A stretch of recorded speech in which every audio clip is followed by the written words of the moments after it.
Rethinking Statehood in Palestine.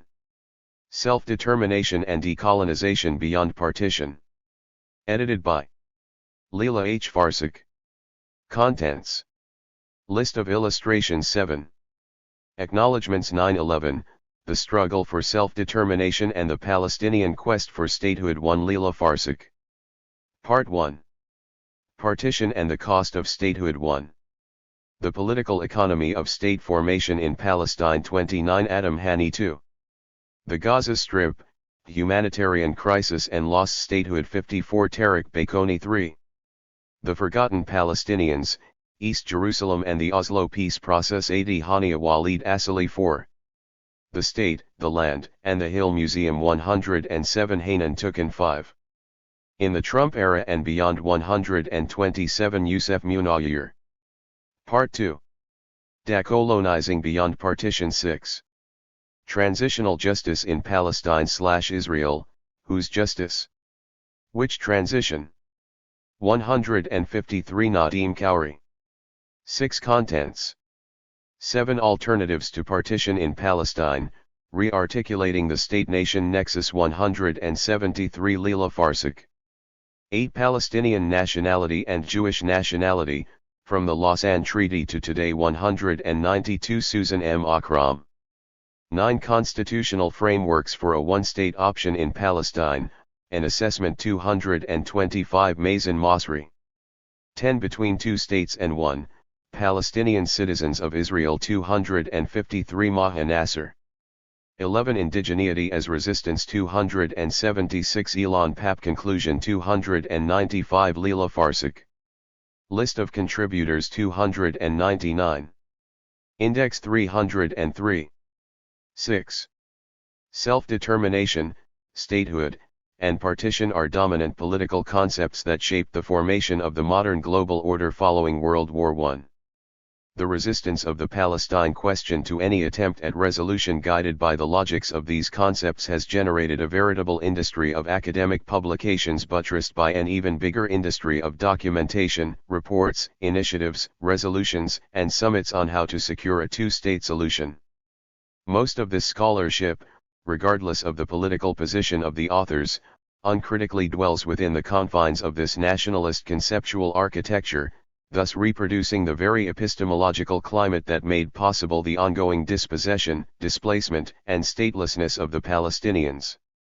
It is ironic, but hardly surprising, that the peace process launched by the 1993 Oslo Accords, based on the partition logic of land for peace, greatly accelerated the tempo of Israeli colonization of Palestine.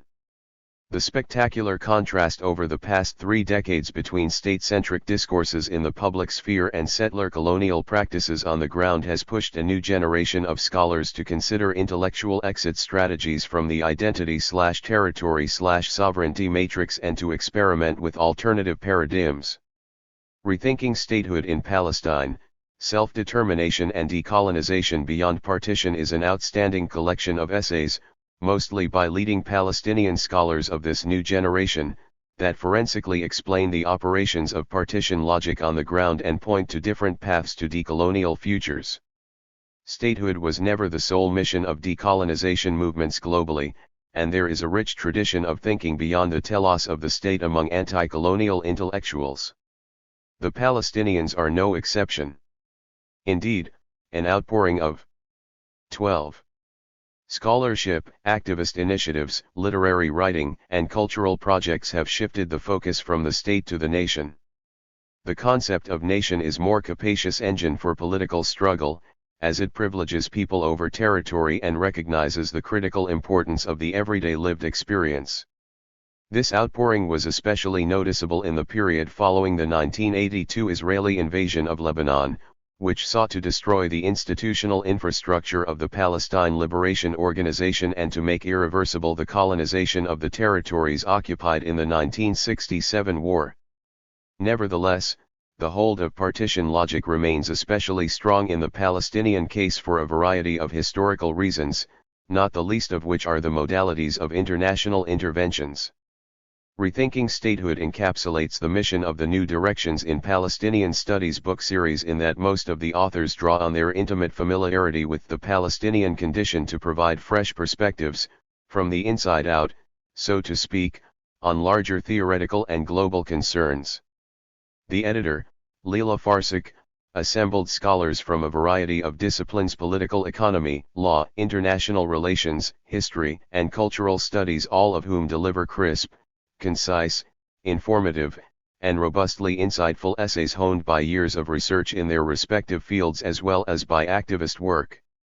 This makes the book an important inspiration for scholars, a go-to resource for teachers, and a stimulating read for anyone interested in understanding the deeper structures of the Palestine question and its relationship to central debates about, among other things, colonialism and self-determination, the political economy of state formation, legal constructions of nation and state, settler colonialism and citizenship, international law, and the promise and limits of cultural decolonization.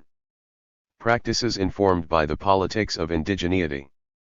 Rethinking Statehood directly engages with the dominant debates on the question of Palestine and pushes against their limits. Deeply informed, theoretically engaged, and accessible, this anthology is designed as a long-term resource for all those interested in understanding the Palestinian struggle for a just and equitable future. Bishara Dumani Series Editor. The Struggle for Self-Determination and the Palestinian Quest for Statehood. Leila Farsakh. The quest for an independent Palestinian state has been at the core of the Palestinian national struggle for a very long time. It has been central both to the assertion of the Palestinian right to self-determination and to challenging Zionist attempts to erase the Palestine question. In 1971, the Palestine Liberation Organization declared the creation of a democratic state in Palestine inclusive of Christians, Jews, and Muslims to be its goal and the only just solution to the Israeli-Palestinian conflict. In 1988, it went further by issuing the Declaration of Independence and having its chairman, Yasser Arafat, officially recognize Israel. This paved the way to the Oslo peace process in 1993 and implied that the Palestinian state was to be confined to the West Bank and Gaza Strip. By 2019, the State of Palestine was officially recognized by 137 states and admitted into the United Nations as a non-member state. It remains, though, under occupation and is far from being independent or sovereign. The aim of this book is to rethink the Palestinian state project and the challenges facing any alternative to it. It sheds new light on the ways in which the past 3 decades of peace process have transformed the meaning of Palestinian statehood and, with it, the solution to the Israeli-Palestinian conflict. As many have argued, the Oslo peace process reformulated, rather than ended, Zionist colonization, thereby undermining the possibility of a viable Palestinian state. To Israel's continuous war and siege of Gaza, the presence of over 650,000 Israeli Jewish settlers in the West Bank, the 708-kilometer separation wall and the institutionalization of over 99 Israeli checkpoints have destroyed the two-state solution, long considered the only option for ending the Israeli-Palestinian conflict. Despite the Trump administration's 2020 peace plan, which put the final nail in the coffin of that solution, the Palestinian Authority, Hamas, and the international community remain committed to Palestinian national 2. Independence. 3. The Arab Peace Initiative and the 2003 internationally sponsored Quartet Roadmap to Peace consider the creation of such a Palestinian state not only a right but also the only means to end the Israeli-Palestinian conflict. 4. Rethinking Statehood delves into the ways Palestinians are redefining the relationships among self-determination, decolonization, and political liberation today, given the territorial impossibility of a Palestinian state. The contributors, mostly young Palestinian scholars, move away from the conflict resolution approach that has dominated the peace discourse and the political science literature on Palestine. They provide instead a critical political perspective that situates the Palestinian state project within its regional context, rather than confining it to the limits of a narrow nationalist paradigm. At the same time, they go beyond the ongoing debate over the inevitability of a one-state solution or its political danger, by focusing on the political challenges Palestinians need to address in articulating an alternative to the present impasse. 5. These include analyzing the extent to which Palestinian political rights, both collective and individual, can be protected outside the international consensus on partition as the paradigm for resolving the Palestinian-Israeli conflict. In this regard, Rethinking Statehood engages with an emerging trend in Palestine studies that advocates for breaking out of national frames to understand the Palestine question. 6. Its main contribution lies in examining the opportunities and costs of moving away from the pursuit of territorial sovereignty as a means to achieve political liberation. As this introduction argues, the quest for a Palestinian state was not in vain, but its historical role has come to an end.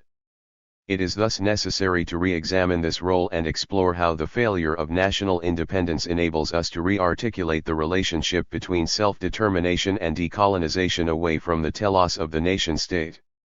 Such a re-articulation requires transcending the partition paradigm that has dominated all international attempts to resolve the Israeli-Palestinian conflict.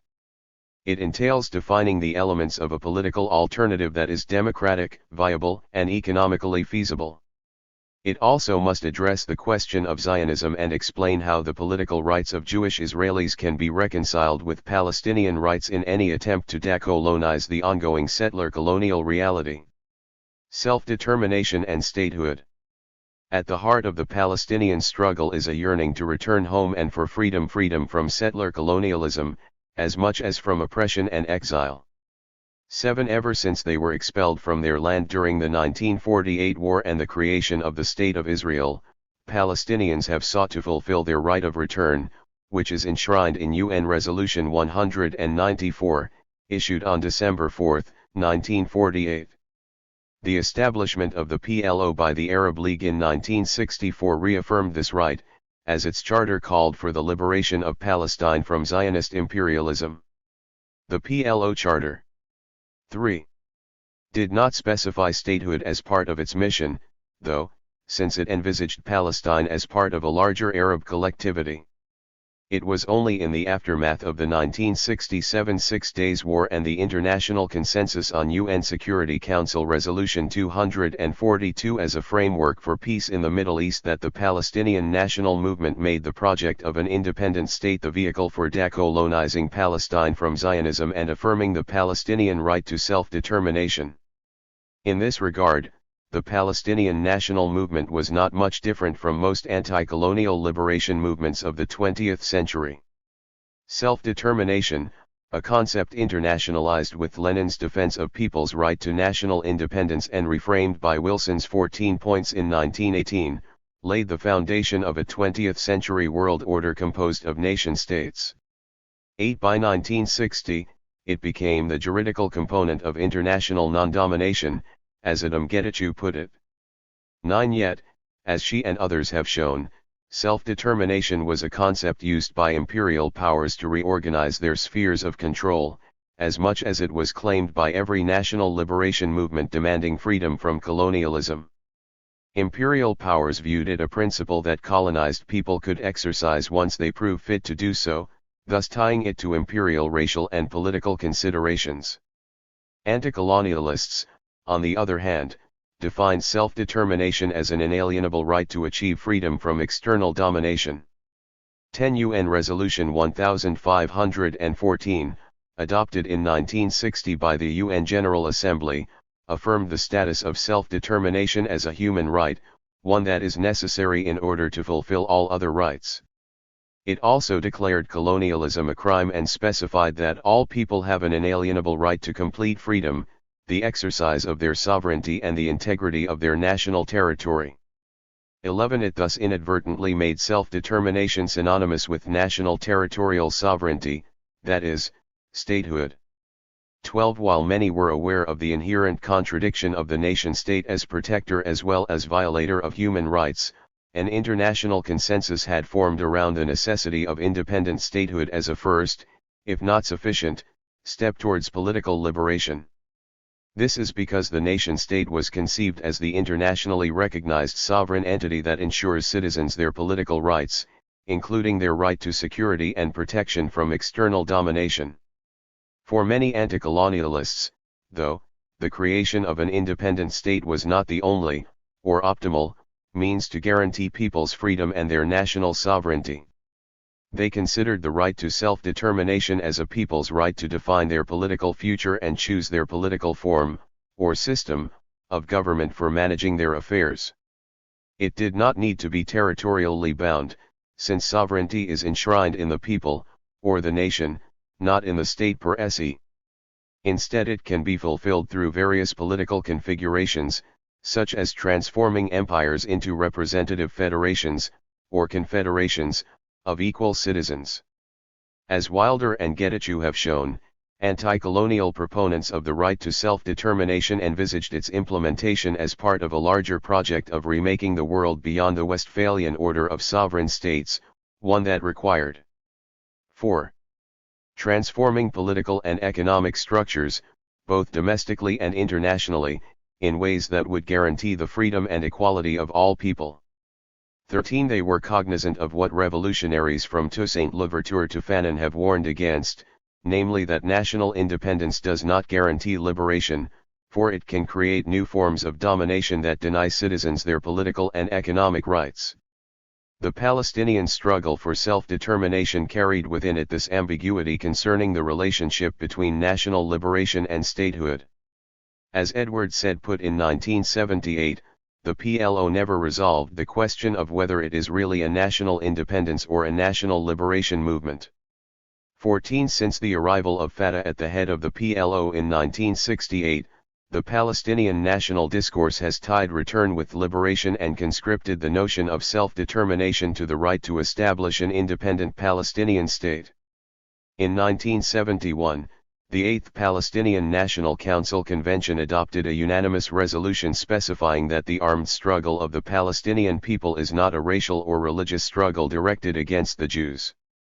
This is why the future state that will be set up in Palestine liberated from Zionist imperialism will be a democratic Palestinian state. All who wish to will be able to live in peace there with the same rights and the same duties. 15. What came to be known as the Palestinian version of a one-state solution was presented as the means to protect Palestinian political rights by affirming the right to an independent, decolonized nation-state. It asserted Palestinian political existence in the face of international denial, as best exemplified with UNSC Resolution 242. This resolution, adopted on November 22, 1967, acknowledged the right of each state in the region to live in secure and recognized boundaries. It did not, though, mention the Palestinians nor any of their unprotected rights, such as those detailed in UN Resolutions 181 and 194. It simply referred to them as refugees in need of a humanitarian solution, not a national group with the right to self-determination. 16. From its inception, the Palestinian State project was a project of national self-affirmation as well as of political actualization. Its aim was to assert Palestinian peoplehood, which Zionism sought to eradicate, as much as to articulate a just political future inclusive of all those who live on the land. While many doubted the sincerity of its inclusive vision, which Israel outrightly rejected, Palestinian nationalists were clear about opposing Zionism as a racial colonial project of domination rather than rejecting Jews for their identity. The PLO's diplomatic and legal efforts in this regard came to fruition in 1974 with UNGA Resolution 3236, which affirmed the legitimacy of Palestinian anti-colonial struggle and right to national independence and sovereignty. In UNGA Resolutions 3236 and 3237, the international community as represented by the UN also recognized the PLO as the sole legitimate representative of the Palestinian people and invited it to participate in the works of the General Assembly like any non-member state, such as the Vatican. 17. The PLO, meanwhile, acted as a state in exile, with its various political 5. institutions, electoral structures, and economic services, representing and providing for Palestinians in the diaspora as well as for those under Israeli occupation. 18. Linking self-determination with statehood, in other words, gave the Palestinian Revolution a concrete political meaning in an international system that recognized the legitimacy of decolonization struggles in the post-World War II era and bestowed on states the primary responsibility of representing and protecting the human and political rights of citizens. What remained contested within the Palestinian national movement was the content and shape of the state, as much as the extent to which its creation would be the means to, or the end of, decolonization. By 1974, the PLO gave up on the idea of remaking the regional and international order of nation-states and defeating imperialism. It accepted instead the confines of Realpolitik and the international consensus on UN Resolution 242, which it officially recognized in 1988. In 1974, the 12th PNC adopted the 10 Points Transitional Program, which became known as the Pragmatic, or step-by-step, route to decolonization. It specified that the PLO will employ all means for the liberation of Palestinian land and setting up a patriotic, independent fighting national authority in every part of the Palestine territory that will be liberated. The PLO will consider any step toward liberation which is accomplished as a stage in the pursuit of its strategy for the establishment of a democratic Palestinian state. 19 Although many contested the possibility of a Palestinian state without fully dismantling Zionism, the majority accepted the view that national independence was a first step towards national liberation. This view gained further strength after Israel's war against the PLO in Lebanon in 1982 and the failure of the Arab states to come to the rescue of the Palestinians. The PLO's Declaration of Independence in 1988, announced in the wake of the First Intifada, which erupted in the Gaza Strip and the West Bank in December 1987, represented the official Palestinian acceptance that national self-determination could only be fulfilled on part of historic Palestine, and that it is attainable by negotiating with, rather than defeating, Israel. 20 The Palestinian state project thus became the price for the Palestinian historic compromise with Israel. Herein too lies its historical importance. It was the only way for the Palestinians to advocate for themselves at any peace negotiations bounded by the parameters of the international consensus on partition as the solution to the Arab-Israeli conflict as set out in UN Resolution 181, and more specifically by UNSC Resolution 242. A Palestinian state on only 22% of Palestine was considered better than no state, because it promised political independence. It offered recognition and a historical compromise with an enemy, even if it could not bring about full liberation. It allowed a means for the return of the refugees, even if it could not restore justice to the Palestinians for the Nakba. Above all, it promised citizenship rights to Palestinians denied of these rights, whether in the diaspora or under Israeli occupation. In other words, the Palestinian state project affirmed the Palestinian right to have rights to quote Arendt. 21. 6. Palestinian statehood and the Oslo peace process. The Oslo peace process in 1993 provided an opportunity for the Palestinian national movement to reap the fruits of Palestinian resistance by territorializing the dream of a Palestinian state, at least from the point of view of the PLO leadership. With the signing of the Declaration of Principles in 1993 and interim agreement on the West Bank and Gaza Strip in 1995, the PLO acquiesced to a conflict resolution approach intrinsically tied to the concept of territorial partition as a paradigm for achieving a minimum of Palestinian rights. It accepted Israel's insistence that the starting point of the conflict was the 1967 war, not the 1948 war. Although fully aware that the Oslo peace process did not end the occupation or specify as its end goal the creation of a Palestinian state, the Palestinian leadership remained committed to proving that Palestinian statehood was both necessary and achievable. It was bolstered by international community support in this regard, especially as expressed by the Arab Peace Initiative in 2002 and the Quartet Roadmap to Peace in 2003. Starting with Arafat's return to Gaza in 1994 and role as the head of a democratically elected Palestinian National Authority in January 1996, the Palestinian official narrative shifted from decolonization to state building. The PNA focused on behaving as a state in order to be recognized as one, embarking on a wide variety of activities that ranged from setting up a new police force and various ministries and ritualizing presidential salutes and national anthems while receiving foreign ambassadors, to devising national development strategies and filing petitions against Israel's separation barrier to the International Court of Justice in 2005. Such performances of statehood sought to abstract the reality of occupation, not so much in order to deny it but rather to refuse to be constrained by it. They were not simply acts of make-believe, even if they appeared at times delusional. They were rather attempts to affirm Palestinian agency and legitimate national existence despite Israel's continuous obstructions, a legitimacy recognized by the international community, which admitted the State of Palestine into the UN in 2012, as well as into the UNESCO, International Criminal Court, and other international fora. The PNA's belief that national independence was attainable through state building in the present, rather than by revolutionary armed struggle resistance as in the past, was best exemplified by the Fayyad technocratic government in 2007. This government, which was set up in the aftermath of the international boycott of Hamas's electoral victory in 2006 and the Fatah-Hamas debacle in June 2007, defined its mission as providing the final push to statehood. 22. It worked on proving Palestinian institutional readiness for independent statehood by laying the foundation of a modern state, as advised by PNA's new international sponsors, the World Bank and International Monetary Fund. It confined the meaning of self-determination to the establishment of a neoliberal state, as defined by Washington's 7.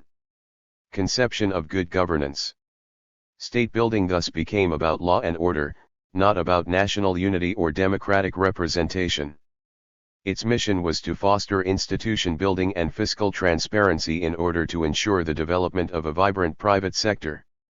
It was sustained by the creation of large bureaucracy who produced, as much as depended on, the institutional edifice of this neoliberal state.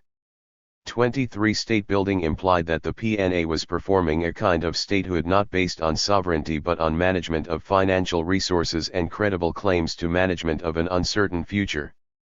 24. More assiduously, this state-building effort proved to be a side of governance and control.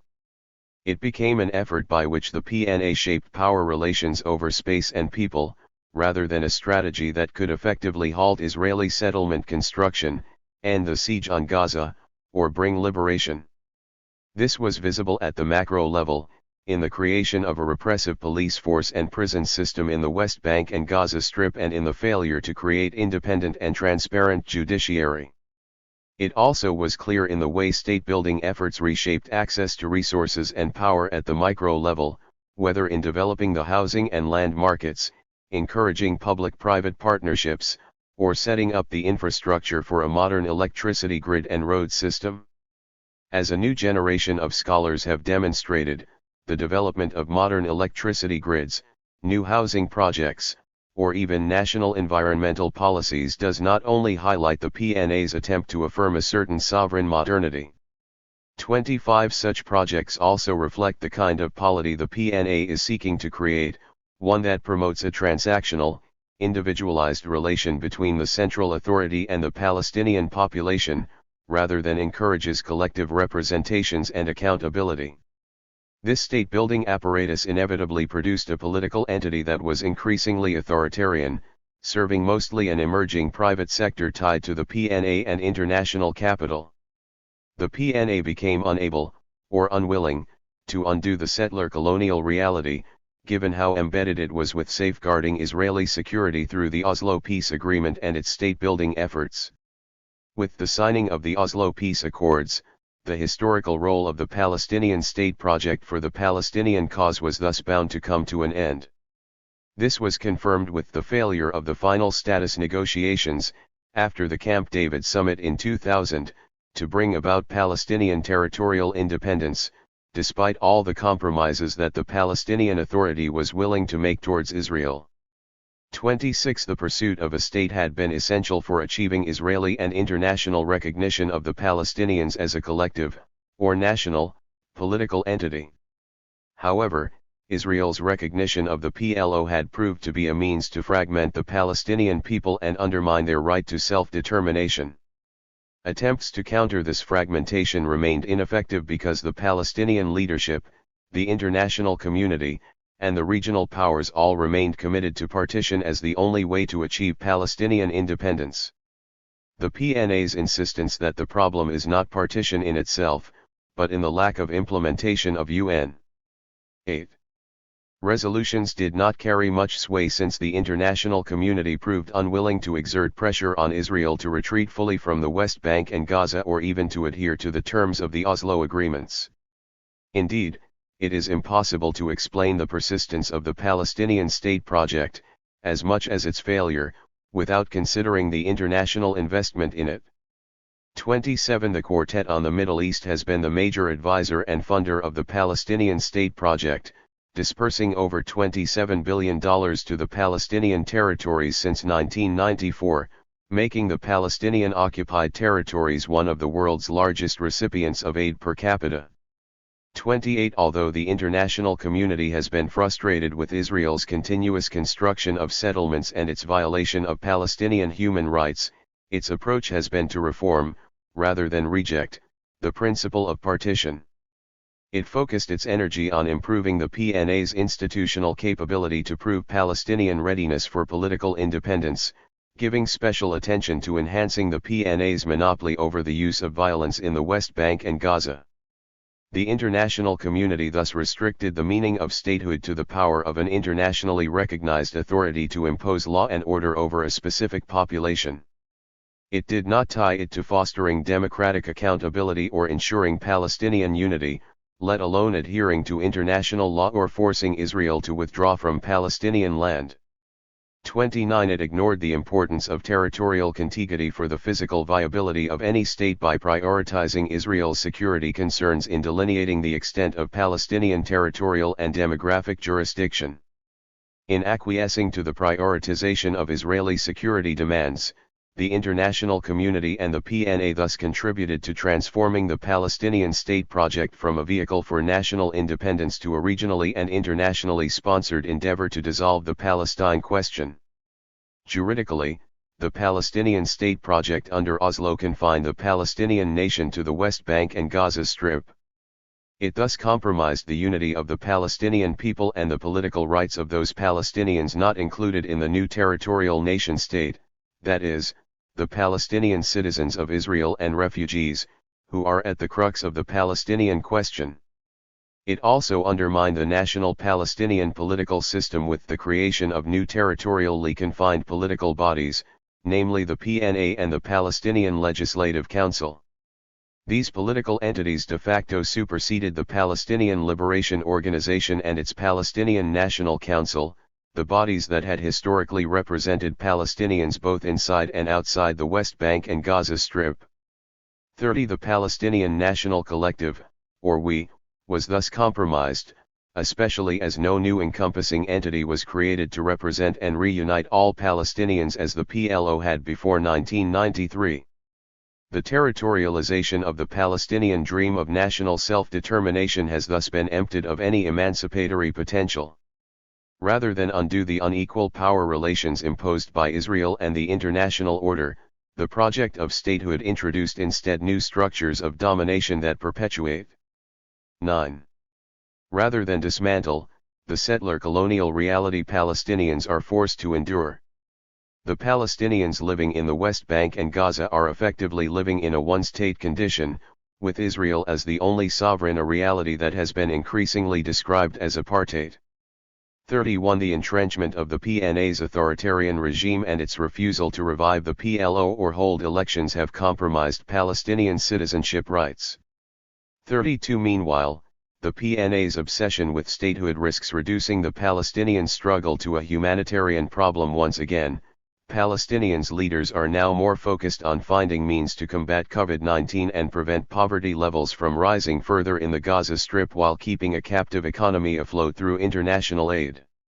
They are not focused on ensuring an inclusive national debate on how to protect Palestinian rights in the face of continuous Israeli colonial onslaught, as seen in the latest war on Gaza in 2021. Rethinking Decolonization. Transcending Partition. If the past 50 years of Palestinian struggle prove that the quest for a Palestinian state was necessary to affirm a people's collective political existence, they also indicate that the pursuit of statehood can compromise national rights, especially when such a state is confined to an international neoliberal understanding of political sovereignty. The experience of the past 50 years makes it clear that national independence cannot be achieved through partition or in a context of ongoing Zionist colonization.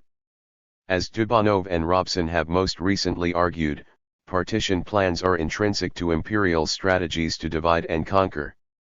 33 They have been proposed to resolve ethnic or national conflicts by steering ethnic or national groups into divided spaces. However, they have not succeeded in bringing about enduring peace, let alone reconciliation between conflicting parties, whether it is between Hamas and Fatah, Israel and the Palestinians, India and Pakistan, or the UK and Northern Ireland, among other examples. The crisis that the Oslo peace process created for the Palestinian national cause has led to a renewed call for a return to the original tenets of the Palestinian political struggle, namely its commitment to liberation from settler colonialism. The question that took hold of Palestinian activists and academics became how to think of liberation beyond the not yet fully realized and yet already mutilated project of the nation-state. 34 This did not mean that the national as a horizon of liberation has lost its importance, as Soleh and Richer Devro put it, but rather that it has become a more contested space, since people in the occupied territories and in the diaspora question the PNA's attempted monopoly at defining the contour and content of this nation. A new discourse started to emerge, focused on articulating the elements of a new political strategy able to unite the Palestinian body politic and protect Palestinians' rights. Such a strategy unequivocally rejects partition as a solution and relies on settler colonialism as an analytical paradigm. For understanding the Israeli-Palestinian conflict.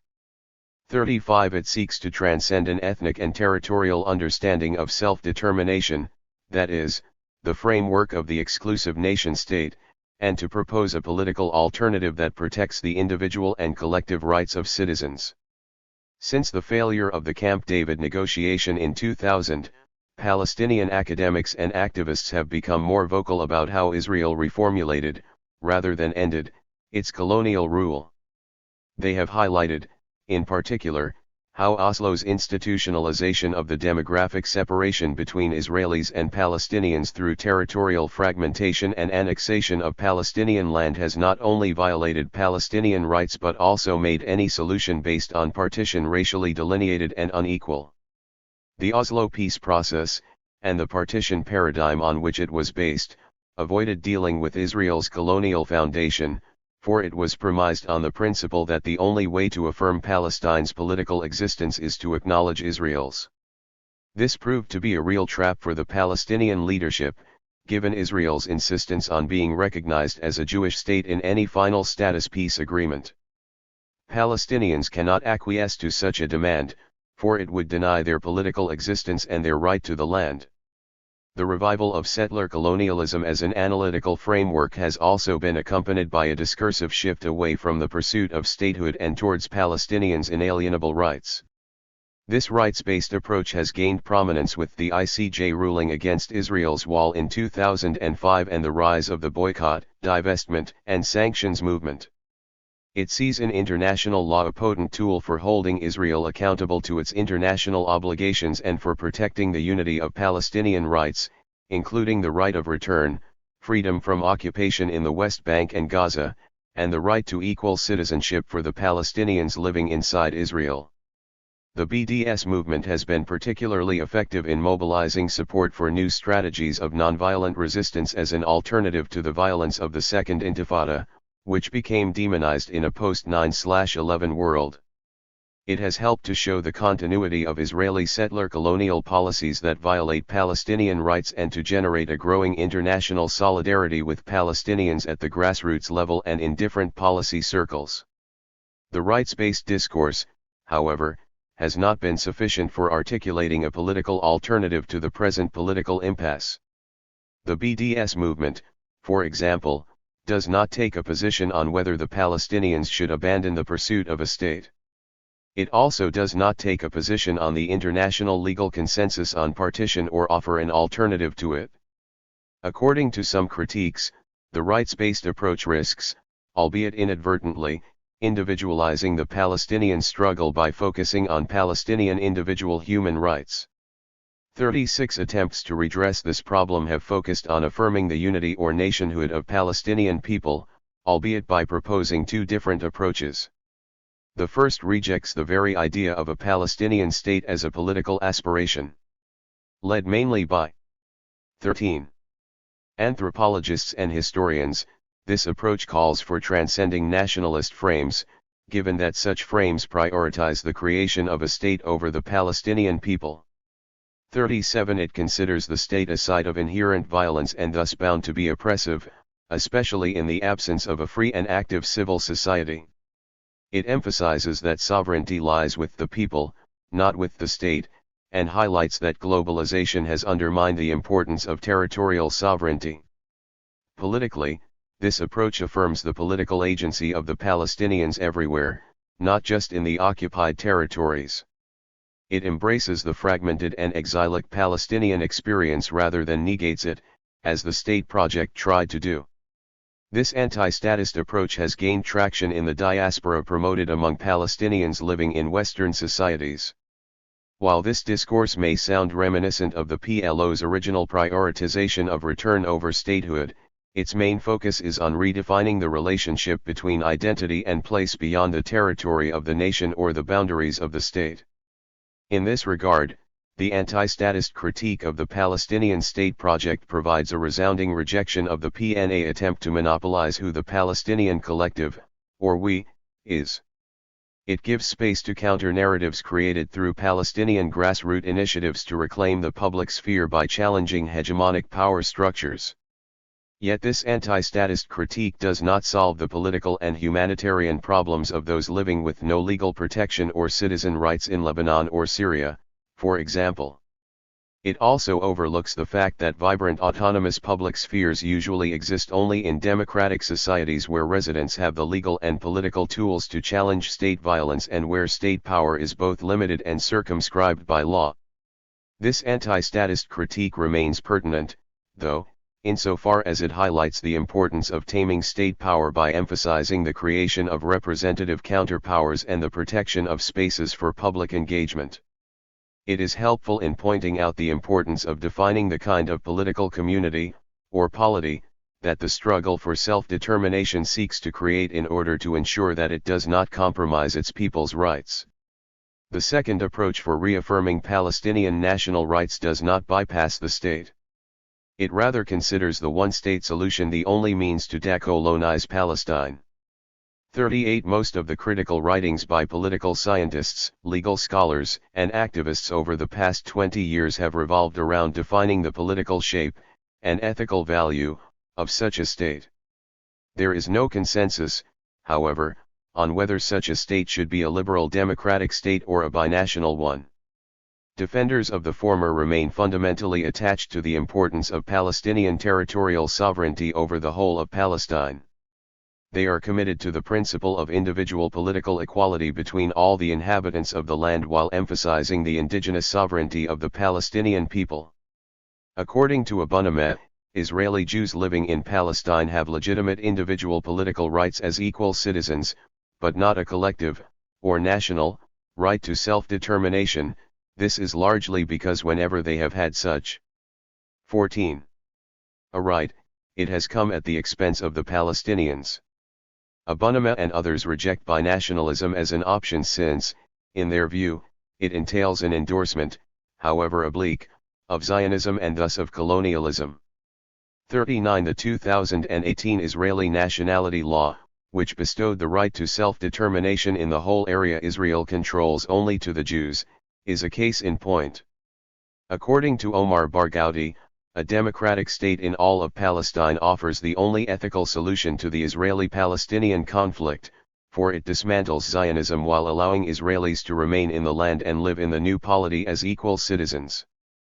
it erodes the native/settler dichotomy by proposing the dichotomization or hybridization of individual identities. 40. The binationalists, on the other hand, are concerned with the ethical problems involved in denying different ethnic groups their histories and collective political identities. Like the advocates of the democratic secular state, binationalists reject the ethno-exclusionary character of Zionism. They also agree on the impossibility of partition, given the growth of settlements and the multilayered, unequal interdependence between the colonizer and colonized that Israel produced over the past 70 years. 41. Binationalists, however, accept the enduring nature of Palestinian and Israeli national identities and recognize the political potency of national markers. They acknowledge that both Israelis and Palestinians have collective, not just individual, rights, including a right to self-determination. Their central argument is that this right does not need to be territorially conscripted and cannot be fulfilled through partition or in a nation-state. Instead, it can be protected only in a civic state, one that is not ethnically based but is established through a democratic, inclusive process of constitutional self-creation. The underpinning assumption here is that the state is a juridical order that is accountable to its citizens and responsible for protecting their equality. Such an understanding of the state echoes Hannah Arendt's argument that our political life rests on the assumption that we can produce equality through organization. As she put it, we are not born equal, we become equal members of a group on the strength of our decision to guarantee ourselves mutual equal rights. 42. Binationalists thus consider that the only way forward is for Palestinians and Israelis to come together to create a new organization, or polity, that guarantees their equal collective and individual rights. Only then will it be possible to overcome the political inequalities that both nationalism and colonialism foster. The question then becomes how it could be possible to engage in such a process of decolonization, given the unequal power realities on the ground. Some scholars, including authors in this volume, call for adopting a new framework of analysis, one that focuses on indigeneity or indigenous peoples' rights as a way to decolonize Israel from within. They are supported by legal scholars using international law to challenge Israel from outside its borders. As discussed by Susan Akram in Chapter 8, such a legal strategy emphasizes a civic, rather than an ethnic, definition of nationality, and perceives the state as a juridical order responsible for protecting the equal rights of its citizens. Others emphasize that decolonization is not 15.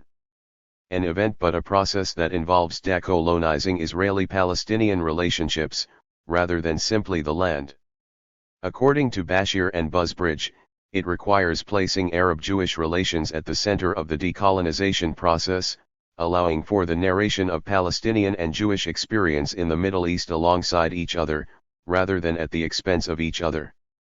43. Such an approach engages, rather than avoids, the enemy, in order to unravel the intertwined history of the settler and the native. It works through history rather than negates it, both at the local and regional level. It is a process that also seeks to tackle questions concerned with historical reconciliation, national trauma, and transitional justice. 44. Engaging in such a decolonization process is not easy, especially given the privileges and international immunities that Israelis continue to enjoy today. For most Palestinians, especially for those living under Israel's continuous assault on the Gaza Strip, the West Bank, and East Jerusalem, as much as for those living in refugee camps in the diaspora, it is unrealistic, if not defeatist, to engage a conversation about the rights of Israelis in a future democratic state. It is, however, going to be necessary to identify who could lead such a conversation and how to create a representative platform that articulates the shape of a decolonized polity that would end Palestinian dispossession and provide equality for all. According to Edward Said, it falls on the Palestinians, as unfair as this might sound, since no people, for bad or for good, is so freighted with multiple, and yet unreachable or indigestible significance as the Palestinians. Their relationship to Zionism, and ultimately to political and spiritual Judaism, gives them a formidable burden as interlocutors of the Jews. 45 Decolonizing Palestine would require articulating the components of a new political framework that acknowledges the violence and injustices of the past and the present while prioritizing citizenship rights over territorial sovereignty.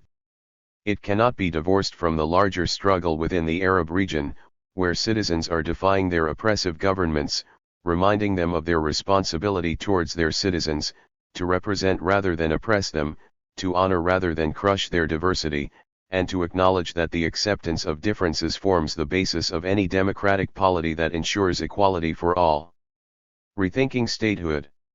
Rethinking Statehood exposes how Palestinian scholars are redefining the political meaning of decolonization given the end of the historical role the Palestinian state project played for the Palestinian cause. The first part of the book highlights the importance of resituating the Palestinian struggle for liberation within both its regional and its settler colonial contexts to understand the costs to the Palestinians of remaining confined to the partition paradigm as a means to achieve political independence. The second part exposes the legal and political possibilities in imagining an alternative to partition that protects Palestinian rights. It analyzes how 16.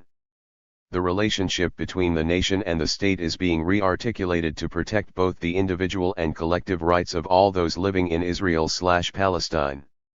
It also discusses how international law continues to be a powerful instrument to defend Palestinian nationhood.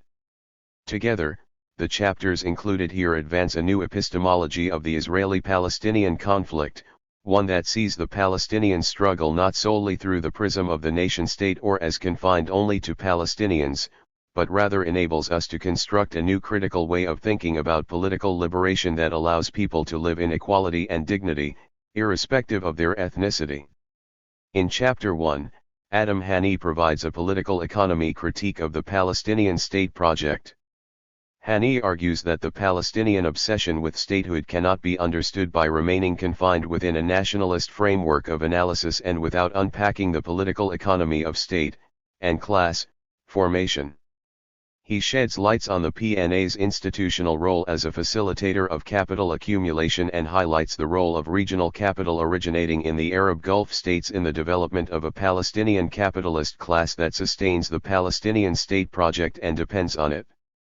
This class, or elite, is supported by a regional and international capitalist system that is key to understanding the obduracy of the status quo, despite it failing the Palestinian people.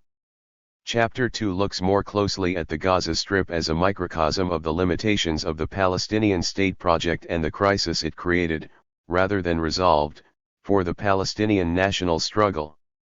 Tarek Baikoni argues that one of the unexpected effects of the Oslo Accords was the split of the Palestinian national movement into two projects, one that adopted the diplomatic route to achieve Palestinian independence, as represented by Fatah and the PNA, the other committed to armed struggle for liberation, albeit in an Islamist guise, as represented by Hamas.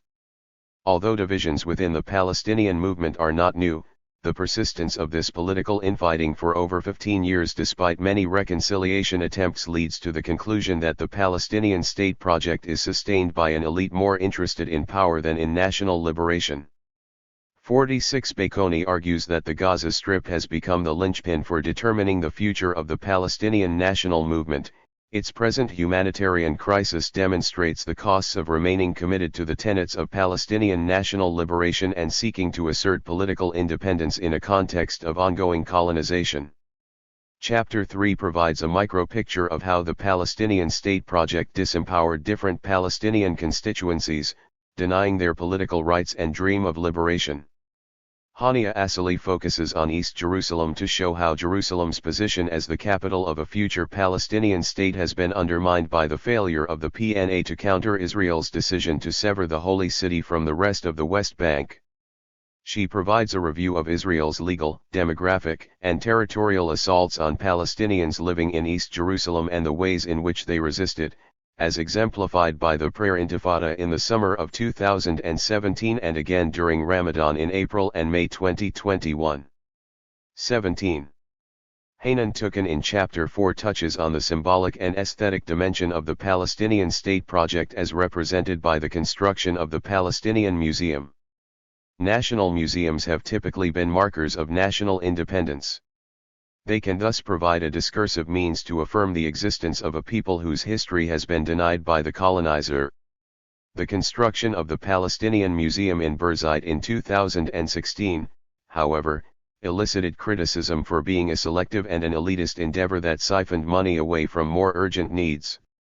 Tukin unpacks the political economy of the Palestinian Museum, arguing that its construction cannot be understood without situating it in a larger regional attempt to shape the discourse around art, identity, and modernity outside the confines of the Western world.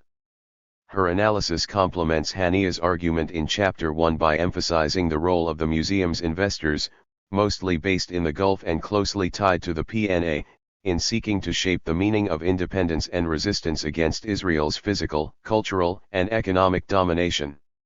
She shows that the Palestine Museum's political value lies in its temporal orientation, namely its focus on the present. Unlike the Darwish or Arafat museums, which are dedicated to the past and display the contours of the national narrative of dispossession and historical struggle, the Palestinian Museum leaves an open space for engaging the present and rethinking the future. Its architecture reveals an engagement with the continuing reality of dispossession and an attempt to disrupt hegemonic understandings of statehood, peoplehood, space, and time. Whether the Palestinian Museum will succeed in this mission is still to be seen, but so far it shows both the scope and limits of Palestinian agency in a context of ongoing colonization. Chapter 5 provides a glimpse of the political opportunities that can emerge from resituating the Palestinian cause away from the paradigm of statehood and within a rights discourse instead.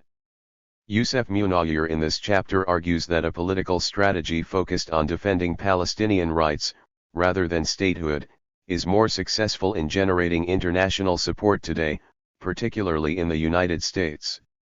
He shows that U.S. support for Palestinians' rights has grown since 2000, highlighting the paradoxical opportunities offered by the Trump era for activists emphasizing Palestinian demands for equality and dignity. Their activism draws on the intersectionality of political struggles, making connection between Trump's and Netanyahu's racist policies to build new international networks of solidarity for the Palestinian people.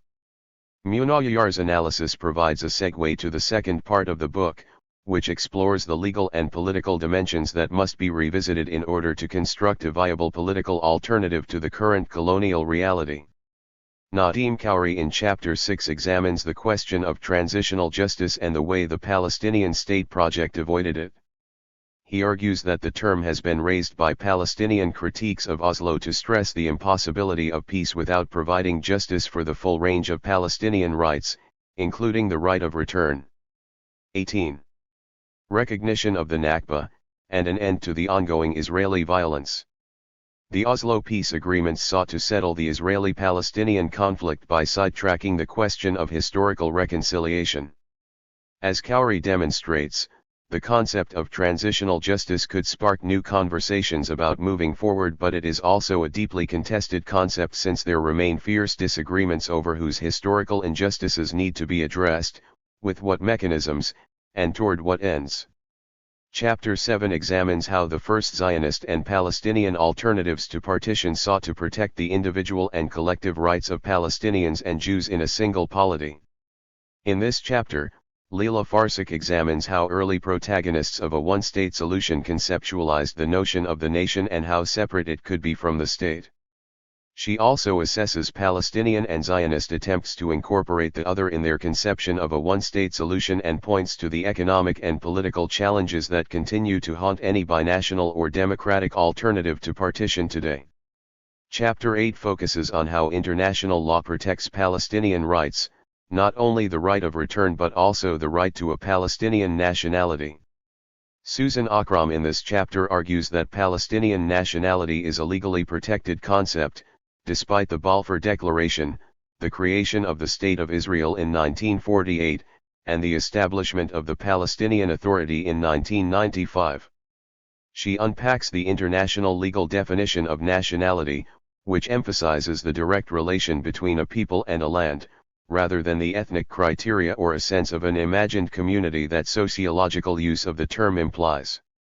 She thereby challenges Israel's denial and elimination of Palestinian nationality in 1948, as well as its creation of a Jewish nationality that is open to all Jews in the world.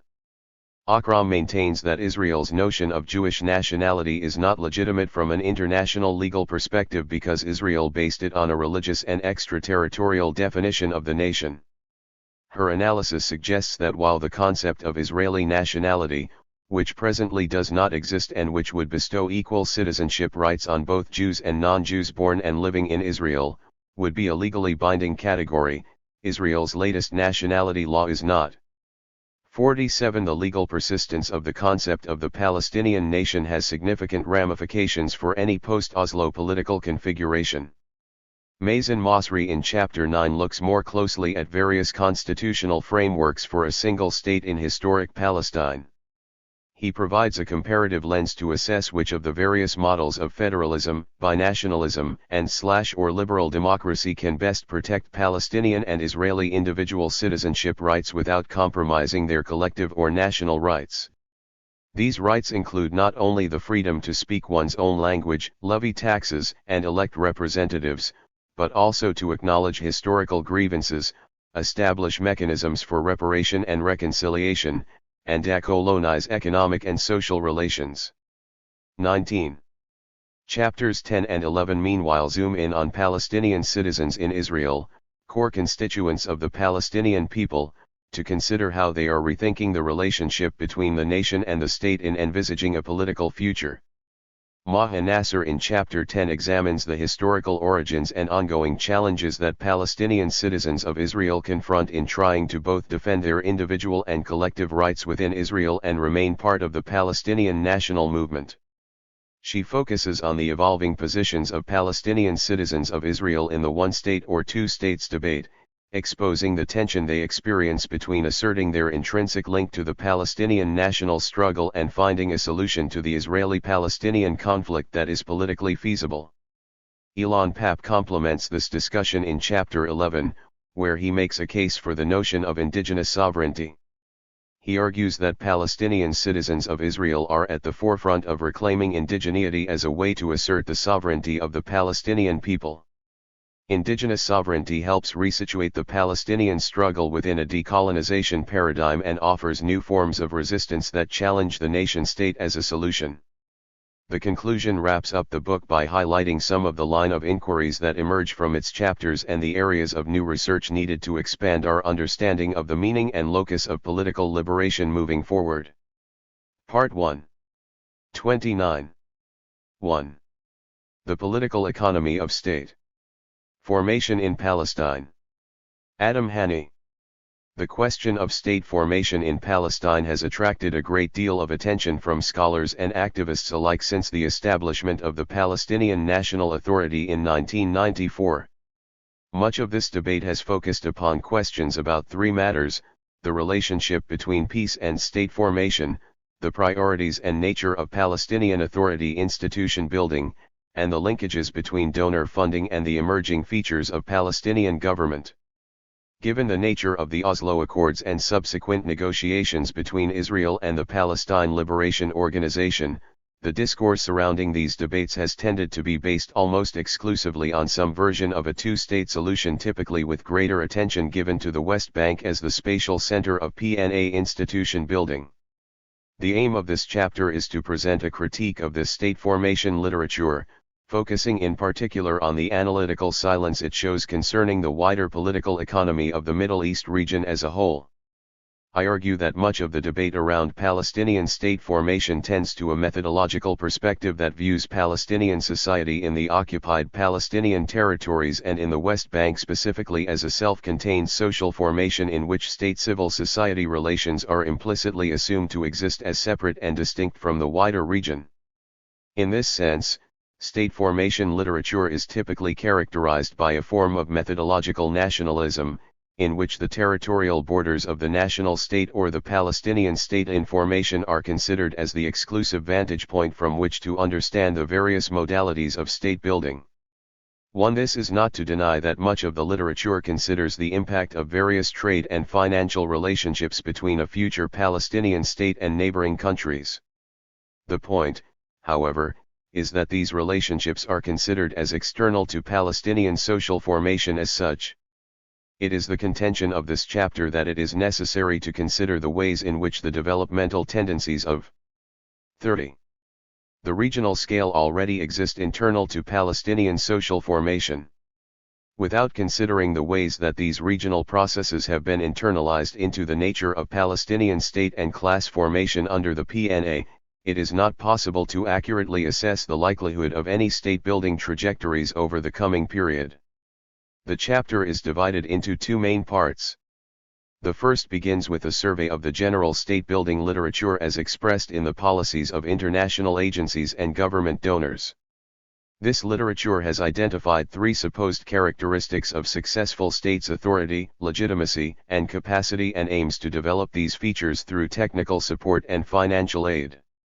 The section then concretizes these formulations in the Palestinian context, looking at both the dominant approach towards state building in Palestine and the criticisms that have been raised against this within the literature. The final part of this section presents a re-examination of the state formation debate based upon a critique of the way that much of this literature conceives of the state itself at a theoretical level. In counterposition to the neo-Weberian understanding of the state that dominates most state formation discussions, this section puts forward an alternative conception of the state based upon an understanding of the prevailing social and power relations that exist under capitalism. The second part of the chapter aims to build upon this alternative conception of the state to assess how the regional context has determined the character of state formation in Palestine. In this vein, I present an overview of Palestine in the regional context, and the ways in which global relations of power have shaped the nature of the state-building project in Palestine. I also look at the implications of these regional trajectories for the nature of Palestinian class and state formation, arguing that the particular social base of the PNA has come to rest upon a business class that is largely drawn from a layer of Palestinian diaspora capital, one that has been fully integrated into the modalities of state formation under the PNA. The concluding section examines what this particular class-state structure means for the possible future trajectories of Palestinian self-determination. The state formation debate. Authority, legitimacy, capacity. The explosion of the state-building literature through the 1990s and 2000s was closely related to two important developments in the global political economy at the time.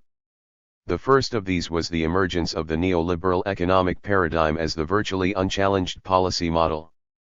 This framework promoted market liberalization and deregulation, and the opening up of economies to cross-border trade and finance.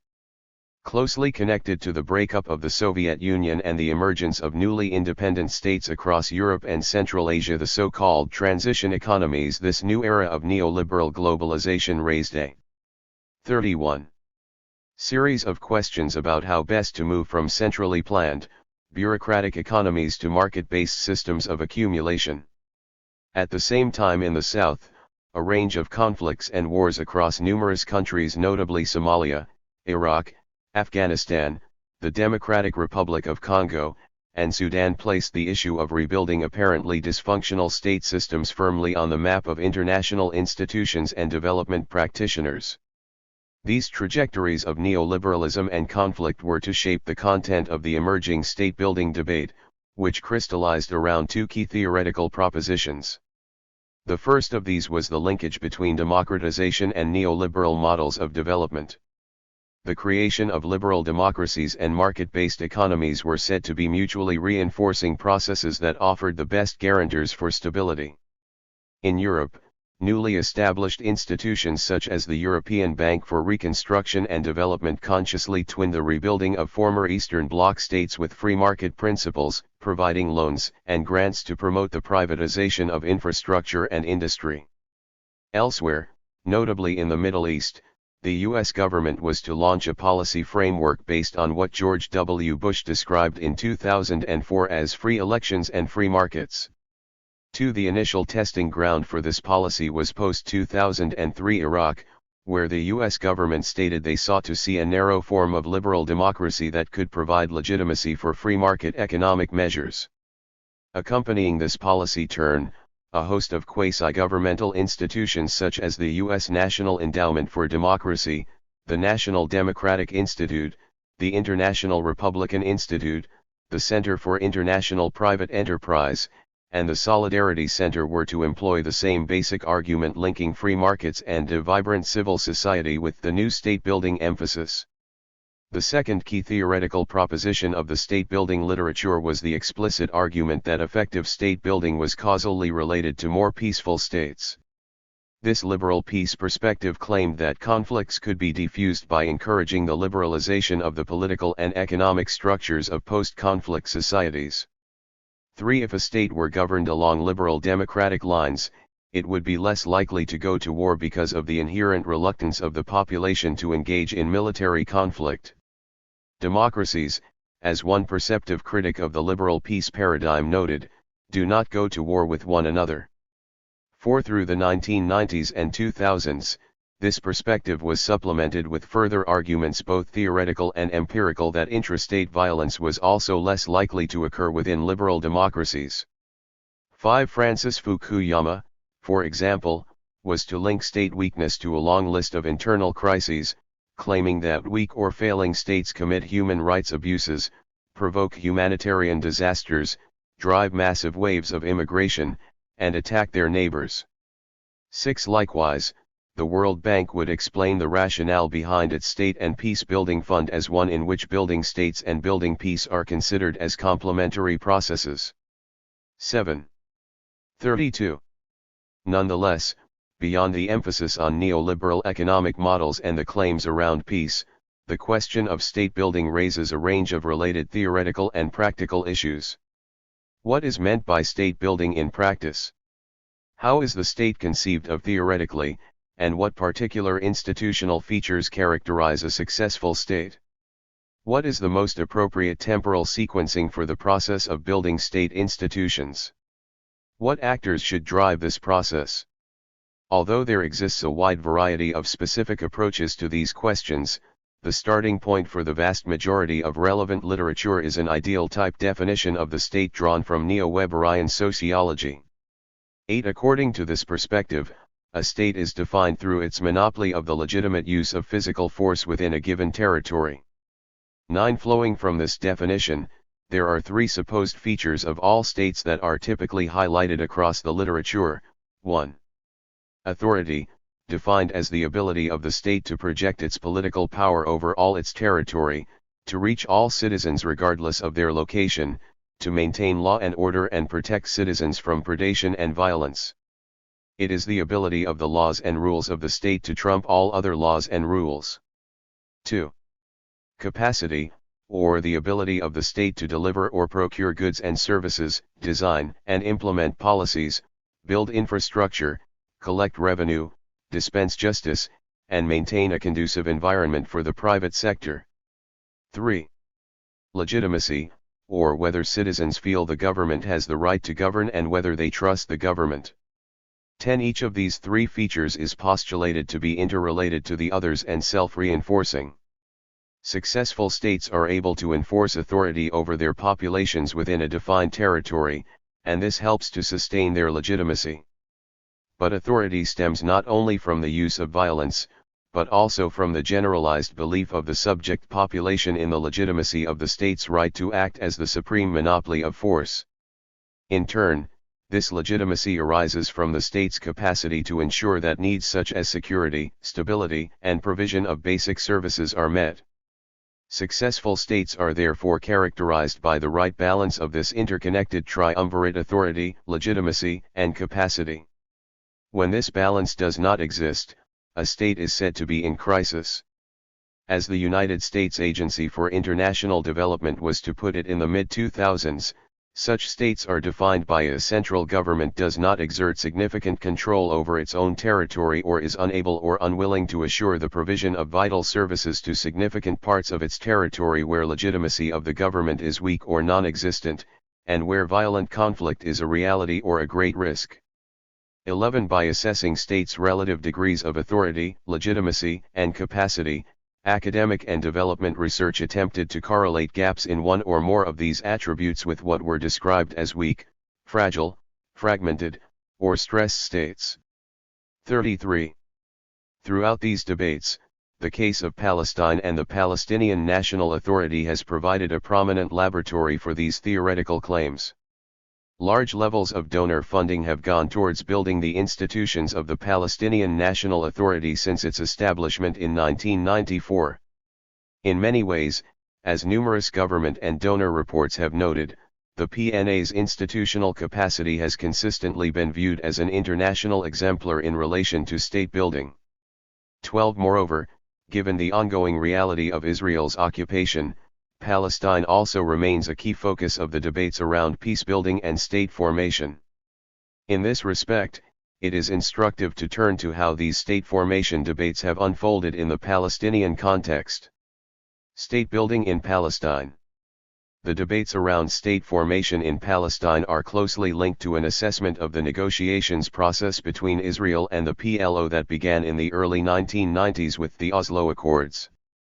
Drawing upon the liberal peace theory, the creation of a functioning Palestinian state was portrayed as means of fostering a successful peace process typically understood through the lens of guaranteeing Israel's security. A particularly significant role in this was played by the World Bank, which issued its influential 6-volume study, Developing the Occupied Territories, An Investment in Peace, in early 1993, laying out a path to reforming, reorganizing, and stabilizing the OP's economic and social balance, and preparing its economic integration into the broader set of regional neoliberal interests. 13. According to one critic, the logic essentially came down to the argument that building a democratic Palestinian state would buttress the peace process. 14. The European Union was a prime advocate of this approach, arguing in its 1999 Berlin Declaration that it was convinced that the creation of a democratic, viable, and peaceful sovereign Palestinian state would be the best guarantee of Israel's security. 15. Based on this perspective, and drawing heavily from the wider theoretical literature outlined above, donor support to the PNA since the mid-1990s has focused on building the institutional elements of the PNA's capacity and authority. Following the end of the Second Intifada in the early 2000s, the death of Yasser Arafat in 2004, and the split between the West Bank and Gaza Strip in 2006 leading the PNA to become largely territorialized in the West Bank, this orientation was codified in the November 2007 Palestinian Reform and Development Plan for 2008 to 2010. Written with the assistance of the World Bank and other IMF advisors, the PRDP became the guiding framework for Palestinian development policy, particularly in the West Bank areas where the PNA was well established. In many ways, the PRDP explicitly confirmed the neoliberal orientation of state building highlighted above. It committed the PNA to undertaking a series of fiscal reforms aimed at reducing public expenditure on public sector wages and employment, as well as supporting private sector-led development of key sectors such as housing, infrastructure, and industry. The overall goal was to 34. Reach a diversified and thriving free market economy led by a pioneering private sector that is in harmony with the Arab world, is open to regional and global markets. 16. External donor funding to the PNA was linked to its implementation, and these flows were to be controlled through a dedicated bank account managed by the World Bank. The other aspect of PNA state formation that was heavily promoted as part of the PRDP and other donor assistance was security. Connected explicitly to the notions of state authority and peace through state building, security expenditure was to become a major focus of foreign support. Essential to this was the reconstitution and unification of PNA security forces through the open financial and logistical support of Western military and intelligence agencies. The PNA security budget was allocated the largest portion of all funding in the PRDP, with money going to the training of new police and intelligence forces as well as the construction of new prisons. A U.S. Army officer, Lieutenant General Keith Dayton, fresh from his position as head of the search for alleged weapons of mass destruction in Iraq, following the 2003 US-led invasion, served as the key point person for the training of Palestinian police from 2005 to 2010. Headquartered in Tel Aviv and supported by British, Canadian, and Turkish personnel, Dayton's mission involved running 2 training compounds in Jordan and the West Bank for Palestinian security forces. 17 In this manner, PNA state formation was largely conceived through a technocratic lens, with a focus on building the capacity of state institutions, and developing the monopoly of violence within the territories administered by the PNA.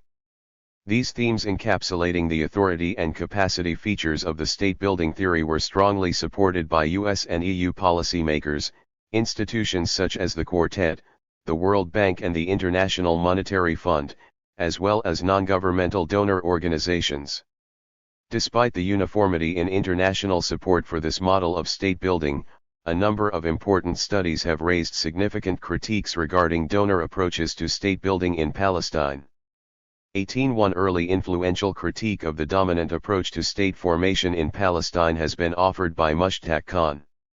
Echoing a shift in the focus of state-building discourse towards the question of legitimacy, Khan has highlighted the problematic nature of donor support for the PNA's technocratic capacities, in which emphasis is placed on the effectiveness and viability of state functions rather than popular endorsement of PNA rule. 19 Identifying a two-way relationship between what he describes as state functions and state legitimacy, Khan notes three possible feedback routes through which these two variables could potentially impact one another. First, state legitimacy is partially dependent upon the provision of functions by the state. In the case of the PNA, this has been the traditional focus of donor assistance, which has consequently emphasized the building of the technical and bureaucratic. 35. Capacities of the state in formation.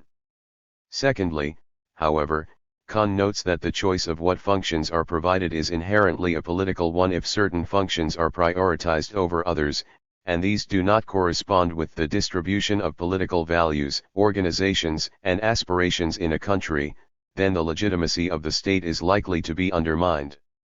20 In the case of Palestine, Khan argues that this process of prioritization has largely been determined by external powers and has traditionally focused upon the provision of security guarantees to the occupying power and a developmental model that reflects the concerns of foreign interests. Finally, a third possible feedback route is the impact that declining legitimacy has on the viability of the state itself. If a state lacks legitimacy, according to Khan, then it becomes more and more difficult for it to provide the requisite services. What may ensue is a vicious cycle, in which declining legitimacy fuels declining ability to provide functions, leading to further declines in legitimacy. 21 Similarly, other scholars have focused on the contradiction between attempting to build normal state institutions in the context of an ongoing and deepening Israeli occupation. 22 As the International Crisis Group noted in 2002, for many Palestinians, the idea of modernizing the PNA and instruments of governance while under military occupation is either impossible or meaningless. 23 Precisely because the PNA was established with the prioritization of Israeli security in mind, and with its sovereignty and extent of authority contingent on fulfilling this task, it might be more accurately characterized as an extension of the Israeli security apparatus. 24 As Mandy Turner put it in her analysis of Hamas' electoral victory in 2006, we are, at present, witnessing the problems inherent in a peace process which created an institution, the PA, whose primary task was to deliver security to a powerful neighbor who retained control over PA borders and economy. This task is in contradiction to promoting the development of a sovereign and democratic Palestinian state, a process that is dependent upon a resolution of the conflict and the end of Israeli occupation. 25 In this context, flows of aid to the PNA take on a particularly pernicious role, as they are mostly geared toward enhancing, if not engineering, the legitimacy of the PNA in the West Bank within the straitjacket imposed by the Oslo peace process and in accordance with the exigencies of the Israeli occupation. 26 Because the real obstacles to the economic development of the territories were not weak institutions but instead the intensifying occupation-related elements which donors were refusing to deal with, donor activity served to depoliticize the occupation itself. 27 In this sense, Israeli settler colonialism comes to be seen as a question of administrative regulations that may potentially constrain Palestinian development, rather than as a form of power that necessarily penetrates all aspects of Palestinian society. 28. The technocratic approach towards state building thus involves an elision of power relations, which leads to the incorporation of Israeli colonialism into the process of development itself. 29. In short, the pacification of the Palestinian population, rather than any genuine concern. 36. With Palestinian self-determination or conditions of life in the opt, becomes the primary goal and result of Western policy. 30. All of these critiques make important contributions to unpacking the supposed neutrality of the dominant approach to Palestinian state building and revealing the relations of power that continue to structure development options in the area. Yet while this literature stresses the ongoing reality of Israeli occupation and its relationship to the politics of the PNA, it is a contention of this chapter that the problem with the dominant literature is a broader one, which lies in its theoretical conception of the state. Specifically, the neo-Weberian understanding of the state is itself flawed, in that it constructs an ideal type of the state that is premised on an artificial separation between state and society and thus abstract the power relations, particularly those of class, that necessarily typify all capitalist societies, from its analysis of the state and state building. Rethinking State Theory, Alternatives to Neo-Weberianism and Neoliberal Approaches. Hugo Radis has noted the relationship between much of the general state formation literature and the developmental state approach that was popularized in the 1980s and 1990s during the so-called East Asian miracle. 31. The latter explains the impressive growth rates of countries such as South Korea, Taiwan, and Japan on the basis of the supposed autonomy of their states, which was said to enable a balance of contending social interests and well-coordinated government-led policies prioritizing growth and domestic industrial development. In this sense, both sets of literature share a neo-Weberian conception of the state, rooted in liberal ideology that thinks of the state as a public realm separate from the private realm of civil society. 32. The core assumption is a conception of the state as an autonomous body that stands above social relations, with its primary function the facilitation of markets and the rule of law. Against these neo-Weberian perspectives, Radis and numerous other critics have argued that the state, as an institution, is never and cannot be neutral. Rather, it should be understood as a form of appearance of the social relations that constitute society. The state is an institutional form of these social relations, one which acts to maintain the existing class structure, mediate the conflicts that inevitably appear between and within classes, and allow these relations to reproduce themselves. 33. The apparent neutrality of the state and its separation from society is thus ideological, acting to conceal the relations of power that underlie all capitalist social formations. 34. Although the state may really appear to us in this neutral form, we need to penetrate below this appearance to grasp the state as a social relation, which, in the words of the philosopher Bertel Ollman, constitutes a set of institutional forms through which a ruling class relates to the rest of society. 35. The state is not an independent, distinct sphere, severed from the social structure that generates its character. Rather, state and society are interdependent and interpenetrate in a multitude of different ways. 36. 37. Seen in this manner, the separation between politics and a supposedly independent civil society is illusory even as a normative goal. Academic approaches that present the ideal of liberal democracy as the desired policy and supposedly guaranteeing the same rights and responsibilities for all civil society actors regardless of wealth, social status, or accident of birth act to obscure the reality of social power that is foundational to the ways that markets work. These approaches abstract the real, substantive differences of power among individuals due to their socio-economic role, that is, their class position, instead positing individuals as equal citizens with the same rights and responsibilities vis-a-vis the state. Within these neo-Weberian conceptions, markets are also neutralized, seen as instruments of resource allocation rather than exploitation. 37. As a result, much of both the developmental and state formation literature wields concepts such as governance, civil society, and participation in a principally obfuscatory manner deflect the citizen from class identification in favor of a contractual relationship with the state, while simultaneously, the representative politics component of the relationship has been largely reduced to a circulation of political elites through a banal and ideolated electoral form of democracy. 38. By treating the state as a disconnected and neutral thing rather than as a relation formed alongside the development of social structures, the dominant state-building literature treats the institutional forms of society as determinant rather than determined. 39. The implications of this perspective for understanding state formation in Palestine are twofold. First, it allows us to penetrate the ideological form contained within the standard themes of authority, capacity, and legitimacy that dominate Palestinian state-building literature. While these features may indeed be necessary functions that all states perform, they are nonetheless functions of capitalist states. To pose these categories as if they can be understood in the abstract or through undifferentiated aggregates such as the people or the national interest only serves to conceal the ever-present relations of power.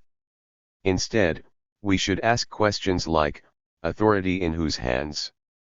Capacity to do what, and in whose interest? Legitimacy in whose eyes? If the state is not, in fact, a neutral, distinct sphere, then these questions are necessarily presupposed. To posit them in their abstract, general form only serves to disappear power itself. Secondly, approaching the state through the social relations that produce its particular forms means that it is necessary to map these relations of power in their entirety. In the case of Palestine, this is clearly inseparable from the settler colonial character of the Israeli state, as the critical literature surveyed above affirms. To treat Palestinian state-building as a technical exercise of authority, capacity, and legitimacy that can be achieved in partnership or at least within and alongside an ongoing colonial occupation acts again to disappear power relations. But the critical literature, in this respect, does not go far enough. It is the contention of this 38. chapter that it is necessary to view Palestinian social relations in their regional context to understand the way that class formation under the Palestinian National Authority is deeply interpenetrated with the regional political economy.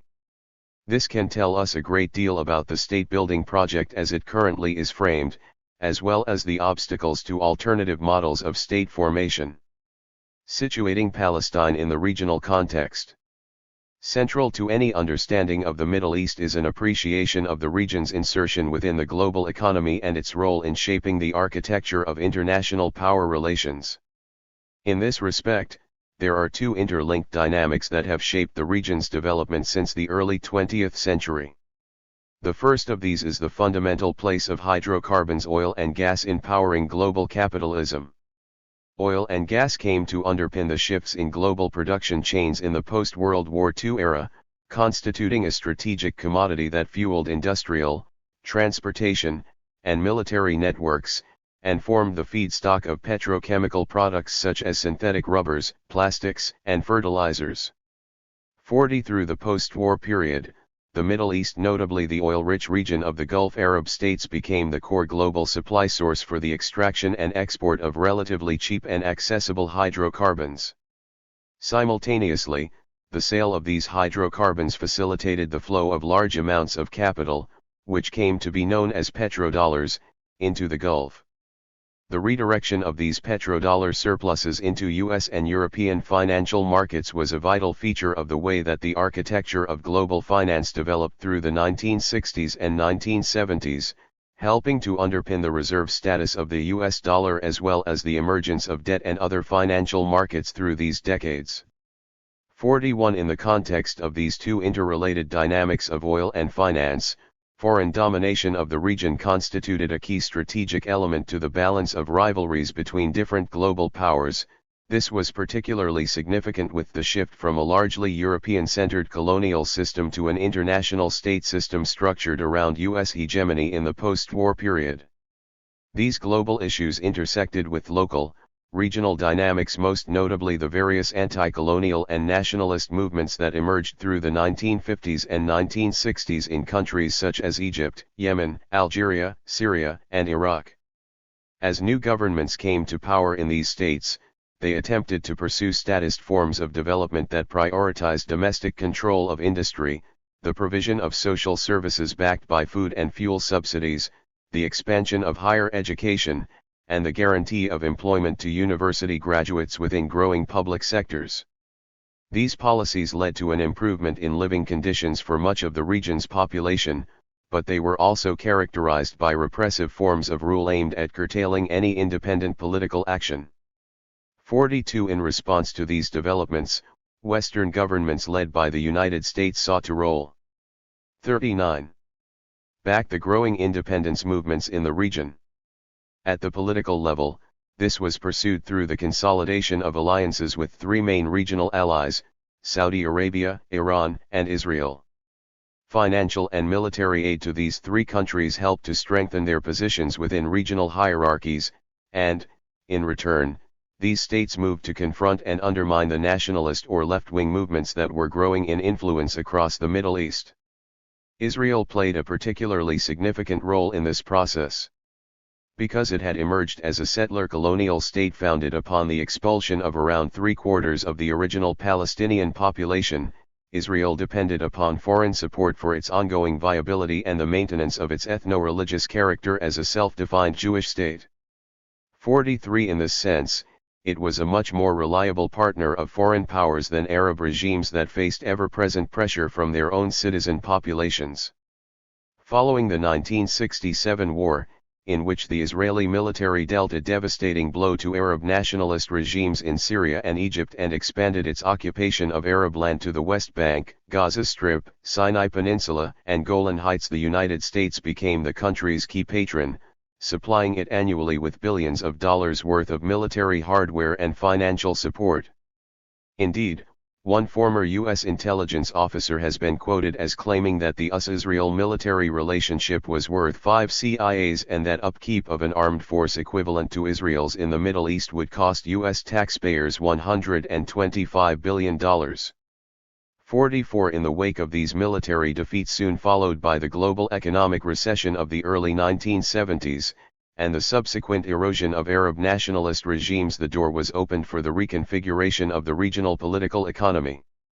Through the latter part of the 1970s and 1980s, virtually all Arab governments began laying the ground for a range of structural adjustment packages that embodied the basic precepts of neoliberal reform. Most notably, this involved the dismantling of collective and state property rights in land, the beginnings of privatization and cutbacks to the state sector, and opening up to foreign trade and financial flows. Although the pace of these changes varied considerably across the region, by the early 1990s most Arab states had made significant steps along this new path.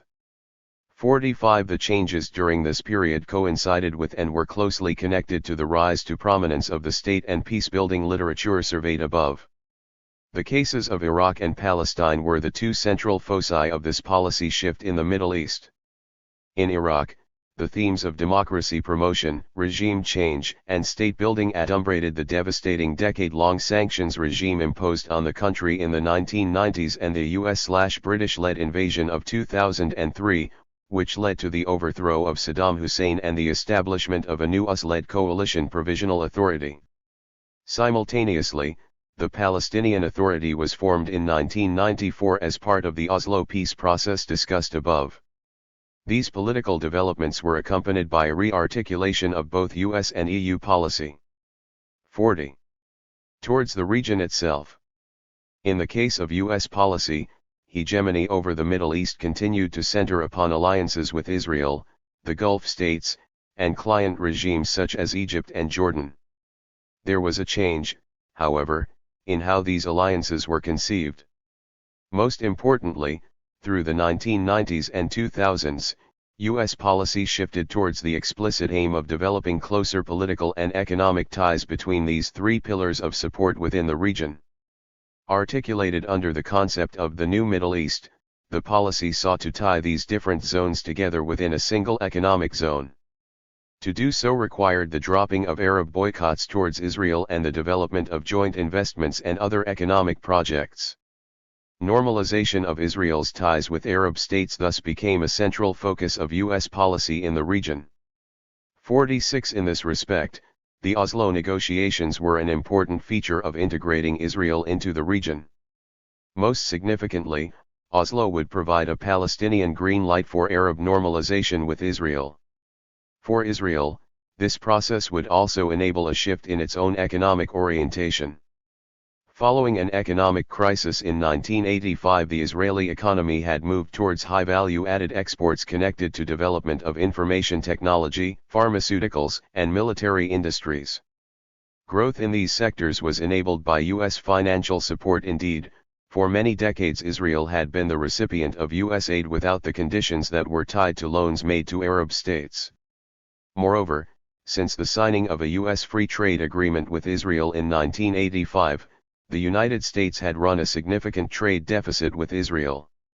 In this context, the attempt to normalize Israel's relations with other Arab states would further facilitate the internationalization of Israeli capital itself, allowing foreign investors to invest in the country without fear of Arab boycotts and marking the expansion of Israeli companies through core stock markets in the United States and European Union. 47 Between 1994 and 1998, a series of intergovernmental summits known as the Middle East and North Africa Economic Summits codified this trend towards normalization. The first of these, held in Morocco in 1994, saw concrete steps towards the lifting of regional economic boycotts and the establishment of a Middle East-wide Chamber of Commerce. Then US Secretary of State Warren Christopher was to note that the Middle East is open for business. The conference could be the beginning of a beautiful friendship. 48 subsequent MENA summits in Cairo and Amman explicitly tied normalization with the deepening of neoliberal reform processes, including, as the Cairo Conference final resolution noted, privatization, structural reform, and removing trade barriers, which were said to provide for a more business-friendly economic climate throughout the region. 49 One important indication of these regional shifts was the establishment of qualified industrial zones in Jordan and Egypt. QIZ provided duty-free access to U.S. markets for Jordanian and Egyptian exporters, provided that a certain 41% of inputs were from Israel. Launched in 1997, these QIZ perhaps best symbolized the new era of normalization between Arab capital and Israel. In 2004, Egypt also launched its first QIZ in an agreement with Israel and the United States. 6 more QIZs were approved in subsequent years, and from 2005 to 2008 exports from these zones grew at an annual average rate of 58%, 10 times that of total exports from Egypt to the United States. 50 Since their establishment, they have come to dominate bilateral trade between the United States and Jordan and Egypt respectively. In 2007, the U.S. government was reporting that exports from the 13 QIZs established in Jordan accounted for a massive 70% of total Jordanian exports to the United States. 51 In 2008, close to one-third of Egypt's total exports to the United States came from QIZs. 52 By 2013, this figure had risen to nearly 50%.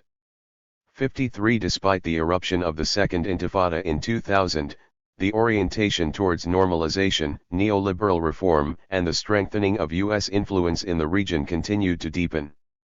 In mid-2003, George W. Bush announced the U.S. aim to establish a Middle East free trade area by 2013, which was envisioned as encompassing the region from North Africa to the Gulf. The means to achieving this free trade area were a range of bilateral economic agreements between the United States and individual Arab states, eventually joined together within a single zone.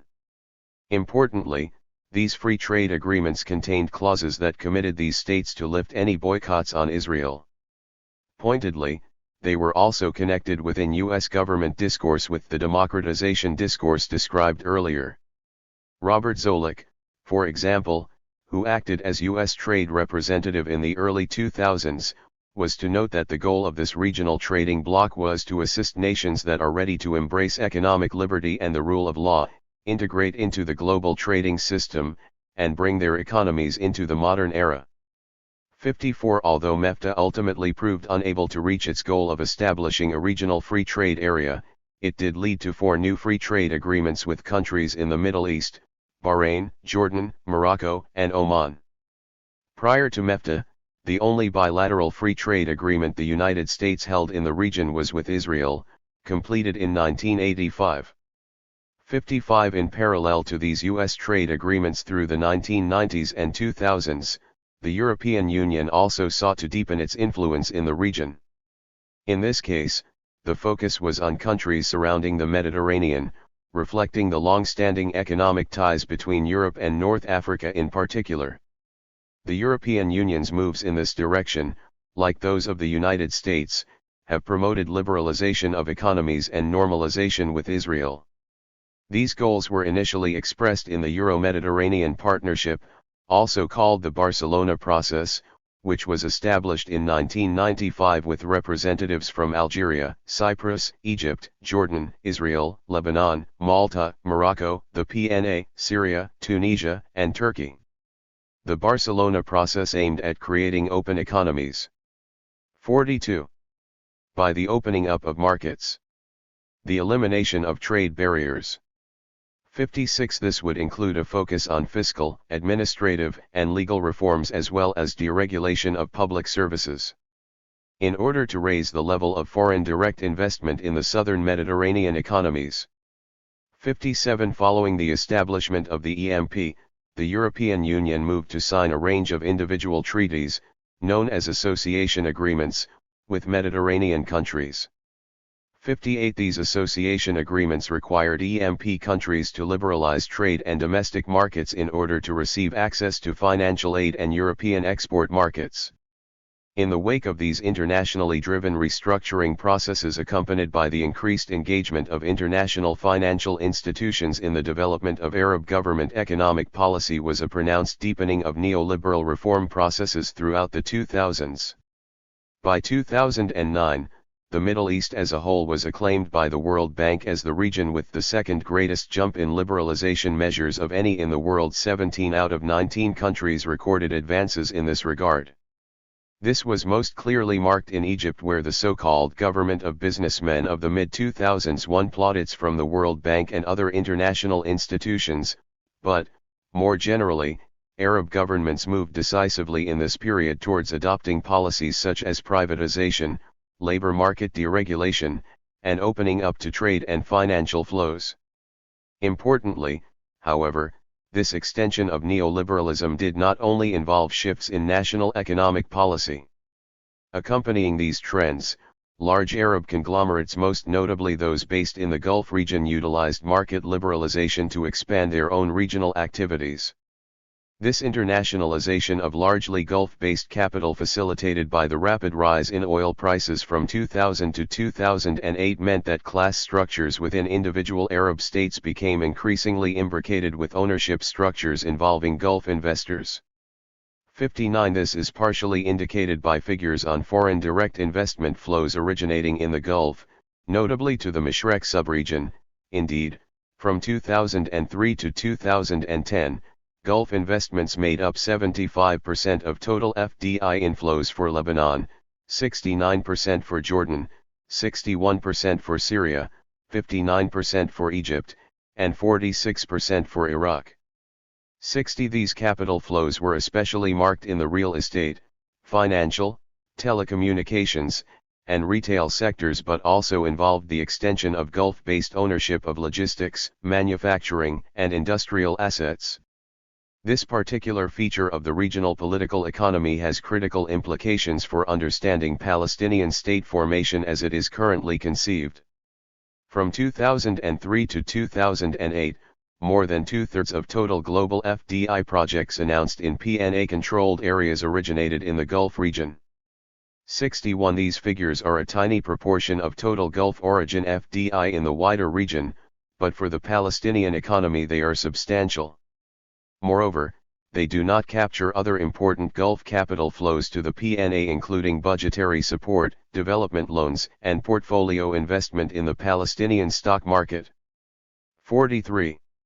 It is necessary, however, to conceptualize the internationalization of Gulf capital in a wider sense than simply FDI flows. Most significantly, internationalization has occurred through the return to Palestine of diaspora Palestinian groups who are headquartered or largely based in neighboring countries. Two prominent examples are the Al-Masri and Kauri family groups, both of whom locate their origins in pre-1948 Palestine.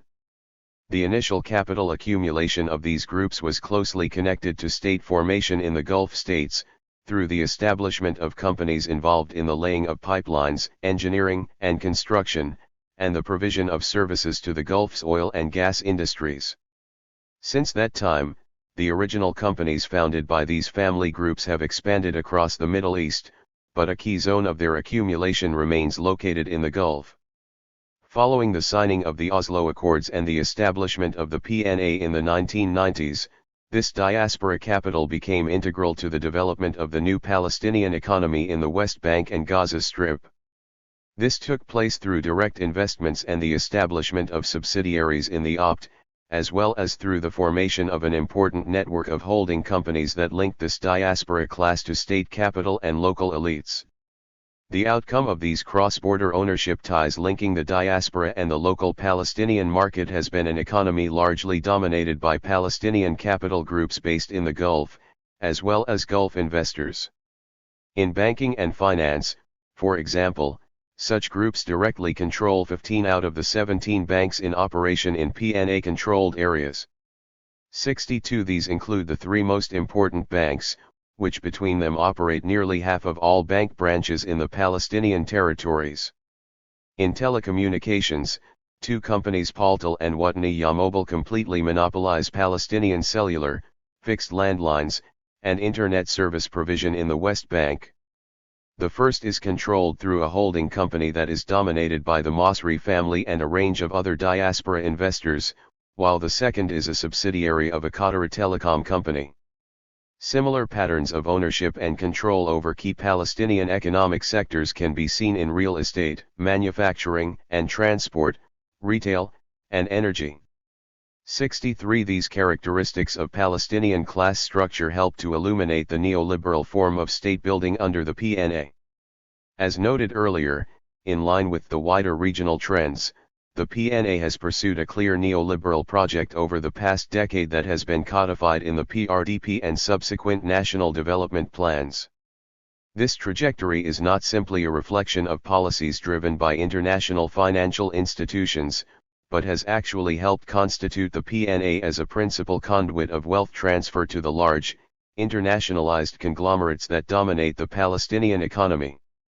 Affirming the perspective on state theory outlined above, the PNA appears as an institutional form expressing the dominance and interests of these capital groups.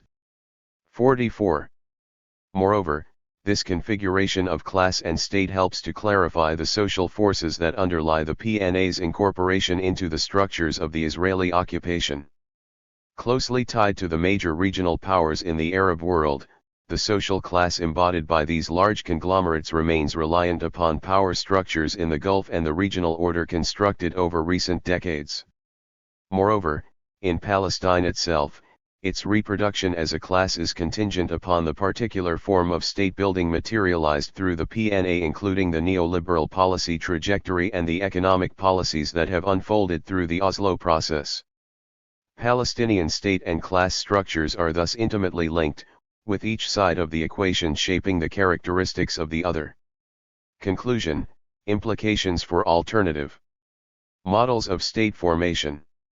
Before returning to the question of Palestinian state building in light of these dynamics, it is necessary to briefly discuss how the regional framework has changed following the 2011 Arab uprisings.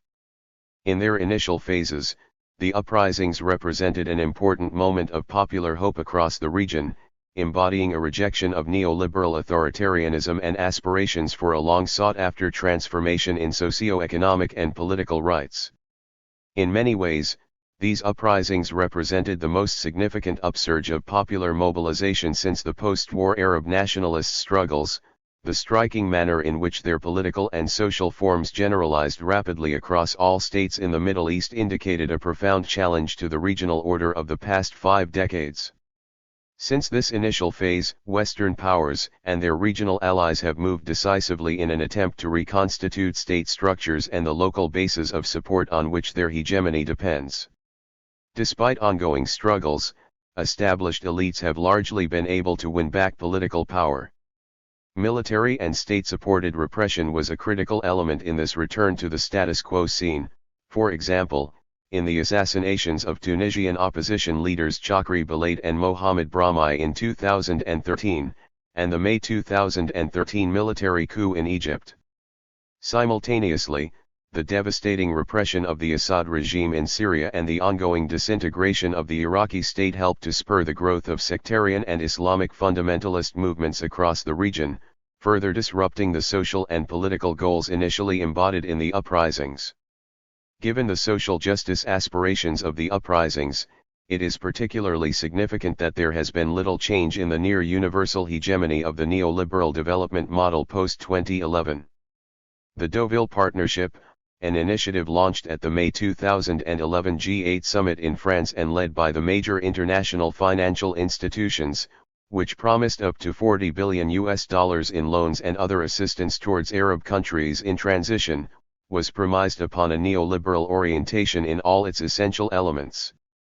64 Since that time, both the World Bank, 45, and IMF have deepened their engagement in the region, rolling out new loan agreements and assistance that are in essential continuity with past programs emphasizing private sector-driven growth, fiscal austerity, and the liberalization of financial and labor markets. 65 International actors, notably the EBRD, have also entered the region for the first time, making explicit the argument that state building necessarily involves the twinning of liberal democracy and neoliberal economic policy. Indeed, the current socio-economic and political crises are frequently portrayed by IFIs as an opportunity to extend the policy trajectories of past regimes. As the European Investment Bank noted not long after the overthrow of Ben Ali and Mubarak, moments of political change can also represent an opportunity to reinforce or improve already existing institutional frameworks. 66 The Gulf states have played a central role in shaping the new political arrangements that emerged in the post-2011 period. This has involved financial and political support to new governments, political movements, and armed groups. The battle to assert regional hegemony has been marked by the surfacing of severe rivalries within the Gulf itself, which has frequently led to different Gulf states sponsoring opposing forces in neighboring Arab states. Economically, the Gulf also remained dominant in the years after the uprisings, with an ever-widening gap emerging between it and the rest of the region from 2011 to 2014. This differentiation of power and wealth can be attributed to both the ways in which different zones of the Middle East have been inserted into the world market as well as the enduring crises of the region. With the relatively stable emergence of the Gulf states from the global crisis of 2008 and the high oil prices that continued from 2010 to mid-2014, Gulf states were able to accumulate vast quantities of surplus capital. Even following the collapse in oil prices in 2014, the Gulf Cooperation Council states have continued to play a dominant political and economic role in the Arab world. 67 At the same time, the rest of the region has been faced with the ongoing weakness of major trading partners, particularly the European Union, and the political and social crises of states such as Egypt, Libya, Yemen, Iraq, and Syria. The ensuing regional differentiation is a critical characteristic of the contemporary moment. Throughout these developments, Israel's integration into the Arab world continues to be an important focus of long-term Western policy despite the popular Arab antipathy towards this goal. In particular, from 2015 onwards, the increasingly close relationship between Israel, Saudi Arabia, and the UAE has become apparent in joint military exercises, commercial and economic ties, most conspicuously in the security, surveillance, and high-tech sectors, as well as open visits of high-ranking political figures. Israel also emerged as one of the earliest endorsers of the Saudi-UAE actions against Qatar in mid-2017, echoing its growing convergence with Saudi Arabia and the UAE on many of the key political 46 questions in the region.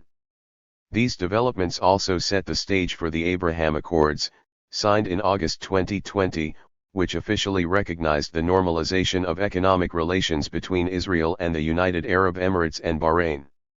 All of these features of the contemporary moment affirm that the characteristics of class and state formation in Palestine will continue to be shaped by developments at the regional scale. Given this fact, what does the analysis of this chapter say about the possibilities for models of state formation that could encompass the aspirations of Palestinian self-determination?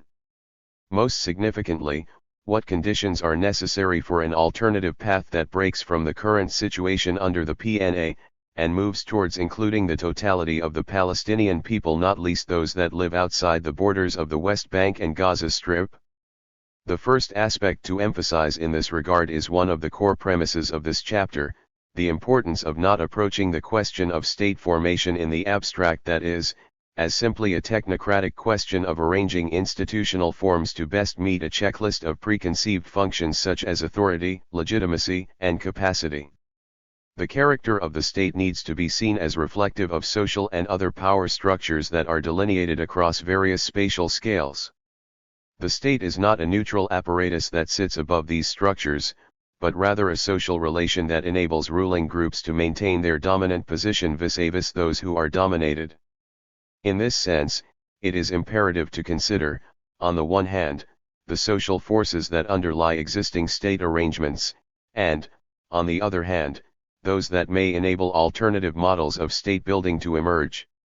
Without assessing these social forces, analyses of state formation that focus simply on a normative recipe of institution building or establish moral criteria for how those states should function tend to abstract the concrete relations of power and thus inadvertently or not reinforce those very relations.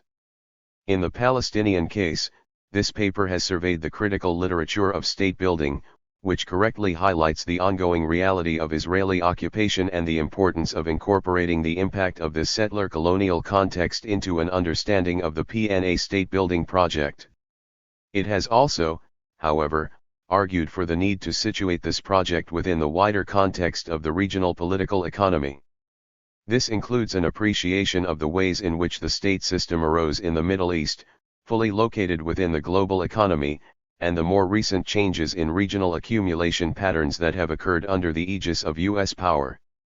The significant realignment of the regional political economy through the 1990s and early 2000s was driven by a variety of intersecting factors: military conflict and state building, the widespread adoption of neoliberal policies by all states in the region, the impetus towards deepening regional trade and financial linkages embodied in the various projects promoted by the United States, European Union, and international financial institutions, and the increasing intermeshing of capital ownership across the regional space, typified most sharply in the internationalization of Gulf-based 47 capital.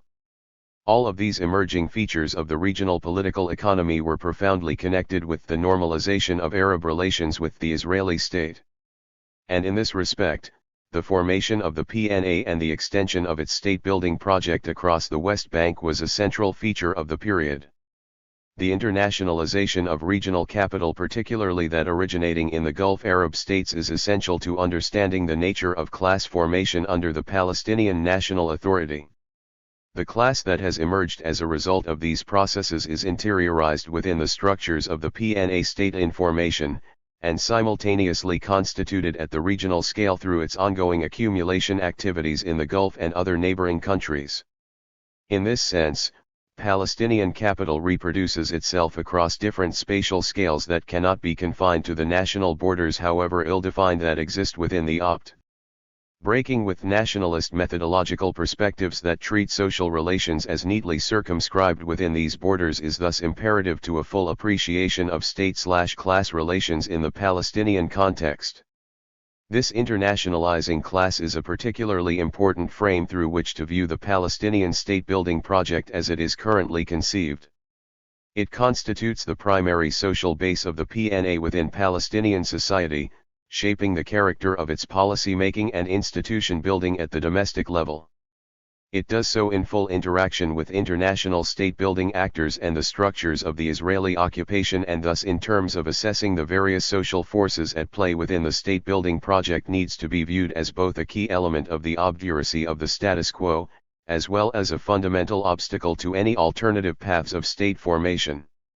Given this arrangement of social forces, any alternative model of state formation, notably that embodied in a single-state solution, is necessarily premised on a fundamental challenge to the position of current Palestinian elites, particularly those whose accumulation is predicated upon the state-class relations analyzed in this chapter. Any just and progressive alternative model of state formation is thus unlikely to be an elite-driven project, but will take place in opposition to these elites and involve the dismantling and rejection of existing political economy structures in Palestine. It necessitates, in other words, not simply a political change, but must also involve tackling economic inequity and the dominance of the neoliberal paradigm. Moreover, because an alternative path in Palestine needs to occur in tandem with regional change, any full assessment of the prospects of Palestinian state formation is not solely a question of internal Palestinian dynamics. 2. The Gaza Strip.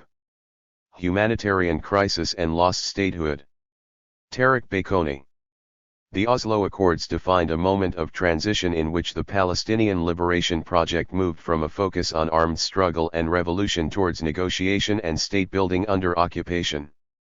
While many were initially hopeful about the Oslo Accords, one of the unexpected effects of these agreements was the split of the Palestinian movement into two projects, one that broadly remained committed to the principles of liberation as first articulated by the Palestine Liberation Organization, and one that adopted a diplomatic path towards the partition of mandatory Palestine. These two projects have manifested themselves in divisions between and within factions, the most explicit of which is the divide between Hamas, the Islamic resistance movement currently governing the Gaza Strip, and the Palestinian National Authority in Ramallah. The Gaza Strip, as home to the Palestinian school of thought that remains committed to the PLO's purist vision of armed struggle for liberation, albeit in an Islamist guise, is in many ways today a microcosm of the Palestinian national movement. It demonstrates in contemporary fashion the costs and limitations of remaining committed to central tenets of the Palestinian struggle. In that sense, the Gaza Strip is also the linchpin of the debate for determining the future of the Palestinian national movement. The Palestinian people are currently undergoing a period of transition into a post-Oslo reality, the nature of which is yet to be determined. Many possible trajectories present themselves: a reorientation and strengthening of efforts to achieve self-determination within the context of a two-state model through internationalization efforts or multilateral diplomacy, a shift towards a rights-based movement and the launching of an anti-apartheid grassroots struggle, an armed uprising, or, most likely, a future that combines elements of all of the above. It is also probable that debates and introspection regarding the optimal path forward will be preempted by a tipping point that is at this moment unforeseen. The policies of an increasingly right-wing and messianic Israeli political establishment, backed by American support, are actively creating facts on the ground that could force Palestinians to react in one way or another, heightening their sense of uncertainty and instability. Regardless of the future trajectory of the Palestinian national movement, policies that have now been imposed and institutionalized within the Gaza Strip must be contended with.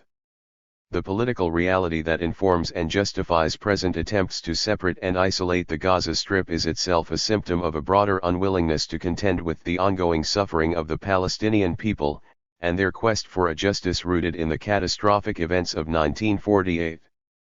Past and contemporary political discourse, led primarily by Israel and the United States, seeks to avoid such a reckoning by adopting humanitarian, military, and/or economic means to assuage the need for a political resolution. Such efforts are clearest today in Gaza, where members of the international community deal with the Strip variously as a humanitarian challenge or a terroristic security threat. Within such a framing, the political drivers that have given rise to the current situation in Gaza are effectively marginalized. This has resulted in the emergence of a de facto reality where dealings with the question of Palestine are necessarily restricted to the West Bank, particularly the effort to address Israel's colonization of the territories there. Yet such a focus will not in any way settle the principal drivers of Palestinian nationalism. Rather, it is imperative to know the underlying factors that animate the status quo in the Gaza Strip, and Israel's disposition towards it, as these are representative of the core issues. To do so, one must also contend with the reality of Hamas. The fates of Hamas and the Gaza Strip over the past 3 decades have inadvertently come to be intertwined, and it is impossible to deal with one without understanding the other. During the present period of transition, as Palestinians rethink their visions of statehood and contemplate the future of their struggle, an understanding of this interplay between Hamas and Gaza, and the historical backdrop that has led us to the present moment in time, where 2 million Palestinians are sealed off by an unforgiving blockade, is essential. Hamas and the Oslo process. In late 1988, Palestinian leader Yasser Arafat convened the exiled leadership of the PLO in Algiers. The eruption of the First Intifada in the occupied territories had finally compelled Arafat to officially adopt policies the PLO had been contemplating for years.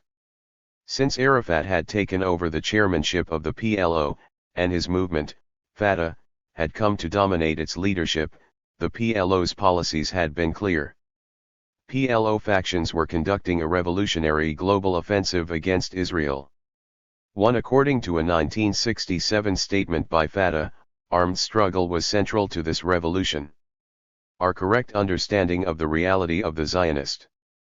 56. Occupation confirms to us that regaining the occupied homeland cannot happen except through armed violence as the sole, inevitable, unavoidable, and indispensable means in the battle of liberation. Fatah's statement goes on to describe the necessity of dismantling the colonial base of the Zionist occupation state and asserts that its intellectual, social, political, military, and financial elements have to be destroyed before the Palestinian homeland can be liberated.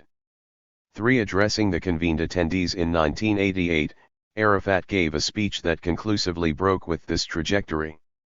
Rejecting the use of armed struggle for liberation, Arafat declared the independence of the State of Palestine and invoked international resolutions that demonstrated the PLO's willingness to accept a state on the West Bank and the Gaza Strip, with East Jerusalem as the capital.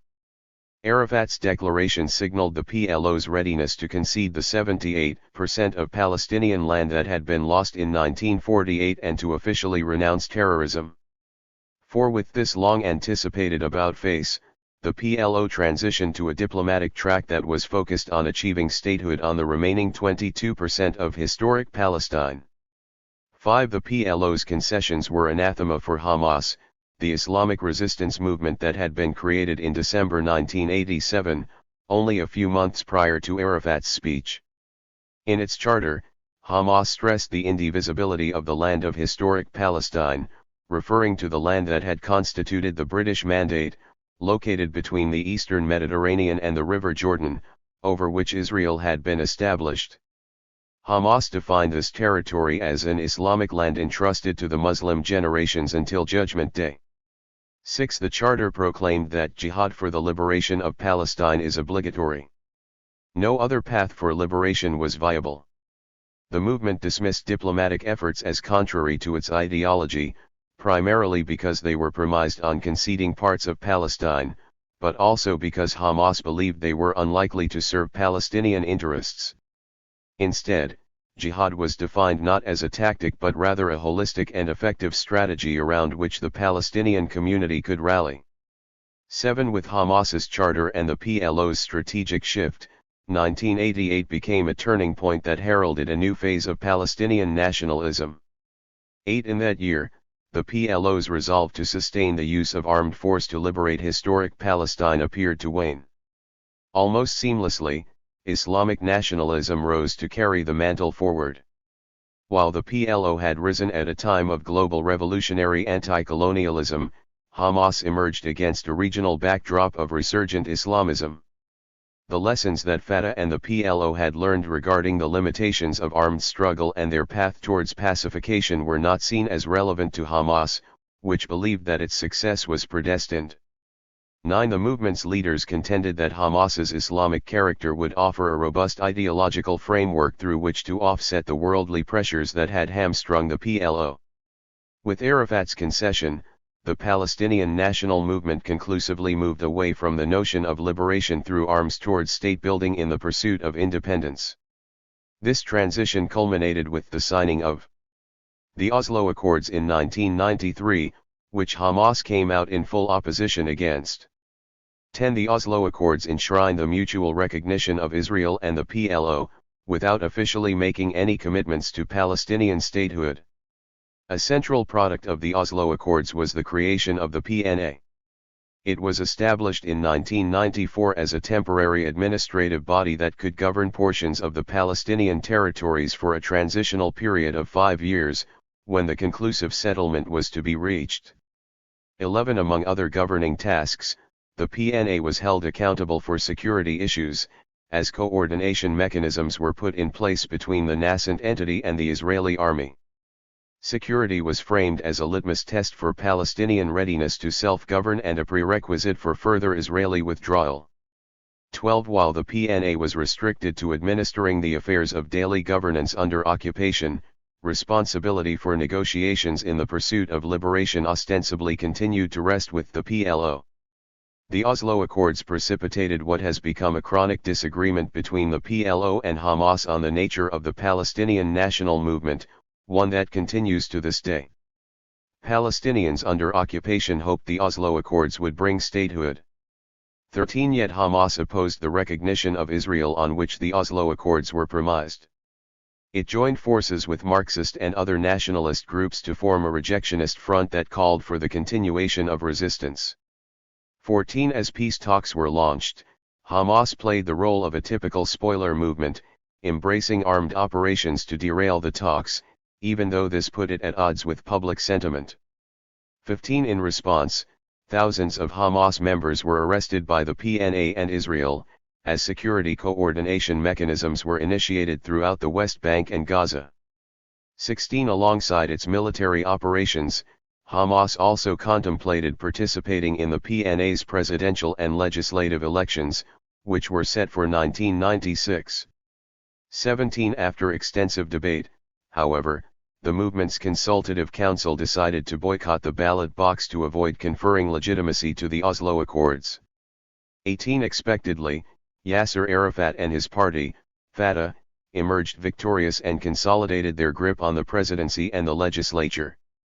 19. The PLO and successive Israeli governments sustained peace talks even as it became evident that the 5-year deadline for reaching a final settlement in 1999 would be missed.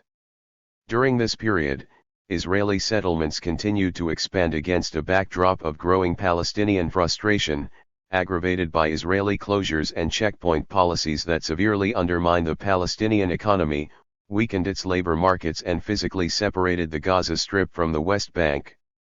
20. During this time, the number of settlers reached more than 350,000, controlling almost 7% of the land on which 3 million Palestinians were living. Israeli settlers competed with Palestinians for access to land and resources, fragmented the Palestinian territories into increasingly isolated silos, and restricted freedom of movement, with severe implications on the overall economy. During the period of negotiations, unemployment rose from under 7%. 58. Before the Oslo Accords to 25% in the West Bank and 38% in the Gaza Strip by 1996. In the 5-year period of negotiations, Israel imposed 443 days of closure, preventing the movement of persons, goods, or capital between Israel and the Palestinian territories. 21. As the Palestinian economy sagged under the weight of the occupation, Palestinian quality of life suffered and discontent grew. 22. Al-Aqsa Intifada, Palestinian resistance. Israeli unilateralism, and war on terror. In September 2000, in the absence of prospects for a Palestinian state, the occupied territories erupted in the Second Intifada, what Hamas hailed as the divine intervention that had derailed the diplomatic process. 23. Unlike the first uprising, the Second Intifada rapidly militarized, as Palestinian mobilization was met with the full power of Israel's army. The military wings of both Hamas and Fatah reverted to armed resistance in order to pressure Israel to end its occupation. Arafat's role was widely interpreted as focused on leveraging arms to change the balance of power in the negotiations, and thereby as complementing, rather than supplanting, the diplomatic track that the PLO had committed to with Oslo. For Hamas, the reading was different. Hamas's leaders celebrated the Intifada, and early on articulated their vision for it. As Abdelaziz al-Rantisai, a prominent Hamas leader, explained succinctly, "I am not saying that the Intifada will lead to the complete liberation of Palestinian land from the river to the sea. Still, this Intifada achieve the complete withdrawal from the West Bank, the Strip, and Jerusalem without giving up on 80% of Palestine." 24 Hamas's statements indicated that its goal for the Intifada was focused on ending Israel's occupation, a disposition that carried with it an implicit recognition of the 1967 lines. 25 While both Hamas and the PLO limited their immediate goals to the liberation of the occupied territories, Hamas was clear that this must come through force as the only way liberation could be unconditional. The movement's publications explained that diplomacy meant the return of these lands with truncated sovereignty, subservience to the occupier, deformation of Jerusalem, and without the rights of refugees. 26 Hamas rapidly became the central instigator of armed operations against Israel. Al-Qassam brigades, Hamas's military wing, adopted what they referred to as a balance of terror approach, in return for their brutal and indiscriminate killing of the elderly, women, and children. Now, the Zionists also suffer from being killed. Now Israeli buses have no one riding in them, and Israeli shopping centers are not what they used to be. 27 Balancing terror was a tool for Hamas to deter Israeli attacks on the Palestinians by forcing Israel to anticipate inevitable retaliation. 28 Yet Hamas's military strategy reflected a fundamental misunderstanding on its part regarding how Israel would react, particularly under Prime Minister Ariel Sharon, who was elected into power 6 months after the Intifada began, on February 6, 2001. Sharon won with a landslide vote, a resounding mandate from the Israeli electorate to deal with the Palestinian question militarily. A deeply controversial figure within Israel itself, Sharon was also despised by Palestinians, as he had built a military and political career rooted in destroying Palestinian nationalism. 29 His ideal outcome for Israel entailed the pacification of the Palestinian territories and their inhabitants, subjugating them to Israeli rule without conferring any collective political rights. Sharon's election had far-reaching consequences. Hamas, as well as Palestinians more broadly, interpreted his victory to mean that the Israeli public was not looking for peace.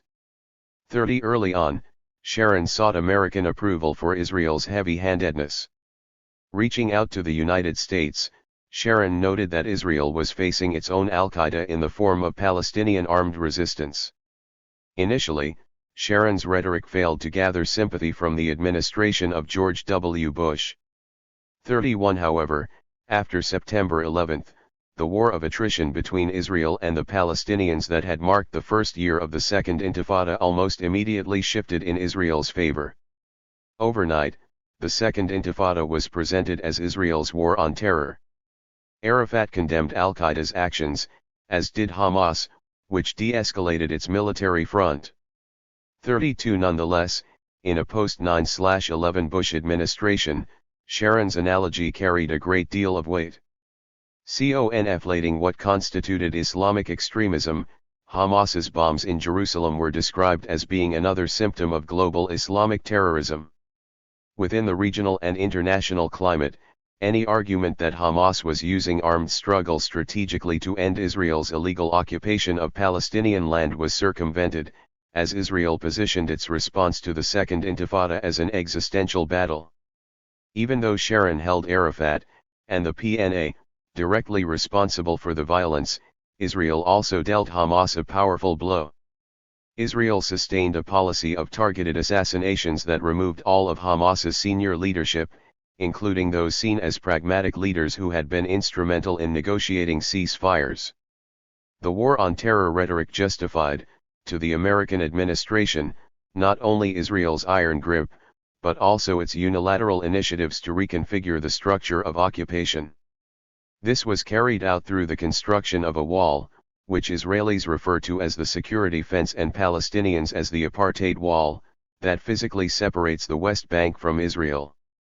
33 Simultaneously, Sharon announced Israel's unilateral disengagement from the Gaza Strip. This entailed withdrawing 9,000 Jewish settlers as a precursor to strengthening Israel's grip over areas that constitute an inseparable part of the State of Israel, namely the West Bank. Such a disengagement promised to reduce Israel's exposure to Palestinian resistance from the coastal enclave, and save significant security expenditure, given that these few thousand settlers controlled up to 30% of the Strip. 34 The remaining 70% of the Gaza Strip housed 1.8 million Palestinians. More important than security was Sharon's plan to remove these Palestinian inhabitants from Israel's direct jurisdiction. This allowed the state to maintain its control over the territories. 60. Of the West Bank and East Jerusalem, with their 2.7 million non-Jewish inhabitants, without the threat of altering Israel's character as a Jewish-majority nation. 35 Sharon's initiative reflected a continuation of his use of the pretext of security to unilaterally consolidate Israel's grip on the territories while avoiding any form of political engagement with the Palestinians. 36 This goal was explicitly articulated by Sharon's top aide, Dov Weissglass, in an interview several months after the announcement of the disengagement plan. The disengagement is actually formaldehyde, Weissglass told the Israeli newspaper Haaretz. It supplies the amount of formaldehyde that is necessary so that there will not be a political process with the Palestinians. 37 Hamas understood these calculations and voiced early reservations regarding Israel's disengagement even while celebrating what it viewed as the ability of the resistance front to prompt an Israeli retreat. 38 As Israel decimated the Palestinian uprising and political establishment, the Bush administration pushed for democratization in the Palestinian territories, another element of its war on terror doctrine. After Arafat's death in 2004, the United States and Israel sought a new Palestinian leadership that might revert to the project of state-building and diplomacy that had been initiated under the Oslo Accords.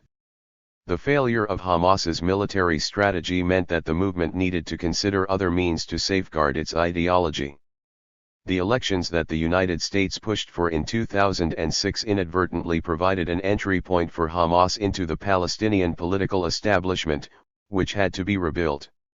This major reform and resuscitation of the Palestinian political system offered Hamas the impetus to seek an alternative to its military strategy, one that could safeguard the fixed principles that it viewed as central to the Palestinian struggle.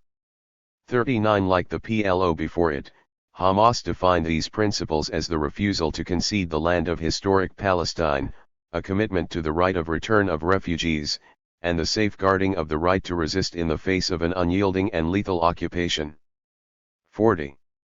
Marrying resistance with politics. The opportunity for Hamas to transition its ideology into the political sphere came in the form of planned presidential and legislative elections in 2006. Hamas's prospective engagement with the elections had to contend with a central tension. It disapproved of the premise of the PNA and the underlying Oslo Accords that had created it. As the movement considered engagement in the political process, it sustained its armed operations, in keeping with its perception that it could marry resistance with politics. 41 Musa Abu Marzouk, a Hamas leader, explained that Hamas's political aspirations entailed preserving the program of resistance. Despite being in an ebb and flow, the political framework should be the continuation of resistance, the refusal to undermine it, to remove its arms, or to shackle it with unfair security arrangements. 42 While the PLO's past entry into politics had been premised on concessions, Hamas tethered its possible engagement in politics to the failure of negotiations and underscored the need to reject any further concessions from the Palestinian side. 43 After extensive deliberations throughout 2005, Hamas's Consultative Council gave the go-ahead for the movement to take part in the elections.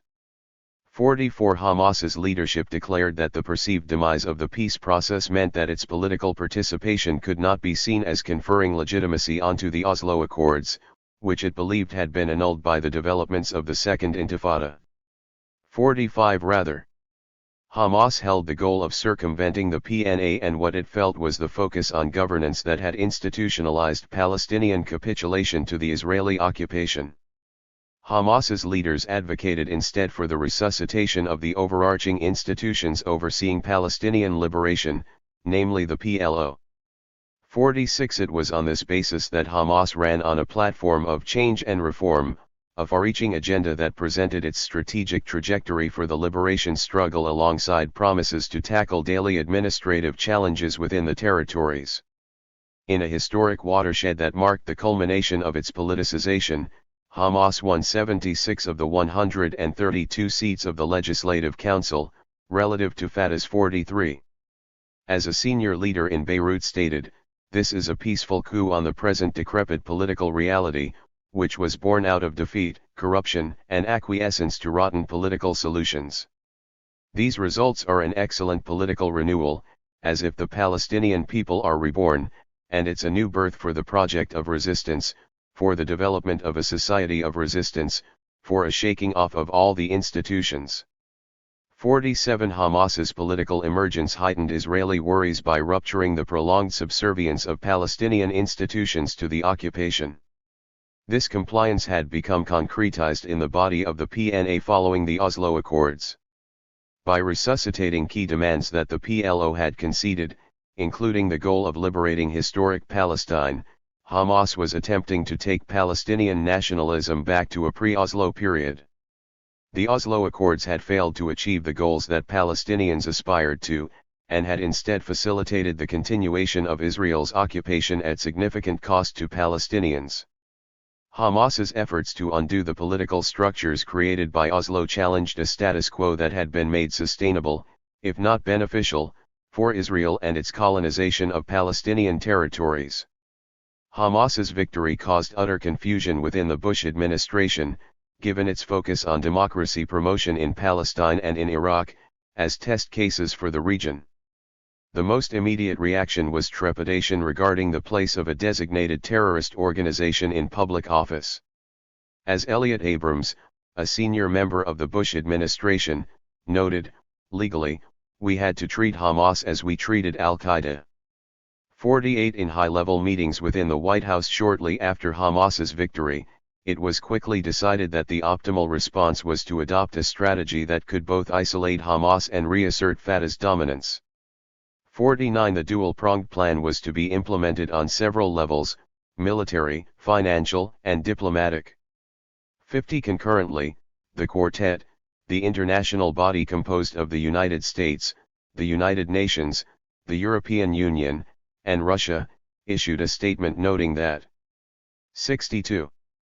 It was inevitable that future assistance to any new government would be reviewed by donors against that government's commitment to the principles of nonviolence, recognition of Israel, and acceptance of previous agreements and obligations. 51 The Quartet's conditions mirrored the prerequisites the PLO had been required to fulfill for diplomatic engagement almost 2 decades prior. Even though the PLO's acceptance of these conditions and the subsequent extensive peace talks had still not compelled Israel to relinquish its hold over the territories, the same demands were now put to Hamas.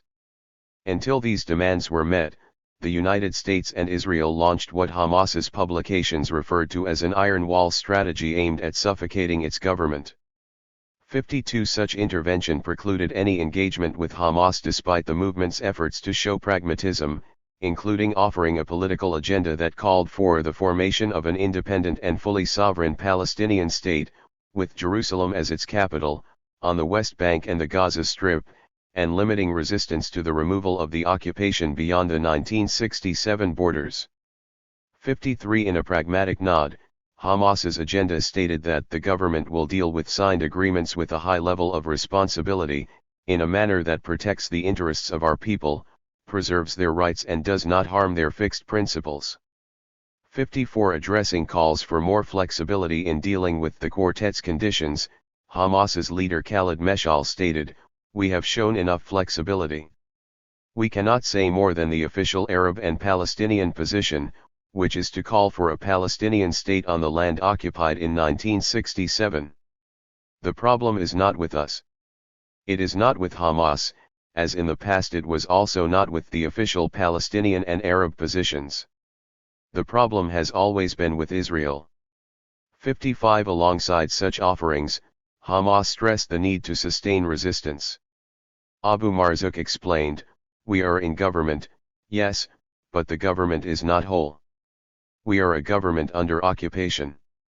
We cannot assume that we have a government similar to others in the world. Or as the Americans demand, that we act only as a government."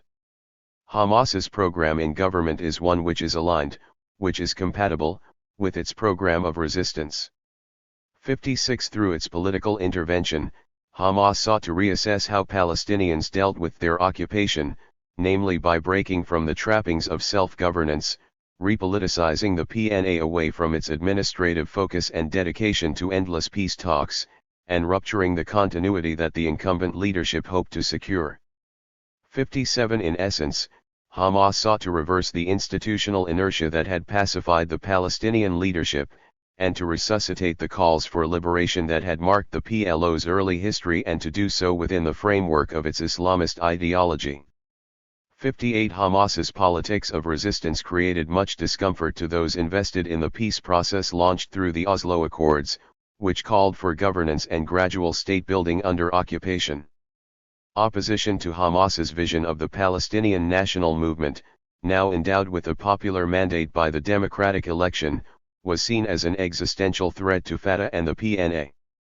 The Gaza Strip 63, which remained wedded to the Oslo principles.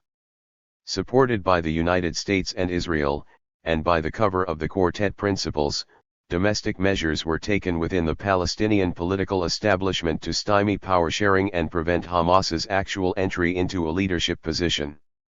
Signaling an initial impetus to act pluralistically within the PNA, Hamas extended a formal request to Fatah to form a coalition government. 59 Yet, reflecting wider sentiment, Fatah leaders suggested it would be shameful for Fatah to even consider entering a coalition government with Hamas.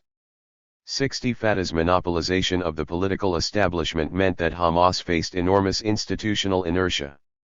This was exacerbated by the international community's overt and clandestine support of the incumbent. As discussions among factions progressed to forming a unity government, the PNA's leadership initiated measures to mitigate Hamas's entry into politics. In an extraordinary session, the outgoing legislature proposed and passed bills to expand the remit of the president's office, held by Mahmoud Abbas, who won the presidential elections in 2006, at the expense of the incoming cabinet in areas such as security and the judiciary. These measures reversed past American-led reforms and recentralized political power within the hands of the president. 61 Hamas's publications viewed these activities as part of an international conspiracy and called the extraordinary session unconstitutional. 62 articles condemned Abbas's authoritarian hold on power. 63 leaders remarked that when pushed reforms on President Arafat, the goal was to pass the authority to the prime minister, particularly over the security forces. Now the time is to return the authority to the president once Hamas has come into government. That is illogical and unacceptable. 64 For close to 18 months, the parties pursued a plethora of initiatives aimed at sharing power. Yet Fatah insisted that, prior to sharing power, it was incumbent on Hamas to transition, as the PLO had done in the past, from liberation through armed struggle to state building towards independence. As a senior Fatah leader said, if new parties come into power in Spain or Italy, they would still recognize their membership in NATO. Recognition does not have to come from the party, but the government would have to respect past agreements. 65 Fatah's leadership was working from the premise of continuity, on the basis that the PLO was an authoritative body, akin to a sovereign state, recognized through its adherence to past agreements. The PLO remained committed to the 1988 concessions and the Oslo Accords, despite their failure to lead to a Palestinian state, and they believed Hamas's politicking in the PNA was premised on an implicit embrace of the Oslo Accords. Hamas dismissed these delusions. Citing the absence of sovereignty, repeated American and Israeli intervention, and the vacuous nature of past agreements given Israeli reservations, Hamas questioned the basis of international recognition. 66 Before past agreements could be upheld, Hamas insisted that the PLO must be reformed so that all political parties could have a say in. Announced an easing of the access restrictions along Gaza's perimeter fence. While following it, some farmers resumed the cultivation of land located up to 100 meters from the fence. Shooting incidents continued affecting civilians in areas as far as reconstituting its manifesto. Widely understood but unspoken was Hamas's desire to reverse the trajectory that the PLO had taken under Fatah's tenure, including its recognition of Israel. 67 Hamas's attempts to offer pragmatic concessions were consistently ignored in favor of military, financial, and diplomatic intervention. During the brief window between 2006 and 2007, when Hamas sought to claim its position as democratically elected government, more than 600 Palestinians were killed. A brief episode in Palestinian democracy had ended in fratricide. 68 Foreign intervention and domestic authoritarianism ultimately facilitated military clashes between Hamas and Fatah, and paved the way for Hamas's violent capture of the Gaza Strip. Underlying such turmoil was an absence of any effort to deal with the political motivations underpinning Hamas's agenda. Like the PLO before it, Hamas's political vision, and with it the internationally sanctioned right of self-determination, right of return, and right to resist demands that form the core of Palestinian nationalism, had effectively been neutralized. The fig leaf, Gaza as terrorist haven. On the eve of Hamas's takeover of Gaza in June 2007, a leaked report noted that a senior member of Israel's security establishment was quoted as being happy at the prospect of Hamas taking over the Gaza Strip, as that would then allow Israel to declare the coastal enclave a hostile territory. 69 Although not an official position, this well encapsulates Israel's disposition towards the Gaza Strip after Hamas's takeover, a development which ruptured the Palestinian territories institutionally and politically. With that division, the international blockade that had been imposed on the Palestinian Authority following Hamas's entry into the political establishment morphed to focus primarily on the Gaza Strip, where Hamas's jurisdiction could be geographically delineated. All 5 crossings leading into the territory from Israel were shut, as was the Rafah border with Egypt, hermetically sealing the strip and preventing the movement of goods or people into or out of it. 70 Israel cut fuel shipments by half and reduced imports into Gaza to the minimum amounts of food and medical supplies required for survival without sinking Gaza into a humanitarian catastrophe. 71 Food shortage and healthcare crises were felt almost instantly as poverty rates and unemployment soared. Palestinians in Gaza began experiencing electricity cuts of up to 16 hours per day. Half of Gaza's 1.8 million Palestinians were receiving water for only a few hours a week. Unemployment rose to more than 50%, only 23 out of more than 3,900 industrial operations continued to function, and 70% of Gaza's agricultural land was no longer being irrigated. 72 Rapid economic deterioration was compounded by the fact that Gaza had suffered decades of development, whereby its economy had contracted and its infrastructure regressed as a result of Israel's isolationist policies towards the Strip, which officially began following the Oslo Accords. 73 Under international law, the blockade amounted to collective punishment and came at a horrific cost to Gaza's population. 74 Initially, as articulated by Israeli, U.S., and PNA politicians, the blockade was aimed at forcing the collapse of Hamas's government and reunifying the Palestinian territories under a single leadership. 66. Committed to negotiations with Israel. Yet rather than collapsing Hamas, the blockade allowed it to consolidate its grip and institutionalize a government that today oversees the affairs of the Gaza Strip in much the same way as the PNA does in the West Bank. In response to Hamas's entrenchment in the Gaza Strip, Israel gradually adopted a military doctrine referred to by its security establishment as mowing the lawn. 75 This entails the intermittent use of military power to undercut any growth by the resistance factions in Gaza. Through 3 major military assaults and countless incursions since 2007, Israel has used overwhelming military might to break the spirit of resistance in Gaza, pacify Hamas, and work towards deterrence. 76. Over the course of more than a decade, this dynamic has given rise to an equilibrium of belligerence between Hamas and Israel.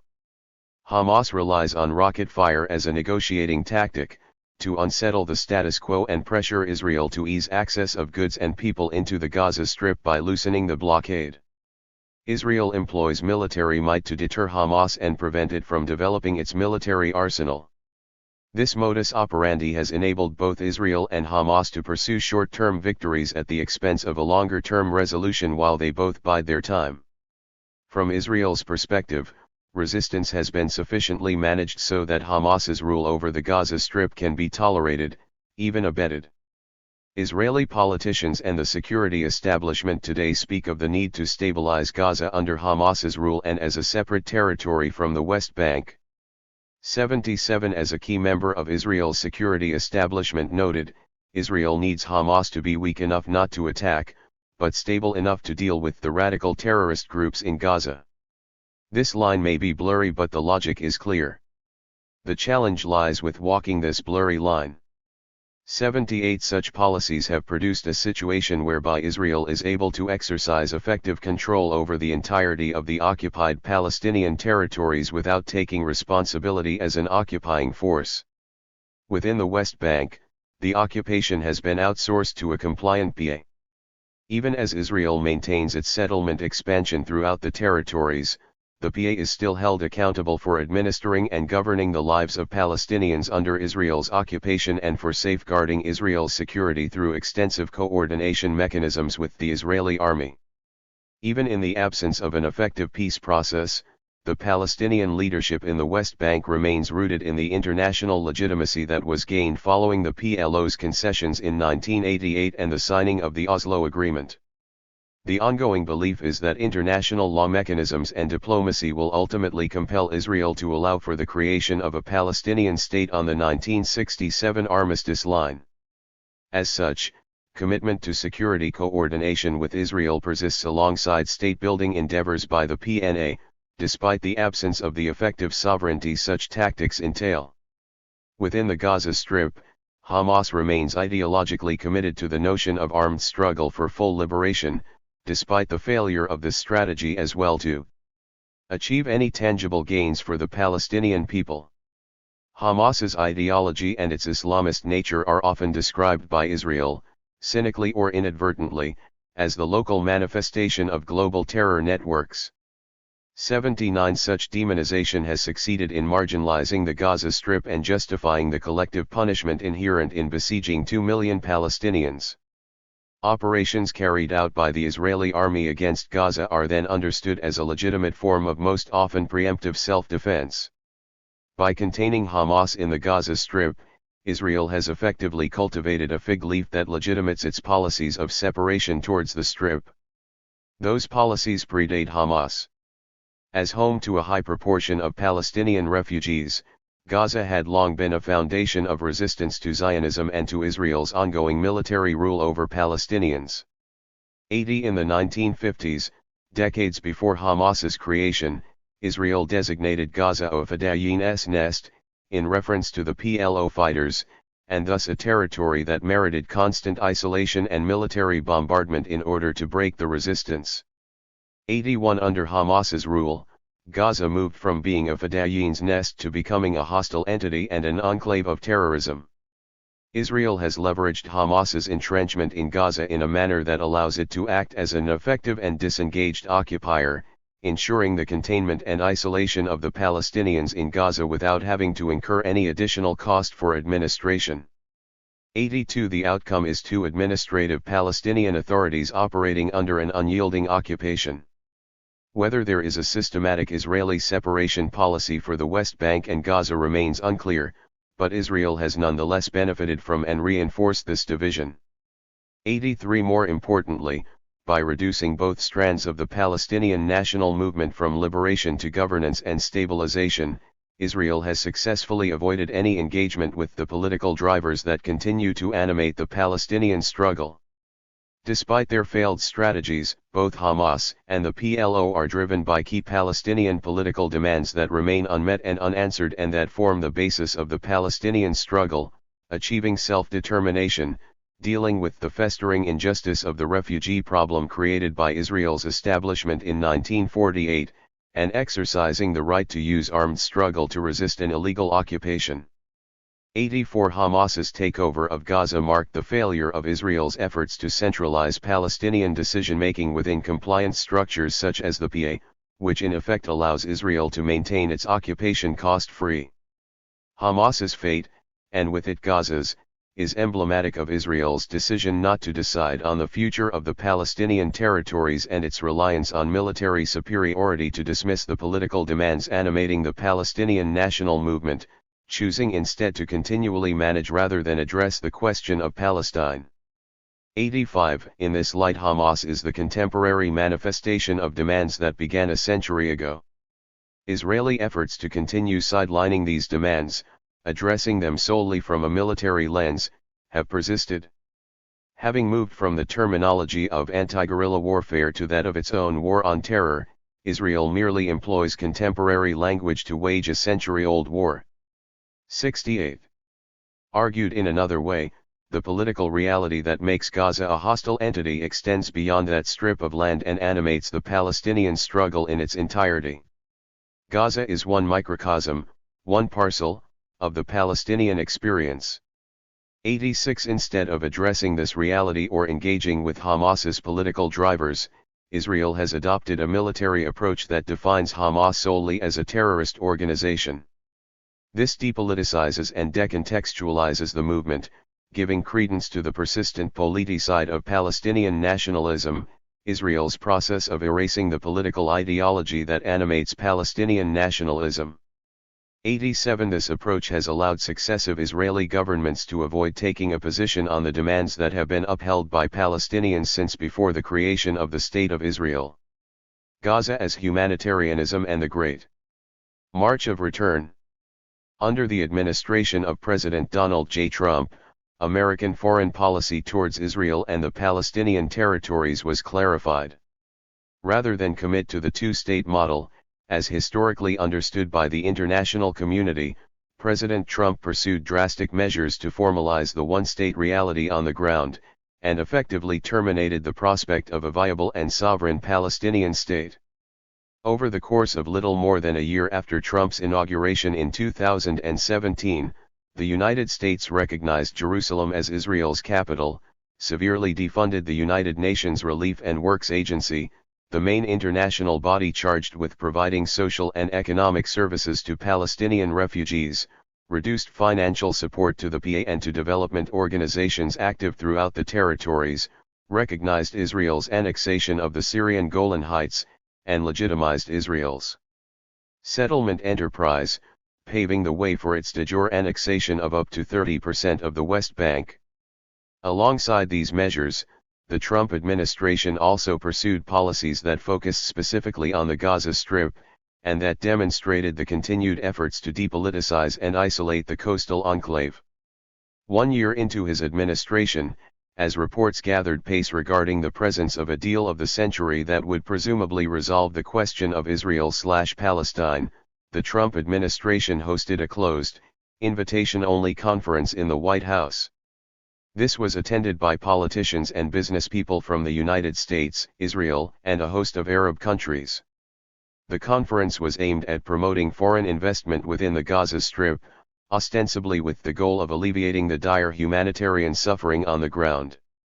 Projects ranged from power generation plants that would mitigate the chronic electricity crisis in Gaza to sewage treatment and water desalination plants. These interventions expanded and built on a history of developmental projects, including those that continue to be promoted by economic bodies such as the Office of the Quartet and other development organizations that are active in the Gaza Strip.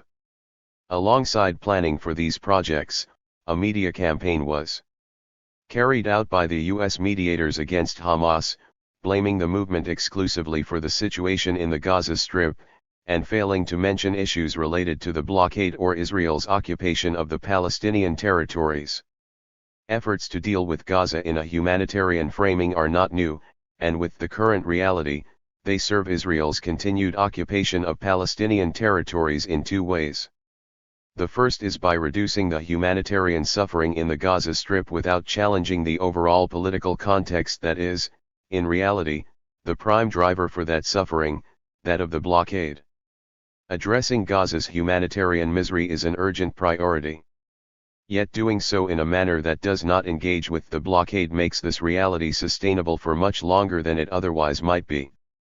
With the international community and the private sector underwriting and profiting from the need for humanitarian intervention in Gaza, the structure of the blockade can firmly remain in place without Israel risking a catastrophic humanitarian crisis that would turn the world's opinion against its flagrant violation of international law.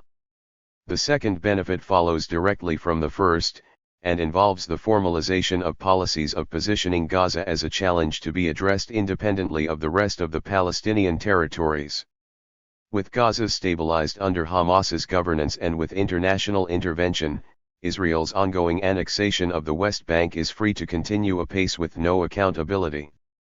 The combination of these two issues has given rise to the re-emergence of a state-minus discourse.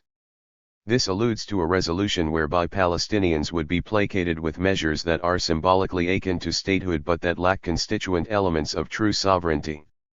Past and present measures include demanding that the future Palestinian state remain demilitarized, or limiting Palestinian sovereignty to autonomous governance in specific jurisdictions. The Trump Plan, released in January 2020, redefined Palestinian statehood to entail self-governance within around 168 urban silos in the occupied territories, almost entirely surrounded by Israeli territory and lacking any form of sovereignty. With Jerusalem having been recognized by the United States as the capital of Israel, with major territorial divisions throughout the West Bank as a result of illegal settlements, and with the severance of the Gaza Strip from the rest of the territories, the state on offer to the Palestinians through formal diplomatic channels entails a fraction of the 22% of historic Palestine that Palestinians had hoped to build their state on when the PLO first accepted the notion of partitioning the land in 1988. Such formulations, although touted as resolutions, are little more than a continuation of Israeli efforts to manage, rather than resolve, the question of Palestine. With the current failed strategies of both Hamas and Fatah and the institutionalization of the division within the territories, Israel has been able to sustain a cost-free occupation while enjoying Jewish supremacy over the entirety of the land of historic Palestine. Yet it would be a mistake to overemphasize the sustainability of this situation. The failure of the Palestinian political elite and the slow demise of the Oslo Project 70 have initiated a gradual reorientation on the level of the Palestinian grassroots that is possibly indicative of where the future of the Palestinian national consciousness resides. From the prayer intifada of the summer of 2017 in Jerusalem to the return marches carried out from Syria outside Israel's northern front, a significant, if sporadic, mobilization on the grassroots level has been slowly flourishing over the past few years. Such mobilization is taking place outside the context of the PLO or that of the Palestinian political establishment. Previous ruptures in the long history of the Palestinian struggle for self-determination suggest that such sporadic instances of popular resistance to Israel's occupation are likely to erupt in one form or another. They are a reminder of the political nature of the Palestinian question, which remains unaddressed. One of the most significant of these mobilizations was, of course, the Great March of Return, in which Palestinian civil society in Gaza launched a mass movement that cut across political affiliations. The GRM was a popular initiative that mobilized under the single banner of return, the demand for the return of the Palestinian refugees to homes from which they had been expelled or had fled in 1948. Although the immediate goal of the GRM was to pressure Israel to lift the blockade, the overarching vision under which it unfolded was one of return. As such, the GRM openly broke from the central tenets of peacemaking that marked the Oslo period, which entailed the minutiae of diplomatic negotiations around land swaps and the 1967 lines, and instead returned to the roots animating Palestinian nationalism, which remain anchored in the tragedy of al-Nakba. The effect of such discourse was to begin the process of reclaiming a Palestinian narrative that might move beyond the factional fragmentation that was the outcome of the Oslo Accords, the most prominent result of which is Gaza's geographic isolation. Furthermore, the fact that the GRM was initiated at a grassroots level demonstrates an inherent rejection, or impatience, with factional politics, and a recognition that the Palestinian political elite have become embroiled in a system of power dynamics that has failed to achieve freedom, equality, or justice for the Palestinians. The initial hope that the GRM could be the harbinger of broader change within the Palestinian struggle dissolved as the movement was challenged by Israel's disproportionate, and tremendously lethal, use of force, as well as, eventually, by greater involvement from Hamas. Hamas's efforts to co-opt the GRM threatened to subsume it into the very political reality it was hoping to break away from. Yet even with such risks, the protests can nonetheless be understood as a rejuvenated form of Palestinian political mobilization and possibly, as the catalyst for the launching of the next, post-Oslo, phase of the Palestinian struggle. The inclusive discourse that marked the GRM's ideology and its rootedness in 1948 have the power to unite Palestinians across geographies in a single narrative based on the Palestinian historical experience of dispossession and exile. It is this kind of narrative that ultimately has the power to lead the Palestinians out of the current political stalemate that first the PLO, then Hamas, have led them into. The Gaza Strip 71. In rethinking the notion of Palestinian statehood, one must heed the demands being generated from the grassroots, given that the political elite no longer have the required legitimacy to lead the narrative. Once again, Gaza is leading the path by illuminating the power of defining a Palestinian vision that is rooted in Palestinian rights, like the right of return. These rights and the political demands that emerge around them are the ones that Israel continues to marginalize in the hope of managing rather than resolving the question of Palestine, often through the use of overwhelming military might. The Gaza Strip, while contained and safely isolated under Hamas's government, demonstrates through its marches that even in the face of the greatest adversity, the Palestinian people remain committed in their quest to achieve the justice they have been seeking for the past century. It is imperative to heed this call, and to root the future trajectory of the Palestinian struggle in this call for rights, embracing the power of this narrative to reunify the Palestinian people and dismantle the political structures that have been created to fragment them. 3. The Forgotten Palestinians. East Jerusalem and the Oslo Peace Process. Hania Walid Asali. According to the Palestine Liberation Organization's 1988 Declaration of Independence, East Jerusalem is the capital of the envisioned Palestinian state. The Oslo Accords, signed between the PLO and the government of Israel in the early 1990s, defined Jerusalem as one of 7 permanent status issues, to be negotiated at a future point as part of negotiations on a permanent status agreement. Such negotiations subsequently started and broke down at several points, including in 1996 and 1999 to 2001. This effort peaked with the Camp David Summit of 2000 and the Taba Talks of 2001, both of which used the framework of the Oslo process and ultimately ended in failure.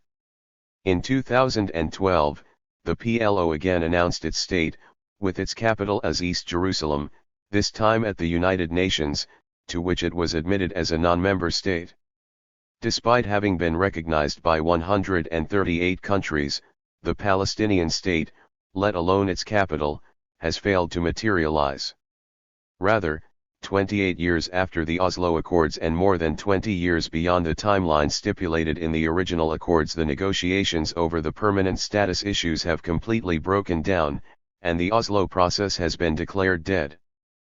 This failure has taken a particularly high toll on East Jerusalem and its approximately 330,000 Palestinian residents.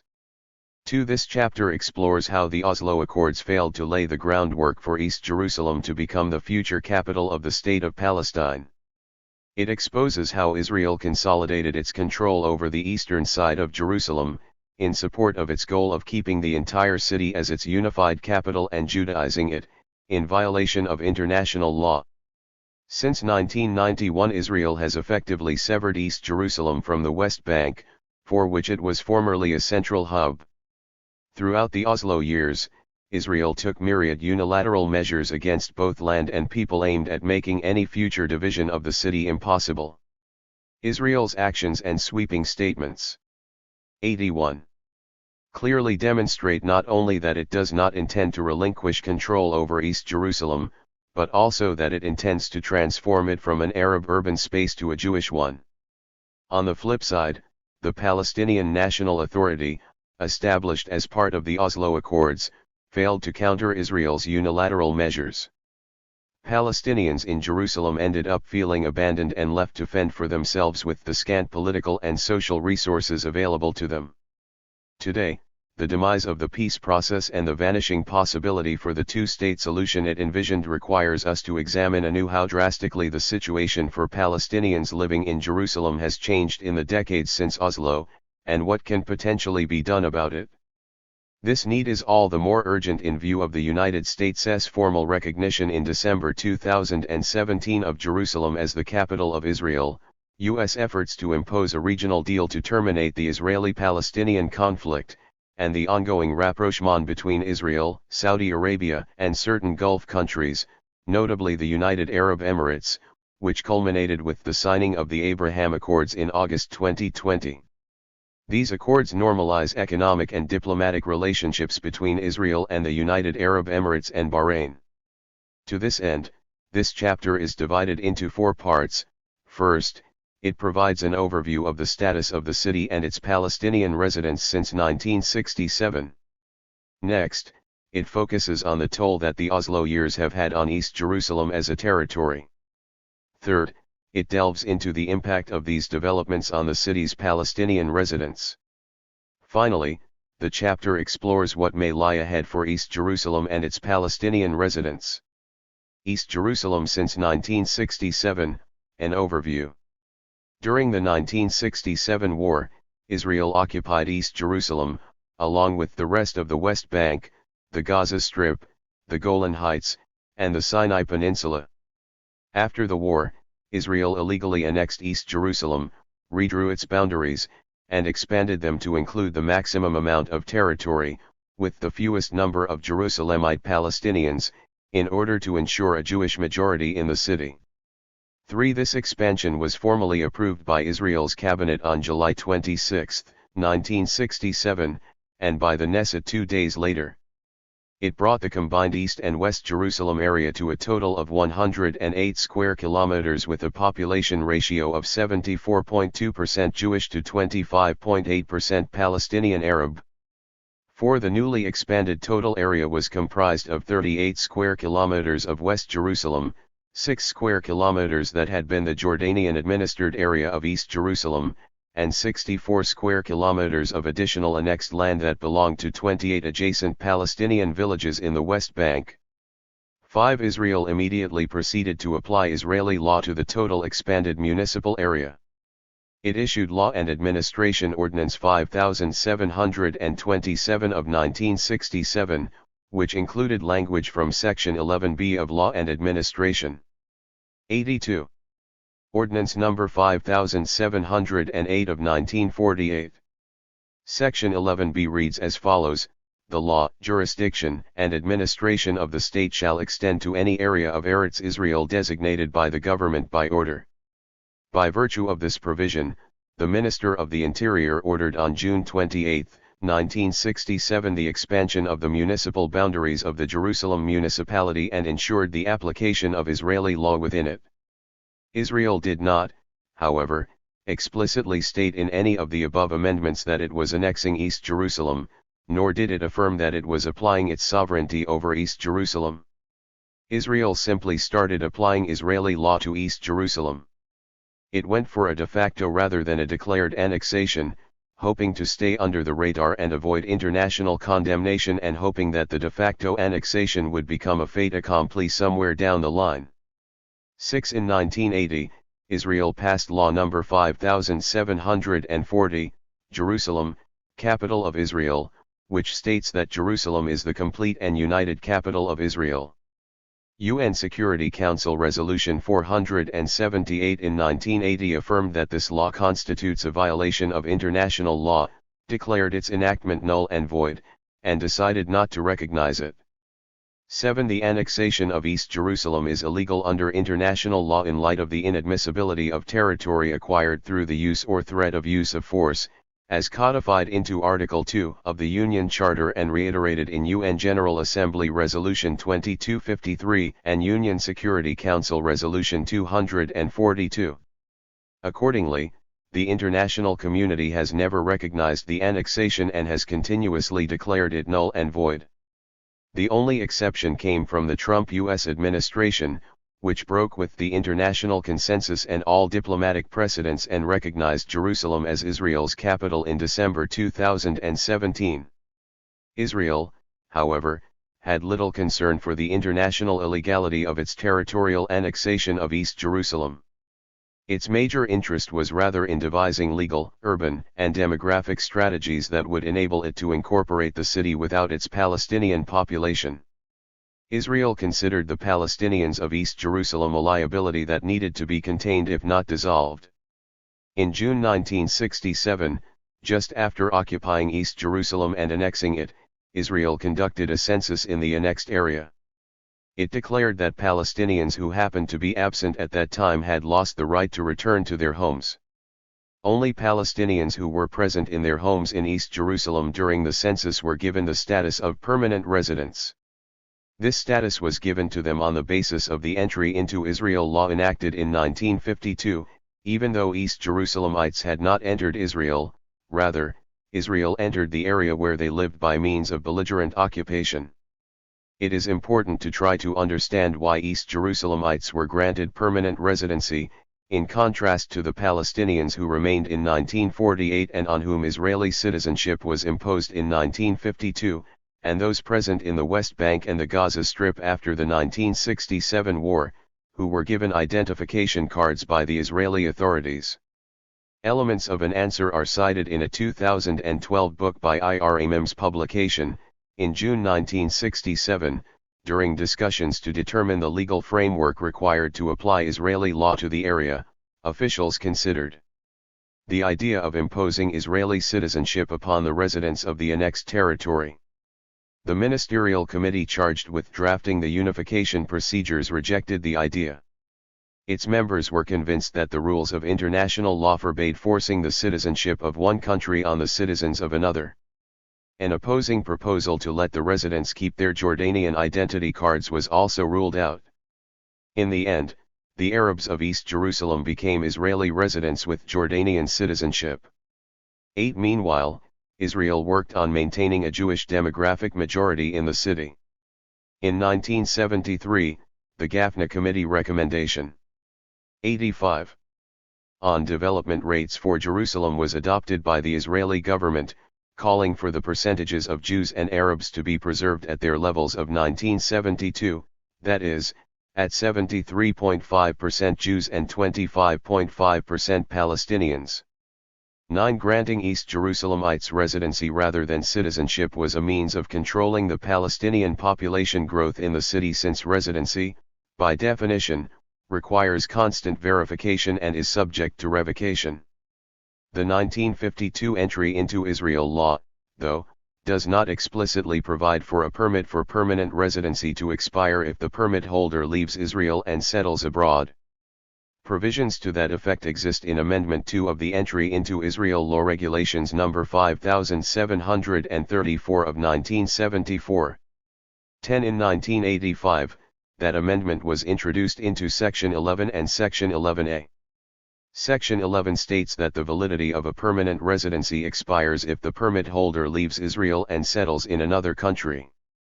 Section 11A states that a person shall be considered as having settled in another country if any one of the following applies: he stayed outside Israel for a period of at least 7 years, he received temporary residency in that country, or he received citizenship of that country by way of naturalization.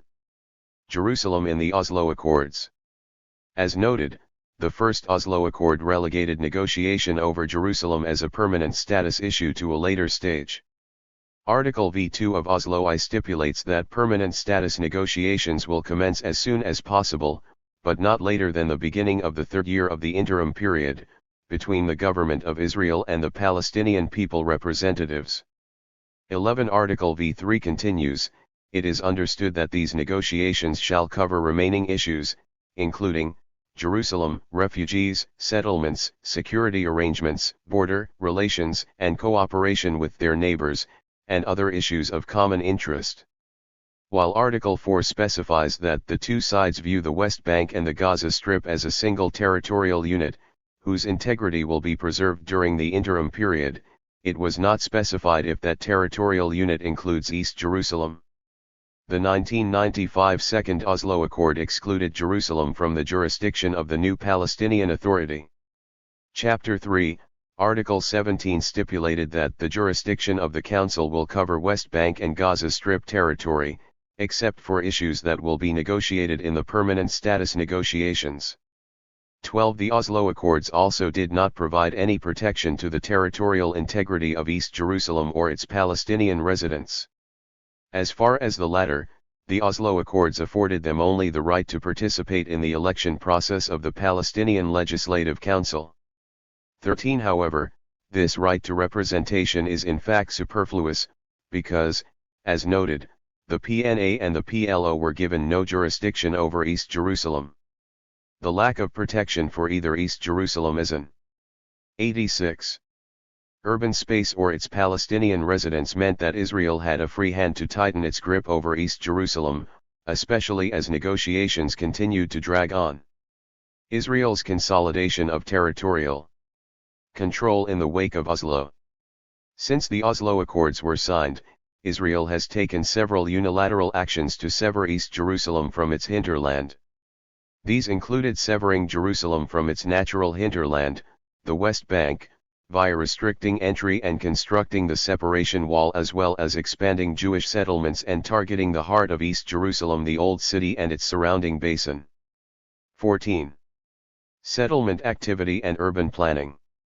As early as 1968, Israel started building settlements to create facts on the ground, focusing first on the Arab areas of what it had declared to be municipal Jerusalem in 1967, on land confiscated from the West Bank.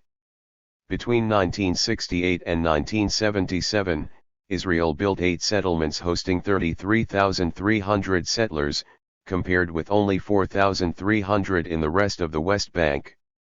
15 In 1982, a document prepared for Mayor Teddy Kollek's International Advisory Council, the Jerusalem Committee, stated that the ring of settlements surrounding Jerusalem would provide a necessary buffer against any political or military pressure to make a compromise on Jerusalem. This document added that the overriding, undisputed principle underlying Jerusalem's planning is the realization of her unity. Building up the city in such a way as to preclude the bipolar emergence of two national communities and forestall any possibility of redividing it along such lines. 16 By 1986, a total of 103,900 settlers lived in 11 settlements in East Jerusalem, equaling the number of Palestinians living in what was defined as municipal Jerusalem. 17 Israel's settlement ideology sought the Judaization and de-Arabization of the city, as well as the isolation of Jerusalem from the West Bank and the fragmentation of the Palestinian neighborhoods within the city. 18 By 1993, just as the Oslo Accords were negotiated, a total of 137,400 settlers lived in settlements around Jerusalem, and Israel had no intention to stop their development. During the Oslo years, Israel built 2 new settlements around Jerusalem on confiscated West Bank land, and there was a surge of new hardcore religious settlements in the heart of Palestinian neighborhoods, in concentrated outposts in the so-called visual basin of the Old City. Moreover, in 1995, just as Israel was negotiating the Oslo II agreement and supposedly deferring any action on Jerusalem to permanent status negotiations, the Rabin government officially adopted the Greater Jerusalem Master Plan. 19 This plan incorporated Jewish settlements in the West Bank that are not part of municipal Jerusalem. The plan's strategic aim was to secure Israeli domination over the entire central portion of the West Bank and prevent the establishment of a viable Palestinian state. It was revived in 2000, at the Camp David summit. According to Jeff Halper, during Camp David, the then Israeli Prime Minister Ehud Barak believed that expanding Jerusalem outward to include the outer settlement ring would make the division of the city not only impossible but also advantageous to Israel, expanding Israel's territorial control and boosting its demographic majority in order to neutralize the demographic and political costs of conceding parts of East Jerusalem. 20. The Greater Jerusalem Plan, which expanded the boundaries of Jerusalem to a diameter of 100 miles, was in essence an annexationist plan and remains so today. This plan was submitted in 2 bills to the Knesset in 2017. 21. The Rabin government also adopted the Metropolitan Jerusalem Plan, which extended the total area to 950 square kilometers, in the same year. Both plans' strategic aim was to secure Israeli domination over the entire core of the West Bank and prevent the establishment of a viable Palestinian state. 22. By 2018, East Jerusalem had 15 Israeli settlements with 213,000 Israeli settlers living in an estimated 60,000 housing units. About 3,000 Israeli settlers live in the heart of Palestinian neighborhoods in outposts concentrated in the so-visual basin of the Old City area, which includes the Muslim and Christian quarters of the Old City, Silwan, Sheikh Jarrah, At-Tur, Wadi al-Jaz, Ras al-Ahmad, and Jabal al-Mukaber. Settlement blocks surrounding Municipal Jerusalem house over 100,000 Israeli settlers who are thus incorporated within Greater Jerusalem. 23. Another important tool that Israel used to advance its goals in East Jerusalem is urban planning. Israel's plans are aimed at creating urban facts which would 88. Make any future division of the city practically impossible.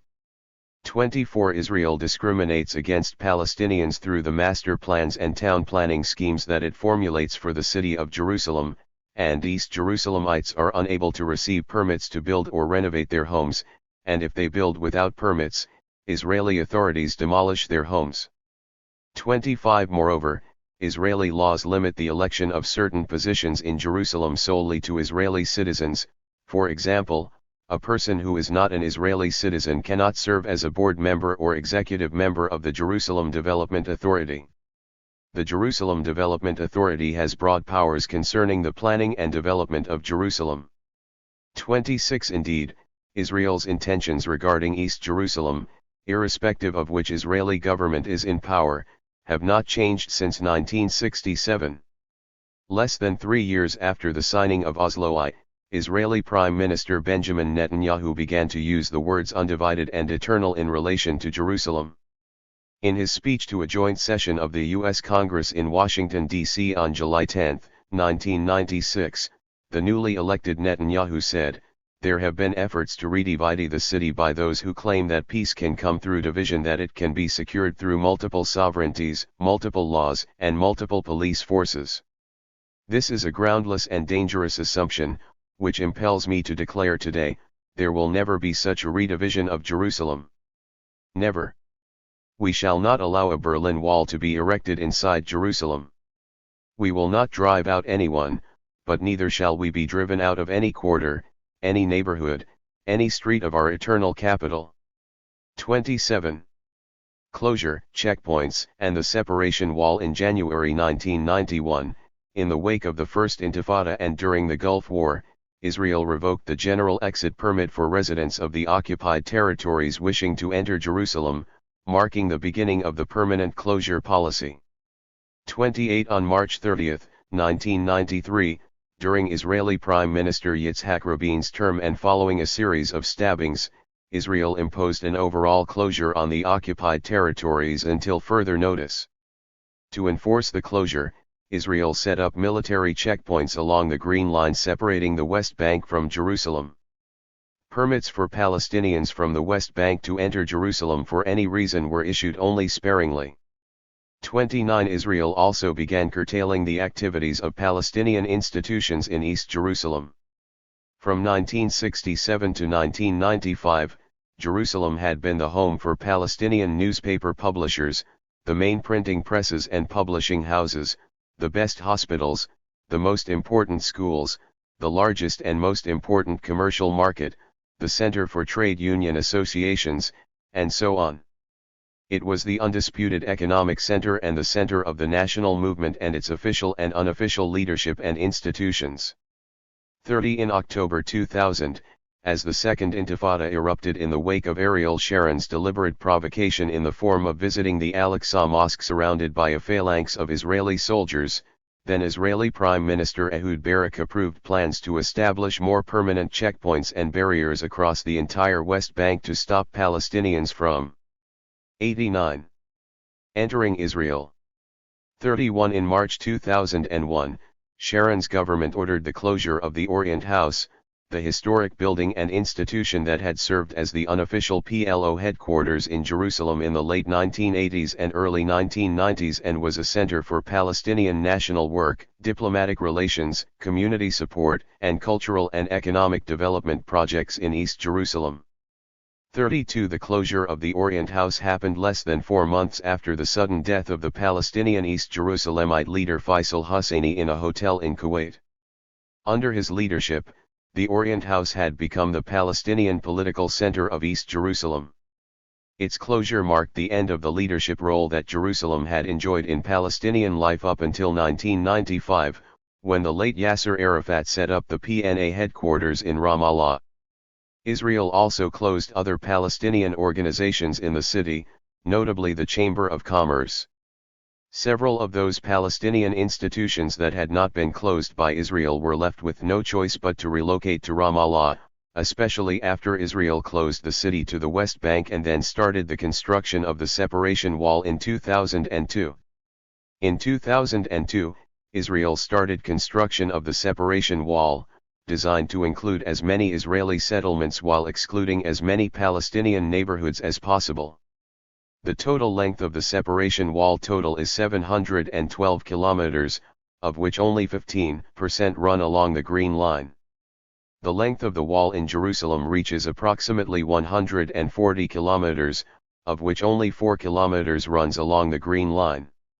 Its route severs entire Palestinian neighborhoods from the city, not only minimizing their development potential but also keeping large areas of open space areas as reserves for the future expansion of Jewish settlements.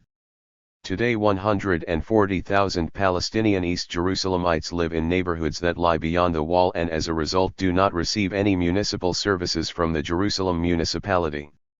The Jerusalem municipality does not provide services to these neighborhoods because they are located on the other side of the separation wall, although legally their residents live in the municipality of Jerusalem.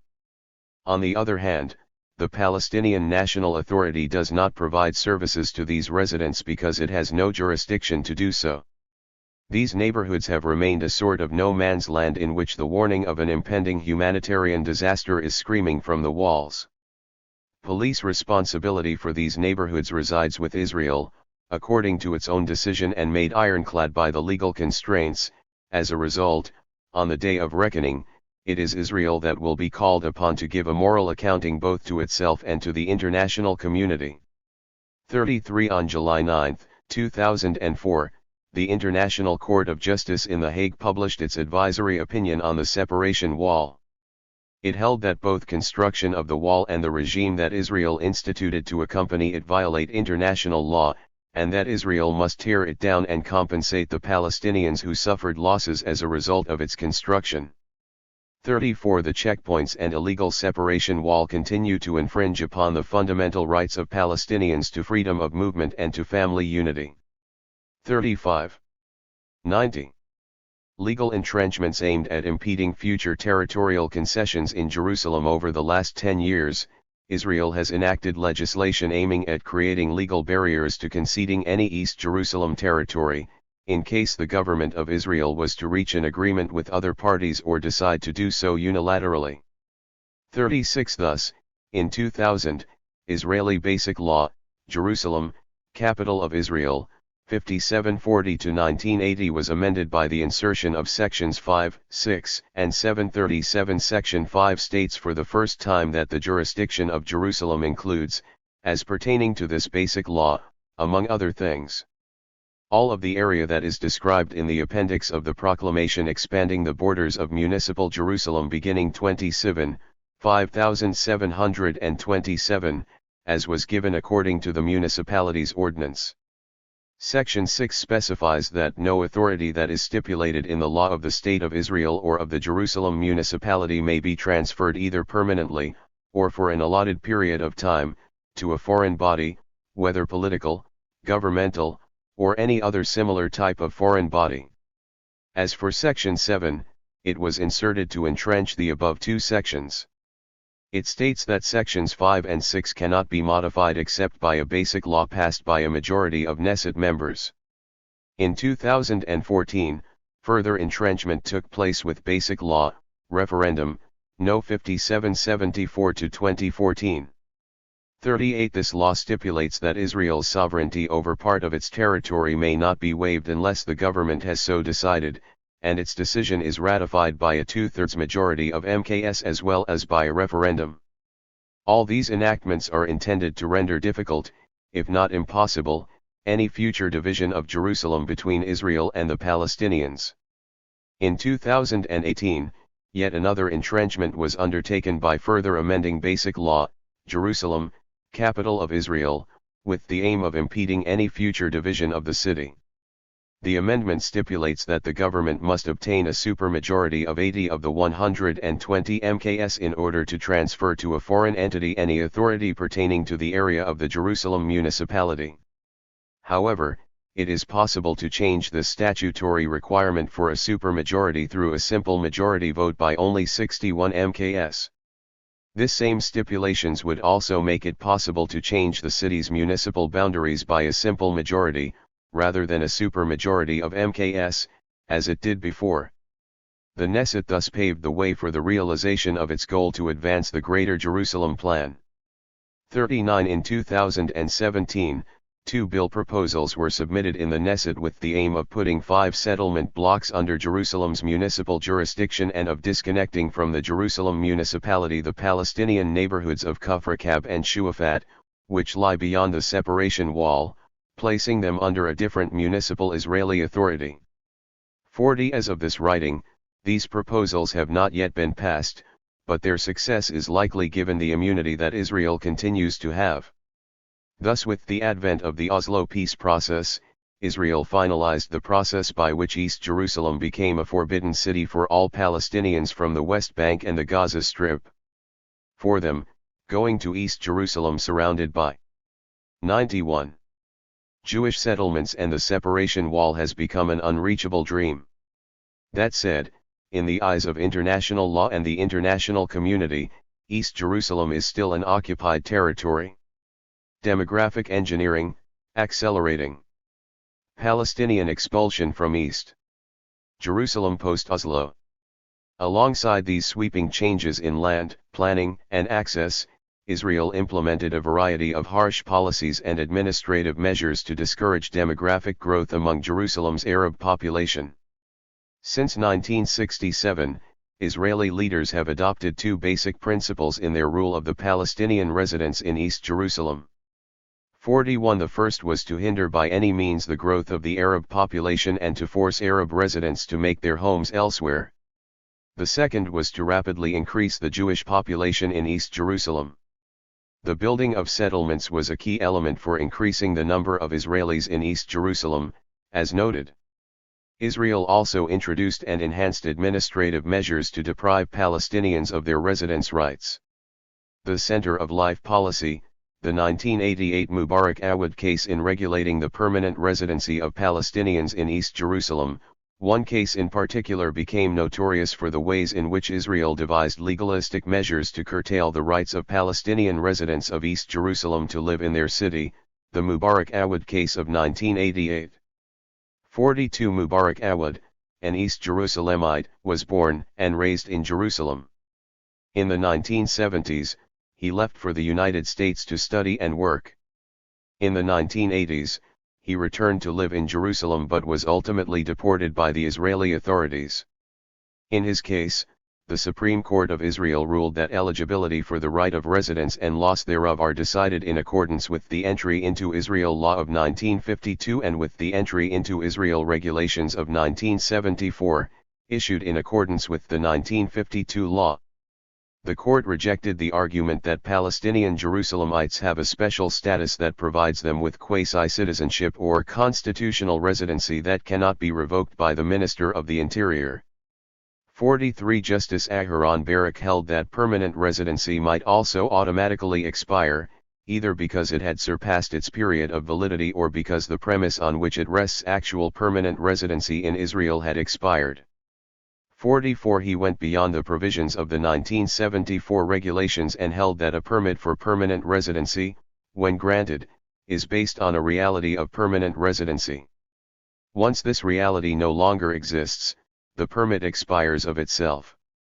45 He thus went beyond the written law as it existed in the 1974 regulations and formulated a new principle, the Center of Life principle.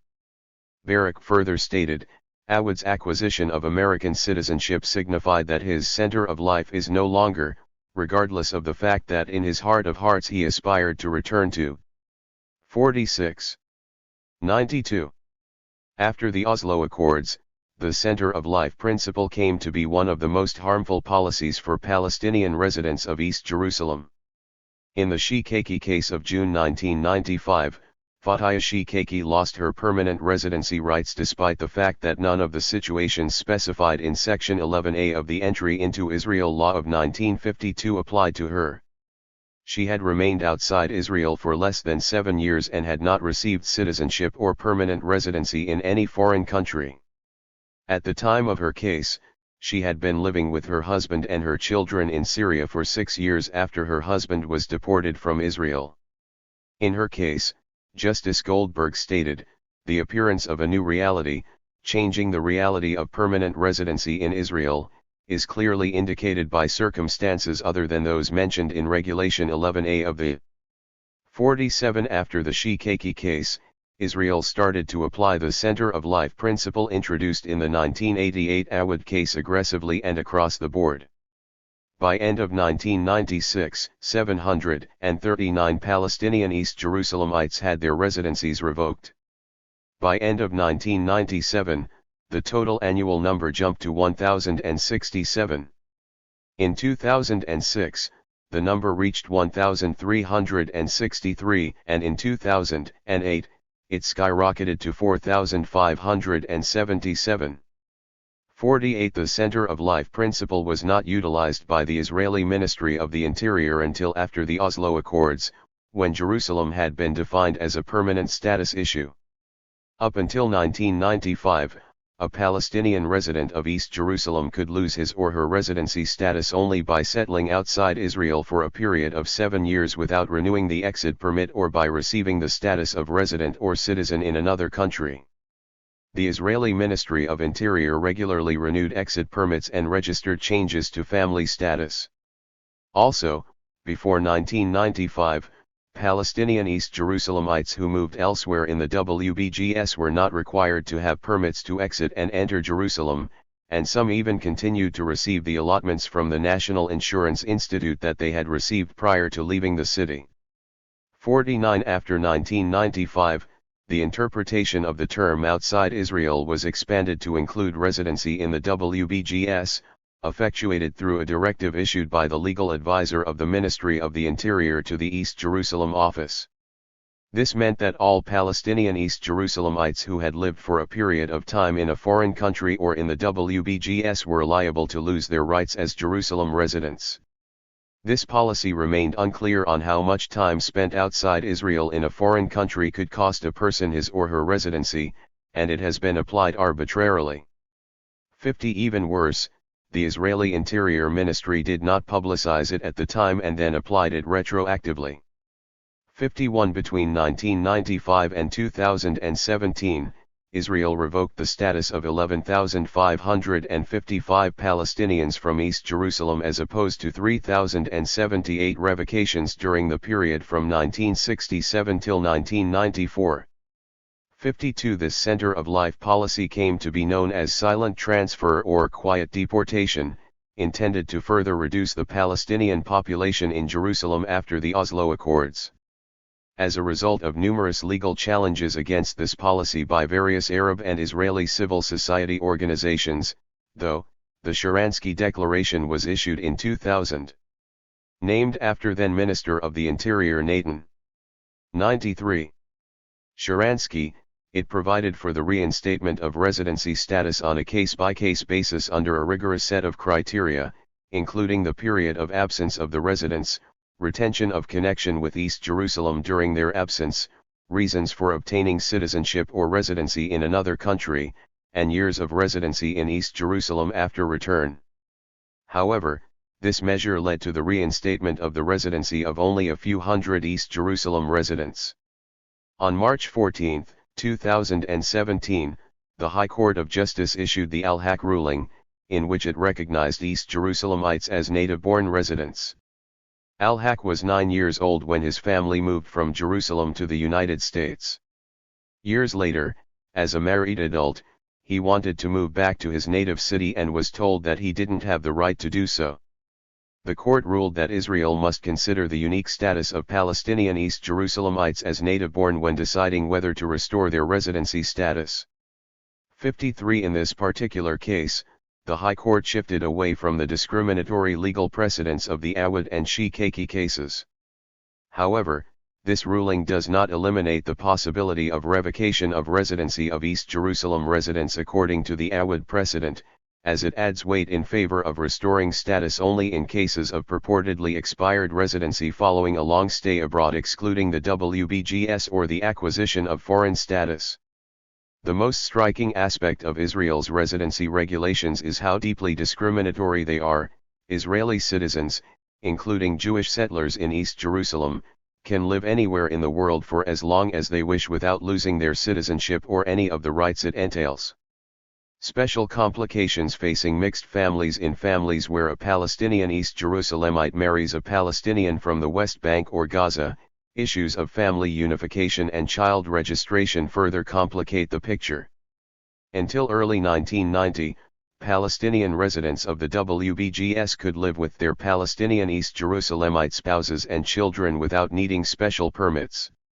As noted, in 1991, Israel started to require personal entry permits issued by the military commander for residents of the WBGS who wished to enter Jerusalem. Initially, such permits were issued with almost no restriction and for relatively long periods. Gradually, however, the issuance of permits tightened. Today, only a few permits are issued and according to unknown criteria. Palestinians from the WBGS without permits who choose to live long-term in Jerusalem with their spouses and families are under the constant threat of deportation. As of March 1993, when Israel started imposing a sweeping closure on the WBGS, it became extremely difficult for couples in which one spouse has a Jerusalem ID and the other has a West Bank or Gaza Strip ID to live together. Many resorted to filing for family unification, although they had been married for years. In 1996, Israel instituted a graduated procedure that stipulated that permanent residency status was to be given 5 years and 3 months from the day the family unification application was approved. In practice, the entire process lasts for much longer than stipulated, due to foot-dragging by the Ministry of the Interior. In 2003, to the further detriment of Palestinian family life, the Israeli government issued the Citizenship and Entry into Israel Law, 5763/2003, which has been renewed year after year since its enactment. Its main purpose is to prohibit Palestinians from the WBGS who are married to Palestinian East Jerusalem residents from applying for family unification and permanent residency. Palestinian East Jerusalem residents with mixed families were thus left with the following options: live separately in the unrealistic hope that their application would eventually be accepted, live illegally with their spouses in East Jerusalem and risk being penalized, or leave Jerusalem to live together and risk revocation of one spouse's Jerusalem ID. An additional option would be to maintain 2 households, one within the city's municipal boundaries and another in the West Bank or Gaza, an option that is open to only a few, given the cost of housing and the high levels of poverty in East Jerusalem. 54 East Jerusalem residents with mixed families are also expected to navigate Israel's draconian residency regulations, which have been deliberately designed to be a legal labyrinth that few can comprehend. According to the Israeli human rights organization, Hamokt, the fate of each man, woman, and child is decided according to an endless web of legal sections, subsections, procedures and precedents, examinations of the family unification application submission date and the applicant's age at that time in relation to the enactment dates of the amendments to the law, and so on. Within this tangle of legal complexities, the natural right of every person to family life is often trampled, a right which Israel is charged with upholding, under its own constitutional law and international law alike. 55. Quality of life overall. By all measures, since the Oslo Accords, Palestinian East Jerusalemites have seen their daily lives become an increasingly constant struggle. They carry the heavy burden of having to continuously prove their connection to their city. They are required to submit endless documentation proving their residency every time they enter any government office. 56 And any visit to the Ministry of the Interior poses a significant risk, because the visit could easily trigger the ministry's heavy investigation procedure into whether Jerusalem is indeed their center of life. They do all that they can to avoid any such visits, but avoiding all arms of the government is nearly impossible in East Jerusalem, where all systems are interlinked and cross-checked against one another. As Jeffers elaborates, for instance, claiming national health benefits requires that an individual present residency documentation at the National Insurance Institute, where they are then often referred to the Ministry of Interior to obtain proof of residence. And where 95. Permanent military checkpoints might be avoided by traveling different routes. The Israeli army often installs temporary or flying checkpoints in East Jerusalem neighborhoods, requiring all those who pass to present their identity documentation. Soldiers often tell East Jerusalemites that they must go to the Ministry of Interior to replace a worn-out identity card, even where the card is still valid. When permanent residency is revoked, the individual is forced to attempt to continue to live without permission in Jerusalem, which carries enormous penalties if apprehended, or, if he has no other connection to another state, to flee to Gaza or the West Bank. 57. Israel also infringes upon the freedom of Palestinian East Jerusalemites through a stringent and stifling taxation enforcement system that is linked and continuously cross-checked with their residency status. While they are entitled to receive social welfare benefits, including medical coverage, as are all Israeli citizens, these benefits are not proportionate to what they pay in taxes and fees. 58. Political representation. Palestinian East Jerusalemites have been effectively deprived of their political rights with the advent of the Oslo years, and especially the closure of the Orient House in 2001.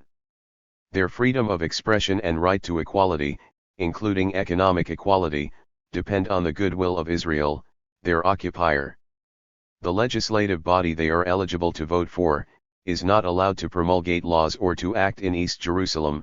The Knesset, Israel's legislative body, which legislates all aspects of their lives, is totally out of their reach as they are not allowed to participate in this body's elections.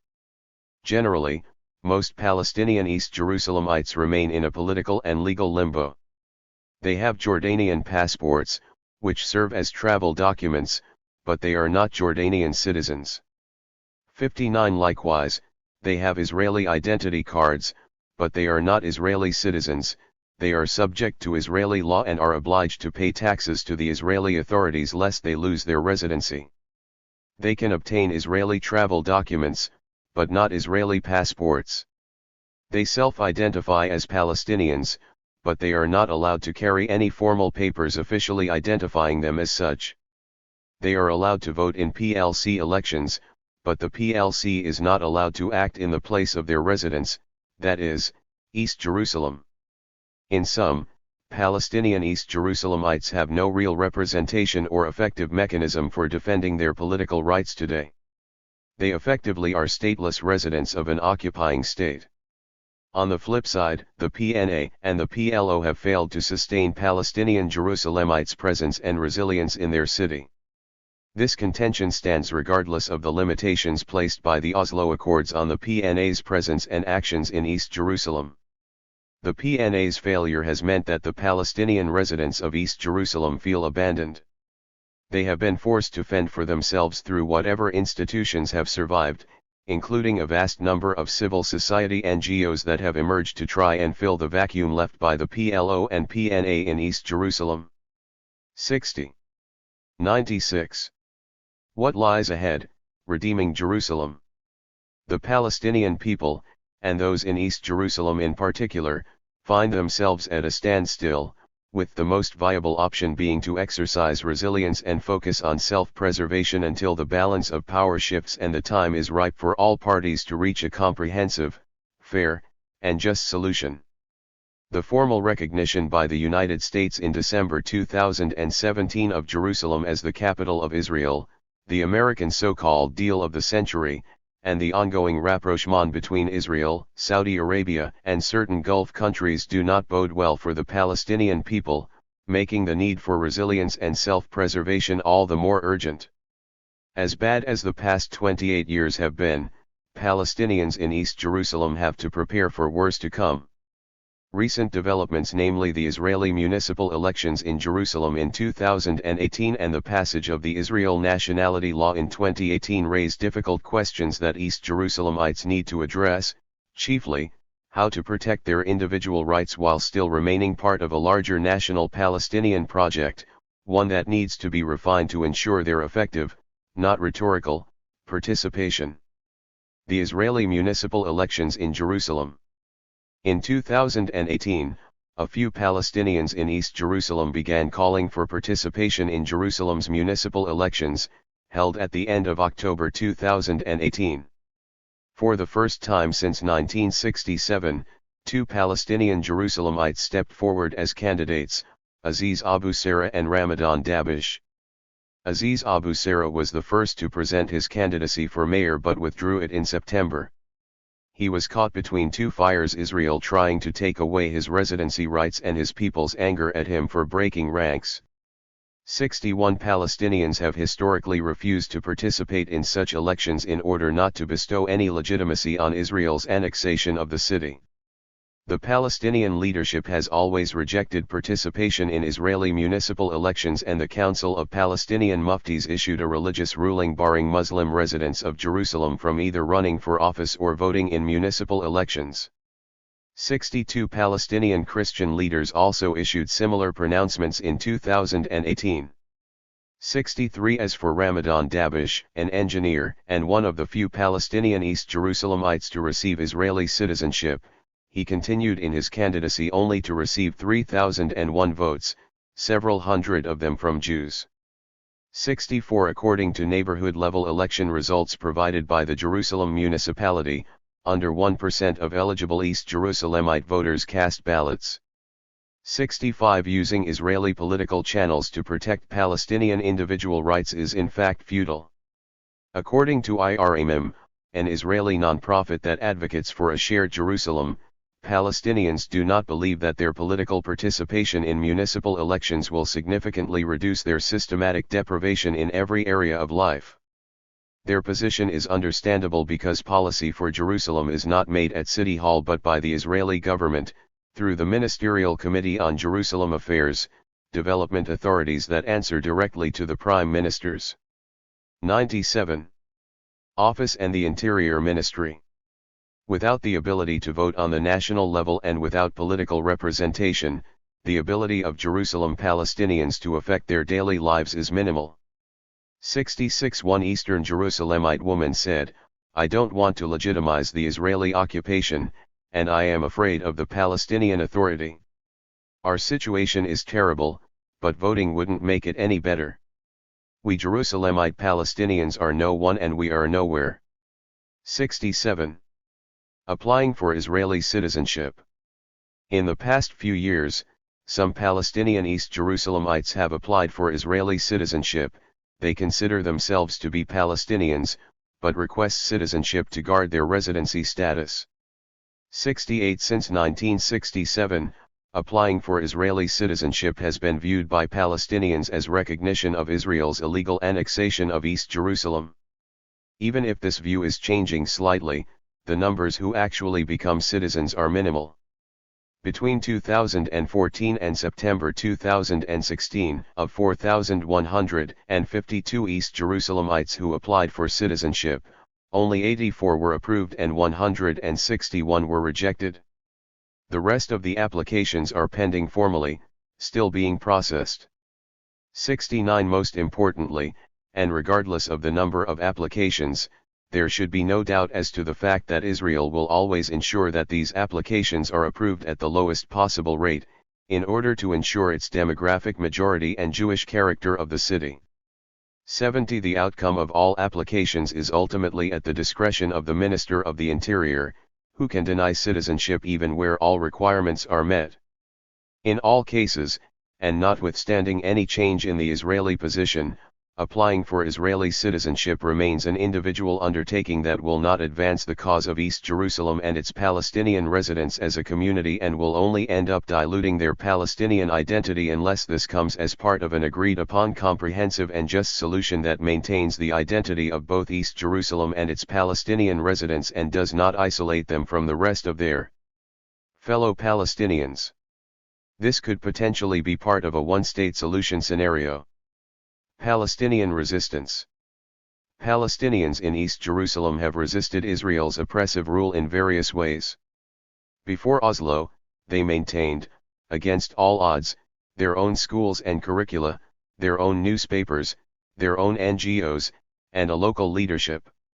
The Orient House established by Faisal Husseini in the early 1970s was the main forum for catalyzing Palestinian resistance and vocalizing Palestinian political demands in Jerusalem and the whole of the occupied territories.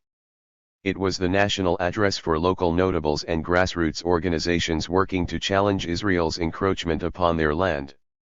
Husseini and other East Jerusalem notables were often the main spokespersons representing Palestinian demands as well as affirming the centrality of East Jerusalem as 98. Capital of a future Palestinian state. They garnered funds from the European Union and the Gulf, as well as from local Palestinians. Husseini played a key role in the Madrid peace negotiations between 1991 and 1993. During and after the First Intifada, Husseini and other East Jerusalemites also worked with the Israeli peace camp to find a viable formula for sharing Jerusalem as a capital of two states. 71 After the signing of the Oslo Accords and the relegation of the question of Jerusalem to the permanent status negotiations, Faisal Husseini and the Orient House continued to act as the unofficial representatives of the PLO/PNA in the city. They led major campaigns opposing Israel's construction of the Har Homa settlement on Abu Ghanaim and generated funds to prevent both Israeli eviction of East Jerusalemites from their homes and Israeli encroachment on the Al-Aqsa Mosque. The death of Husseini in 2001 and the closing of the Orient House signaled Israel's determination to destroy any Palestinian political and national claim to the city.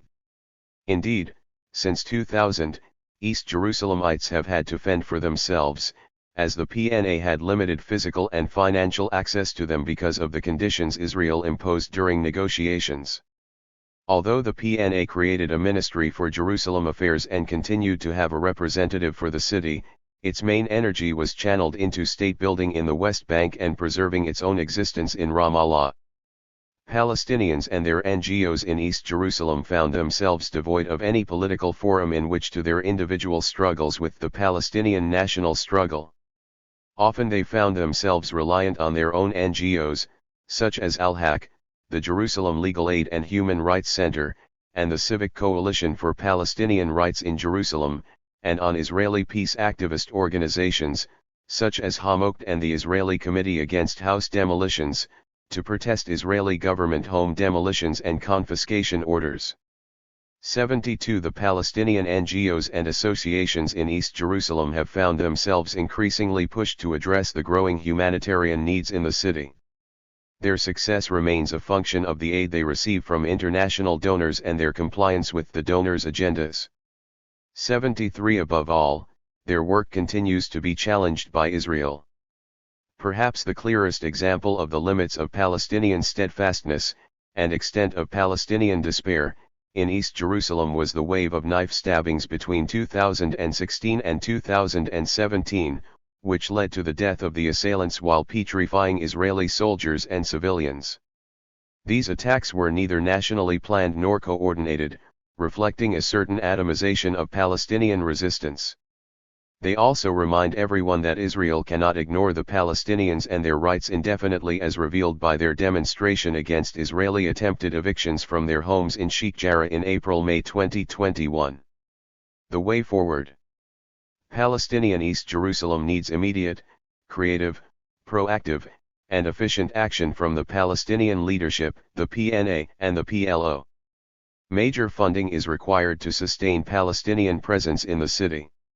The PNA has formulated 99. Several plans defining its strategy in East Jerusalem, but these have not been properly implemented, especially as the insufficient funding allocated to them is often inefficiently channeled. 74. Meanwhile, on January 15, 2018, the PLO Central Council adopted a resolution, subsequently confirmed by the Palestinian National Council meeting held from April 30 to May 3, 2018 in Ramallah, calling for the recomposition of the Palestinian Jerusalem municipality in accordance with the best democratic and representative ways possible. 75. On the PNA's Council of Ministers website, for example, the Ministry of Jerusalem Affairs offers its services to help those affected by the policies of the occupation, construction violations, total and partial demolition of the buildings, providing support for the engineering clinic, legal clinic, humanitarian assistance, and strengthening the steadfastness of the merchants in the Old City. 76. These are all good reactive assistance measures.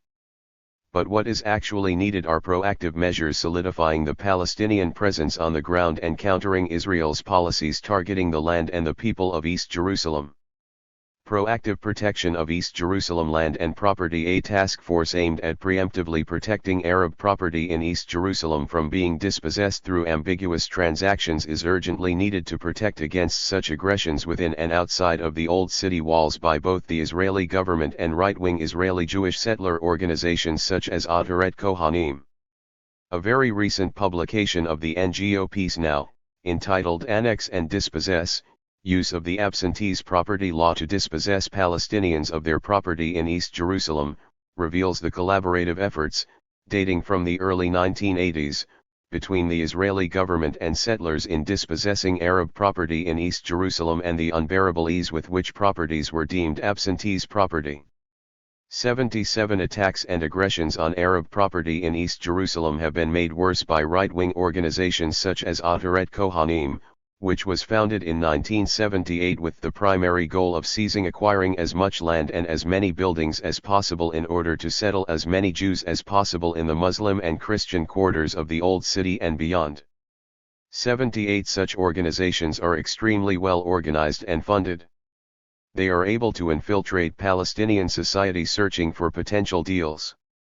For example, recently, the PNA arrested Issa Mikel, a resident of East Jerusalem who holds U.S. citizenship, on the suspicion that he sold his home in the Old City to a right-wing Jewish association.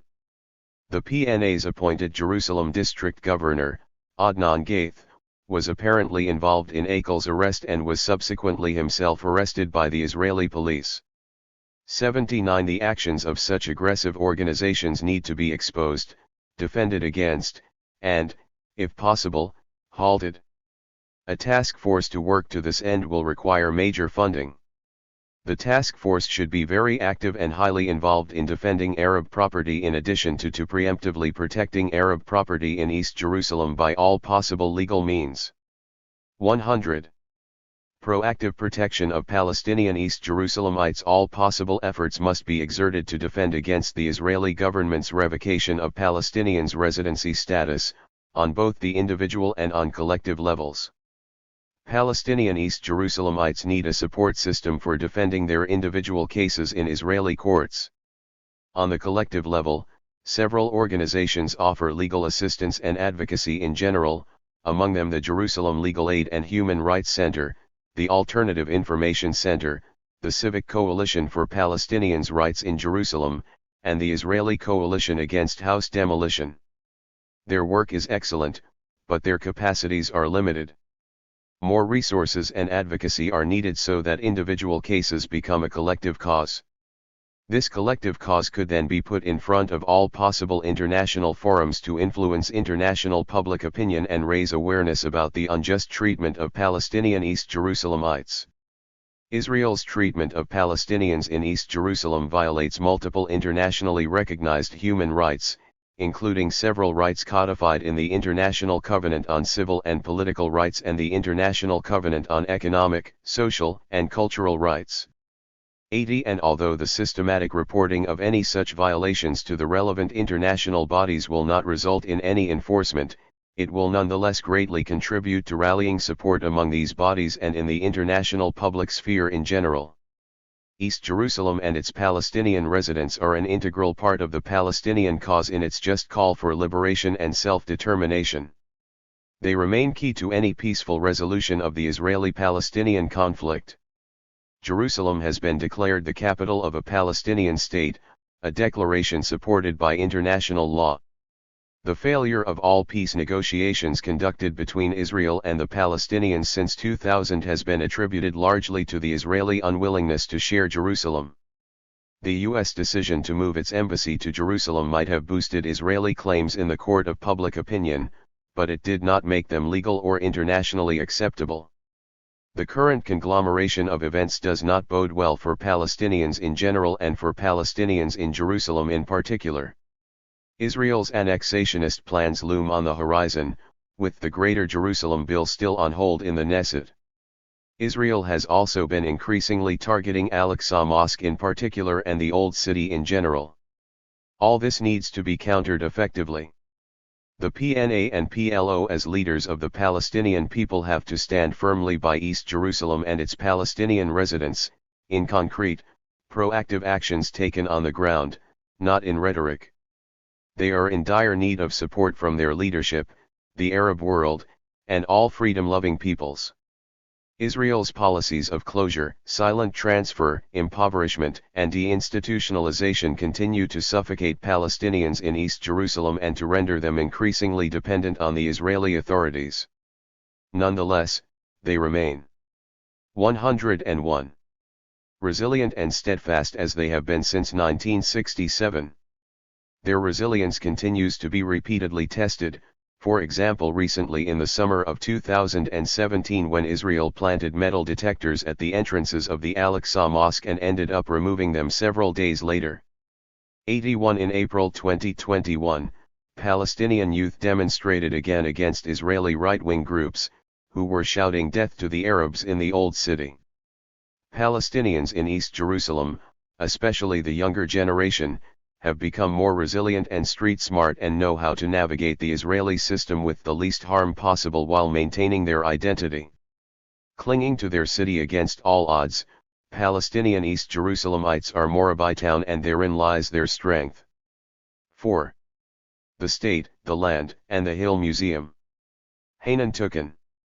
How are we to think about a museum that represents a people who not only do not exist on conventional maps but who are also in the process of resisting obliteration by one of the most brutal military complexes in the world? What is, and what can be, the role of a museum in a violent colonial context compounded by the twin effects of imperialism and capitalism? Whom does the museum speak for in such a context? And what can or should it say to a trans-territorial nation while physically located in a supposed state to be that has no real prospect of gaining control over its land, water, or skies through current international diplomatic channels? 4 interrelated phenomena are central to thinking through these questions in relation to the Palestinian Museum, which opened in 2016 in the university town of Birzeit in the West Bank, on a hill that offers a breathtaking view of farms, terraced hillsides, and the Mediterranean Sea. First, one must acknowledge the convoluted, bureaucratic, and deceptive nature of the Oslo peace process and the new phase of colonization that it inaugurated in 1993. This predicament, which has been described as one of living in a post-colonial colony, is largely defined by the paradox of living in a state without sovereignty in the West Bank and Gaza under the guise of a diplomatic process leading toward a two-state solution. One under this regime, the Palestinian National Authority, established in 1994 as an outcome of the now unpopular Oslo Peace Accords, did not gain full sovereignty for itself or the Palestinian people it purportedly represents. Rather, it became the middleman of the Israeli occupation, managing security and repressing Palestinian dissent on behalf of Israel through its own internal military and intelligence apparatus, helping to intensify the Israeli colonial strategies of spatial segregation and economic control. At the same time, despite its increasing 108 unpopularity, the PNA has continued to act as the recognized representative of a state to be in international diplomacy. This role has necessitated its cultural diplomacy and top-down identity formation in an attempt to rebrand Palestinians as nonviolent and modern global citizens residing within the 1967 borders, processes that are key to understanding how and why the Palestinian Museum has, from its inception, had to think about representing the story of the Palestinian people outside the limits of the diplomatically sanctioned, yet now probably defunct, two-state solution. Second, one must take account of ongoing Israeli colonial practices of cultural exclusion and military domination. Supported by an architecture of bureaucratic hurdles and procedures, the Israeli occupation uses a carefully designed system of legalized, institutionalized, and normalized racial discrimination to debilitate the freedom of movement of objects, people, and ideas that a museum or any institution of knowledge production requires in order to function. As I demonstrate, the Palestinian Museum has had to maneuver around this in order to materialize. Third, the Palestinian Museum has indirectly interrogated the European Museum's Western-centric yet universalizing mission of acquiring, conserving, and displaying aesthetic objects as part of the project of constructing nation-states and indeed modernity itself. It is precisely because of the Palestinian Museum's restricted spatial reality that it is able to intervene in a global discussion concerned with the role of the museum in our world. This conversation centers on the question of how to make the museum an institution historically bound up with the emergence of the nation-state and the notion of the public in 18th-century Europe relevant to the global realities that shape its direction today. 2. The Palestinian Museum can be read as proposing answers to this question, first through its mission of being a museum without borders, and second through its very process of construction, which drew on the land's historically terraced landscapes to create a structure embedded in the communities and histories it seeks to speak to and for. 3. Through this process, it arguably rethinks the post-colonial museum as an unstable yet dynamic memory-making institution, as much a living archive of violence as an effective encounter with the weight of the land and history. 4. In doing so, it intervenes in a global conversation about the sensorial dimensions of exhibition and collection practices in violent settings on the margins of the global South. The final aspect that informs my reading of the Palestinian Museum is the wave of state-supported building and renovation of museums and other art institutions underway largely in the Arab Gulf states but also in Lebanon, Egypt, Kuwait, and to a lesser extent Jordan, from which the Palestinian Museum is arguably set apart by virtue of its status as an institution representing a trans-territorial and stateless nation. Unlike the regional museum projects surrounding it, which offer clear instances of top-down globally attuned national identity formation, state-led societal development, and soft power and public diplomacy, the Palestinian 109 Museum prompts a rethinking and reworking of the vexed relationship between local Palestinian non-citizens and trans-territorial Palestinian publics and their supporters, on the one hand, and the aesthetic form of an exhibition and the tastes of its varied global audiences, on the other. 5. On the surface, it is easy to dismiss the beautifully landscaped, bunker-like, low and uneven $24 million building that has become known as the Palestinian Museum as the vanity project of one organization and possibly even one person. The Welfare Association, better known by its Arabic name, Tawan, meaning cooperation, is Palestine's largest humanitarian and development non-governmental organization, founded in 1983 by a group of Palestinian business and intellectual figures. It has spearheaded the project in its various iterations since its inception in 1997. Headed by Omar Al-Khattan, former chairman and acting director of the Palestinian Museum Project, board member of THIRD-WORLDISM, chairman of the Al-Khattan Foundation, and son of one of Palestine and the Arab world's most beloved businessmen and philanthropists, the late Abdel Mohsen Al-Khattan, THIRD-WORLDISM played a highly visible role in the making of the museum. 6-1, which is highly respected regionally and locally in Palestine for its financial independence, especially from Western funders, and for its humanitarian work, is well known for how seriously it takes its self-proclaimed mission to preserve the heritage of the Palestinians, supporting their living culture and building civil society. 7. The museum, one of THIRD-WORLDISM's flagship projects, became a crucial site. Figure 2. The Palestine Museum.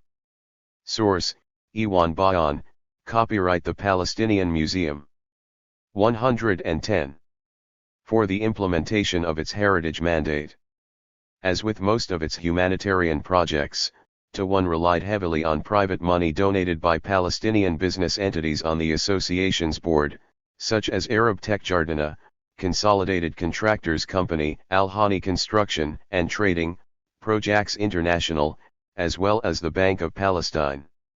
Yet, as is always the case with the building of art institutions with private sector funds, questions concerning transnational financial ties, corporate ethics, and relationships with local cultural elites arise. The role of THIRD-WORLDISM prompted those working closely with the project and others observing from afar to ponder how much the project was about global capitalist elite collusion with the local NGO sector rather than response to the needs of the Palestinian people. In this regard, people I interviewed or conversed with as part of my research raised a number of provocative questions. First, about the manner in which THIRD-WORLDISM dispersed funds earmarked for the cultural sector to one museum as opposed to a wider range of cultural projects, arts organizations, and other activist initiatives already underway in Palestine. Second, about how THIRD-WORLDISM was seen to run the museum as if it were one of its mainstream NGO socio-economic development projects, without the curatorial insight needed to get a museum of this kind off the ground. Third, about how, in the eyes of some, especially those not working directly within the museum or in the art world, the opening of an empty museum in May 2016 made clear just how much it had been compromised by mismanagement, and finally, and perhaps most ominously, about what to make of the allegation that THIRD-WORLDISM board members were getting returns on their in-kind donations to the museum in a context that has allowed big businesses to set the terms of cooperation for smaller and more local businesses. Sentiments like these gathered from discussions about the Palestinian Museum are a reminder that even the most brilliantly conceived projects encounter friction when they leave the space of conception to become transformed into concrete projects. Specifically, how museums located at the nexus of the colonial/post-colonial divide reinvent their spaces and visual narrations, in contexts in which the divisions between public and private are opaque, and access to landscapes and architectures necessary for the movement of objects restricted, is fundamentally a question of the political economy of cultural production. Though the Palestinian Museum has been able to propose innovative museum practices, its ability to survive its near impossible predicament of belonging to a state that is not in a position to defend itself will ultimately depend on the extent to which the transnational networks, including the financial ones, that it draws upon will allow it to experiment freely with different forms of knowledge production, narrations of memory, and cultural heritage preservation. An empty museum. If there is a blotch on the Palestinian Museum's image that metaphorically and visually represented some of the misgivings expressed about it, it was at its official opening on May 18, 2016, when there were no art objects in the building on display. The opening took place soon after the firing of Jack Perskian, the museum's chief curator and director since 2008, and one of the Arab region's most recognized contemporary arts curators, over planning and management issues. 8. The museum was supposed to have opened with Perskian's curated project Never Part, which was to have featured illustrative material objects from the lives of Palestinian refugees all over the world. The Never Part team envisioned and worked towards an empty museum for the opening, but they wanted interventions from artists contemplating the emptiness of the building vis-a-vis Palestine's experience of having had its material culture confiscated, destroyed, or disappeared, to accompany this emptiness. The point was to reflect on Palestine's predicament, its lack of control over borders, waters, and skies, and to question the meaning of a museum, and the artifacts and collecting practices that supposedly define it, in the case of a people violently dispersed all over the globe and prevented from accessing their past and material present. In Art is Not What You Think It Is, Claire Farago and Donald Preziosi demonstrate how the architecture of contemporary museums inspires active relationships between exhibitions and visitors, thereby provoking the potential that germinates in the built structure of the museum.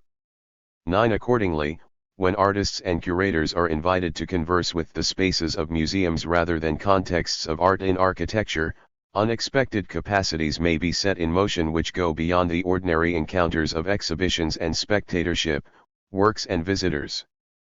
Perskian and his team, conversant in global art theory and practice, were working within a genealogy of modern and contemporary art that conceptualized and theorized the museum space as an artwork and a statement in and of itself.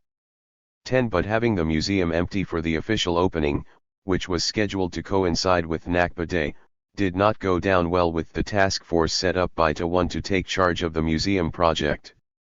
11. Less interested in the language of conceptual art and the contemporary global artscape's often experimental approach to engaging with the political, and more concerned with the Palestinian Museum's role as a local cultural institution that speaks to the trans-territorial Palestinian reality of displacement, solidarity networks, and grassroots initiatives. One might have seen in the proposed opening a shift in the role of the Palestinian Museum from borderless center for Palestinian culture and heritage to what they perceived as an overly abstract and theorized project conversing more with the global art sphere than the local cultural scene.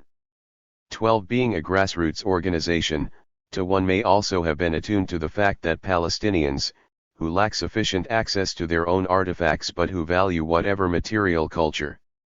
112.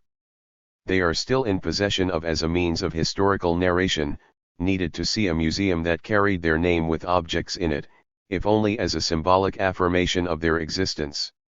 Hence, even if the tradition of the empty museum may have been an apt framework for highlighting the Palestinian condition in conceptual terms, in the Palestinian context, it takes on a different meaning.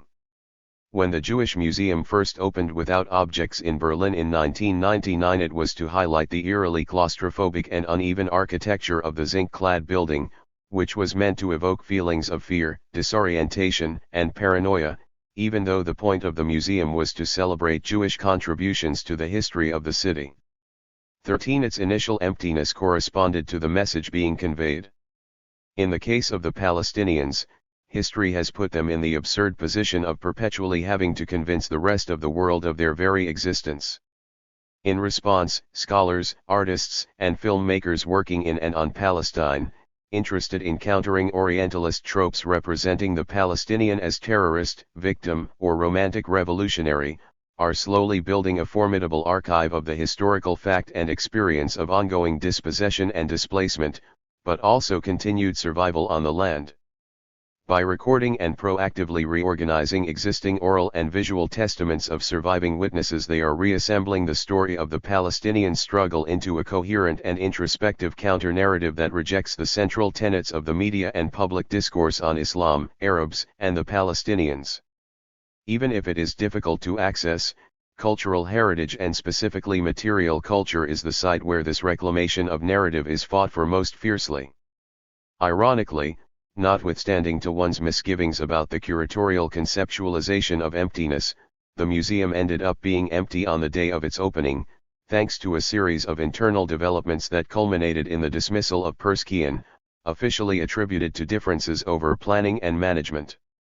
14. Despite viewing the museum as incomplete, THIRD-WORLDISM decided to move ahead with its opening to honor the promise they had made to open it on Nakba Day. 15. It was difficult to ignore the ironies implicit in the opening of the empty museum in 2016 by the ever-unpopular Mahmoud Abbas, president of the PNA. This was especially true of mainstream Western media coverage. Headlines such as "Palestinian Museum opens without exhibits," the Palestinian museum set to open, empty of art, or, more provocatively, Palestinian museum opening without exhibits, but creators say that's no big deal were predictably unkind. 16 cynically hinting at a people with neither the capacity nor the cultural history required to fill such an expensive and well-designed building, the media latched onto the fact that the Palestinian museum was empty. Conveniently, these same media outlets almost entirely ignored the reality of Palestinian existence as a dispossessed people with histories, memories, and material cultures scattered all over the world or stolen by their colonizers through the cultural appropriation of music, books, art, and food, or the seizure of objects and especially archives. 17. 113. This reality, in addition to the lack of control over the movement necessary for the travel of art objects normally central to a museum's practice, makes compiling, acquiring, and exhibiting works an almost impossible feat. In artist Khaled Houarani's 2009 art project Picasso in Palestine, Pablo Picasso's 1943 portrait of his lover Françoise Gillot, Buste de Femme, was exhibited on the grounds of the International Art Academy of Palestine in Ramallah. The bringing of Picasso's bust to Ramallah, a collaborative effort between the IAAP and the Van Abbe Museum in the Netherlands that began at the Middle East Summit held at the museum in 2008, was nearly 3 years in the making. In Houarani's project, the process of bringing one of Picasso's most famous works to Palestine included wrestling with the thorny politics of Oslo, international protocols defining museum loan traditions that normally deal only with sovereign states, the bureaucratic measures implementing so-called peace agreements, and Israel's control over checkpoints, airports, and international insurance requirements. The point of the intriguing, if overly elaborate and expensive, project was to highlight just how difficult it would be to bring artworks to Palestine. On the political economy of museums. Only a few months after the tumultuous official opening of the Palestinian Museum without art objects in it, in a much-discussed public speech as part of the Young Artists of the Year award, hosted annually by the Abdel Mohsen Khattan Foundation, Omar al-Khattan reproached the failure of the Palestinian cultural and artistic milieu in the era of Oslo to produce any meaningful dialogue or questions about the demise of the Palestinian national project. 18 Having just returned from a trip to Gaza, al-Khattan, also the director of the Al-Khattan Foundation, one of Ramallah's most prominent cultural institutions, seemed to be lashing out at the entire cultural scene. In fact, al-Khattan expressed the discomfort that many, if not most members of the public, including writers, intellectuals, and artists, feel in the West Bank and Gaza about the extent to which cultural work and especially the visual arts have been able to engage with the collective Palestinian experience of oppression. In his words, he wanted to use the opportunity of the Yaya ceremony to address what he described as a quickness, superficiality, and general disengagement with historical and political subjects. 19 Much has already been written about the debilitating and depoliticizing effects of the NGOization process created by international aid to the region, a process that has led to what is described by Palestinians as the collapse of the National Liberation Project. With globalization and transnational cultural markets becoming the norm in Palestine as elsewhere, artists and their institutions have not only been forced to redress their role in the politics of the region and the transnational networks they need in order to survive, but also to present Palestine's plight and contributions to critical global conversations in the arts and activism more. 114. Broadly. In Palestinian artist Khaled Houarani's words, artists started to reconsider the perception of arts, portraits, borders, artistic values, relations of artworks and exhibits, audience, and arts dealers. 20 Whether, as a generation of artists, they were in fact able to do so without compromising on the core values of cultural resistance and the role of contemporary art in it is, today, a central and uncomfortable discussion in Palestinian cultural circles. Interestingly, on the day of the official inauguration of the museum in 2016, the building was empty of artifacts but not of objects such as the materials needed for the construction of the museum, like shovels, barrels, and piles of cement.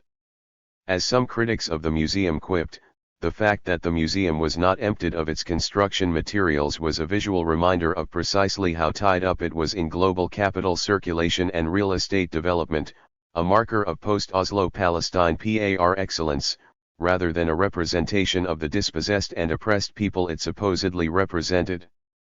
21. This observation, which directly references the landscape dotted with cranes used to build the five-star hotels, restaurants, and upmarket housing that have come to define the elite-driven production of space in Ramallah in particular, prods us to think about the tensions between the provenance of the museum's capital and what it symbolizes.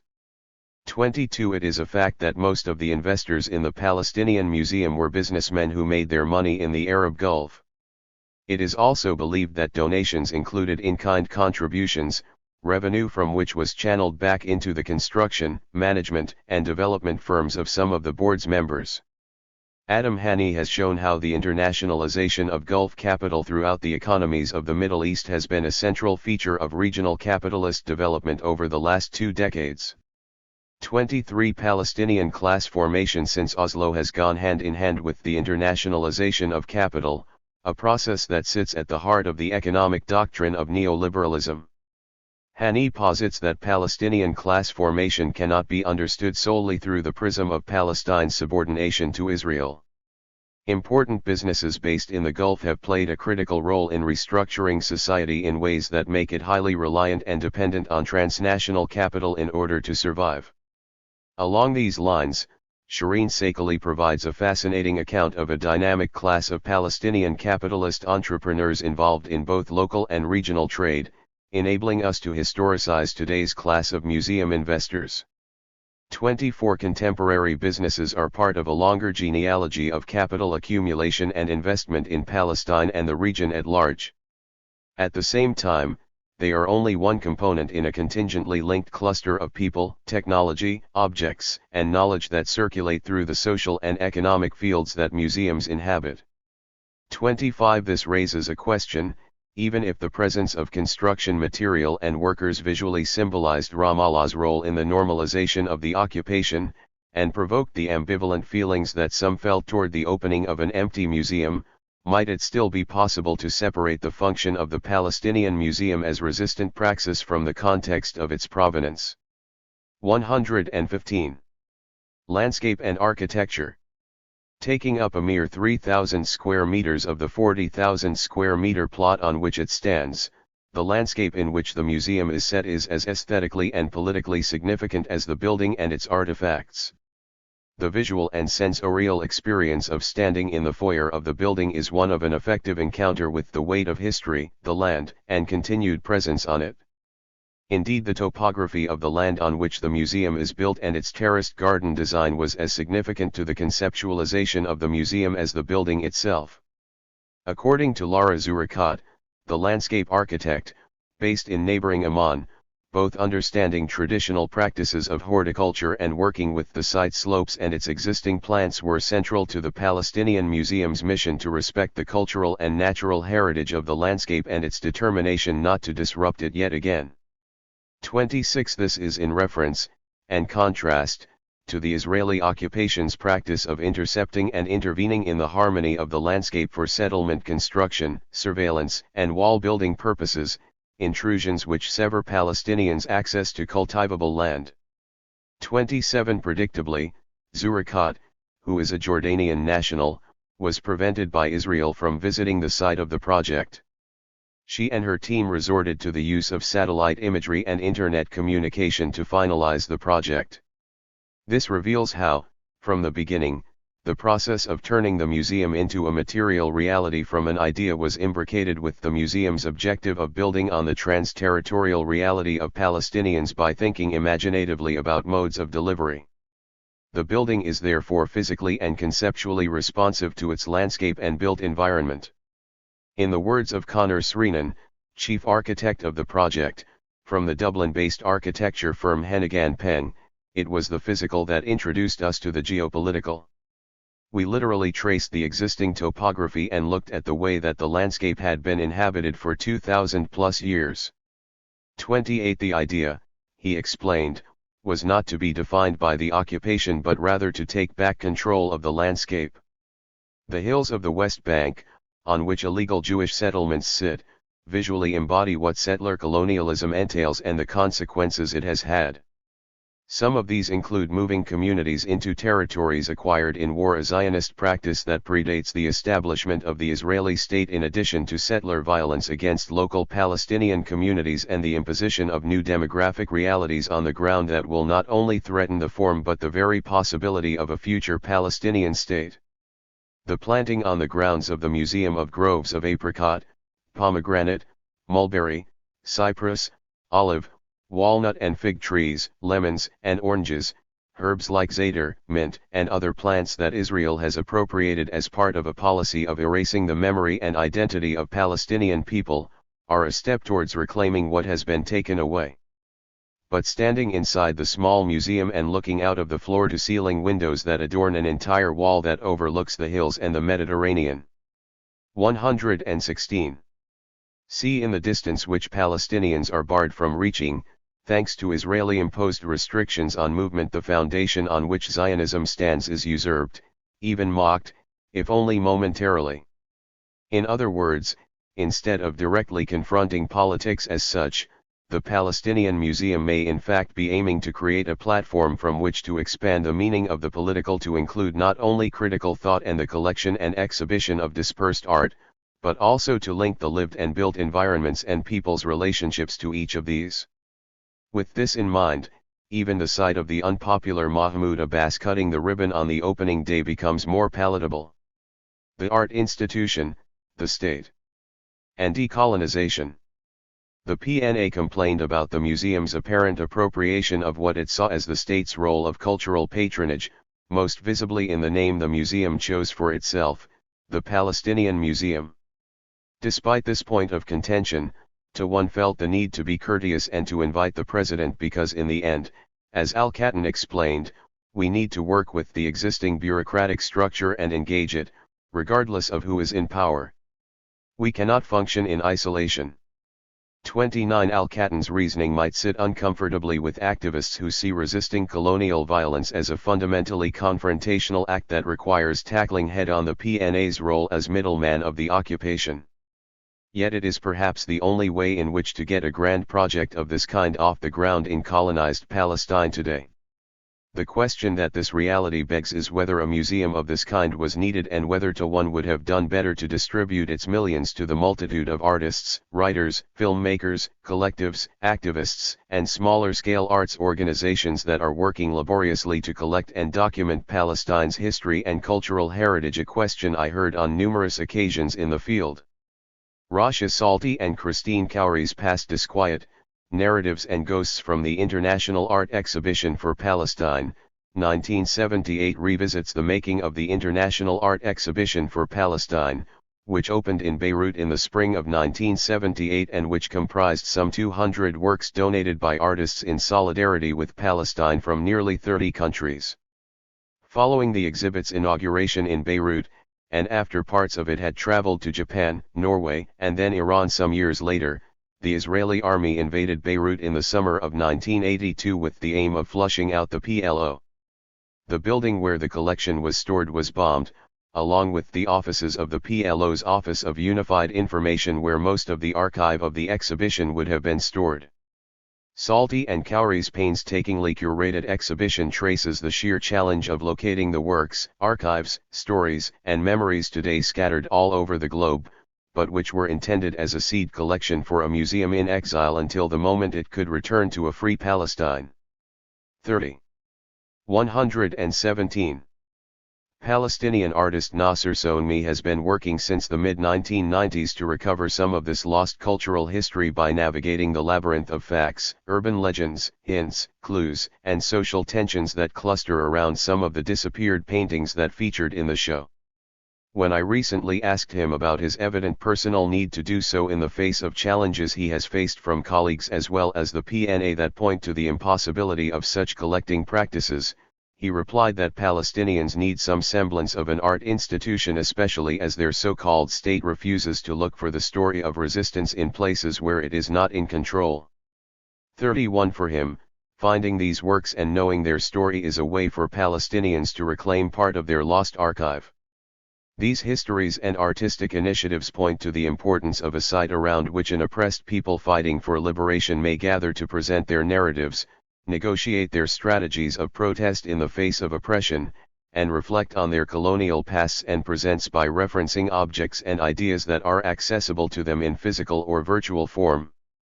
From its plans to set up a virtual museum and online archival platforms to its construction of satellite museums and its novel incorporation of landscape and topography into its programmatic definition and practices, the Palestinian Museum has committed itself in both concept and practice to ongoing anti-colonial and decolonization processes.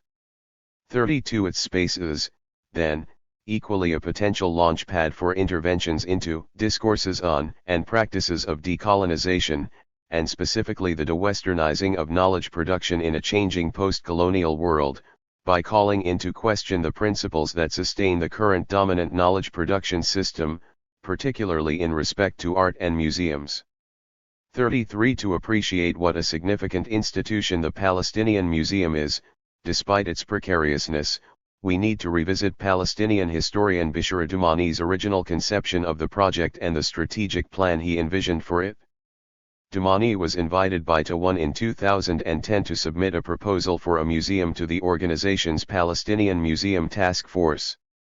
To this day, the museum continues to use his original proposal as the blueprint for ongoing development of the project, even if it has been modified somewhat along the way. Dumani envisioned the museum as post-territorial in its need to encompass Palestinians who are scattered trans-territorially and unable to access their homeland, and as a mobilizing and interactive cultural project that can stitch together the fragmented Palestinian body politic by presenting a wide variety of narratives about the relationships of Palestinians to the land, to each other and to the wider world. 34 His starting point wasn't the geographical locale of the West Bank and Gaza, even if the museum building would be situated near Ramallah, the purported capital of a future Palestinian state, but rather the dispersed and divided Palestinian population brought together through online technology. 35 This population is composed of Gazans under siege, Jerusalemite Palestinians walled off from the rest of their people. 118 Palestinians living in the West Bank who are intercepted, harassed, enclosed, and surrounded by a complex of Israeli checkpoints. As well the Palestinian citizens of Israel and all those living as refugees in neighboring Arab countries and as exiles in the rest of the world. Dumani, like Sonmi and others who witnessed or remember Israel's destruction of the Palestine Office of Unified Information, sees the importance of investing in the materiality of cultural practices, even if they will always be under existential threat and part and parcel of global capital circuits. In reality, the multimillion-dollar investment project that is the museum can neither be defended nor easily rebuilt, should Israel decide to destroy it at any point. The museum, like other initiatives in Palestine, whether state or civil society-led, is vulnerable to the closures, looting, and destruction to which all Palestinian cultural heritage has always been subject. This destruction is a possibility that financial investors have had to contend with. Srinan describes the stoic perseverance of financial and other investors in the project during the dark days of the Gaza slaughter by Israel in 2014 as possibly one of the most graceful acts of resistance one could ever witness. 36 Hence the question of the museum's role vis-a-vis the power structures it has to counter in the case of Israel and contend with in the case of the PNA was never about whether its construction would in and of itself be a compromise with the post-Oslo configuration of power. Rather, it was always about how it would negotiate with these power structures in order to position itself as a space of critique, resistance, and decoloniality in the convoluted colonial context of post-Oslo Palestine. As Dumani puts it, complicating the issue, how this is done, of course, is of utmost importance. 37. In the company of other museums. The Palestinian Museum was first envisioned as a commemorative structure built around a single chronological narrative that begins in 1948. As it developed, it became clear to all those involved that in distancing itself from 1948 as the starting point of a chronological historical narrative, the museum would reject the standard Zionist line that the notion of a Palestinian people was constructed only after the establishment of the State of Israel in 1948. By beginning in the 18th century, it was agreed, the museum would better reflect the reality of the Palestinians as a dispersed people with urban, rural, and intellectual histories who were in existence well before Zionists began to arrive in Palestine and violently established their state. In this, the Palestinian Museum positions itself as a counter-narrative not only to Israeli self-deception about the persecuted Jews of Europe having arrived to a land without a people, but also to the PNA's framing of the Palestinians as a people whose existence is articulated solely in opposition to Israel, as is evident in the museum projects in which it is involved. 38. 119. In both the Al-Birway Park/Mahmoud Darwish Museum and the Yasser Arafat Museum in Ramallah, the PNA wrests control over narration from the people it governs in the name of figures who were dominant players in the Palestinian resistance movement and, in the case of Arafat, the Palestinian state formation project in the aftermath of the Oslo Accords. In other words, unlike the Palestinian Museum, the emphasis in the PNA's new multimillion-dollar museum projects is more on state power and state building than on agency, peoplehood, and transterritoriality. More crucially, by focusing on Arafat and Darwish as the main characters in a story about the Palestinian struggle, the resistance is reified and commodified in ways that are both fathomable on the international stage and productive of nostalgia for the local public. What is insinuated through the aesthetics and narratives of the museums is that these figures are part of the struggle for independence from Israel that has supposedly been achieved with the signing of Oslo.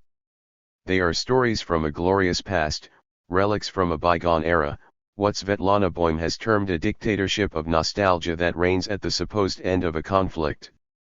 39. Or alternatively, they are a chance to critique the past in order to imagine the future, as the director of the Yasser Arafat Museum suggested when I proposed my cynical reading to him. 40. Ultimately, the differing temporal orientations of the Darwish and Arafat museums, dedicated to the past as a way of thinking about the future, on the one hand, and the Palestinian Museum, focused on the continuing reality of colonization, on the other, are reflected in the way one effectively experiences each of the museums. Both the PNA's museum projects are exercises in formal and institutional design that evoke the state's legitimacy. By commissioning the late Jafar Tukin, one of the Arab world's most renowned modernist architects known for his functionalism, simplicity, and minimalism, expressed in major institutional buildings such as mosques, government offices, banks, and schools throughout the Levant and the Arab Gulf over the past 40 years, the PNA was asserting its role as the neutral state apparatus representing the public interest. In the case of the Mahmoud Darwish Museum, which is also the temporary mausoleum of Palestine's most loved poet, the small and darkened space that sits atop a mountain of stairs, and which holds most of Darwish's personal writings and belongings, could be an exhibition space visualizing state grandeur anywhere in the world. 41. Unlike the Palestinian Museum, there is nothing inside save for the writings and book covers of Darwish's publications encased on the walls that tells visitors where they are. Formally, this could be a minimalist exhibition anywhere. Yet, like the Palestinian Museum, the Darwish Museum also deploys indigenous plants and the terraced gardening typical of the landscape to emphasize Palestinian claims over the land. The role of museums in contributing to visualizing national identity is clearly identified in post-colonial literature. 42. How political actors make use of these institutions as tools for the conduct of diplomacy or to claim a symbolic significance for the nation-state through the collections that are held within them are matters 120. That relate to the political function of museums and the emotions they conjure up for the communities they represent. 43. Yet the building of Palestine's museums, whether by civil society and private capital or by the state, cannot be fully understood outside of the tide of museum building in the region. Focusing on national identity, societal development, and international understanding, museums in the Arab Gulf states of Qatar and the United Arab Emirates have taken it upon themselves in recent years to redraw Arab and Muslim identity on the global map as part of a larger process of diversifying their oil-based economies by investing in other areas.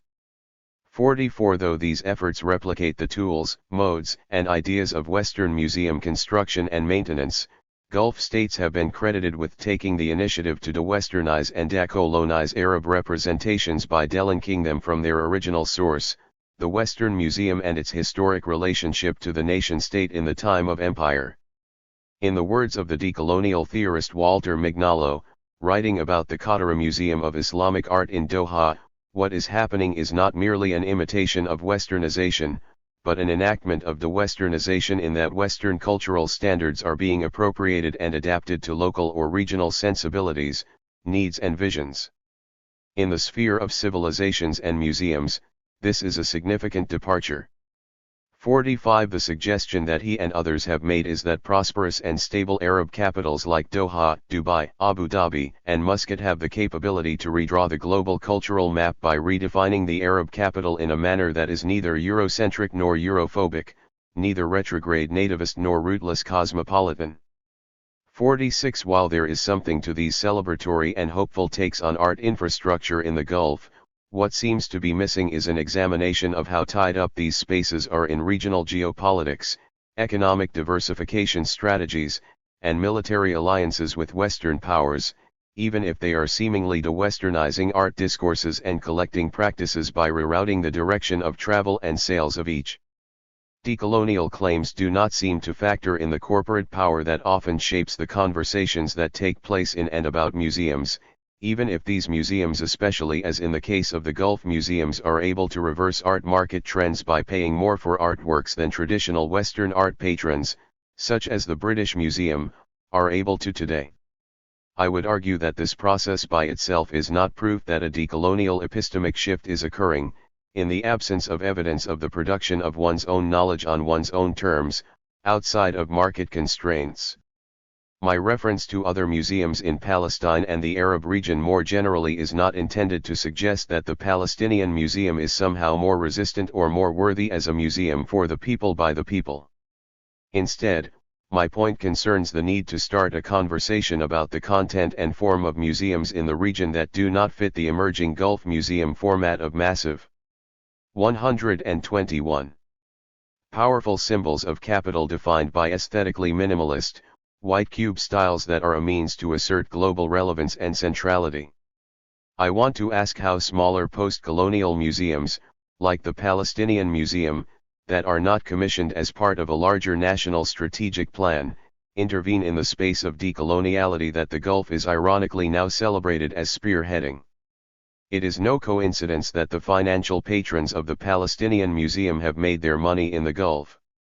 It is also possible that future links between the Palestinian Museum and Gulf museums will be solidified through staff training and other professional and infrastructural development that will be needed as the Palestinian Museum grows. What these links will signify, and how they will shape the direction that the museum will take, warrant continuing scrutiny and discussion.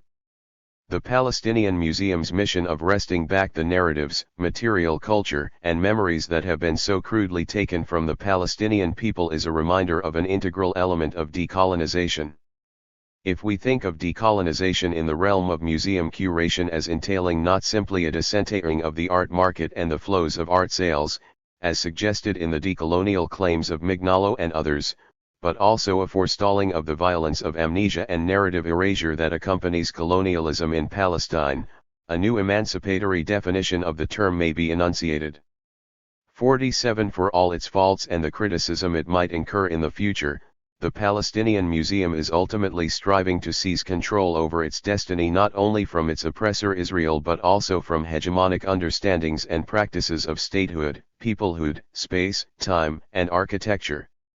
For that, it should be celebrated not only as a triumphant moment in the cultural history of the Palestinian people, but also as a genuinely emancipatory moment in the grand project of epistemic decolonization, for Palestinians and for other colonized peoples everywhere. 5. Defending Palestinian rights in the Trump era and beyond. Youssef Munayir.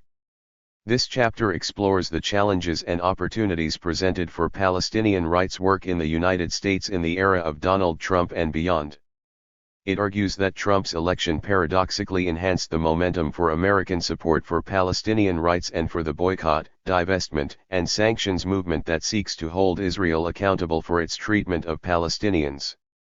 Generating greater support for Palestinian rights in the United States remains a function of the nature of US-Israel special relations as much as the ability of Palestinian activists to expose the intersections between the Palestinian struggle and the struggle against racism in the United States more generally. Palestinian rights advocacy also remains tied to the ability of the Palestinian national movement to reframe the Palestinian struggle from one that is confined to implementing a defunct two-state solution to one that affirms and protects their rights, irrespective of whatever solution is proposed.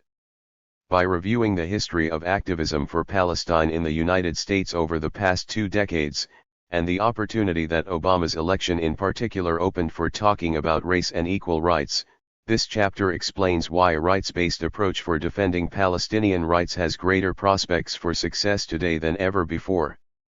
Political activism for Palestinians in the United States since 2001. Advocacy for the Palestinian cause in the United States has a long history. Before the 1967 war, organizations such as the Arab National League and the Institute for Arab American Affairs focused on representing the Palestinian cause as part of the Arab struggle for independence from Western domination. After the 1967 war, new organizations emerged, such as the Organization of Arab Students, the Arab American University Graduates, and eventually the American Arab 128. Anti-Discrimination Committee and the Arab American Institute. These organizations focused their work on explaining the Palestinian plight to an American public and media that portrayed Palestinians through a stereotypical, simplistic lens as terrorists. Some of these organizations also tried to lobby and generate support in the U.S. Congress for a Palestinian state on the West Bank and Gaza in light of the Palestine Liberation Organization's Declaration of Independence, its recognition of Israel, and UN Security Council Resolution 242 in 1988. The advocacy work of these organizations, though, often came up against a special glass ceiling. Despite an organized effort at the grassroots level, impact on policy was limited by influential pro-Israel interest groups who had developed strong relationships with policymakers. With the collapse of the Camp David negotiations in 2000 and the eruption of the Second Intifada, a number of activist organizations came together to create the U.S. Campaign for Palestinian Rights. Founded in 2001, this campaign became a coalition of over 300 member groups across the United States working for Palestinian rights. It includes organizations large and small of various identities and in various locations across the country. At first, USCPIR focused its efforts on ending American military aid to Israel by trying to impact policymakers in Washington, D.C. With the advent of the boycott, divestment, and sanction movement in 2005, USCPIR took a new approach, one that sought new alliances and aimed at generating a grassroots approach that was seen as having more potential to succeed in impacting American policy on Palestine. The BDS Call and the Movement for Palestinian Rights in the United States. The movement for Palestinian rights is a global one, and it is not new. Its growth in the United States has been shaped both by the political objectives set by the Palestinian national movement as well as by the nature of US-Israel relations. The US-Israel relationship is the single most important relationship with a country or group of countries that Israel has. Often referred to as a special relationship, the US-Israel relationship has paradoxically become the backbone of Israel's human rights abuses against the Palestinians. Without American support, it is hard to imagine how Israel could continue its extensive violations of Palestinian human rights with impunity. The traditional channels of advocacy, particularly as they relate to lobbying Congress and/or the White House, were thus extremely difficult for Palestinians to access and navigate. For this reason, the work of the USCPIR has been very challenging. Whereas pro-Israel advocacy groups like American Israel Public Affairs Committee, the Anti-Defamation League, the American Jewish Committee, and many others, have invested heavily in developing and maintaining relations between Washington and Tel Aviv for decades. Such access to U.S. government circles was very difficult for pro-Palestinian advocates. 129. No matter how many letters were written to Congress, how many members of Congress or their staff privately told Palestine rights advocates, "I agree with you, but if I do anything on this, it will cost me dearly," how many phone calls were made by constituents to members' offices, the efforts all came to naught. This had a very discouraging and demoralizing effect on activists engaged in Palestinian rights advocacy. The Palestinian call for BDS, adopted by over 170 organizations in the West Bank and Gaza in 2005, provided a unique opportunity for Palestinian advocacy work in the United States. For while the idea of divestment had existed before 2005, and indeed, divestment campaigns were being organized and even won in campuses prior to the 2005 call, the call was the first time that the use of these tactics in a Palestinian-led framework was formalized, thanks to its endorsement by over 170 civil society organizations in the West Bank and Gaza. It is no exaggeration to say that the embrace of these tactics by Palestinian rights activists in the United States had a revolutionary impact on the movement. The call gave activists new ways to organize, new spaces in which to organize, new targets, and, most importantly, an opportunity to win. Within USCPIR and outside it, activists started thinking that it was perhaps too difficult at the moment to get the U.S. government to address its complicity in Israeli abuses, but what about the complicity of various levels of society below the government level? There was a push for highlighting how individual, community, organizational, institutional, and local government complicity in Israel's violation of Palestinian rights could be articulated in specific campaigns aimed at specific targets. These campaigns could operate in an arena with far less competition than in the halls of Congress, making success far more achievable. This quickly translated to optimism, engagement, buy-in, commitment, and the desire to do more campaign-related work. An effort that had become debilitating and discouraging visibly became dynamic, energizing, and empowering instead. This grassroots approach also disarmed Israel and its advocates of the ability to discredit their opponents as terrorists, which had become a particularly potent weapon in post-9/11 America. Those organizing and advocating boycott campaigns were engaged in explicitly nonviolent action. Further, boycott campaigns helped shift the focus away from a nationalist framing of the conflict that pitted Israelis against Palestinians, a framing that posed a number of challenges, including that uncommitted Americans might be reluctant to take sides. Now, the conflict began to be framed as about the average American's own complicity in Israel's human rights abuses against Palestinians.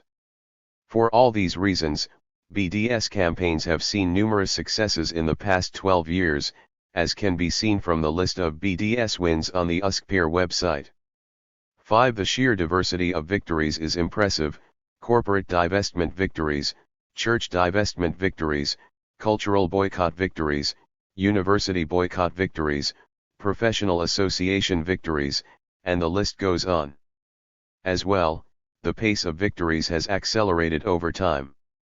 In the early years after the BDS call, victories 130 were less prevalent, but in recent years, they have been increasingly frequent. The USCPIR used to spend more time helping groups start campaigns. Now, self-starting campaigns take off around the country, sometimes thanks to pre-existing resources but often also out of the initiative of local organizers, without any support from the USCPIR. Now much more of the USCPIR's time is spent coordinating and providing support for campaigns that are up and running on their own. The rights-based activist approach for defending the Palestinian cause in the United States has proved to be more productive than the pre-2000 efforts, which focused on the Palestinian demand for a state. Instead of confining itself to explaining and defending the Palestinian quest for a separate independent state in the West Bank and Gaza, a cause which is hard for outsiders to identify with, the USCPIR opted to advocate for restoring denied human rights. This approach proved far easier for people, particularly Americans, to identify with and support. Furthermore, the rights-based approach exposed the pernicious nature of nationalism and specifically what Zionism, an ethnic nationalism, meant for Palestinians. At a moment when a growing political divide is emerging around the world between ethnic nationalism and multiculturalism, this rights-driven approach highlights the dangers of ethnic nationalism and the importance of defending the Palestinian struggle for equal rights. The Zionist white supremacist. From Balfour to Trump. Revisiting the Balfour Declaration through the lens of the current moment allows us to understand how the tension between ethnic nationalism and multiculturalism has lain at the foundation of the question of Israel/Palestine from the outset until the present day. Though he may be most known for aiding the Zionist cause in 1917, it is often overlooked that Arthur Balfour, Prime Minister of the United Kingdom from 1902 to 1905, was a white supremacist. He made that clear in his own words. In 1906, the British House of Commons was engaged in a debate about the native black population in South Africa. Nearly all the members of Parliament agreed that the disenfranchisement of blacks in South Africa was evil. But not Balfour, who was virtually the sole parliamentarian to argue for it, using these words, "We have to face the facts. Men are not born equal, the white and black races are not born with equal capacities, they are born with different capacities which education cannot and will not change." 6. But Balfour's troubling views were not limited to Africa. In fact, despite his now iconic support for Zionism, he was not exactly a friend to the Jews. In the late 19th century, pogroms targeting Jews in the Pale of Settlement in Imperial Russia had led to waves of Jewish flight westward, to England and the United States. This influx of refugees led to an increase in British anti-immigrant racism. 131. And outright anti-Semitism, themes not unfamiliar to us today. Support for political action against immigrants grew as the English public demanded immigration control to keep certain immigrants, particularly Jews, out of the country. In 1905, while serving as Prime Minister, Balfour presided over the passage of the Aliens Act. This legislation imposed the first restrictions on immigration into Great Britain, and it was primarily aimed at restricting Jewish immigration. It may seem astonishing that Balfour, whose support of the Zionist cause has made him a hero among Jews, would have implemented anti-Jewish laws. But the truth is that his support of Zionism stemmed from the exact same source as his desire to limit Jewish immigration to Britain. Both can be traced back to his white supremacist beliefs. Balfour lived in an era of stirring nationalism, highly defined by ethno-religious identity. Because of these sentiments, the early 20th century was a time when ostensibly liberal Western nations struggled with the challenge of incorporating Jewish citizens into their fold. The Zionists provided Balfour with a solution to the challenges that Jewish citizens posed to his ethno-nationalist vision, a solution that didn't force him to reckon with them. Instead of insisting that societies accept all citizens as equals, regardless of racial or religious background, the Zionist movement offered a different answer: separation. Balfour saw in Zionism not just a blessing for Jews, but for the West as well. As he wrote in 1919 in his introduction to Nahum Sokolow's History of Zionism, the Zionist movement would mitigate the age-long miseries created for Western civilization by the presence in its midst of a body which it too long regarded as alien and even hostile, but which it was equally unable to expel or to absorb. 7. By giving Jews a place to go to, Zionism seemingly solved two problems at once, in Balfour's mind. Balfour's support of Zionism was motivated to an extent by his desire to protect Britain from the negative effects, the miseries, of having Jews in its midst. Rather than protecting the rights of one of its minorities, Britain could simply export them, or at least, not import any more. Needless to say, this view of Zionism is steeped in the same kind of white supremacy as Balfour's view of South Africa's blacks. Yet, rather than solving the problem of how to handle a minority living in a white-majority country, the Balfour Declaration just shifted the same problem to a different geography. For the tension between ethno-nationalism and equality is equally present in Israel/Palestine. The Israeli state rules over the fate of millions of Palestinians who either have no right to vote, are treated as second-class citizens, or are refugees denied repatriation.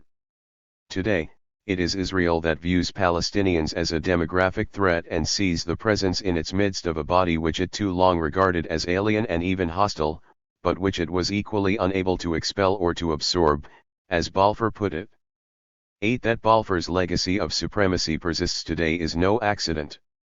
It has lent itself to an imperial project that allowed the Jewish national movement to assert its right to national self-determination while denying the same to the native non-Jews. 132. Remarkably, Balfour was unabashedly aware of the hypocrisy of his stance. The weak point of our position, of course, is that in the case of Palestine we deliberately and rightly decline to accept the principle of self-determination, he wrote in a letter to the British Prime Minister in 1919. 9. We do not propose even to go through the form of consulting the wishes of the present inhabitants of the country. The 700,000 Arabs who now inhabit that ancient land. 10. Those Arabs, of course, made up approximately 90% of the population in 1919. Therein lies the fundamental problem that continues through this day, just over 100 years later. Palestinians are denied the right to have rights because from the outset, their views, their human rights, and indeed their very humanity, were consistently seen as inferior to those of others.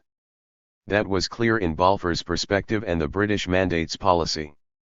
And it persists in one form or another in many of the policies of the State of Israel through this day. Today, as much as in 1917, the battle between ethno-nationalism and equality, between particularism and universalism, has risen to the foreground, from Donald Trump's rise in the United States to Boris Johnson's Brexit Britain. The ideology that Trump rode into power favored a similar Herrenvolk nationalism. It holds that a country is for a people, not for many peoples. Zionism fits this worldview very well. There is a crystallizing alignment taking place, and it is happening globally. Israel, which has sold itself in the West as a liberal democracy, is fully and wholeheartedly aligning with reactionary right-wingers across the globe. Exposing this to those in liberal and progressive circles in the United States who have not yet taken a stand on Palestinian rights was one of the key tasks of activists for Palestine in the Trump era. The political context for Palestinian rights. Before the 2016 U.S. election. To fully appreciate the meaning and gravity of the reactionary Trump political moment, it is crucial to understand the political moment it was reacting to and the growing partisan divide that developed in the United States. During the Obama era, despite his stalwart support for Israel, on par with or beyond that of his predecessors, an unprecedented shift in public opinion on Israel occurred in the United States. This shift followed largely partisan lines, itself a significant development given the prior American consensus regarding Israel. Even when Republicans and Democrats couldn't agree on whether it was night or day, they always agreed on Israel. Now, suddenly, this was starting to change. Although the Democratic Party, including under the Obama administration, remained a staunch supporter of Israel, the Republican Party, together with right-wing Israelis, tried to portray itself as the only reliable ally of Israel. At the same time, Democrats began to be torn apart between a values-driven base, alienated by the horrors of apartheid on the 133 ground in Palestine, and a traditional political and donor class who favored maintaining the bipartisan status quo. This change took root for several reasons. The first was Obama the person. Barack Hussein Obama had been the first black person elected as President of the United States. Many Israelis simply could not get past his middle name or the fact that his father was Muslim or that he had spent some time in Indonesia growing up or that he once had a dinner conversation with Edward Said and was acquainted with Rashid Khalidi. Obama was always viewed with suspicion in the highest levels of Israeli government. Michael Oren, the Israeli ambassador to the United States, wrote that from the moment he entered office, Mr. Obama promoted an agenda of championing the Palestinian cause. 11. Oren, the representative of the Netanyahu government, would chalk this up to Obama's ties to Indonesia and the Muslim villages of Kenya. 12. The right-wing Israeli government believed that Obama sympathized with the Palestinian narrative more than the Israeli narrative. The second factor was Benjamin Netanyahu. Netanyahu's premiership in Israel essentially overlapped with Obama's presidency for all but a few months. Each government Netanyahu formed was a right-wing government, strongly supportive of settlement expansion, which caused friction with Obama's Washington as they spoke of advancing Israeli-Palestinian peace negotiations. This tension was evident from the outset of the relationship between the two leaders, and Netanyahu's way of dealing with it was to change the subject away from peace, settlements, and Palestinian rights to Iran. The third factor is the Iran nuclear deal. Obama viewed the problems of the Middle East in a way that the Israelis did not like. He sought to stabilize it not through massive deployment, but through the pursuit of political agreements, and he saw an opening with Iran that allowed him to pursue the Joint Comprehensive Plan of Action or JCPOA, which would bring Iran in line with its commitments under the Nuclear Non-Proliferation Treaty. While this would result in an unprecedented inspections regime for Tehran's nuclear program, it would also mean that the Iranian government would be given a path out of the isolation that the international community had imposed on it. Netanyahu, and many in Israel, who see no option other than eventual regime change in Iran, viewed this as a mistake and worked as hard as possible to torpedo the Iran deal. On Obama's national security agenda, the Iran deal was seen as a significant policy achievement that advanced American national security interests while also keeping a promise Obama had made on the campaign trail about his willingness to talk to the Iranians and advance relations out of mutual respect. For Obama's opponents, some of whom accused the president of being too kind to adversaries of the United States and others who claimed he was not an American and was seeking to subvert the nation from the inside, the Iran deal was fuel for their fire. Many of Obama's supporters, though, not only agreed with the Iran deal for its national security objectives but also grew angry at the subtle, and not so subtle, allegations of treason against their president, which 134. They often saw as racially coded or motivated by racism. Obama's election reflected a growing shift in approaching questions of race and white entitlement, the initial manifestations of a minority-majority America. Though when it came to policy, the Obama administration was not very different than others toward Israel, the idea of America that an Obama victory portended clashed with the very ethos of Israel, which is rooted in ethno-nationalism and is maintained through discrimination. The partisan divide between Democrats and Republicans grew just as these ideas were coming into sharper contrast. Narratives of race, belonging, and multiculturalism in the United States. Pro-Israel advocacy in America has always relied not just on Jewish Zionist voices or institutions but also on evangelical Zionists, a demographic that has for generations been the base of the Republican Party. But it was more recently, during the two Bush administrations between 1988 and 2008, that this constituency really started to flex its muscles. 13. The confluence of multiple American wars in Muslim countries, 9/11, the War on Terror, and the Second Intifada all helped consolidate a clash of civilizations narrative that dominated the political discourse on the right and beyond. The discourse was clear about the axes of good and evil, predominantly white. Judeo-Christian civilization was on former side, Islam, on the latter. The election of Barack Obama, the first African-American U.S. president, brought to the fore the first physical manifestation of the minority-majority divide in American politics and future. Among the immediate reactions to Obama's triumph were birtherism, the Tea Party, and a narrative that undergirded both. Obama isn't one of us. These reactionary movements shared this core analysis with a more intellectual-seeming group. In right-wing neoconservative circles, the same narrative was congealing around Obama and one core issue, Israel. Obama, they would argue, was out of step with tradition, an outsider to the realm of the special relationship between the United States and Israel, and one whose intentions could not be trusted. Take, for example, a book published in 2009 by National Review writer Michael Ledeen, called Obama's Betrayal of Israel. For others, one question loomed large: does Obama feel it in the kishkas for Israel? 14 Obama, of course, was as pro-Israel as any of his predecessors. He also received the support of the majority of Jewish American voters, who rank Israel as their fifth most important issue. 15 But that didn't stop certain pro-Israel voices on the right, like Charles Krauthammer, who trumpeted, "It's Obama vs. Israel." 16 Searching for the source of Obama's hatred of Israel, Krauthammer wondered if it stemmed from Obama's penchant for appeasing enemies while beating up on allies or from his desire to heal the breach between Christianity and Islam. And has little patience for this pesky Jewish state. 135.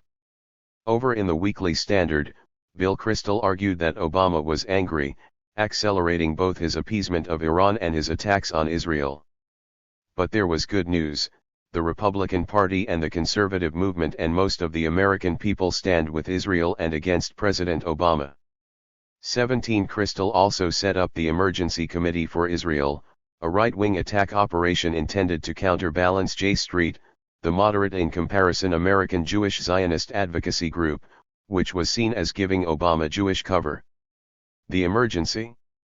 It was Hussein Obama, as robocalls supporting Netanyahu's re-election in Israel called him.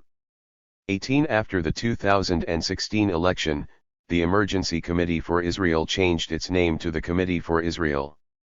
It literally declared the emergency over once the first black president was replaced by the white supremacist-in-chief, Donald Trump. According to Bret Stephens, Obama not only betrayed Israel, but also systematically failed to oppose everyone from the Iranian regime to Bashar al-Assad to Russia to the Muslim Brotherhood. Stephens wrote that the most betrayed by Barack Hussein Obama, the first African American president, was Americans.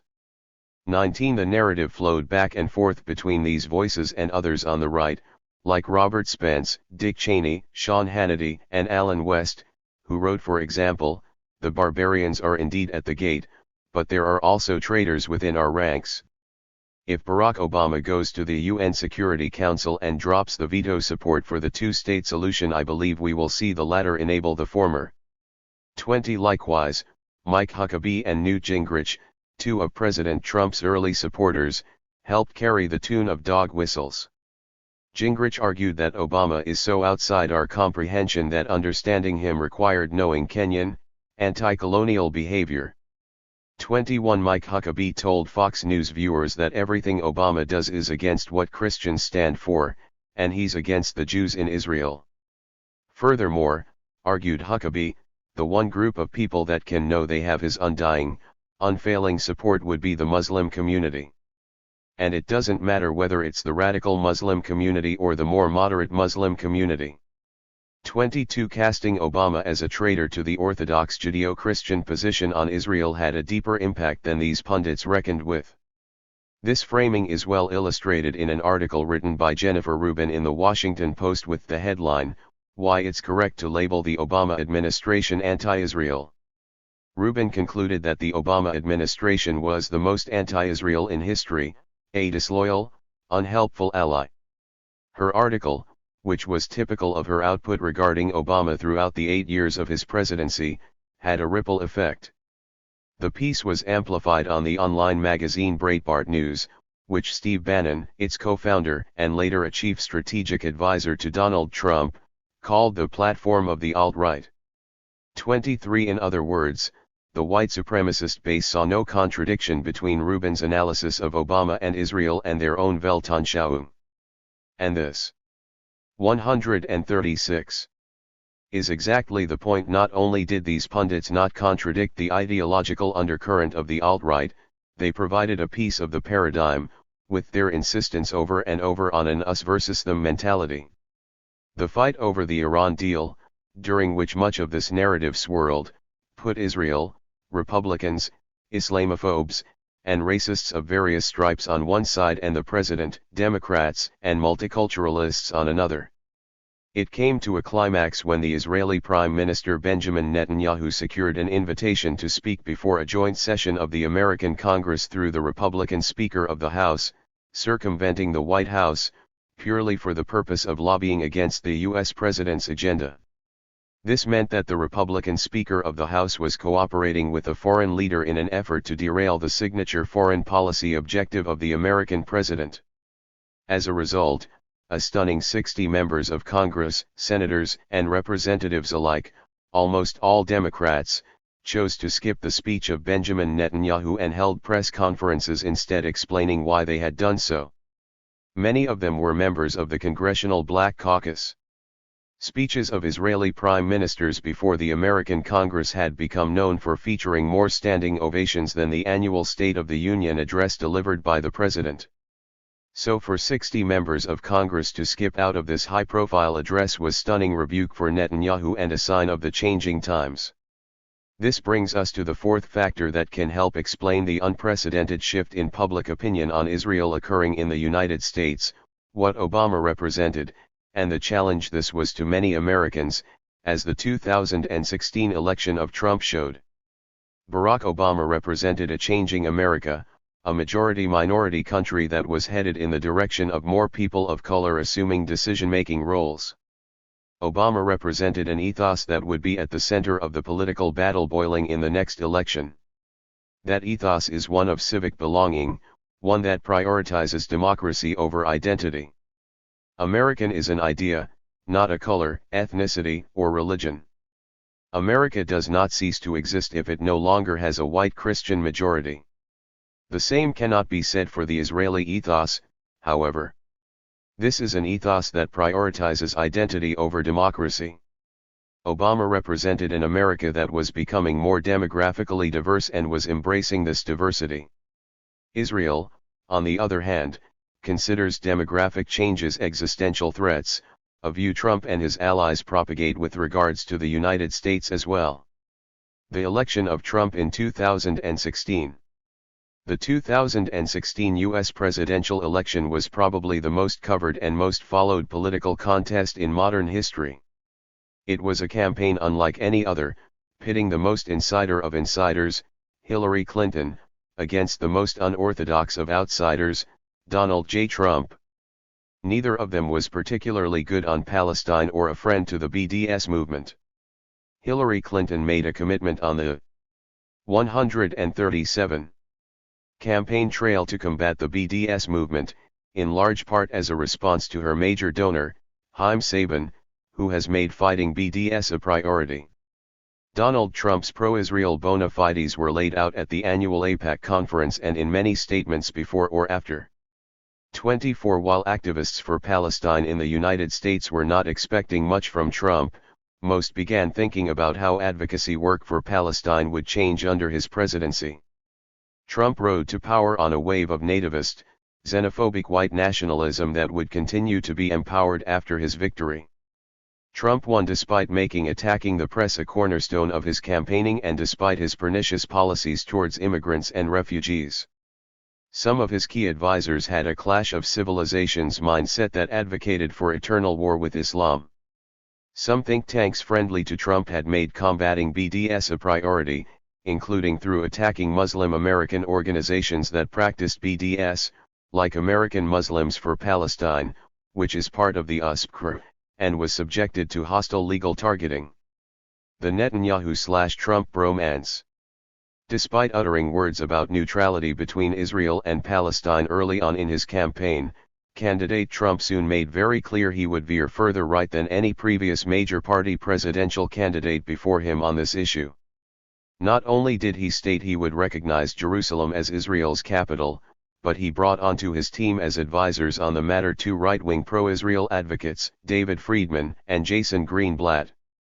25 Both would later play key roles in the Trump administration's relations with Israel, the former as U.S. ambassador to Israel and the latter as Middle East peace envoy.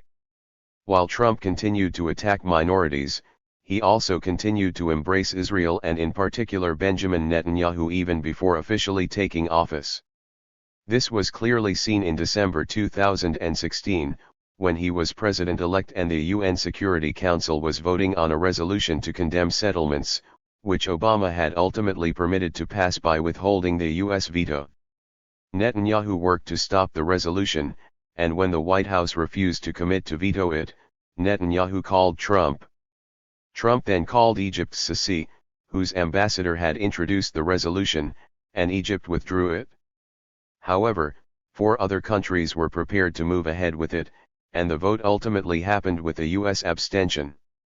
Trump, as always, let his thoughts be known to the world on Twitter, slamming the Obama administration for throwing Israel under the bus and promising that things would be different after January 20, Inauguration Day.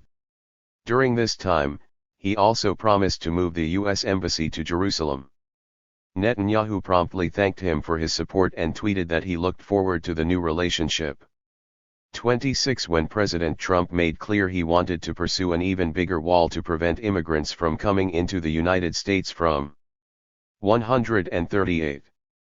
Mexico, Netanyahu tweeted that Israel had built a wall and walls work. Trump would soon cite him in a TV interview. 27 Shortly after Trump's inauguration on January 20, it was announced that Netanyahu would be the first foreign leader to officially visit the White House after Prime Minister Theresa May of the United Kingdom. Netanyahu's trip was planned for February 15. The love fest drove the wedge further.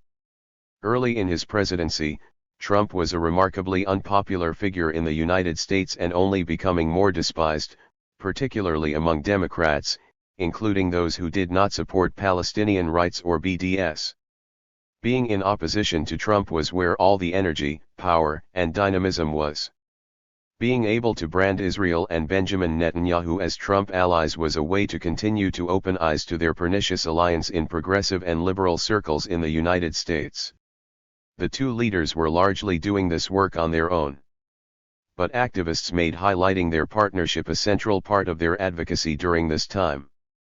Further, the Trump/Netanyahu love affair sent a shock through much of the American Jewish community, which votes overwhelmingly liberal. Trump's campaign brought all sorts of white nationalists out of the woodwork, leading to a spike in both Islamophobic and anti-Semitic incidents.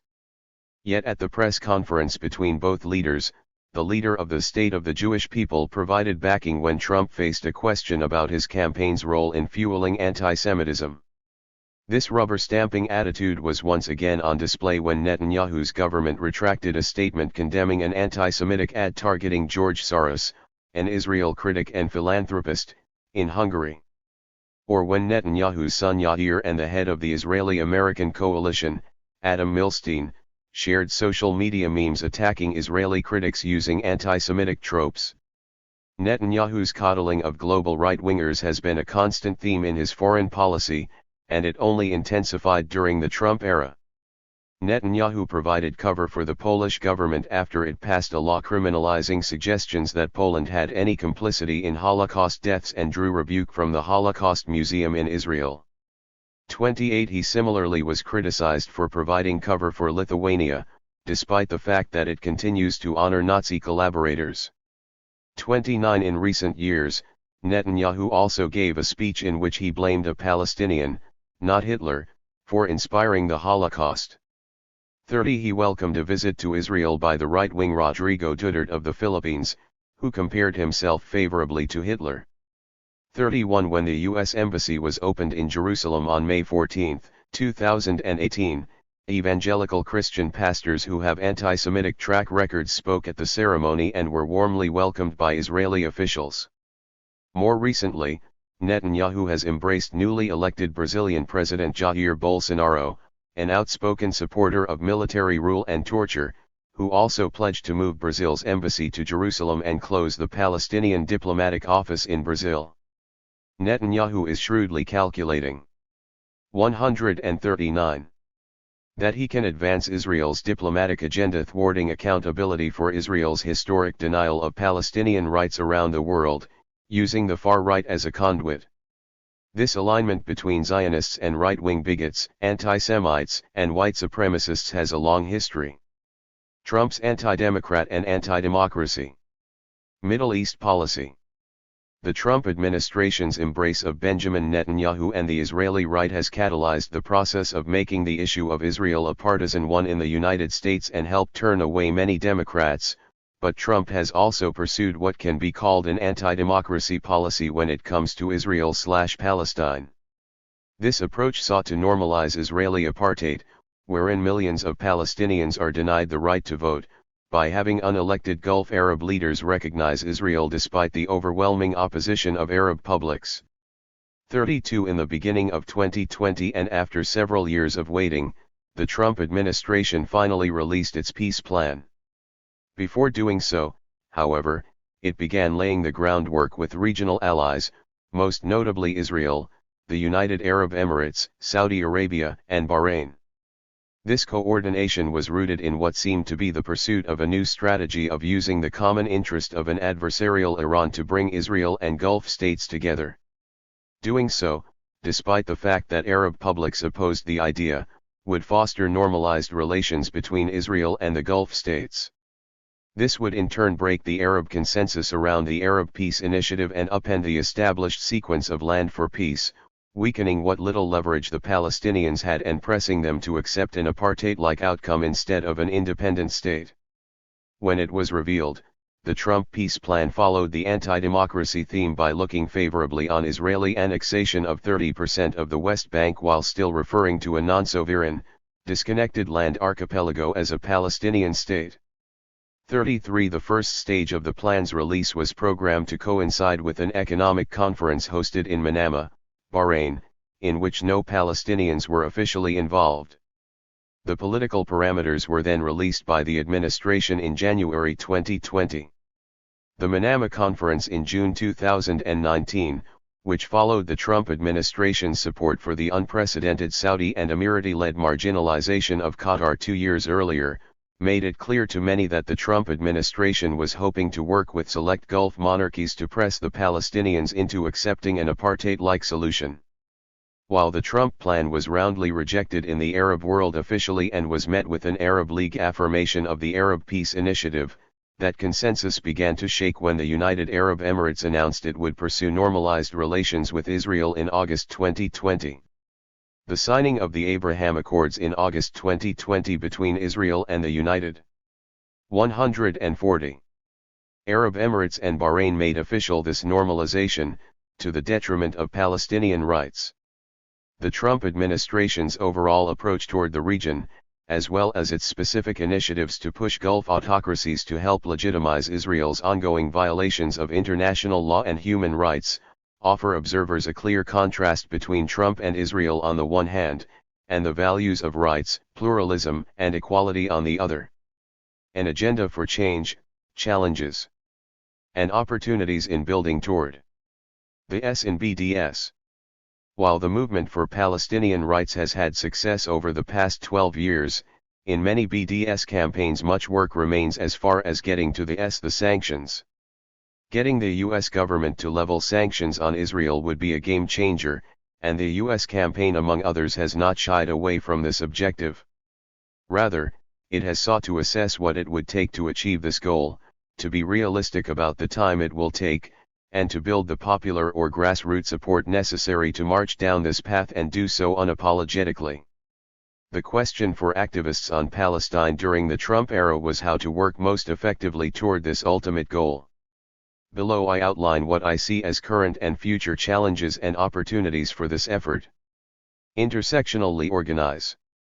During the summer of 2014, Israel bombarded Gaza for 55 days, killing well over 2,000 Palestinians, most of whom were civilians.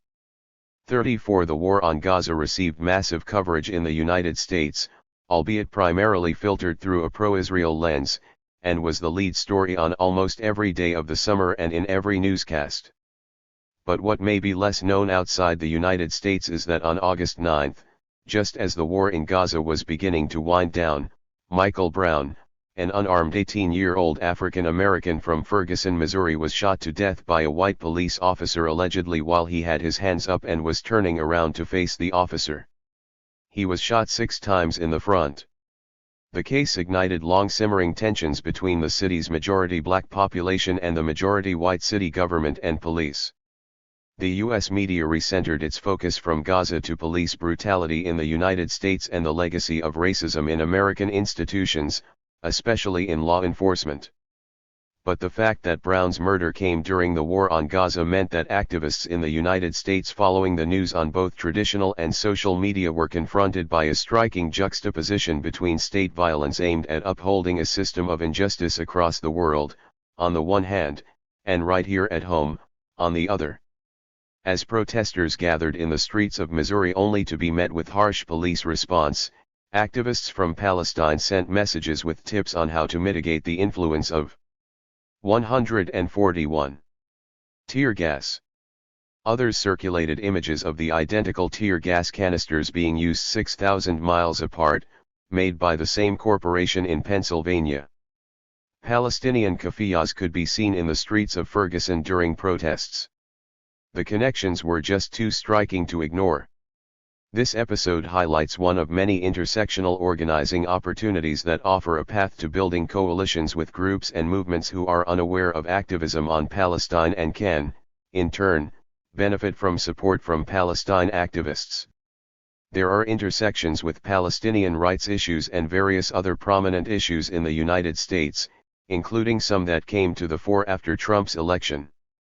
For example, the same company that helped build Israel's separation wall in the West Bank and helped cage Gaza behind a wall was considered to be the front runner for the contract to expand Trump's wall to keep immigrants out along the southern border with Mexico. 35 The security systems company G4S, which has long been a BDS target, is deeply enmeshed in the American prison industrial complex. 36 Since the 1990s, police exchange programs, many of them organized, facilitated, and funded by the pro-Israel Anti-Defamation League, have been organized to take American law enforcement officers to Israel to build bonds between two peoples fighting terror. But American police already have a tremendous and deadly problem with profiling and brutality and need not learn from Israeli police, who openly and unabashedly embrace racial profiling as a policing tactic. 37 The opportunities to create alliances and to build support for the issue of Palestinian rights as belonging within the fold of progressive and liberal priorities continued to grow, as can be seen in Michelle Alexander's column in the New York Times ahead of Martin Luther King Jr. Day in 2019. An esteemed author on racial justice, she used her column to issue a clarion call for solidarity with the Palestinian people. She wrote, "Reading King's speech at Riverside more than 50 years later, I am left with little doubt that his teachings and message require us to speak out passionately against the human rights crisis in Israel-Palestine, despite the risks and despite the complexity of the issues." King argued, when speaking of Vietnam, that even when the issues at hand seem as perplexing as they often do in the case of this dreadful conflict, we must not be mesmerized by uncertainty. We must speak with all the humility that is appropriate to our limited vision, but we must speak. And so, if we are to honor King's message and not merely the man, we must condemn Israel's actions, unrelenting violations of international law, continued occupation of the West Bank, East Jerusalem, and Gaza, home demolitions and land confiscations. We must cry out at the treatment of Palestinians at checkpoints, the routine searches of their homes and restrictions on their movements, and the severely limited access to decent housing, schools, food, hospitals, and water that many of them face. 38. 142. While these changes offer important opportunities for the continued and successful growth of Palestinian rights advocacy in the United States, a number of important challenges must also be addressed. Reform anti-lobbying culture. An unfortunate byproduct of the success of BDS tactics is that they have directed grassroots energy away from focused engagement with policymakers in the federal government. As activists get used to working on divestment campaigns targeting a corporation or aiming for a resolution in this church or that university, they are honing organizing skills for those campaigns but not developing the lobbying skills needed for effective government engagement. As I noted earlier, BDS tactics provided something of a refuge for activists who were tired of getting nowhere with Congress, but here is the hard truth: there is no way to sanctions without going through Congress. This means that at some point, that engagement needs to happen, and the sooner it starts the better. This is not to say there is currently no engagement with lawmakers. There is, but there can be much more, and there will have to be much more for us to achieve the goals we have set. The anti-lobbying culture that has arisen as a byproduct of focused B&D work makes this more difficult, but the political ground for engagement is also ripe at this moment. A 2017 poll found that some 56% of Democrats, along with 41% of Americans overall, would support sanctions putting greater pressure on Israel over continued settlement expansion. 39 Addressing this anti-lobbying culture and correcting it will be a big task for political activism on Palestine in the United States in the years ahead. It is also important to be clear that while Democrats might have more support among their base for moving in the direction of sanctions over time, elected officials will still have to be pulled in this direction and will not be eager to go there willingly. Democrats, particularly establishment Democrats who have been in office for years, adjusted to a politics of bipartisan consensus of unquestioning support for Israel. That is starting to change, and a younger generation of progressive Democrats seems less beholden to this older way of thinking and more in tune with their base. 40 Further, these newcomers, like Jamal Bowman and Cori Bush, are winning in primary elections, while others like Rashida Tlaib, Ilhan Omar, and Alexandria Ocasio-Cortez are beating back primary challengers and were elected to Congress in 2020. Importantly, this younger generation of progressives is succeeding electorally against candidates supported by significant pro-Israel campaign funds. 41 For these reasons, it is more important than ever for activists and organizers who turned out of frustration to boycott and divestment and away from engaging elected officials to refocus their energies in that direction and in this moment. Lawfare. An additional challenge we have been confronting in the United States in recent years and increasingly today is lawfare efforts aimed at repressing the Palestinian 143 rights movement by attempting to criminalize BDS tactics. We have seen multiple such pieces of legislation in state legislatures across the United States over the last several years. As of this writing, 27 states have enacted such legislation since 2014. 42 The U.S. campaign has organized local coalitions to fight these bills, but not all have been successful.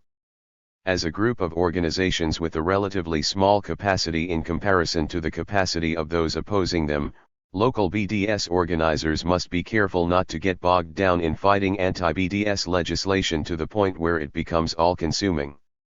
Activists are triaging the situation and strategically addressing state legislation, while also working with other civil rights and liberties groups to educate activists about their rights, which is a key component to defeating the chilling effect these proposed laws are designed to have. Former President Trump notwithstanding, the U.S. Constitution is still the law of the land. By contrast with France, for example, where the state can take draconian steps against BDS activity, in the United States political boycotts are considered free expression that is protected under the First Amendment to the Constitution. For this reason, anti-BDS laws in the United States can only go so far before crossing a constitutional line that would open them to a legal challenge. Anti-BDS law drafters have attempted to tiptoe right up to this line in some places, but elsewhere have crossed it. Some state laws require state contractors to sign an oath swearing they will not boycott Israel. In Texas, for example, this led to a schoolteacher and several others being forced to choose between their constitutional rights and their jobs. 43 legal challenges have already begun in several states. In the summer of 2017, an important battle began against a piece of proposed federal legislation called the Israel Anti-Boycott Act. As originally written, it could lead to civil and even criminal penalties for BDS-type activity, with up to a $1 million fine and a 20-year jail sentence. The act was co-sponsored by Republican and Democratic senators in an attempt to provide a bipartisan veneer, but in reality it was overwhelmingly supported by Republicans. It was clear it would not have the support needed to pass, and so early on, one of its leading sponsors, Ben Cardin, attempted to add it as an amendment to other legislation so it could be snuck through without debate. This attempt failed, and a public debate began. The American Civil Liberties Union joined several organizations, including the USC pair, to defeat this legislation. This is very important for several reasons. First, the ACLU is highlighting the unconstitutional nature of these bills, a view that had been expressed loudly by many but was taken seriously only once the ACLU weighed in. Second, the ACLU is a very well-respected organization, particularly in liberal circles, and the fact that they adopted this cause sent an important political message. Third, the ACLU was the key institutional leader opposing Trump policies that violate human rights, such as the Muslim ban, for example. Once the ACLU weighed in, senators came under increased pressure to end their sponsorship of the legislation, and many expressed a willingness to amend it. Ultimately, enough pressure from a progressive coalition was generated. 144. To prevent the passage of such legislation in the 115th Congress and the Israel Anti-Boycott Act expired in December 2018. Further efforts in the 116th Congress to pass legislation that criminalized boycotts for Palestinian rights have also come under opposition from progressive actors and are unlikely to pass if they continue to include components violating First Amendment freedoms. This consensus has become so significant within the party that the latest party platform, adopted in 2020, included language specifically committing to uphold First Amendment freedoms around boycott efforts. Legislation is just one part of a repressive effort supported by a network of actors aiming to silence criticism of Israel. These authoritarian tactics belie Israel's image with American audiences as a democratic ally. Continuing to expose these repressive efforts in partnership with institutions that have been leaders in protecting free expression will be an important feature of the work moving forward. As of this writing, repressive laws aimed at intimidating Palestinian rights activism have been successfully challenged in Kansas and Arizona, where federal courts have sided with the plaintiffs against the states whose legislatures passed anti-BDS bills. Political progress was also made at the federal level after the shift in power in the House of Representatives in 2018. At the end of 2018, as power was changing hands, there was an effort to rush federal anti-BDS legislation through Congress by attaching it to a spending bill urgently needed to avoid a government shutdown. 44 But thanks to pressure created by advocacy groups, including the ACLU and others, the New York Times editorial board came out against the legislation, as did leading Democratic Senators Bernie Sanders and Dianne Feinstein. 45 The legislation, the Israel Anti-Boycott Act, did not make it into the emergency spending measure, but the high public drama around it encouraged Republican senators to try to force Democrats into choosing between siding with Israel or their base soon thereafter. With a new Congress sworn in at the start of the year, including members Rashida Tlaib and Ilhan Omar, who openly supported BDS, the opportunity for Republicans to use Israel as a political cudgel was heightened. The first piece of legislation considered by the Senate, Bill S.1, included 4 elements, among them anti-BDS legislation, seen as unconstitutional. Just weeks after the Israeli Anti-Boycott Act controversy, the stage was set again for another political fight over the constitutional right to boycott Israel. While S.1 ultimately passed the Senate, half the Democratic caucus in the Senate voted against it, including almost all the senators who sought the Democratic nomination for president in 2020. In the House, where Democrats had now come into control, the anti-BDS components of S.1 were dead on arrival after the Progressive Caucus extracted private concessions from House Speaker Nancy Pelosi not to bring forward legislation that would divide Democrats. While the party would not support BDS, and indeed opposed it on record, it also would not support efforts to unconstitutionally confront BDS activism. By the summer of 2020, that position had made it into the Democratic Party platform. 145. Building congressional support. There is a need to continue to build support in Congress for standing up for Palestinian rights. In recent years, important gains have been made in this area, even though the energy of the movement has been more campaign-focused and not as focused on engaging government.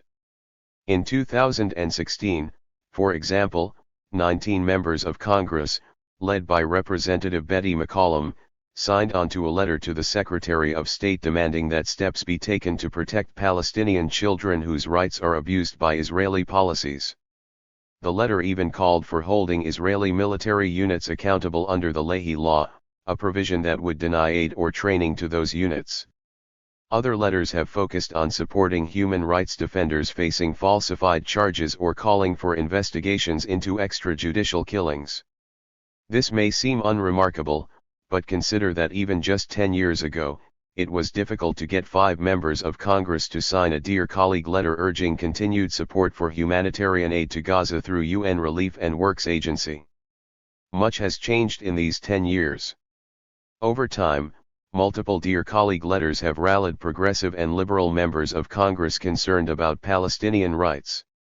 After the letter writing of the past decade, it was possible to introduce legislation supportive of Palestinian rights.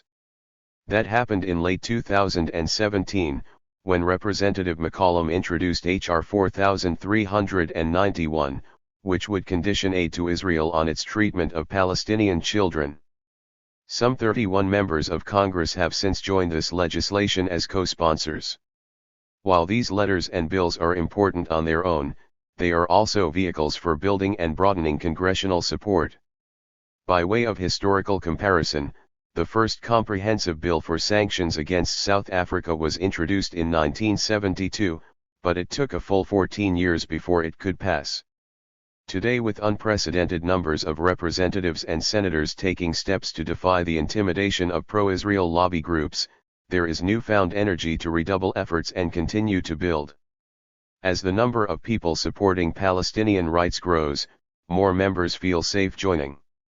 Activists are working to build a core, first among progressive Democrats and then into the mainstream of American politics, of Americans who support Palestinian rights because Palestinian rights are as important as the rights of any other people or group. The Long Walk. American policy is central when it comes to Israel-Palestine because American support for Israel enables it to act oppressively and with impunity.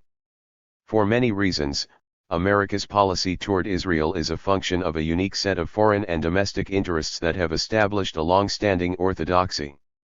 Today, that orthodoxy is starting to shake as a rights-based advocacy for Palestinians meets an America at a crossroads. Rights-based advocacy approach is uniquely positioned to gain the greatest traction in this American political moment and perhaps beyond. 146. While the conditions that can create change in U.S. policy are increasingly beginning to assemble, there should be no doubt that the road ahead remains a lengthy one. Activists and advocates for Palestinian freedom can take comfort in the fact that the rights-based approach, as opposed to nationalist advocacy for partition or statehood, is the shortest path toward the goal because it is most likely to permit the formation of coalitions and alliances in a changing America.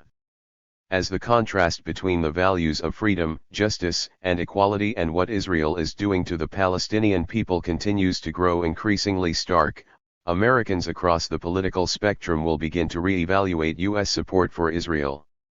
Energy dedicated to sharpening that contrast for American audiences will likely help make the long walk to freedom shorter. Part 2.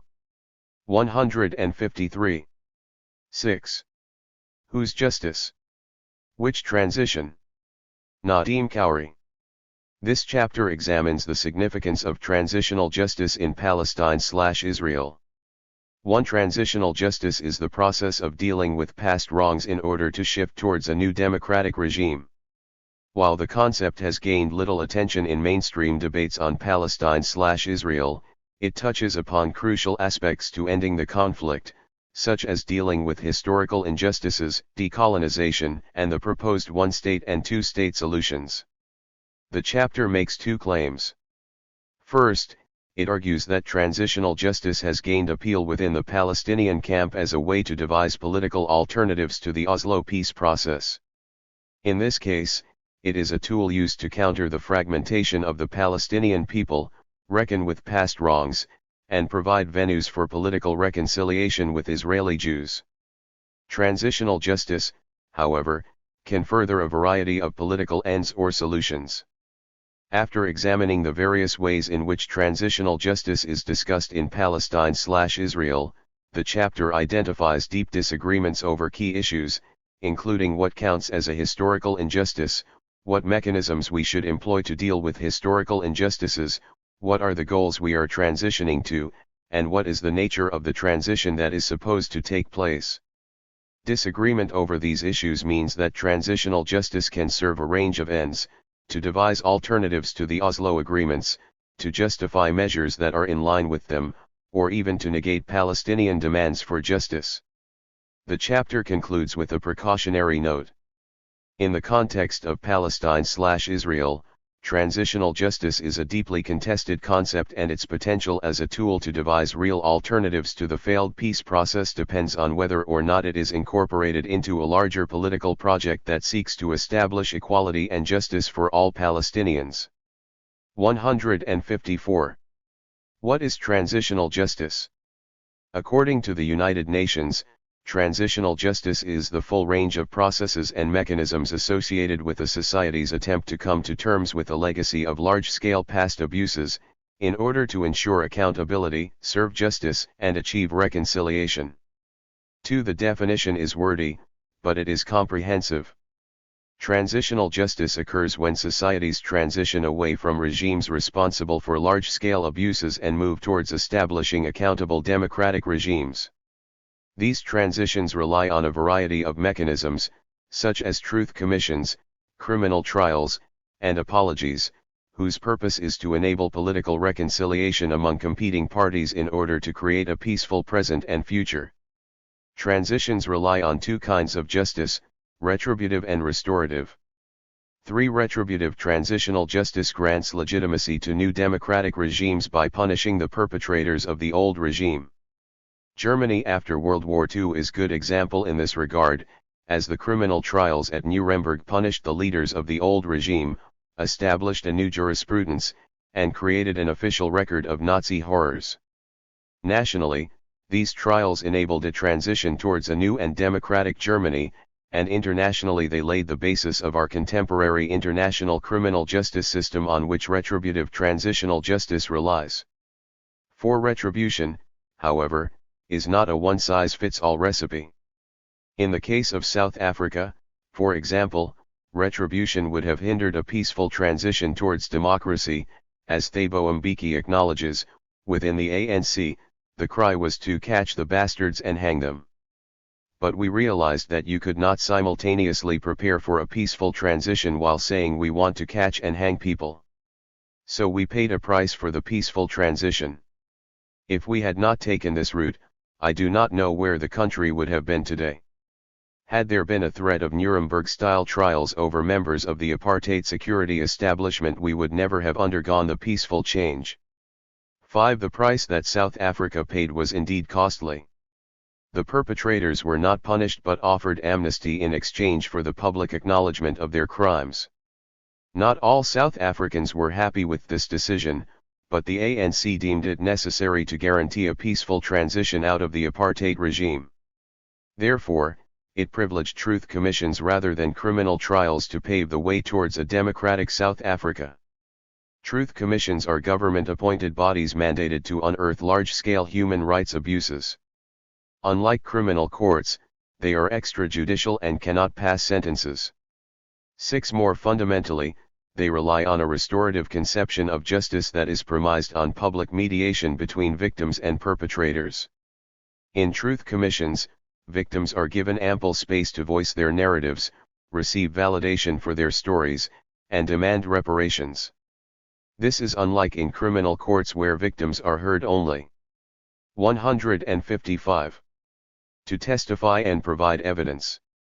Truth commissions, moreover, do not punish the perpetrators, but give them the opportunity to acknowledge their crimes, so that they can be restored as active, full, and creative members of the new order. 7. In South Africa, the work of restorative justice was colossal.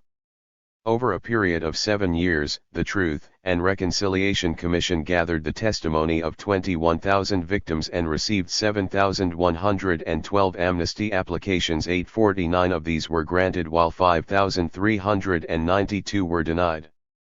The aim of both modes of transitional justice and the variety of mechanisms they employ is political reconciliation. 8. In the context of the Israeli-Palestinian conflict, and international politics more generally, the term reconciliation has remained vague and confusing, especially given the reluctance of some peace negotiators to deal with the historical roots of conflict. In this regard, Nadim Rouhani calls for making a clear distinction between conflict settlement, conflict resolution, and reconciliation. 9. Conflict settlement, he argues, is a negative peace that is geared towards stopping conflict rather than seeking justice between the warring parties. It is used interchangeably with a victor's peace because it results from a military victory and serves to consolidate the interests of the victor. This limits peace negotiations to technical and military issues that are addressed by high officials and excludes the rest of society. Unlike conflict settlement, conflict resolution seeks to resolve conflict rather than contain it. The goal is a sustainable peace grounded in a principled solution that promotes reciprocity and formal equality between the fighting entities. 10. The cooperation it fosters, moreover, is not limited to foreign policy and military officials, but includes other strata of society such as business elites and civil society actors, what is usually referred to as track 2 diplomacy. Political reconciliation departs both from conflict settlement and conflict resolution. Because it is a more transformative enterprise, reconciliation is defined as a process that brings about a genuine end to the existential conflict between the parties and transforms the nature of the relationship between the societies through a course of action that is intertwined with psychological, social, and political change. 11. Reconciliation does not mean that everybody will be reconciled. No political program can achieve such a goal, not in stable societies or in divided ones. Rather, the goal is to live in reconciliation, that is, to create structural and objective conditions that have the capacity to transform people's subjective and psychological predispositions towards one another while ensuring their political equality. Dealing with historical injustices is central to creating such conditions, and it is one important factor that distinguishes reconciliation from conflict settlement and conflict resolution. Moreover, reconciliation seeks the involvement of more than officials and social elites. It encourages the participation of victims, perpetrators, and the affected members of both communities. 12. The focus on victims is particularly noteworthy. 13. The guiding principles of the United Nations. 156. Approach to transitional justice, for example, stress the centrality of victims in the design and implementation of transitional justice processes and mechanisms. 14. In theory, this means that political reconciliation is more of a victims rather than victors' peace. In practice, however, things are far from being so clear-cut, as is evidenced by the mixed record of transitional justice over the last 30 years. Transitional justice and the Oslo peace process. The Israeli-Palestinian peace process contains elements of both conflict resolution and conflict settlement. Aspects of conflict resolution are evidenced in nominal references to international law, as well as attempts to set up democratic institutions and foster economic cooperation between Israel and the Palestinian Authority. The terms and conditions of the peace process, however, were set by the stronger party, which is why the process is much closer to the realpolitik of conflict settlement. 15. What is clear is that the Oslo peace process did not qualify as a process of political reconciliation, especially since there was no serious engagement with the past. Both leaderships eschewed discussions of the past, argues Ron Duday, and transitional justice mechanisms were never proposed. 16. Avoiding the past was a deliberate policy on both sides, especially in the early stages of the negotiations. We decided not to deal with past accounts, Yitzhak Rabin told the Israeli Knesset on April 18, 1994, but to try and create a new and better future for both peoples. 17. Israeli negotiator Yuri Saver put it more bluntly, never again would we argue about the past. Discussing the future would mean reconciling two rights, not redressing ancient wrongs.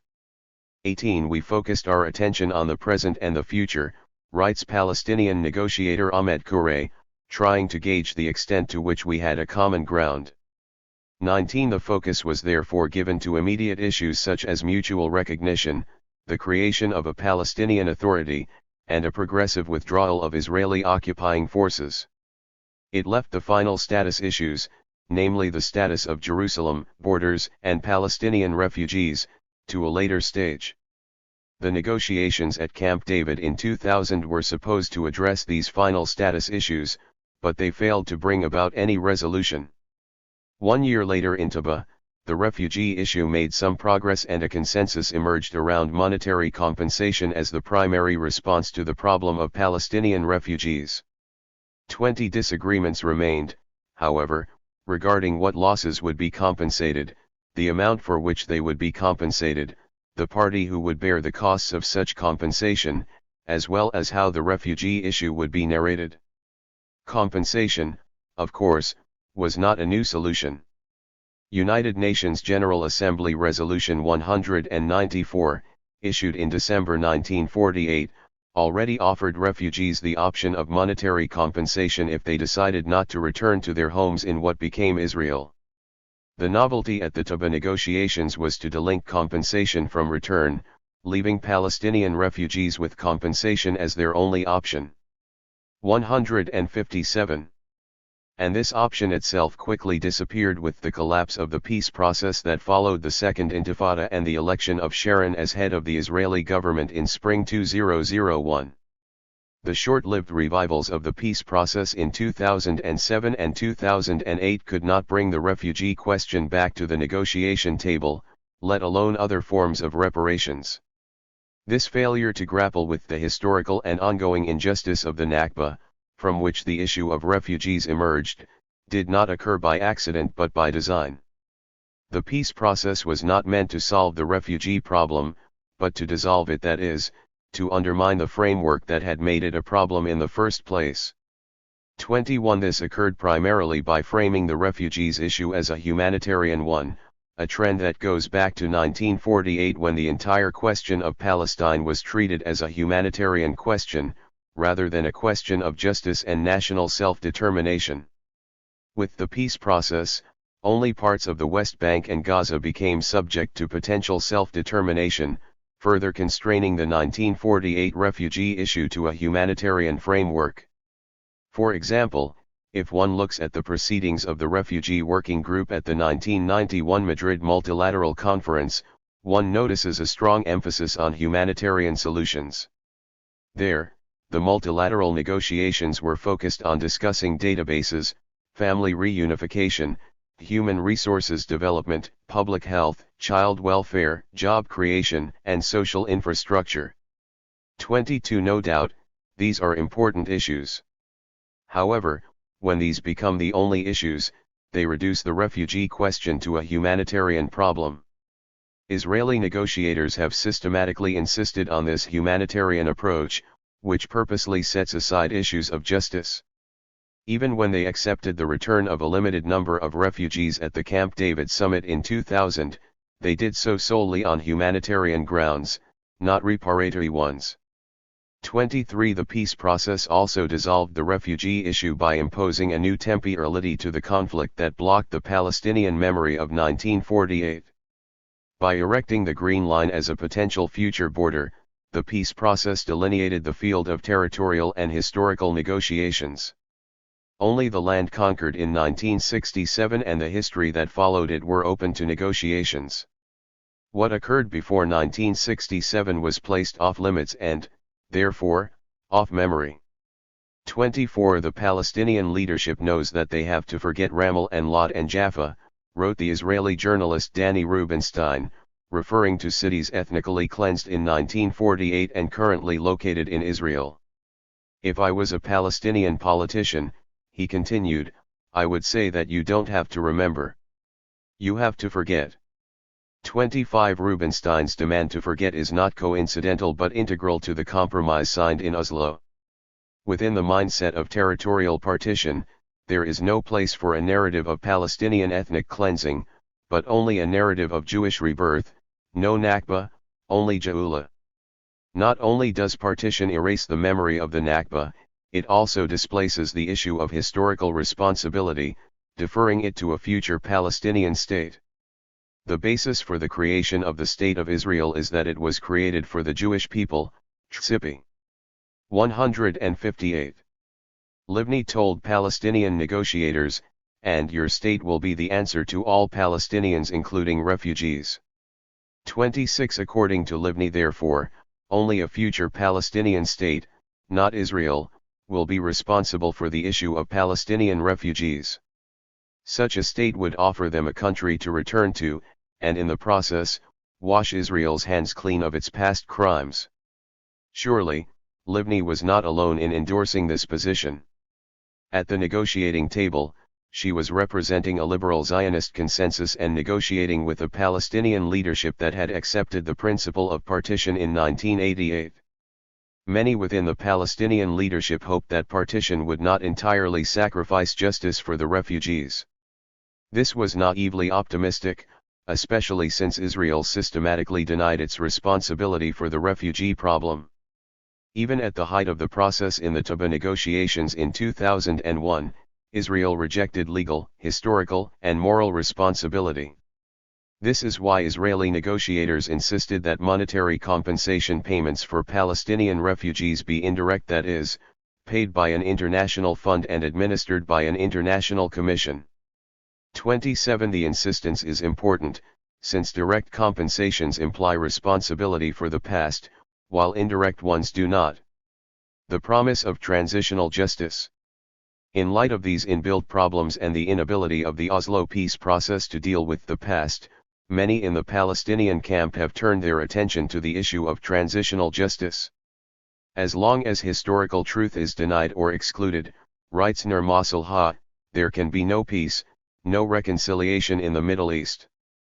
28. Palestinians and Israelis should therefore learn from countries such as Guatemala and South Africa that have relied on transitional justice mechanisms. As Masalha and a host of intellectuals, as well as NGOs such as the Israeli Zakrat and the Palestinian Badil, have concluded, transitional justice is appealing for the following reasons. 29. First, it prescribes a wide range of legal and symbolic mechanisms to deal with the Nakba. Second, it supports integrative solutions to the conflict that maintain the unity of all Palestinians. Finally, it allows for a swift transition away from the status quo. As I argue in the section that follows, however, transitional justice does not necessarily support these goals, for it depends on how its proponents are using it and for what political agenda or project. Reparations for the Nakba. The primary appeal of applying transitional justice mechanisms to Palestine/Israel lies in their capacity to deal with historical and enduring injustices. To appreciate how this differs from the approach of the Oslo peace process, one could contrast the monetary compensation offered to the refugees at the THIRD negotiations in 2001 to the reparations that transitional justice could potentially offer in the future. 159. Compensations are sometimes confused with reparations, but they are different since reparations cover a wider spectrum of remedies to past wrongs. According to the UN, reparations also include restituting original property to refugees, aiding their return, ending ongoing violations, holding perpetrators accountable, commemorating the victims, acknowledging wrongs, issuing a public apology, and implementing a variety of measures to prevent the reoccurrence of injustice.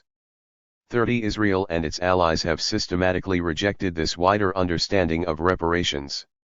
When Palestinian negotiators brought up the issue of reparations, they were met with disapproval and censure.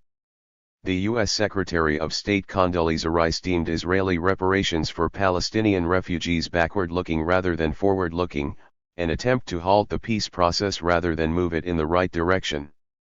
31. Proponents of transitional justice disagree. The only way forward, they insist, is for Israel to reckon with its past through a host of transitional justice mechanisms. These include material remedies such as return, restitution, and compensation, as well as symbolic reparations like apologies. Had Israel issued an apology when it recognized the Palestine Liberation Organization, notes Meron Benvenisti, the peace process would have been placed on an entirely different footing. 32. A sincere Israeli apology, writes George Bishara, would be a milestone toward reconciliation that no Palestinian could ignore. 33 Both recommend that Israel follow the example of other governments that have issued apologies for crimes of mass violence, such as ethnic cleansing, internment, slavery, and apartheid. Of course, apologies can be cheap. However, if they acknowledge responsibility, expresses remorse, and are supported by a host of legal and material remedies, they can be meaningful and consequential. 34 Besides apologies, truth commissions are another way of acknowledging past crimes. For proponents of transitional justice in Palestine/Israel, especially NGOs such as Zikrat and Badil, they figure high on the list of mechanisms to deal with the Nakba. Truth commissions can expose perpetrators of ethnic cleansing and provide a platform for its victims. This puts them at odds with a peace process that has protected the former and silenced the latter. Surely, Palestinian refugees were the objects of heated negotiations since 1991. They were debated, studied, quantified, and measured. However, they were never heard and were purposely cast aside from the peace process. 35 Truth commissions can potentially bring them back to the center, providing them and their descendants a space to voice their stories and demand acknowledgement. Putting theory into practice, the Israeli NGO Zikrat already set up its own truth commissions to expose Israeli crimes committed in the Negev between 1948 and 1960. It has also engaged in other transitional justice work such as commemorating the Nakba, obtaining testimonies from 1948 Jewish fighters, and educating the Israeli public on what happened in 1948. Israeli public officials have responded aggressively to the work of Zikrat and other Palestinian NGOs commemorating the Nakba, issuing a series of memory laws that criminalizes their activism. 36. 160. It is worth noting that, in most cases, proponents of transitional justice in Palestine/Israel emphasize restorative mechanisms such as reparations and truth commissions over retributive ones. 37 There could be many reasons for this, but the primary one is power. Criminal trials punishing Israeli perpetrators will most likely never see the day, because Israel is the stronger party. This is why restorative mechanisms are privileged, with the understanding that they can offer a relative kind of justice. No one gets absolute justice, writes Edward said, but there are steps that must be taken, like the ones taken at the end of apartheid. 38 These limits notwithstanding, transitional justice offers a discourse that allows many in the Palestinian camp to demand justice for the Nakba, and this is its primary appeal. This discourse is novel, and it differs from the Palestinian revolutionary discourse through which the Nakba was originally narrated. The early revolutionary discourse promised a solution to the plight of refugees in a Palestine that was fully liberated from Zionist colonization. It sought absolute justice. Transitional justice, on the other hand, promises reconciliation between Jews and Arabs living in historic Palestine. It seeks relative justice. The revolutionary discourse was pan-Arabist and excluded Israel. Transitional justice challenges the Arab-Jewish binary and calls for new forms of Jewish and Arab engagement, for example, by linking the memories of the Holocaust and the Nakba.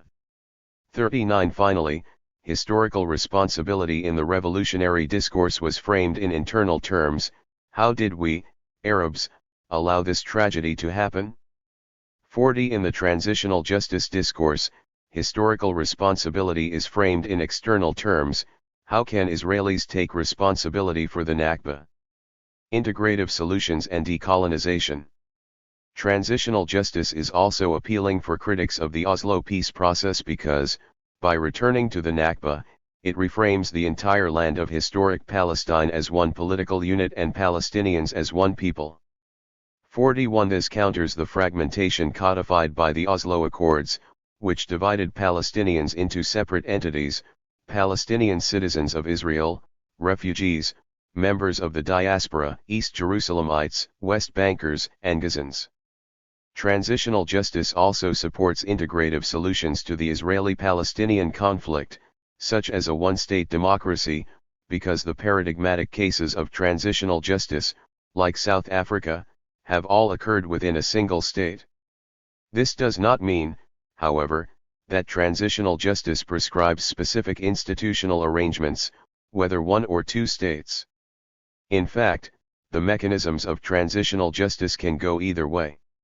Restitution, for example, is premised on reversing the consequences of conflict and returning to the status quo ante. As such, it pushes against a two-state solution that formalizes the results of war and displacement. 42 mechanisms such as apologies and compensation, on the other hand, could satisfy either a one-state or a two-state solution. 43 Besides supporting integrative solutions to the conflict, transitional justice is appealing because it promises a unidirectional journey that is drastic, uniform. 161. And absolute. As Fionnuala Nia Elaine and Colm Campbell note, there was a specific point at which the Berlin Wall came down, and at which the apartheid government and the Argentinian military relinquished power. 44 This is unlike the slow and incremental transition of the Oslo Accords, where addressing the most contentious issues was constantly delayed, and interim arrangements halted and reversed. 45 As a result of this promise of radical and absolute transitions dealing with past injustices, supporting integrative solutions, and promising radical transitions, transitional justice in Palestine/Israel is sometimes associated with decolonization. Reconciliation, argues Nadeem Rouhana, could be framed as decolonization, especially when it acknowledges the power asymmetry between colonized and colonizer and offers to overturn this asymmetry in a new, democratic political order. 46 The link between the two might come as a surprise, especially since decolonization is usually associated with armed resistance and the ousting of colonial power. This was the case with early Palestinian calls for decolonization, but not with recent ones. Increasingly, decolonization is discussed in nonviolent rather than violent terms, as a vehicle for civil equality rather than mutually exclusive self-determination, and as grounded in universal human rights rather than particular national rights. 47 These new understandings bring decolonization and transitional justice closer, rather than further apart. These new understandings of decolonization draw on the South African experience, which Palestinian academics and activists often point to when discussing alternatives to the Oslo peace process. The ideological collapse of the two-state solution, writes Ali Abunimah, leaves no alternative but to shift our discourse and practice toward democratic and decolonizing alternative South Africa. 48 As in South Africa, transitional justice in Palestine/Israel would lead to one state and hinges on dealing with the crimes of the past. And as in South Africa, the transition would be a drastic shift towards a new democratic regime. This does not mean that South Africa was a success story in which transitional justice completely dismantled the apartheid system. It did not, especially not in the socio-economic sphere. References to South Africa are meant to rethink the terms and conditions of a just peace in Palestine/Israel, rather than to idealize the South African experiment. The limits of transitional justice. Transitional justice has its promises, but it also its limits. While it can offer a viable way to decolonization, as Nadeem Rouhana suggests, it can also pave roads similar to the Oslo peace process, or even paths that run against Palestinian demands for justice. Transitional justice can serve these divergent ends because it leaves open crucial questions, namely, what counts as a historical injustice? When does a historical justice begin and end? What are we transitioning to and from? And how do we transition? 162. What historical injustice? Whose historical injustice? In current discussions on transitional justice in Palestine/Israel, the Nakba figures high on the list of past wrongs to be remedied. However, it is not the only one to be addressed. Ron Duday, for example, argues that dealing with past injustices also means dealing with Palestinian acts of violence against Israeli citizens, some of which qualify as war crimes according to international law. It also means addressing intra-Palestinian violence such as the assassination of real or alleged collaborators, the violence committed between Palestinian factions in Gaza, and the human rights violations committed by the Palestinian Authority against its own people. This would be similar to the way the South African Truth Commissions addressed the issue of black-on-black violence between the Inkatha Freedom Party and the ANC. Applying transitional justice in Palestine/Israel would require a similar reckoning with intra-Palestinian violence, namely the split between Fatah and Hamas. Israelis, Duday argues, would have to deal with intra-Israeli violence, by which he means violence committed by the State of Israel against Palestinians with Israeli citizenship. 49 details aside, the point is that transitional justice will be demanding on Israelis, but also on Palestinians. This, in itself, should not be surprising. Reconciliation is costly for both victim and perpetrator. The question, however, is how demanding and what demands can be made on Palestinians in the name of transitional justice? And for what purpose? Because transitional justice can open the Pandora's box of historical injustices, it could potentially heighten competition over victimhood between Israelis and Palestinians, rather than pave the way to political reconciliation. This is already happening with the issue of Arab Jewish refugees and Palestinian refugees. For a long time, Israel has equated the exile of Arab Jews with the exile of Palestinians refugees, claiming that what happened in 1948 was not ethnic cleansing but population exchange, a practice that was legal in the beginning of the 20th century. In this view, Palestinian Arabs were moved to neighboring Arab countries and Jews from these same countries were moved to Israel, much as Greeks and Turks were in 1923. 50 Today, Israel has upgraded this argument and turned it into public diplomacy campaign by using the discourse of transitional justice. The Israeli Foreign Ministry's website, for example, notes that a true solution to the issues of refugees will only be possible when the Arab League will take historic responsibility for its role in creating the Jewish and Palestinian refugee problem. 51 Similarly, advocacy organizations such as Justice for Jews from Arab countries demand that Arabs and Palestinians take historical responsibility, issue apologies, and offer reparations, in the name of a future reconciliation. Even the term Nakba, whose use is a long-standing taboo in Israeli society, is employed to highlight the exile of Arab Jews. The Palestinian Nakba narrative must be seen in direct parallel to the Jewish Nakba, reads an editorial published by the Jerusalem Post. The basic facts of the history of this conflict must become known so that the world recognizes that two peoples suffered and were uprooted. 52 The article also decries 163. The Palestinian refugee industry in the Arab world, contrasting it with the successful assimilation of Jewish Arab refugees in Israel.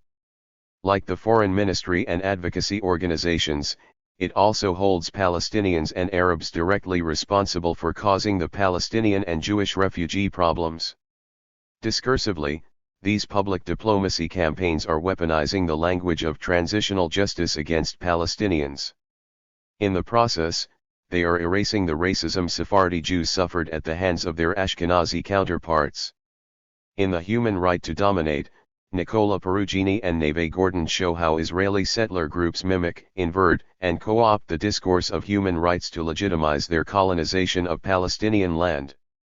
53 A similar dynamic is happening with the discourse of transitional justice, which draws heavily on human rights. Pitting a Jewish Nakba against a Palestinian one is one example of such inversions. Rather than bridge the experience of Arab Jews and Palestinians, it creates competing claims with the sole purpose of adding more chips to the negotiating table. 54 If these strategies were to succeed, the Palestinian Authority and Arab states would be the ones apologizing for past wrongs, not Israel. The mechanisms and temporal scope of historical injustice. Even if the historical injustice of the Nakba eventually becomes the focus of transitional justice work in Palestine/Israel, there will still be contestation over its temporal scope, that is, when the Nakba began and when it ended. Disagreements over the temporal scope of historical injustices are common and can be found in other settler colonial states.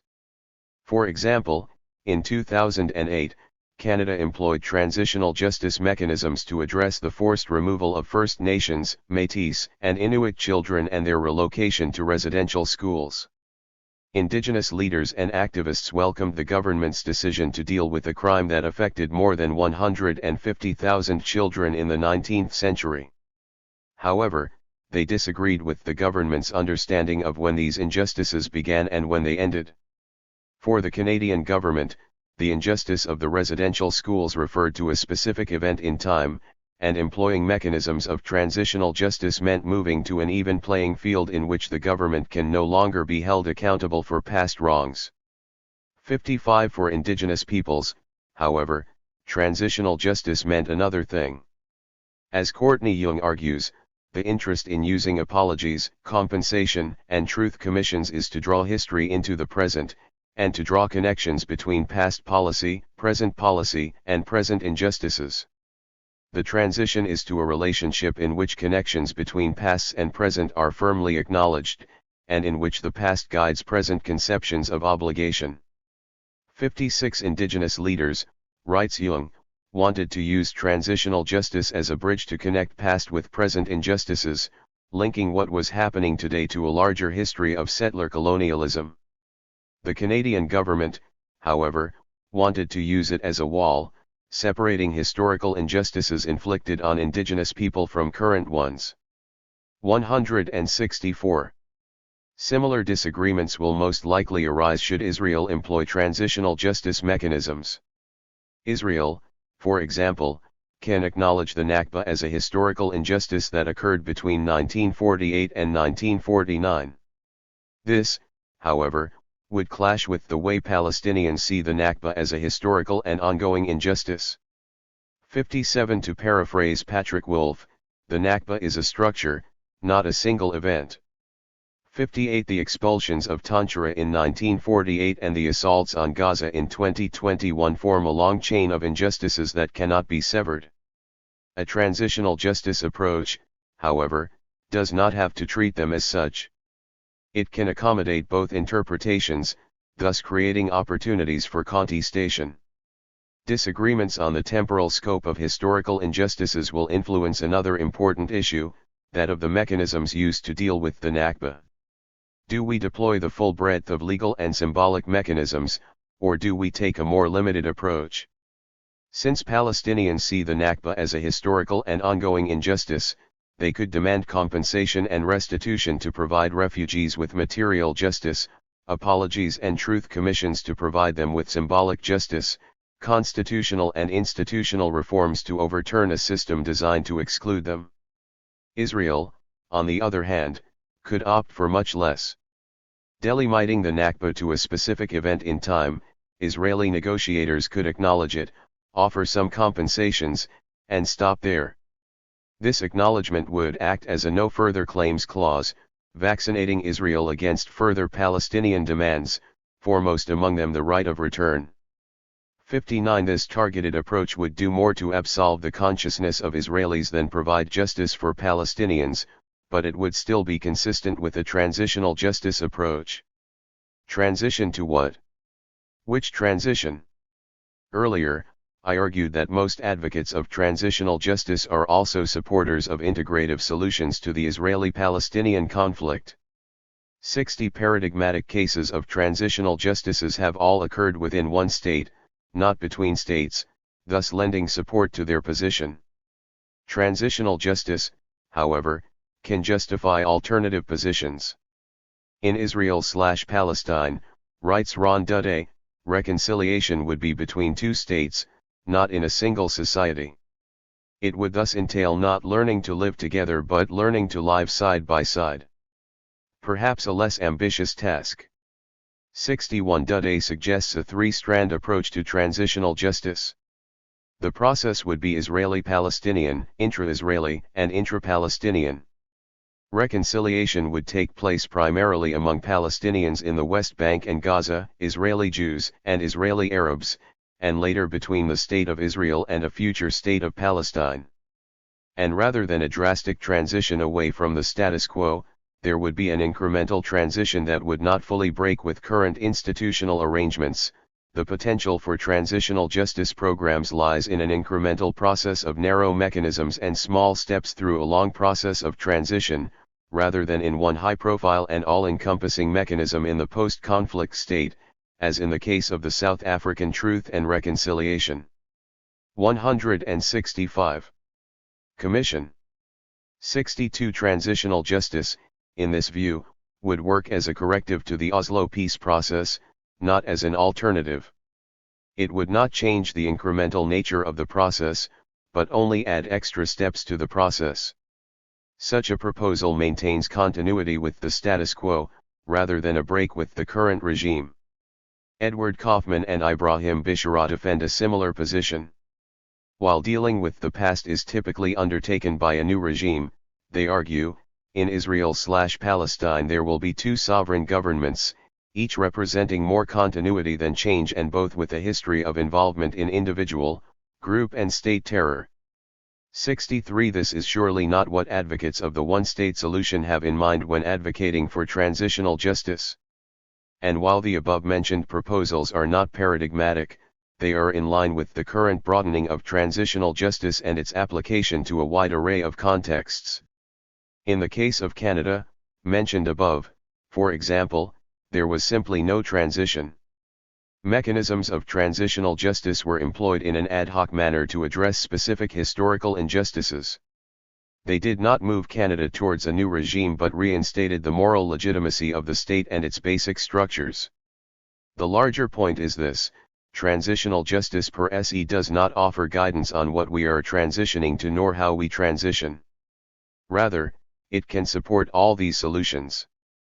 Conclusion. This chapter defended two arguments. The first highlighted the promise of transitional justice in Palestine/Israel, the second, its limits. The promise of transitional justice, I argued, hinges on dealing with past injustices, offering reconciliation, and guaranteeing equality from the river to the sea.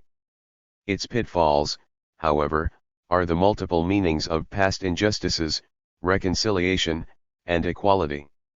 While both arguments push against one another, they essentially boil down to one. In Palestine/Israel, transitional justice is an essentially contested concept, for while there is some broad agreement on what transitional justice means, there remain deep disagreements on whose historical injustice we should address, with what mechanisms, and towards what ends. As such, transitional justice can be used for divergent political projects and goals. Should one draw a conclusion from this analysis, it is a cautionary one. Avoiding the pitfalls and harnessing the promises of transitional justice depends on a larger political project that sets clear goals and strategies. Absent such a political project, transitional justice is but a means, one that can be mobilized to serve a variety of ends. If the future after apartheid is reconciliation, we should learn from 3 decades of transitional justice and formulate a Palestinian approach to it. The task is demanding, but important. If we do not do it, someone else is bound to do it for us. 7. Alternatives to partition in Palestine. Re-articulating the state-nation nexus. Leila Farsakh. It might sound absurd to discuss alternatives to partition in Palestine when a Palestinian state in the West Bank and Gaza has been recognized by over 138 countries and was admitted as a non-member state into the United Nations in 2012. Partition, defined as separating Palestinians from Israelis, has long been considered the only solution to the intractable Arab-Israeli conflict. It is enshrined in UN Resolution 181 of 1947, which called for the creation of 2 states in historic Palestine. Partition is also ingrained in the first peace agreement signed between the Palestinians and the Israelis, in 1993, which initiated what came to be known as the Oslo peace process. Even if it was never spelled out clearly, the aim of this process has been assumed to be the establishment of a Palestinian state living side by side with Israel in peace and security. In 2009, the Israeli government declared its acceptance of such a state in principle, so long as it met Israel's conditions. Despite all these recognitions, however, a Palestinian state is unable to materialize on the ground. Partition in the form of over 99 checkpoints separating Palestinians from Israelis, the 708-kilometer separation wall that Israel built to encompass its settler population in the West Bank and East Jerusalem, which doubled to over 643,000 in 2018, and the siege on the Gaza Strip makes a contiguous Palestinian state impossible, and has led many academics and activists to call for a revival of the one-state solution as a political alternative. This chapter explores some of the key political questions that need to be answered in any rejection of partition as a political solution to the Israeli-Palestinian conflict. It focuses on two key historical documents that promoted one-state solutions in Palestine. These include Palestine, a binational state, written by Martin Buber, Judas Magnus, and Moses Smilinski, published by THIRD in 1946, and Towards a Democratic State in Palestine for Muslims, Christians, and Jews, published by the Palestine Liberation Organization in 1970, the latter of which formed the basis of the Palestinian National Council's call in 1971 for the 174 establishment of a democratic state in all of Palestine. These two documents provide insights into how to re-articulate the relation between the nation and the state in a way that allows for competing national claims to the land to be accommodated without compromising individual political rights to equal citizenship and justice. The chapter also examines the reasons offered over the past 2 decades for reviving the one-state idea and the challenges still facing it. Alternatives to partition. Premises and promises.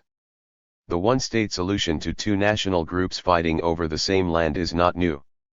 It has been proposed by Jewish Zionists as well as Palestinians. It was also considered by the international community, which has always been a central actor in this ongoing conflict. Its appeal stems from its promise to protect citizen rights over what some consider chauvinist national claims, since it guarantees equal political rights to all those wishing to live in Palestine, be they Jewish, Christian, or Muslim, immigrant or native.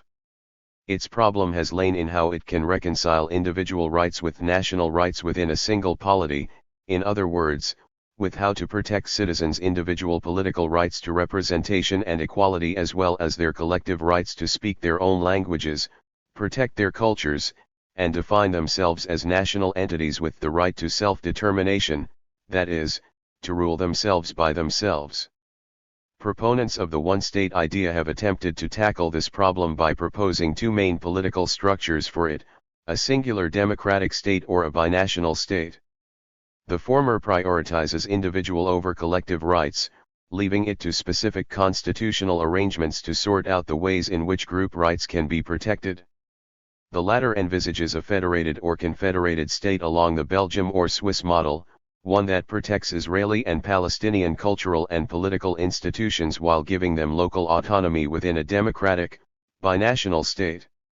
It acknowledges the right of each national group to have their own elected local government, levy local taxes, control their domestic police, and speak their language. Both groups would form a federal representative government, one that would have control over a common foreign and defense policy. At the heart of any one-state solution is an attempt to redefine the relationships between sovereignty, nationhood, and statehood.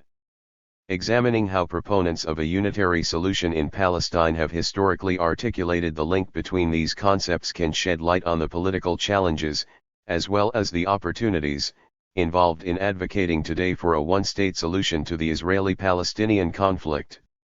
Historical origins. The genesis of the one-state solution can be traced back to the British Mandate, specifically to the period between 1922 and 1928 when the colonial power treated 175. The newly demarcated state of Palestine as a single political and administrative unit.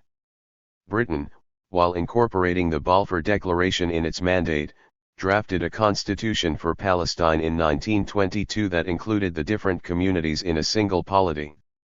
It issued a single Palestinian nationality, recognized Arabic, Hebrew, and English as official languages, and provided for the creation of a legislative body that would consult with the British High Commissioner, who held the executive power of this new modern state.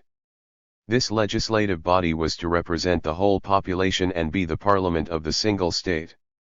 It was to be composed of 23 members, 12 of whom would be elected in proportion to the population size of the respective communities, with the other 11 chosen by the High Commissioner. 3. The Zionist leaders at the time gave this idea a lukewarm reception, but, according to Elon Papp, they were not really interested in it, since they sought separation from, not integration with, the Arab population of Palestine. 4. The Arab leadership opposed the plan, mainly because it opposed the mandate and the Balfour Declaration, but by 1928 many leading Palestinian notables were willing to endorse it. 5. The Western Wall riots of 1929, however, made the British mandate abandon the idea of a single polity in Palestine.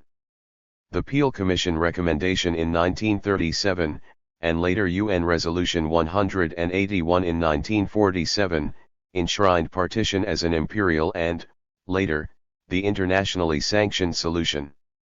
A Zionist rationale for a binational state. Historically, among the Jewish Zionist community, the most vocal supporters of a one-state solution in Palestine have been members of Brit Shalom, formed in 1925, and of Ihad, formed in 1942. The latter included Jewish intellectuals such as Martin Buber and Judah Magnus, the first Chancellor of Hebrew University of Jerusalem, as well as business leaders such Moses Smilansky among others. 6. Together, they sought to influence the Zionist leadership with their ideas and convince Arab notables to join their plan for a binational state in Palestine. Ihad's members tended to view Zionism as a quest for a spiritual and cultural Jewish redemption, one that required the creation of a Jewish nation but not necessarily that of a separate Jewish state. Magnus argued that the Jewish people do not need a Jewish state to maintain its very existence, and that the Jewish nation did not need to be conceptualized or guaranteed in territorial terms. 7. Martin Buber maintained that a Jewish home in Palestine could not be successful without addressing what he defined as the Arab question, which he defined as the legitimate presence of Arabs living in Palestine. 8. Ihad's document, entitled Palestine, a Binational State, written by Martin Buber, Judas Magnus, and Moses Smilansky in 1946, presents the clearest Zionist position in favor of a one-state solution in Palestine, one it clearly defines as a binational state. It is Zionist insofar as its writers define themselves as people committed to the right of the Jews to return to Palestine and establish a home there, who maintain that Jews form a national, not simply religious, entity. As Martin 176. Buber put it, Jewish settlement in Palestine was embarked upon in order to enable the Jewish people to survive as a national entity, and which in its social, economic, and cultural aspects constitutes an enterprise of universal significance. 9. The Ihad document, presented to the Anglo-American Committee of Inquiry in 1946 and to the visiting United Nations Special Committee on Palestine in 1947, was committed to Jewish migration to Palestine.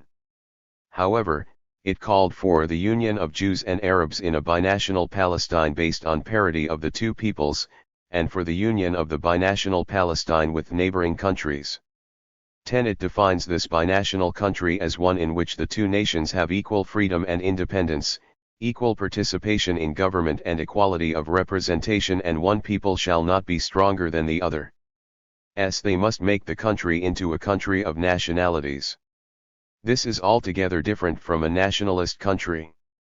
11. The Ihad document thus emphasizes three notions that are central to any alternative to partition in Palestine. The first is the notion of equality. This applies to equality in basic rights, such as freedom, as well as in political rights, such as representation and governance. The authors also acknowledge the natural rights of the Arabs in Palestine, by virtue of having been the country's inhabitants and tilled its soil, which they juxtapose with the historical rights of Jews in Palestine. They thus equate two kinds of entitlements, both related to the land, but one created through labor and actual presence, and the other through a historical connection, which has often been defined as mythical, albeit meaningful. 12. We regard the historical rights of the Jews and the natural rights of the Arabs as, under all the circumstances, of equal validity, and it is the task of statesmanship to find ways of adjustment between these contending claims. 13. The equality of these claims is based on the comparability of rights rather than their sameness. The second rationale for the binational state relates to the right to self-determination and self-government. Buber and Magnus were well aware of the Palestinian struggle for political independence, which they attributed to the rise in Palestinian political maturity in the wake of the anti-colonial struggles worldwide at the end of World War II. However, they wanted to make the case that this right was compatible with the Jewish struggle for self-determination. They maintained that Jewish and Palestinian self-determination could be accommodated within a single political space by respecting the national claims of each party and detaching sovereignty from statehood. The authors use concepts of state and country interchangeably throughout the document, reflecting an interest in prioritizing the notion of national self-determination over notions of territorial sovereignty or statehood per se. National rights here mean collective political rights that can be fulfilled in various political configurations. Nationalism, in their view, need not be nationalistic, that is, chauvinistic or separatist, and can be accommodated within larger political entities such as the European Union today. As the authors 177 put it, we contend that the sovereign independence of tiny Palestine, whether it be Jewish sovereignty or Arab sovereignty, is a questionable good in this post-war period when even great states must relinquish something of their sovereignty and seek union, if the world is not to perish. We contend that for this Holy Land the ideal of a binational Palestine is at least as inspiring as that of an Arab sovereign Palestine or Jewish sovereign Palestine. 14. The third rationale the authors make for the binational state lies in the fact that it prevents the domination of one group over another. The authors were concerned about the tyranny of majority rule over the minority, a likely outcome in 1947, given that Jews comprised approximately one-third of the population in Palestine at that time. Moreover, Ehud was opposed to the creation of a Jewish state through violence, which Magnus rejected morally and politically since it would have led to domination, if not expulsion, of one group by the other. 15. In a binational state, the Ehud document insists, Jews should have a right to immigrate until demographic parity is reached, after which a board would be formed of Jews and Arabs to decide who was entitled to enter the new binational state. Ehud members drew on the example of Switzerland, considered to be a comparison most relevant to Palestine despite its differences in level of economic development. They argued that a federal multinational state, based on the parity of nationalities, is a most hopeful way of enabling to retain their national identity and yet of coalescing in a larger political framework. It results in separate nationalities yet a single citizenship. 16. This 1946 document laid the foundation for future calls, put forward most vocally by Azmi Bishara in the 1990s, for Israel to become a state of its citizens. 17. Its emphasis on equality and on separating the nation from the state reflects an understanding of the state as a juridical entity responsible for protecting its citizens' rights, both individual and collective, irrespective of their national identity. Sovereignty is understood to be tied to the people, not to the land. The state is a political structure responsible for law and order that can combine within its territorial boundaries various national groups who are represented and can exercise some political autonomy within the state. Ehud members envisaged this binational state as part of the Arab world, in a regional union that acknowledged Jewish historical attachment to Palestine. They envisaged a multicultural state that was not too common in the 1940s, but one that is relevant to the 21st century, given the effect of globalization and international migration in constraining the scope of state political power. The Palestinian vision of a one-state solution. The Palestinian vision of the one-state solution is most clearly presented in the PLO's pamphlet Towards a Democratic State in Palestine for Muslims, Christians, and Jews, published in 1970. The ideas proposed in this pamphlet, written by a Fatah member under a pseudonym, were largely adopted by the PLO in 1971. 18. 178. They build on ideas expressed by the Democratic Front for the Liberation of Palestine and its leader, Nawaf Hawatmet.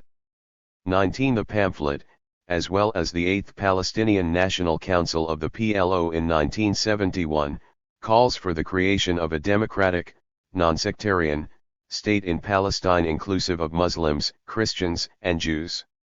The PNC then declares that the armed struggle of the Palestinian people is not a racial or religious struggle directed against the Jews. This is why the future state that will be set up in Palestine liberated from Zionist imperialism will be a democratic state. All those who wish will be able to live in peace there with the same rights and same duties.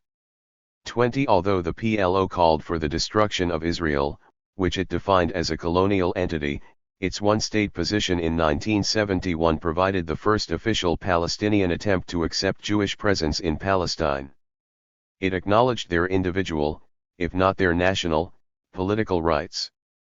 The Palestinian version of the democratic single state remained the official PLO plan for resolving the conflict up until 1988.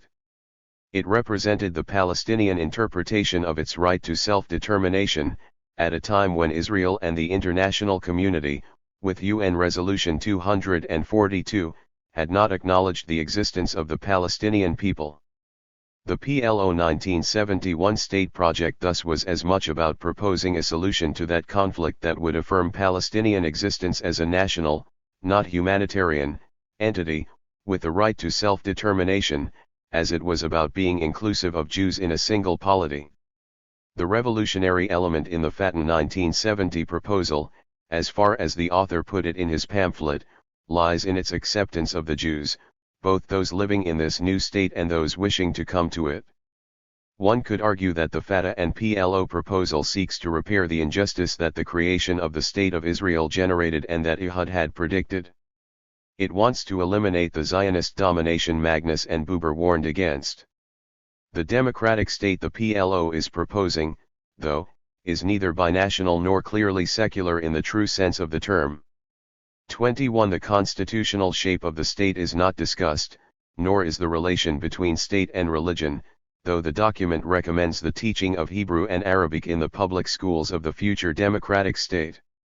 The 1970 text, in fact, clearly rejects binationalism because it argues that religious and ethnic lines clearly cross in Palestine so as to make the term binational and the Arab-Jewish dichotomy meaningless or at best quite dubious.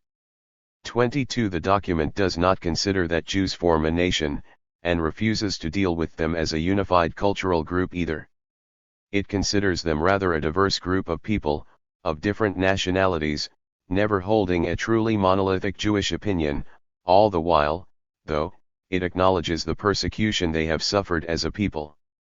23. It notes that the majority of Jews in Palestine today are Arab Jews, who are thus assumed to have Arab nationalities. 24. The author thereby highlighted the notion of the Arab Jew, a concept completely absent from the Zionist document reviewed. As Ella Shohat has already demonstrated, Zionist thinking remains Orientalist in 179. Its mission to modernize Oriental Jews and homogenize them into a newly created, Jewish Ashkenazi-defined Israeli identity. 25. Central to the Palestinian vision of a one-state solution thus is the separation it clearly makes between Jews and Zionists. It is a vision that maintains that the democratic state cannot be Zionist or include Zionists, for Zionism is a settler colonial project that seeks to eliminate the indigenous Palestinians. It does, however, include Jews, even Israelis born after 1948, so long as they give up Zionism. The document thus marks a shift in the PLO's 1964 position, which maintained that only Jews born before 1914 are entitled to be in Palestine. It states that all Jews, Muslims, and Christians living in Palestine or forcibly exiled from it will have the right to Palestinian citizenship. Equally, this means that all Jewish Palestinians at the present Israelis have the same right, provided of course they reject Zionist racist chauvinism and fully accept to live as Palestinian in the new Palestine. 26. The nationality of the state is thus Arab-Palestinian, as it will be part of the Arab homeland. 27. From Fatah's point of view, the democratic state provides the basis on which reconciliation with the Jewish people is possible. As the author of the document puts it, the call for an open, new, tolerant Palestine for Jews and non-Jews is a dramatic change in the Palestinian struggle, but it is hardly a new idea. What is new, is the fact that the non-Jewish Arab exiles who have been deprived of their homes and displaced by the Jews in Palestine can still call for a new country that combines the ex-aggressor and the persecutor. 28. In this respect, the 1970 document refuses to separate the nation from the state. It is, however, in direct Palestinian dialogue with the Jewish presence in Palestine, albeit on its own terms. While its author acknowledges Jewish suffering, denounces the injustice done to them by Arab countries in the 1940s, and invites them to create a new polity, the Palestinian version of the one-state solution does not explain how the collective rights of citizens will be protected. The emphasis is on notions of reconciliation and recognition. Jewish rights are defined as individual, political rights of citizens of a state that is fundamentally Arab, not binational. Self-determination is thus recognized for the Arabs only, since, in the author's view, the Jews cannot be a national group. If they were, they would become a racist colonial state, just as Israel, the author argues, has demonstrated itself to be. The two-state solution, what went wrong? The Palestinian state project declared in 1971, though, was soon shelved in favor of the two-state solution. The Palestinian leadership was aware by the mid-1970s that a Palestinian state could not materialize on all of historic Palestine, given Zionist rejection of it and the international community's support for the two-state solution.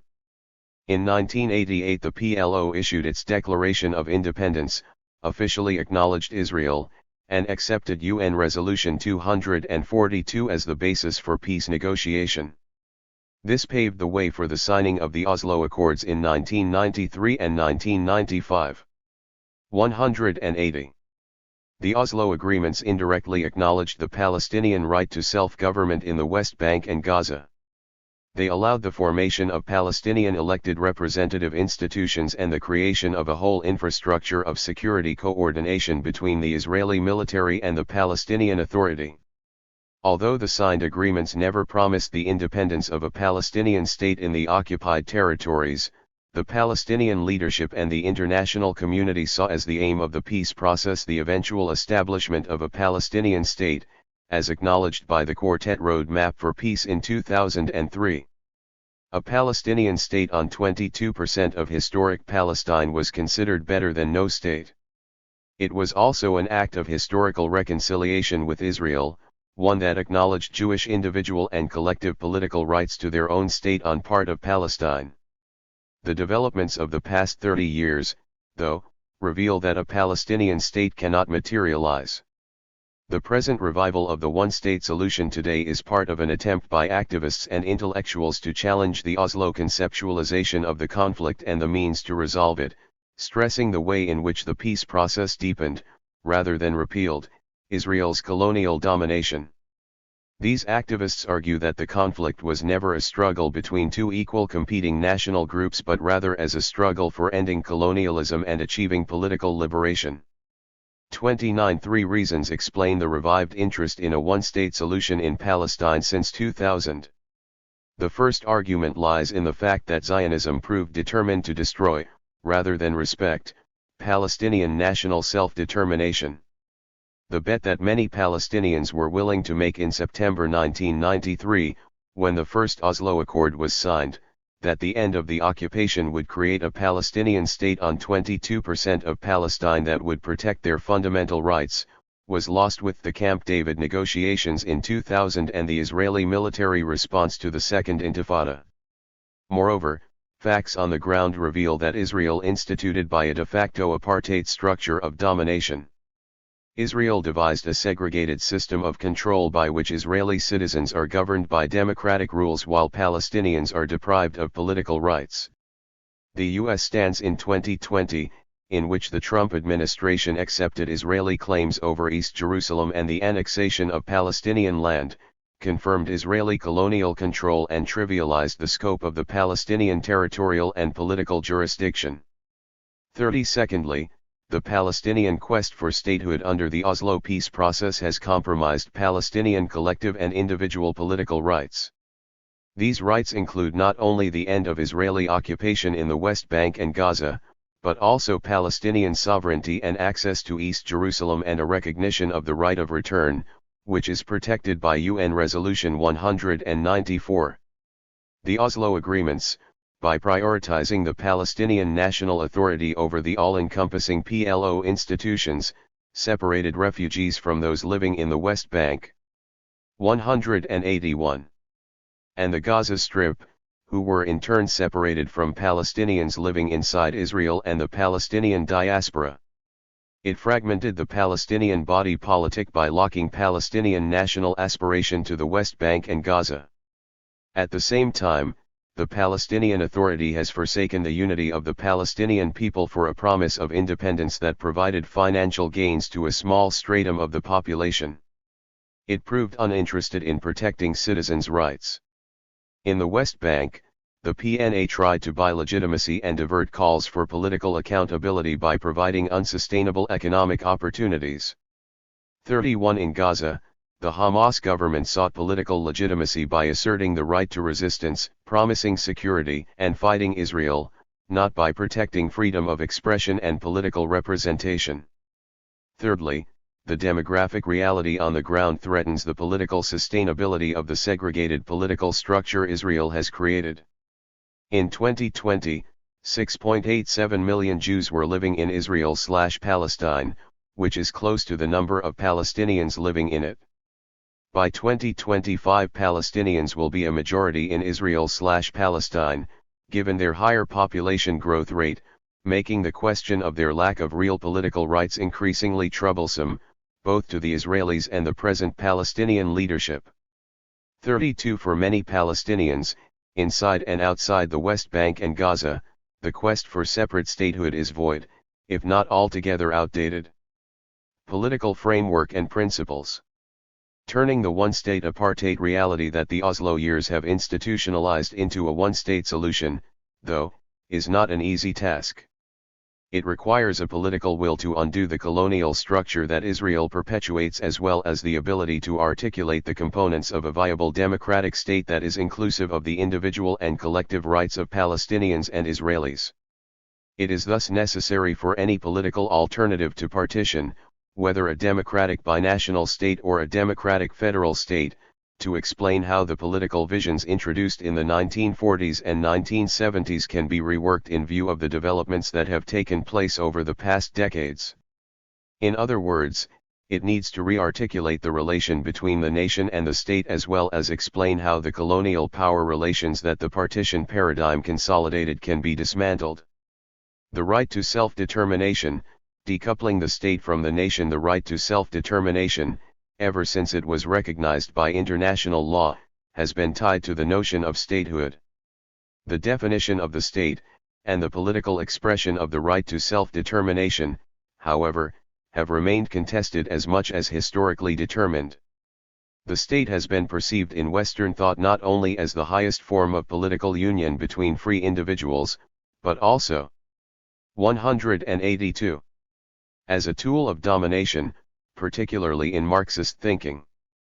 The 20th century Weberian definition of the state as a human organization that has the legitimate monopoly over the use of force in a specific territory, has tied it to a Westphalian understanding of the world, that is, a world made of clearly demarcated states defined by specific borders. Although the state is never a neutral entity, as the Weberian definition leads one to believe, since it reflects, as much as articulates, different class interests within a given social formation, it has remained a core site of sovereignty and control. Self-determination has also been more closely tied to the concept of the nation, which remains a far more nebulous term than statehood.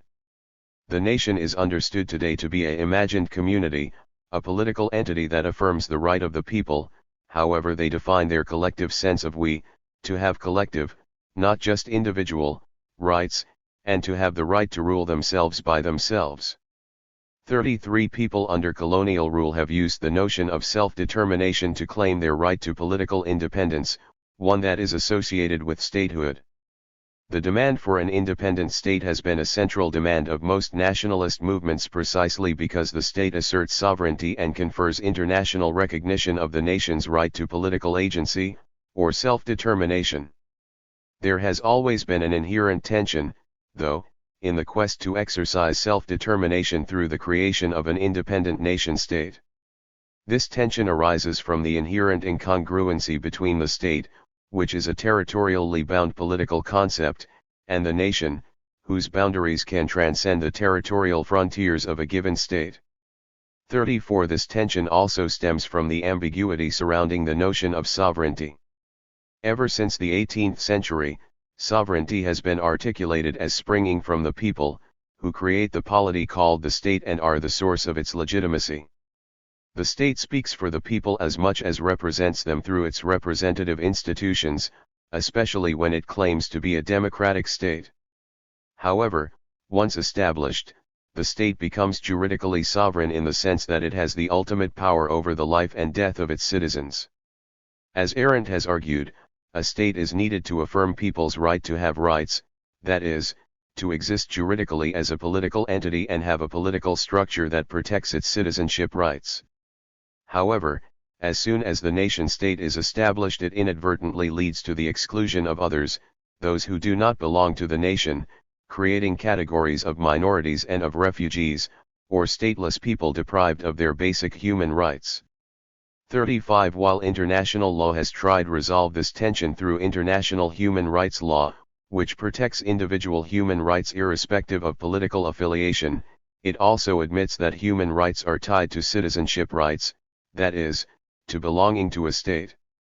International law ultimately leaves it to individual states to define their own juridical and constitutional structures to protect the collective and individual rights of their citizens.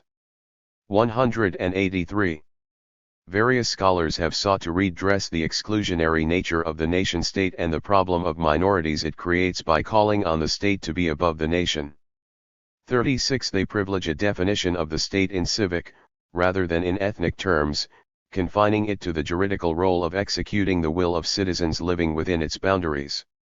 The state thus becomes an instrument, or executor, of the law enacted by the people, who are sovereign. Such a definition of the state implies a commitment to a constitutional and deliberative democratic political order. While such a conceptualization of the state is liberal and does not address fundamental questions about the historical injustices and colonial foundation of the modern state, it does decouple the nation from the state while giving space for a civic engagement that alone can determine the means by which a state can be decolonized, in other words, one that is able to reconcile with its past while being inclusive of all those who live on the land as equal citizens irrespective of their ethnicity. Reified versus divisible sovereignty. The political framework for any alternative to partition in Israel/Palestine must transcend people's obsession with the state as the only protector of people's rights. This is not easy given that the official political discourse of both Zionists and Palestinians remains staunchly attached to the nation-state. This discourse conceptualizes sovereignty as territorially bound, with one group of people entitled to it. The Palestinian obsession with statehood, as much as Zionism's, stems from a belief that only a state can protect national identity and existence. According to Israeli Prime Minister Benjamin Netanyahu, the Jewish state is the only means to protect the Jewish people worldwide, an assertion that continues to be contested by world Jewry but is central to mainstream Zionism. 37. It is a contention that inevitably leads to racist and exclusionary politics, as Israel's nationality law of 2018 proves. This law confers the right of self-determination only to Jewish people within the historic land of Palestine, denying the equal rights of Palestinian citizens of Israel as well as those living in the West Bank and Gaza Strip. Palestinians, particularly those in the West Bank and Gaza, also remain keen on their own state, albeit one that would extend over just part of Palestine. In a survey conducted by the Birzeit University Center for Development Studies in 2015 regarding Palestinian views on the present status quo and possible alternatives to it, over 80% of respondents supported the idea of a Palestinian state in the West Bank and Gaza. 38. They considered it a necessity, despite the fragmentation of Palestinian land and people, and the low possibility of its creation. Nearly half of respondents maintained that such a state is necessary because it would provide security, 22% who saw its role as protector of political and civil rights as the most important rationale for its existence. The majority of respondents associated state sovereignty with the ability to have a passport and to be able to move freely and be secure in their home. 39 while many, 184, were critical of the PNA and aware that the state-building project has benefited certain economic classes while usurping power in the name of national unity, the majority viewed political independence in a two-state solution as the only politically realistic option. Most recently, some authors have proposed a parallel state structure that would allow Palestinians and Israelis joint sovereignty of the whole land. 40 This proposal represents a reformulation of the binational ideal by acknowledging present government structures rather than seeking to dismantle them. A parallel state structure would accept the presence of Israeli settlements as well as the rights of Palestinian refugees to return. It takes as given the national autonomy of Palestinians and Israelis, acknowledging the existence of what it calls territorial heartlands for each group, while allowing both Israelis and Palestinians to have joint sovereignty over Jerusalem. Its proposal is not different from the confederated or federated structure that binationalists have envisaged, wherein the autonomy each community is recognized under the umbrella of a common defense and foreign policy. Without dismantling the colonial foundation of Israel, however, the parallel state proposal will simply perpetuate Israel's colonial power and Palestinian dispossession.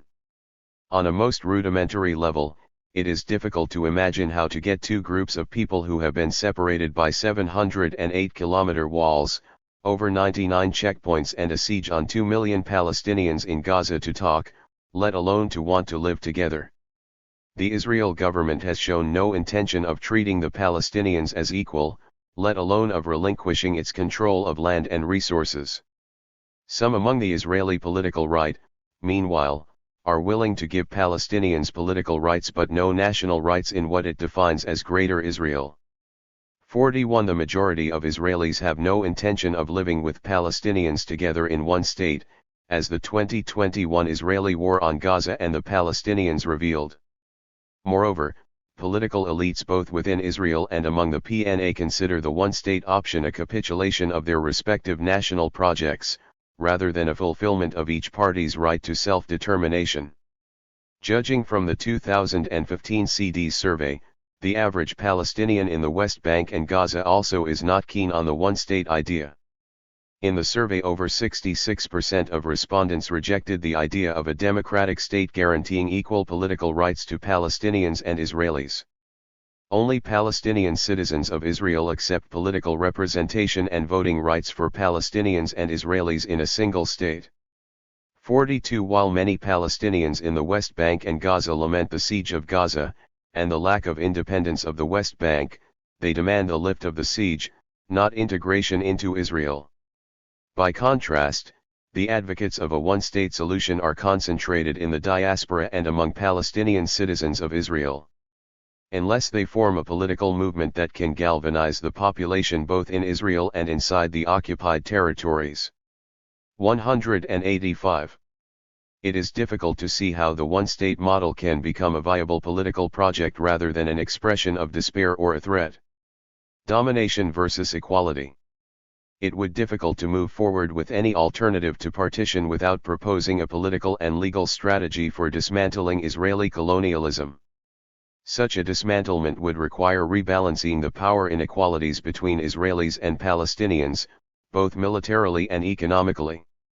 Israel has an economy that is over 20 times the size of the Palestinian economy, with developed industrial and buoyant trade sectors that will continue to dominate Palestinian economic growth. 43 This difference in comparative advantage between Israel and the West Bank and Gaza would allow Israeli capital to dominate in Palestinian sectors while Palestinian workers continued to serve as cheap labor. While liberal economic theory argues that such a division of labor is beneficial to everyone, free market forces can also lock each party into its own sphere of comparative advantage. Although in the long run consumers and producers will benefit from a more efficient allocation of resources across the green line, various vested interests will be harmed in any one-state configuration, especially in the short run, among them small Palestinian businesses and unionized Israeli labor. A constitutional arrangement that guarantees the equality of all citizens before the law, dismantles Jewish privileges, and sets up compensation mechanisms to address the present economic and political inequalities, could help alleviate these worries. International law can also offer insight for moving forward. It has already offered various models for a federal state in Palestine, such as the Minority Report proposed by the UNSCOP in 1947, which proposed an economic union between Israelis and Palestinians. Creating appropriate institutional support systems that can redress the present economic inequality and offer increased investment and openness could also help, as already seen in other cases where economies of different sizes integrate. Recognition and reconciliation, the rights of the other for any political alternative to partition to work, it will inevitably need to address the issues of historical reconciliation and recognition. The two-state model sought a historical reconciliation through territorial separation. It was premised on the merit of acknowledging the collective rights of Israelis and Palestinians in two separate political entities. It thus avoided addressing the fundamental injustices created in 1948 by focusing on the post-1967 reality. The very fact that Israel refused to abide even to this paradigm, by continuing building settlements and insisting on the Jewishness of the state, has shown that reconciliation cannot be achieved without addressing the core issues of the Israeli-Palestinian conflict. These include not simply right to the land, but also freedom of movement, return. 186. And equality before the law for all. 44. Insofar as Israel is concerned, the challenge is how to acknowledge the collective rights of the Palestinians in a polity that does not ensure Jewish supremacy. Insofar as the Palestinians are concerned, they need to confront the reality of Jewish attachment to Palestine, as much as grapple with the question of what rights of Jews in Palestine are entitled to as a political community rather than as a religious group or as individuals. 45. This is a thorny question that requires addressing the right of the indigenous as much as the right of migrants, the refugee as much as the exiled. No alternative to partition can materialize before each side recognize the rights of the other in Palestine. In this regard, the Palestinian national movement needs to address what can be defined as the Jewish question, namely Jews' attachment to Palestine and the Jewish claim to a home in Palestine. This does not mean that Palestinians should accept Zionism or give up on dismantling Israel's colonial structure. They need, though, to explain how to decolonize Israel without negating the Jewish Israeli culture it has created over the past 70 years, to accommodate the political rights of the Jews to live and prosper in Palestine, to continue to speak Hebrew, and to have political autonomy. The challenge for the Palestinians remains how to create a new polity that includes the Jews rather than seeks to reconvert them into Arabs. The PLO's 1971 appeal for of a single democratic state needs thus to be reworked to take into consideration the reality on the ground today. It needs to explain how the Jewish Israeli can be part of that state without necessarily becoming a rehabilitated Arab citizen or alternative, only a resident not entitled to full equal citizenship. Israelis, for their part, need to address what Martin Buber has already called the Arab question. They need to give up their privileges and acknowledge Palestinian collective and individual rights in all the land under Israel's control. This is not an easy matter for Israelis to face, for it would force them to admit the colonial dimension of their emancipatory project of nation building, as well as give up their privileges. Just as challenging, facing the Arab question implies that Israelis have to confront the fact that they live in an Arab world, that over 50% of their Jewish population is of Arab descent, and that the future state will also be part of the Arab world, not Europe. At a fundamental level, it implies that Jews in Israel need to confront the Arab dimension of their Jewishness. Zionism cannot deal with such a reality, since it is fundamentally a Western civilizing enterprise that seeks to universalize Jews, including Arab Jews, and turn them into an enlightened, that is, Western Ashkenazi Jews who have their own home as all civilized nations do. Negation of the Arab Jew, already noted by Ella Shohat among others, is still profound in Israeli society. 46 Yet reviving as much as reconstructing the Arab Jew would be central to this new state, the Arab Jew partakes as much part in Jewish identity as in the Arab world. At present both are negated and in need of rehabilitation within their historical context. They also need to be re-articulated in today's reality as part of an attempt to create a new collective we for a post-partition. 187. Single democratic state. Conclusion. Partition as a solution to Palestine has failed, but the one-state solution as a clear and acceptable political project is still not born. Its birth will require a political movement that has been growing but still has work to do to reach mainstream discourse. Success will depend on the ability of its advocates to formulate a clear political agenda that protects the individual and collective rights of citizens irrespective of their ethnicity. The Palestinian citizens of Israel are the best placed to lead the movement, for they know well both sides of the conflict and can act as a bridge between both national movements. The historical juncture that the conflict is in puts them in the best place to push the one-state solution forward. Whether they can take on this role is still to be seen. What is clear is that they will work with the various Palestinian constituencies. They need to be reincorporated in the Palestinian National Movement, the PLO, which today needs to be redefined and reinvigorated.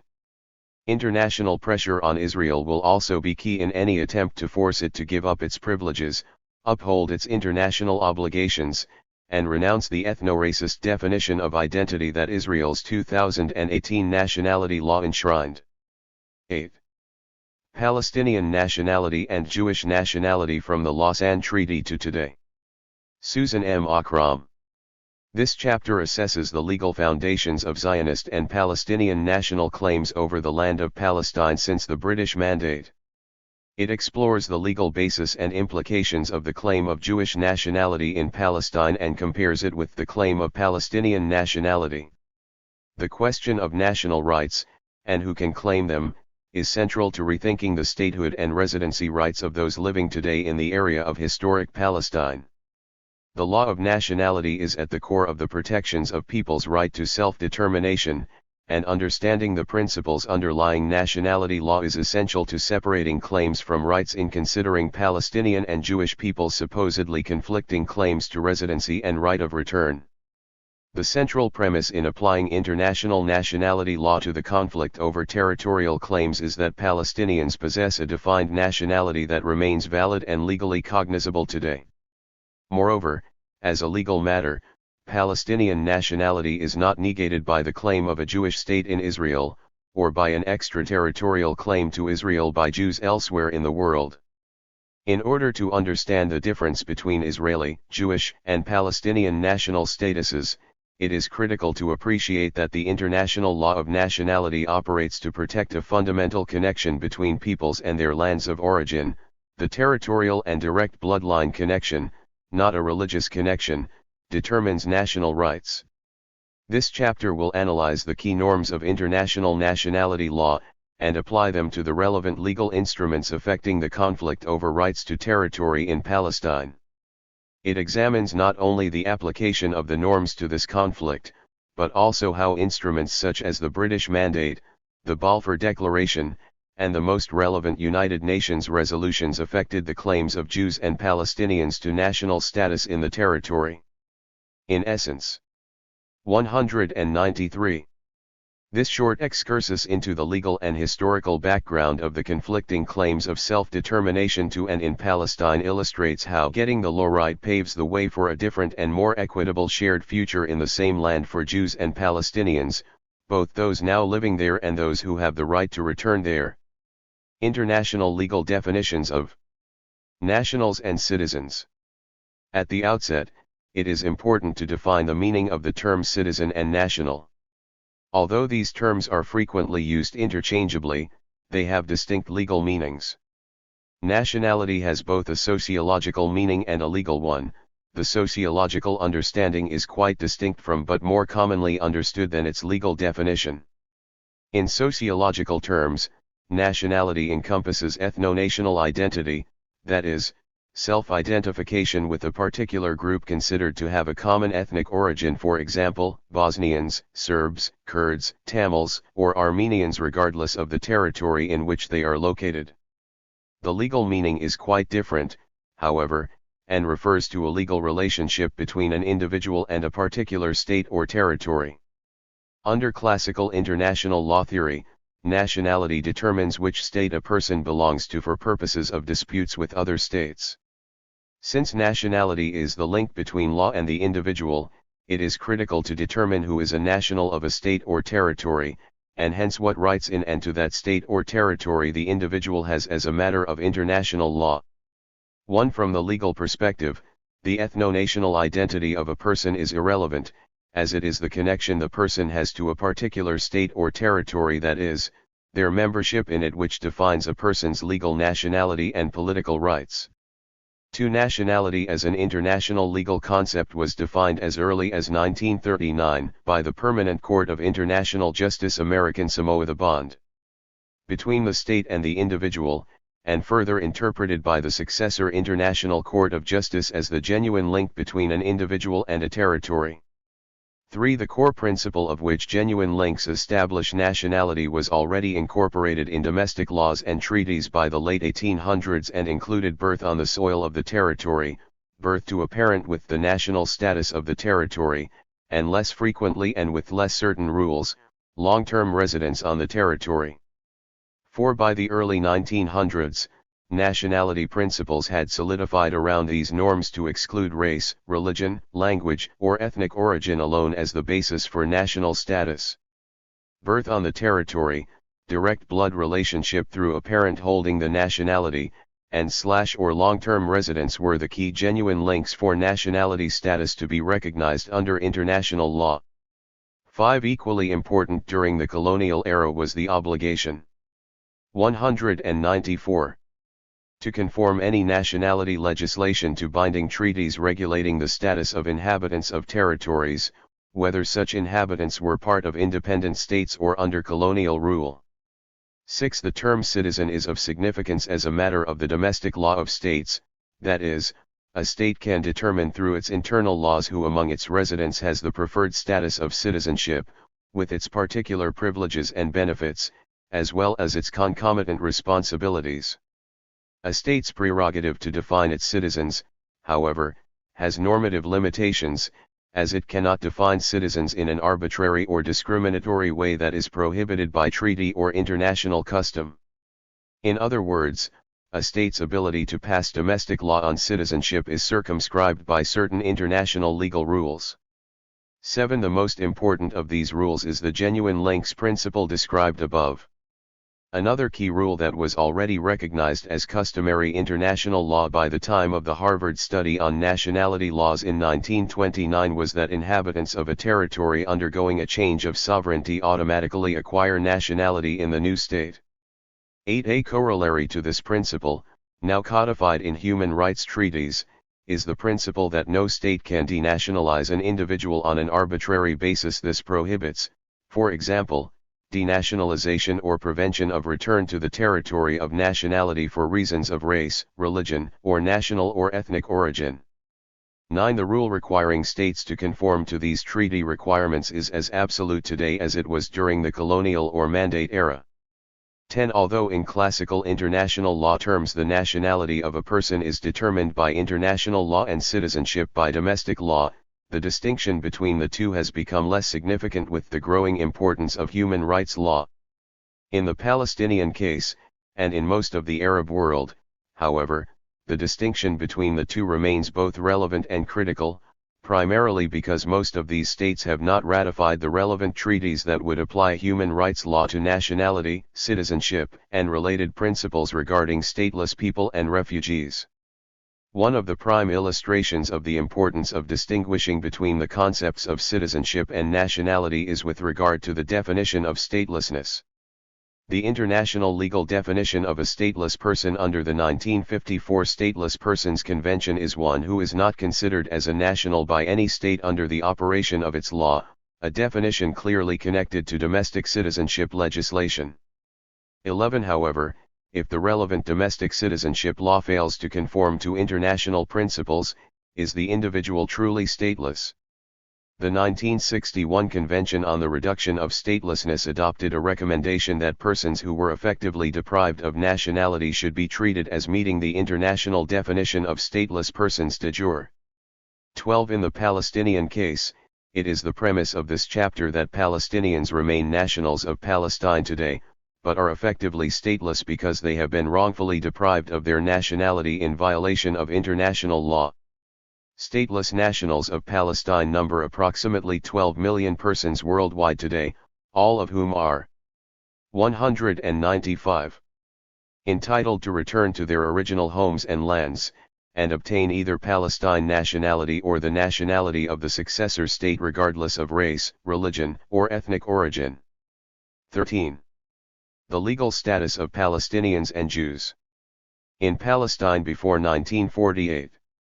Palestinian nationality. The legal history of Palestinian nationality begins with the Ottoman Empire. The area of historic Palestine was settled continuously by a majority Arab population and was under Arab rule from the 7th century onwards, throughout the Crusader and Turkish periods, until British rule.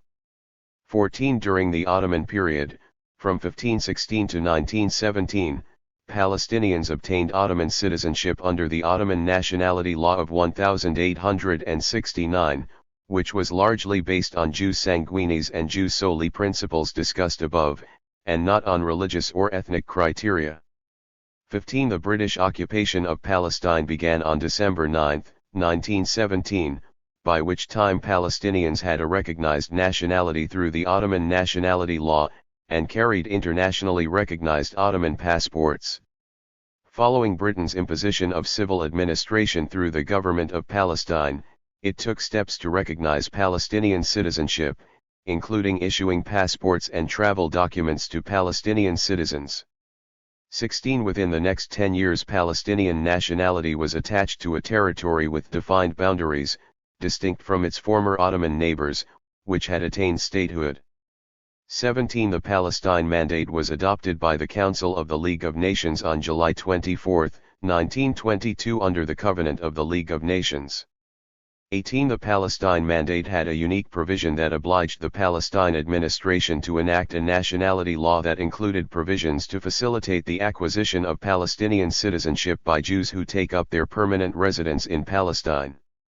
19. This, of course, was the consequence of Zionist pressure, which also resulted in Britain's inclusion of the Balfour Declaration into the terms of the Palestine Mandate, as discussed below. Britain enacted various laws defining who were nationals and who were foreigners in Palestine, and regulated naturalization, entry, and egress from Palestine without passing formal nationality legislation until after the end of World War I. The Treaty of Lausanne concluded World War I and was signed in Lausanne, Switzerland on July 24, 1923. It established the boundaries of modern Turkey and effectively ended the Ottoman Empire, as Turkey renounced all claims to territories outside the new boundaries. Article 30 of the Treaty of Lausanne specified: Turkish subjects habitually resident in territory which in accordance with the provisions of the present treaty is detached from Turkey will become ipso facto, in the conditions laid down by the local law, nationals of the state to which such territory is transferred.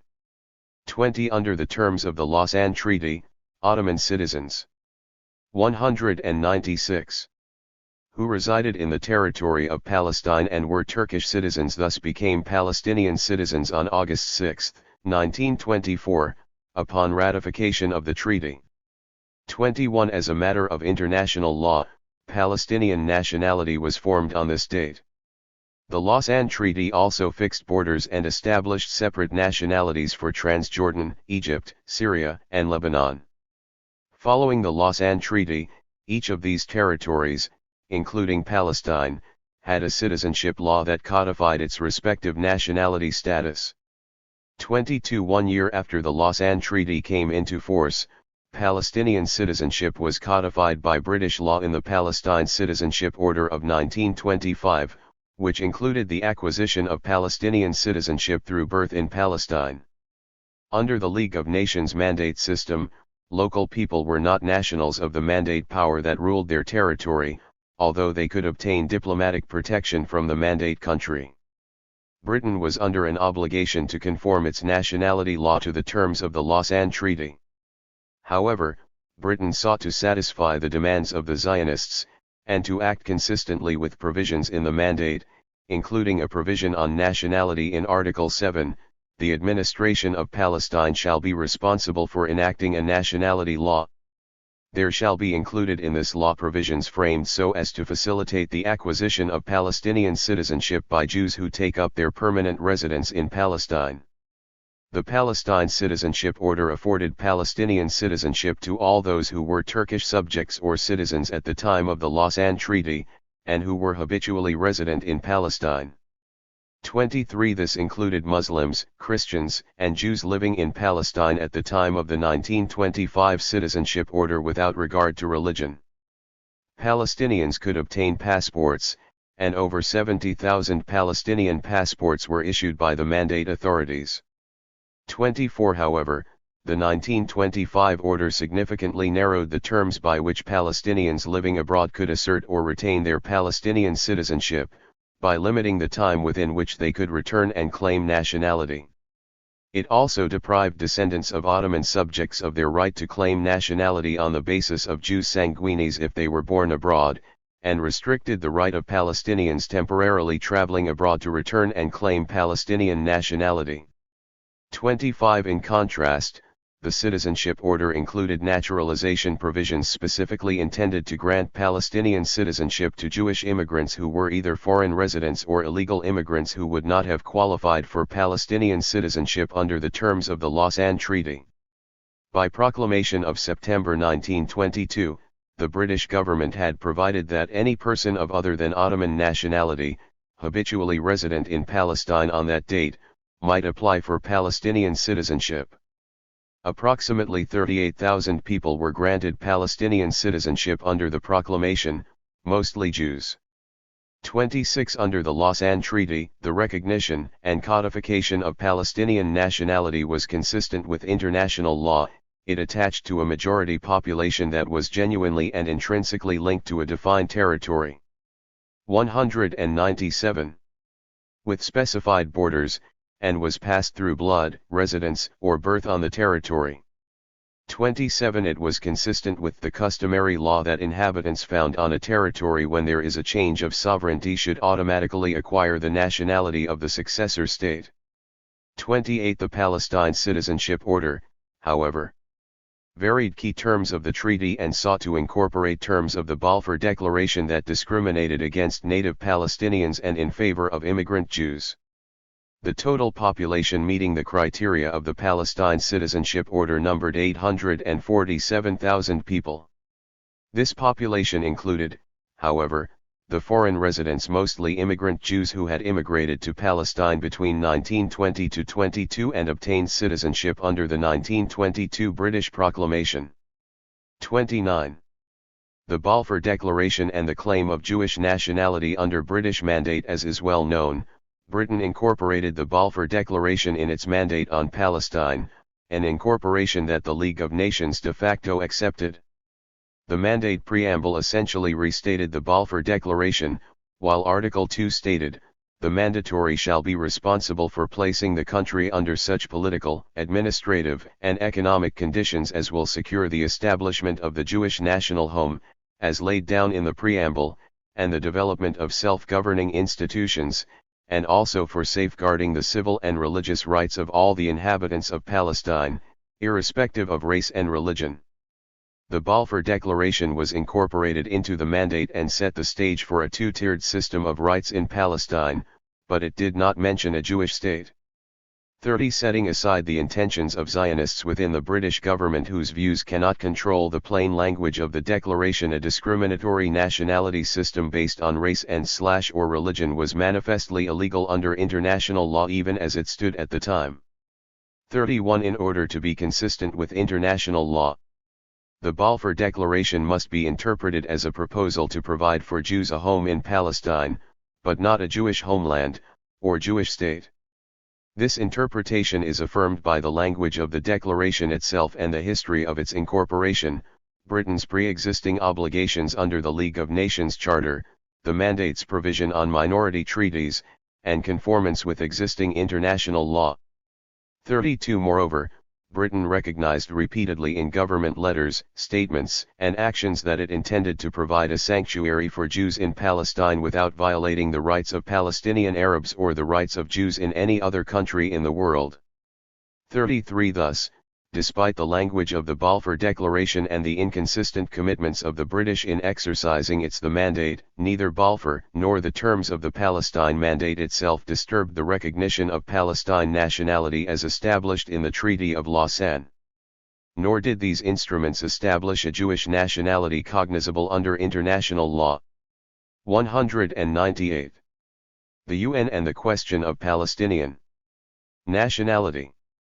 Resolution 181. United Nations Resolution 181, passed on November 29, 1947, is often considered the key legal document that affirmed Zionist and Palestinian claims to statehood by calling for the creation of a Jewish and Arab state in Palestine. However, a careful reading of this resolution and its drafting history reveals that it does not affirm a claim to nationality status for the Jewish people. To start with, it is important to note that Resolution 181 was a General Assembly resolution, not a Security Council resolution, and under the UN Charter, the GA merely makes recommendations to the parties but has no authority to divide territory or enforce any kind of obligation on states or peoples. 34. The Union Secretariat issued an interpretation stating that Resolution 181 had no obligatory character whatsoever. 35. Second, it is important to understand the actual provisions of UN Resolution 181.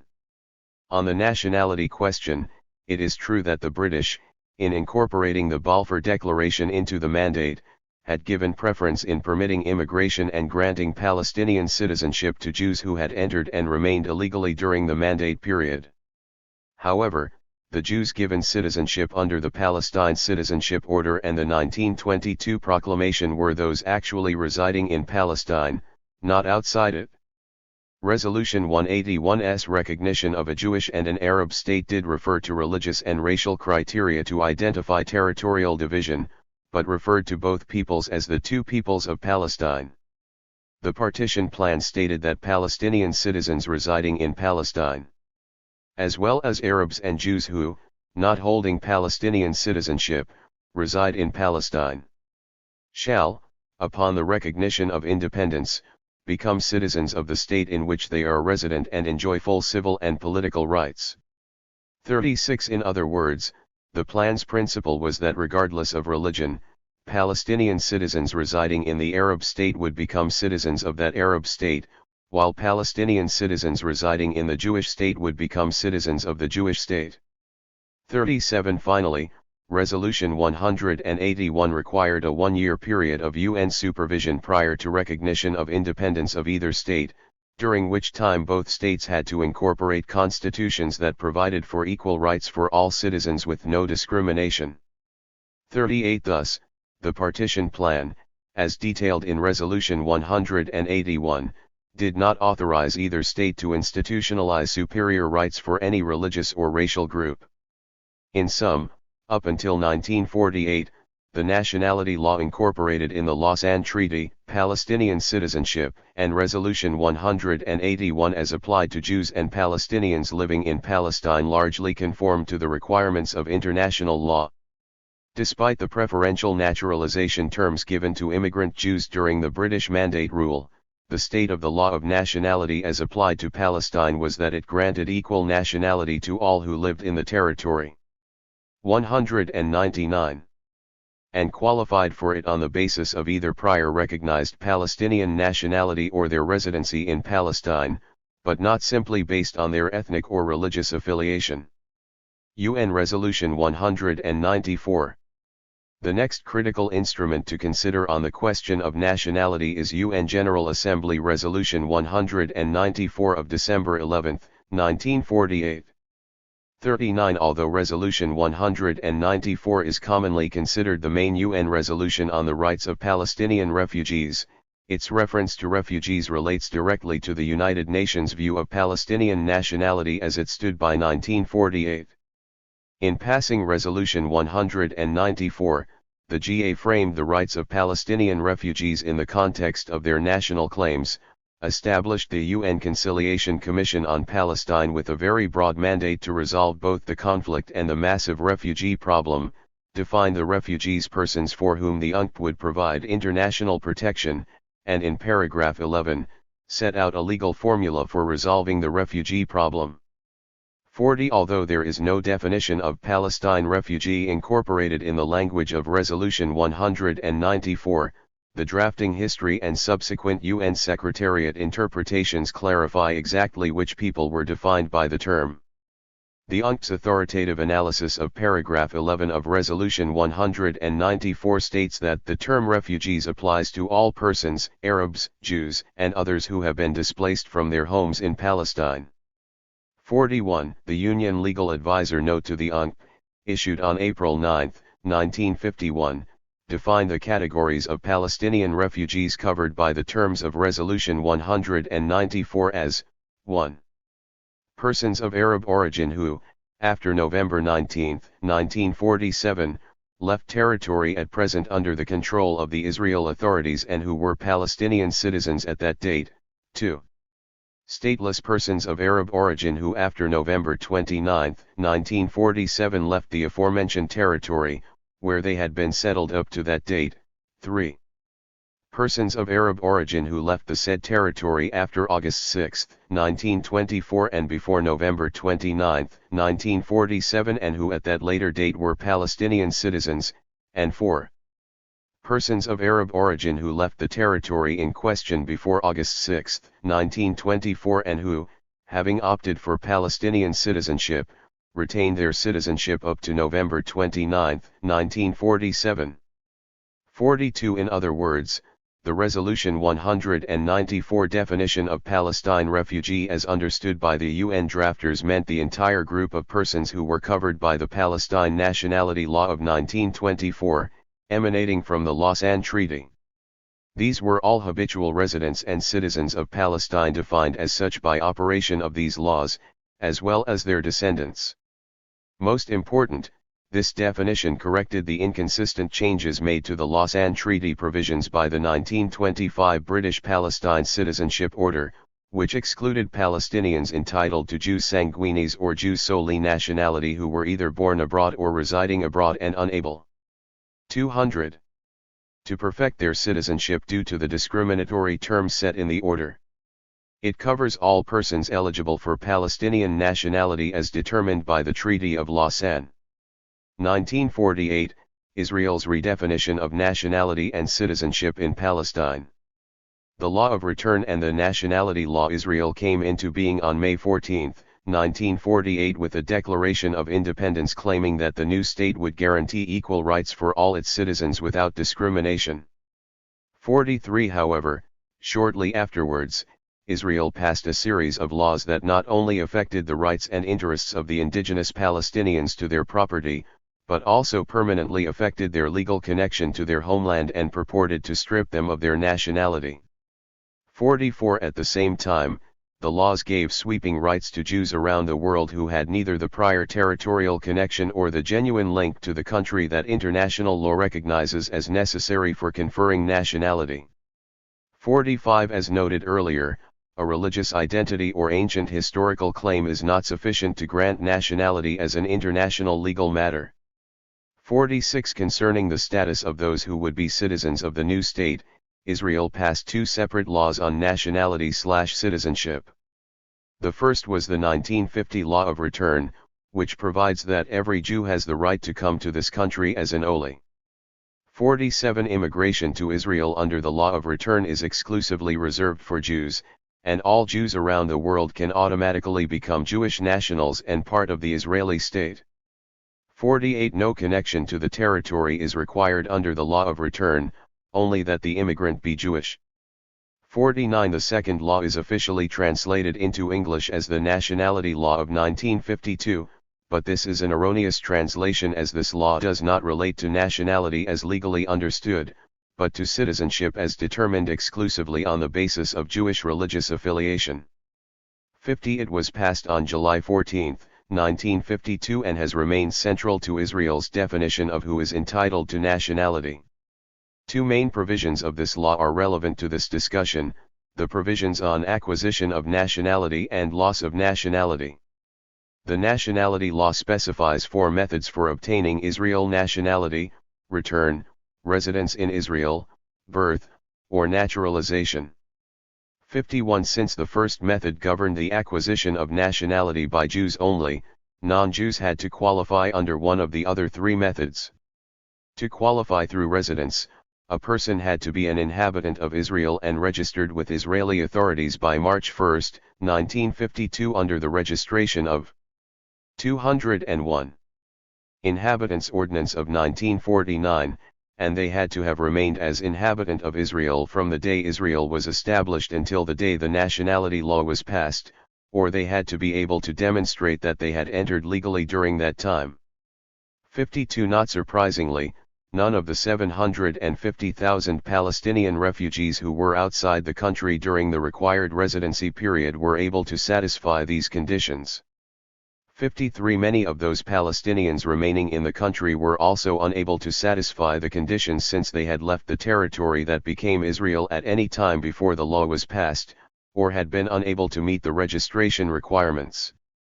Another provision in the 1952 nationality law stated that only children born in the country of an Israeli national father or mother could become Israeli nationals.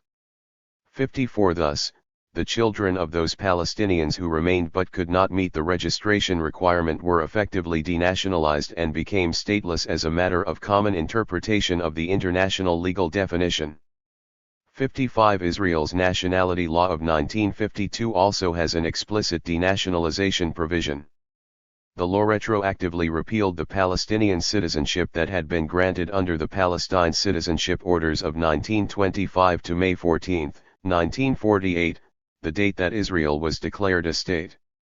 Under its loss of nationality section, the law states, any reference in any provision of law to Palestinian citizenship or Palestinian citizens shall henceforth be read as a reference to Israel nationality or Israel nationals. 56. Thus all Palestinians who could not meet the stringent requirements for obtaining Israel nationality became stateless under Israeli law, a conclusion affirmed by decisions of the Israeli courts. 57. As a matter of international law, the Israeli law repealing the Palestine citizenship law and replacing it with one that denationalized the vast majority of Palestinians in 1952 was an illegal act. It violated two fundamental customary law principles: first, that all habitual residents of the territory of a state that succeeds another must be granted citizenship in the new state, and second, that no state can arbitrarily denationalize habitual residents of its state on the basis of protected grounds such as race, religion, ethnic, or national origin. 58. Israel nationality, Jewish nationality, and two-tiered Israeli citizenship. What is little understood about the so-called Israel nationality law is that it creates a legal fiction. In fact, there is no such thing as Israel nationality, as even the Israeli High Court itself has confirmed. 59. Israeli law, official institutions, and records do not recognize an Israel nationality status. The Israeli Population Registry lists over 100 nationalities, no Israel nationality is listed. 60. The only nationality to which the state's rights and privileges are attached is Jewish nationality. 61. Jewish nationality is restricted to those qualifying under the 1950 Law of Return and its specific amendments relating to Olim, or Jews immigrating into Israel. Thus, the 202 so-called nationality law of 1952 is in reality a citizenship, not a nationality law, as it defines who can obtain citizenship in Israel and how. 62. The law of return and the nationality law thus set up a two-tiered system for acquiring Israeli citizenship, one for Jews anywhere in the world, who are deemed nationals of Israel and can automatically become citizens, and another for non-Jews, who can become citizens, but because they are not Jewish, can never achieve the superior rights available only to Jewish nationals. 63. The superior rights that only Jewish nationals can enjoy include the exclusive rights to use, develop, reside on, and alienate the approximately 95% of the lands expropriated by Israel from Palestinians under a series of laws passed from 1948 onwards and codified in the absentee property law. 64. These homes, lands, and public and agricultural areas were seized from Palestinians and converted into a land bank owned and operated by the Jewish National Fund and its affiliates as Israel lands that remain exclusively for the use and enjoyment of Jews. 65. The discriminatory land laws and seizure of Palestinian land, the establishment of exclusive Jewish-only communities with superior housing rights, and Jewish settlements in the West Bank and Gaza have been legalized with the sanction of the Israeli Supreme Court. 66. The absentee property law and its amendments are thus directly related to the distinction between citizens and nationals under Israeli law. However, Israel's granting of two-tiered citizenship under its nationality law violates customary rules on nationality that have become increasingly well settled since 1948. 67. As an international legal matter, Israel could not define as its nationals persons who were nationals of other states with no connection to the territory, particularly if doing so did not require the specific consent of the individual foreign nationals and their states. The ICJ's decision in the Nottebohm case in 1955 simply restated and interpreted the well-established principle discussed earlier that from the perspective of international law, a state's granting of nationality must be based on some close connection between the state and the individual, and that decisions on nationality are not solely within the domestic purview of states. 68. In the Nottebohm case, contested between Guatemala and Liechtenstein, the ICJ established that a state cannot simply confer its nationality on persons of foreign nationality living in other states absent a close connection between the person and that state, even if the person accepts the nationality status. 69. Long before 1948, the question of who is a national was no longer within the sole discretion of states, and a conferred status of nationality could be denied international recognition if the requisite factors constituting a genuine link were missing. This prohibition on granting nationality to those not resident in the country because of their religion or ethnicity is an ongoing, or continuing breach of international law since its consequences remain unredressed today. Continuing. 203. Breaches require laws to be amended to conform to international criteria, in this case, by granting nationality status to Palestinians who have been deprived of nationality, and implementing the right of return to denationalized Palestinians who were expelled from their homes and lands. 70. Although there are limited mechanisms that could address and provide remedies for the denial of return, deprivation of nationality, and dispossession, understanding the law suggests both how Palestinian rights should be framed and which Palestinians must be part of any final peace agreement. It is thus important to emphasize that, as a matter of international law, Jewish claims of nationality and self-determination must be clearly distinguished from the claims of Israeli Jews to nationality and self-determination. 71. Israel proclaimed her state on behalf of the Jewish people, a definition that grants rights to and within the state on an extraterritorial basis to Jews living anywhere in the world. Israel enacted its citizenship law of 1950 to grant nationality to Jews only.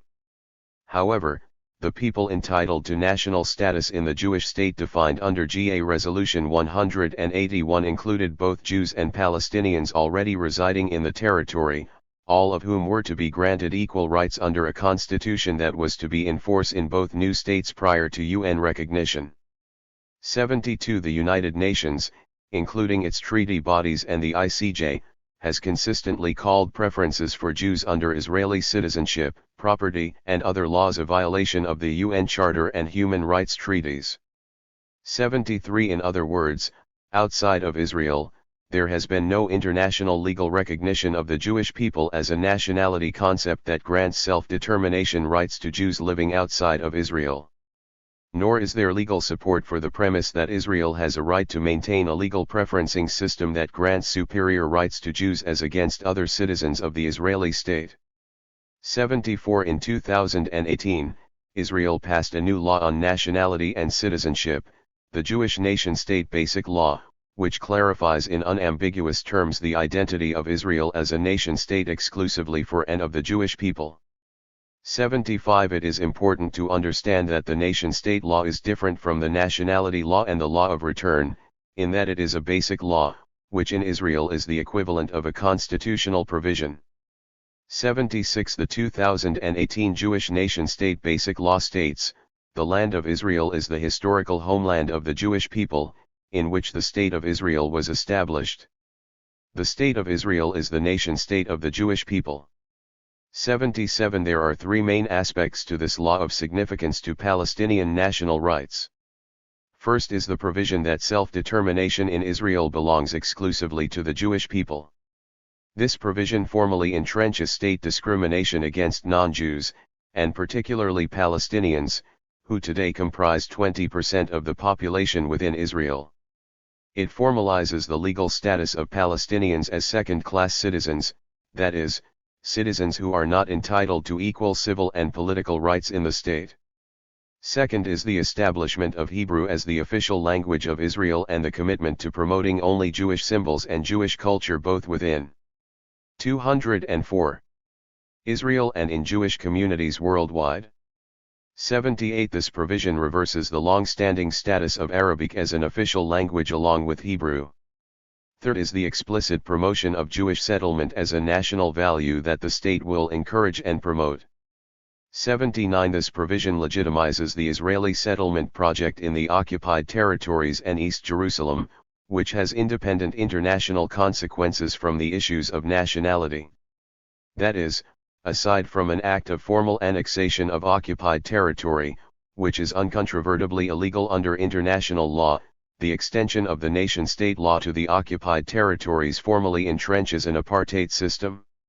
80. The crime of apartheid involves policies and practices of racial discrimination based on race, color, descent, or national or ethnic origin for purposes of domination or systemic oppression by one group against another. 81. The nation-state law expressly declares the intent to discriminate against Palestinians in every field, establishing preferential rights for Jews and Jewish settlers, and another lesser set of rights for Palestinians and Arabs in Israel. The law legitimizes discrimination in citizenship, language, culture, land ownership and use, and every other sphere of public and private life. 82. Israel nationality and the Palestinian right of return. As explained above and as has been discussed by various scholars, Israel's law of nationality was as much directed at attracting the largest number of Jewish migrants into Israel as it was at preventing Palestinians from claiming their political rights to return to their home. Its passage in the Israeli Knesset in 1952 does not, from an international legal point of view, abrogate UN Resolution 194, the customary international law norms on which that resolution rests, nor the laws pertaining to the rights of refugees and forcibly displaced persons more generally. 83. Since their forced departure and expatriation from their homeland by Israel, Palestinian refugees have continuously asserted that they have a legal right, popularly referred to as the right of return. Israel has contested the legal basis for this right on a number of grounds, including that it did not forcibly expel Palestinians, and that as a sovereign state it has the right to define who is entitled to enter its borders and who can remain. 84. From an international legal point of view, Israel's position on each of its key arguments is either weak or simply without merit. 85. In general, the right of return represents a complex, interrelated set of rights grounded in distinct bodies of treaty and customary international law. For this discussion, however, the most important and relevant argument on right of return relates to the right of an individual to return to his place of origin or nationality. 86. Two core human rights treaties ground the critical aspects of the right of return, and are at the heart of the contest over whether Palestinians have such a right: the International Covenant on Civil and Political Rights, and the Convention on the Elimination of Racial Discrimination. The ICPIR states in Article 12 that no one shall be arbitrarily deprived of the right to enter his own 205 country. 87. This language raises questions about the meaning of the phrase his own country. Does it apply to someone who is a national of the country, someone who is a refugee, someone who was born outside his country, or to individuals in all these situations? The drafting history of this provision shows that the drafters rejected proposals to replace his country with the country of which one is a national because they wanted to include those persons who under domestic law enjoy a right to return or reside in a country even though they are not nationals of that country. The drafters also chose enter over return in order to ensure its application to those who were nationals or citizens of the country but had never lived there. 88. The other ambiguous term in ICPER 12 is arbitrarily. The drafting history reflects that arbitrary was used with a specific meaning. 89. The Union study of the right of everyone to be free from arbitrary arrest, detention, and exile differentiated arbitrary under international law from illegal, that is, an act could be legal under domestic law but would be arbitrary if it were discriminatorily applied or were otherwise incompatible with international norms. 90. There is legal consensus that an act such as denationalization, even if it conforms to domestic law, is arbitrary and thus prohibited if it violates principles of international law. 91. For international law purposes, states do not enjoy the freedom to denationalize their nationals in order to expel them as non-citizens. 92. The CERD's provision on return is found in Article 5, which requires states to prohibit and eliminate racial discrimination in all its forms, and requires them to guarantee the right of everyone, without distinction as to race, color, or national or ethnic origin, to equality before the law, notably in the enjoyment of the right to leave any country, including one's own, and to return to one's country. The CERD's provision on right of return also prohibits a state from establishing citizenship/nationality criteria that discriminate on these grounds. A state cannot prohibit someone from entering his country on the basis of race, nationality, or ethnic origin. The near universal ratification of these instruments has now bound most states to the right as a matter of treaty. In 1961, the UN Convention on the Reduction of Statelessness was adopted, which prohibits depriving anyone of nationality on the basis of race or ethnicity, religion, or political opinion. 93. In 1963, the UN Subcommission on Prevention of Discrimination and Protection of Minorities produced draft principles on the right to leave and return. Section 2 of these principles states, everyone is entitled, without distinction of any kind, such as race, color, sex, language, religion, political or other opinion, national or social origin, property, birth, marriage, or other status, to return to his country. No one shall be arbitrarily deprived of his nationality or forced to renounce his nationality as a means of divesting him of the right to return to his country. No one shall be arbitrarily deprived of the right to enter his own country. 94. The draft principles informed the UN drafters and led to the adoption of the language in Article 12 of the ICPER. One of the astonishing 206 features about the highly fractious debate on the right of return is that it questions a right that was almost universally accepted as state practice, though not codified until the first international humanitarian law treaties were drafted in the first part of the 20th century. 95. But lack of codification did not affect state practice on individual return or organized repatriation, both of which occurred in every part of the globe long before the first treaties incorporated the principles, and without serious question about the underlying right of the individual returnee. When one carefully examines the nature of the challenge to the right of return, one can conclude that the only serious attack on it as a principle or practice is in its application to the Palestinian refugees. The international community has never legitimized any other state's denial of its nationals the right to return to their homes on the basis of race or religion, even though many states persecute their nationals such that the latter are unable or unwilling to return. 96. It is sufficient to conclude here that the right to return to one's country is expressly recognized in most international and regional human rights instruments, and UN bodies have, on numerous occasions, asserted such a right. This, along with recent state practice, has led to the formation of a norm of customary international law that assures that an individual outside their own country has the right to return to it. 97. The Oslo Peace Process and Palestinian nationality. With the occupation of the West Bank and Gaza Strip in the aftermath of the 1967 war, Israel created a separate set of laws, primarily through military orders, in the occupied territories to avoid bestowing citizenship rights on the Palestinian residents of these areas. While it was extending military occupation rules to Palestinians, Israel began its settlement project and extended Israeli domestic laws to the settlers in both the West Bank and Gaza. Palestinian residents in the West Bank and Jerusalem were allowed to retain the Jordanian nationality that Jordan had extended to Palestinians after the 1948 conflict, while those in Gaza were given Egyptian laissez-passer.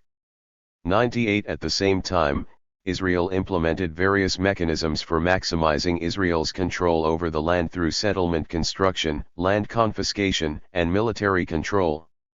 3 months after the 1967 conflict, in September 1967, Israel conducted a population census.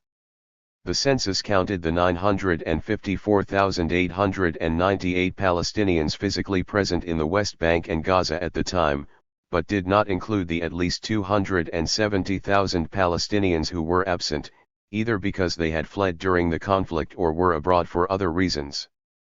99. Based on its census, Israel created a population registry and refused to recognize the right of those who were absent to return home.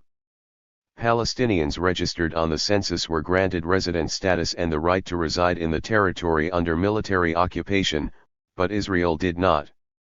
207. Confer any political rights on them. Any Palestinian who was not registered in the population registry could acquire residency only through a prescribed family reunification procedure. 100. This process was complex, prolonged, and often unsuccessful and has become even more so today. Applications languish in the system for years. Until 1995, residents who remained outside the territories for more than 6 consecutive years had their residency revoked by Israel. 101. Moreover, Palestinian residents of Jerusalem who travel abroad to study, work, or for other reasons are routinely stripped of their residency under a law that requires them to maintain their center of life in Jerusalem. The center of life law does not apply to Jews. About 100,000 Palestinians have lost their Jerusalem residency in this way. 102. The Oslo peace negotiation process seemed to signal the possibility that Palestinians would finally achieve at least a partial implementation of their right to return and some semblance of statehood. The signing of the Declaration of Principles between Israel and the Palestine Liberation Organization in 1993 accompanied a formal recognition by the PLO of Israel as a state and a concomitant recognition of the PLO's legitimacy by Israel. Israel's official recognition of the PLO as the legitimate representative of the Palestinian people seemed to imply recognition of their right to self-determination. However, the Oslo process precluded any rights-based solution for the Palestinians, and had limited, if any, reference to Palestinian refugee rights.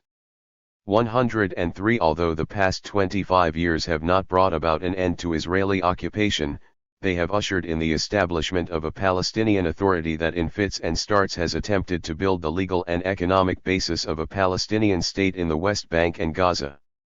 The Oslo agreements gave the PA the authority to issue both identity cards and passports for Gazans and West Bankers, but only with the permission of Israel.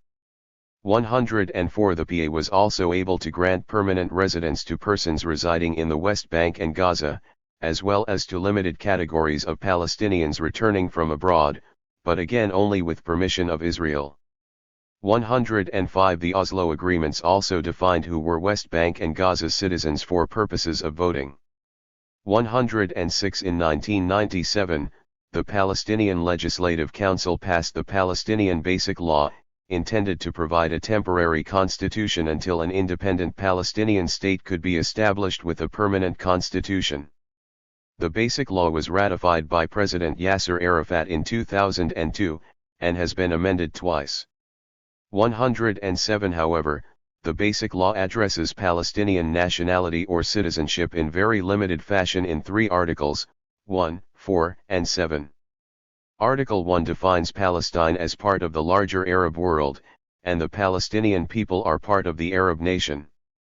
Arab unity is an objective that the Palestinian people shall work to achieve. In other words, it defines Palestinian identity as synonymous with Arab identity. Article 7 states that Palestinian citizenship shall be regulated by law. 108 Presumably, the nationals entitled to become citizens of the Palestinian state would. 208. Be those whose nationality was redefined under the Palestinian Basic Law, but that law makes no reference to Palestinian nationality as internationally defined.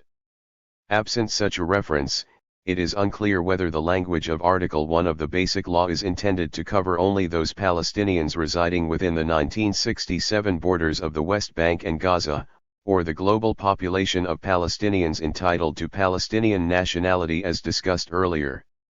Moreover, the PA has legitimacy to govern only approximately 30% of the global Palestinian population that voted for it, and even this is questionable, as it has long exceeded its term of office and has been replaced in Gaza by the Hamas government. Thus, the question of who is meant by the reference to the Palestinian people is ambiguous and highly contentious, both as a matter of politics and a matter of international law. There have been 2 attempts at drafting a Palestinian citizenship law, one by the PA, and one on behalf of the PLO. In 1995, the Palestinian Ministry of the Interior drafted a citizenship law that was based on the 1925 Palestinian Citizenship Order and the 1954 Jordanian Citizenship Law. In its 25 articles, the draft defined who is a Palestinian, fixed the modes of citizenship acquisition, naturalization, revocation, and repatriation, covered issues such as the citizenship of spouses and children, and contained other provisions that normally exist in the citizenship legislation of independent states. 109 This bill was not publicly disseminated and was never taken up for deliberation by the Palestinian Legislative Council. In 2012, a citizenship law was also drafted for the PLO. 110 The draft law incorporated a sophisticated legal understanding of the international legal underpinnings of Palestinian nationality. It recognized the conferment of nationality on the basis of eligibility stemming from the Treaty of Lausanne provisions and the individual choice to acquire Palestinian nationality. Its basic rule for nationality states, Palestinian citizens are those persons who acquired or had the right to acquire Palestinian nationality as of August 6, 1924, the date on which the Treaty of Lausanne that was signed by Britain and Turkey came into force, whereby Palestine ceased to be part of the Ottoman Empire. In addition, this draft law is based on factors that have emerged since the signing of the said treaty. Such factors can be found in international law and comparative nationality law. 111 The draft law conferred citizenship on 3 general categories of people: inhabitants of the West Bank and Gaza, refugees from Mandate Palestine, and Israeli inhabitants. The law was circulated among a few international experts for commentary and discussed internally within the PLO and certain members of the PA, but never tabled for debate by the Legislative Council. The effort to finalize and pass the citizenship law was stymied by the complex and fraught political and legal issues involved. The draft law, however, represented an initiative to conform a future Palestinian citizenship law with international legal standards and the international status of Palestinian nationality. A precise definition of Palestinian nationality remains as crucial under current conditions as ever, as it would identify the nationals to whom the right of return would apply. 209. Right of return, Israel's nationality laws, and Palestinian nationality today. So, from an international law point of view, what is the status of Palestinian nationality today, and what relevance does that have to the right of return? On the one hand, there is an argument that Palestinians continue to retain Palestinian nationality to the present. This is based on the historical and legal facts described in this chapter, including that Israel's revocation of Palestinian citizenship and denaturalization of Palestinians was illegal, and its denial of Palestinian return is also illegal. This argument rests on the claim that Israel's illegal acts and laws that violate international norms do not affect Palestinian nationality as a matter of international law, and that Palestinian nationality is unbroken today, despite the inability of the majority of Palestinians to return to their homes. Israel is a party to the major treaties that ground the right of return, the Fourth Geneva Convention, the ICPER, and THIRD.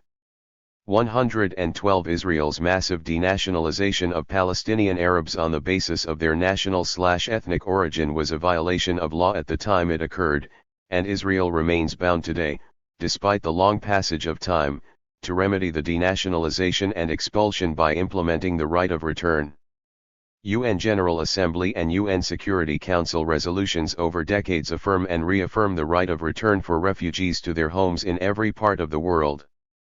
113 From state and international practice alone, it is evident that under international law, refugee return is the rule, and non-recognition of Palestinian refugees' right to return is the aberration. 114 On the other hand, there is the argument that Palestinians lost their nationality in 1948 and those unable to meet the criteria of Israel's nationality law became stateless. 115 My contention is that Palestinians are stateless nationals, and framing Palestinians as only refugees or stateless persons is the weaker argument, both legally and in terms of its consequences for Palestinians, in particular with regard to the right of return.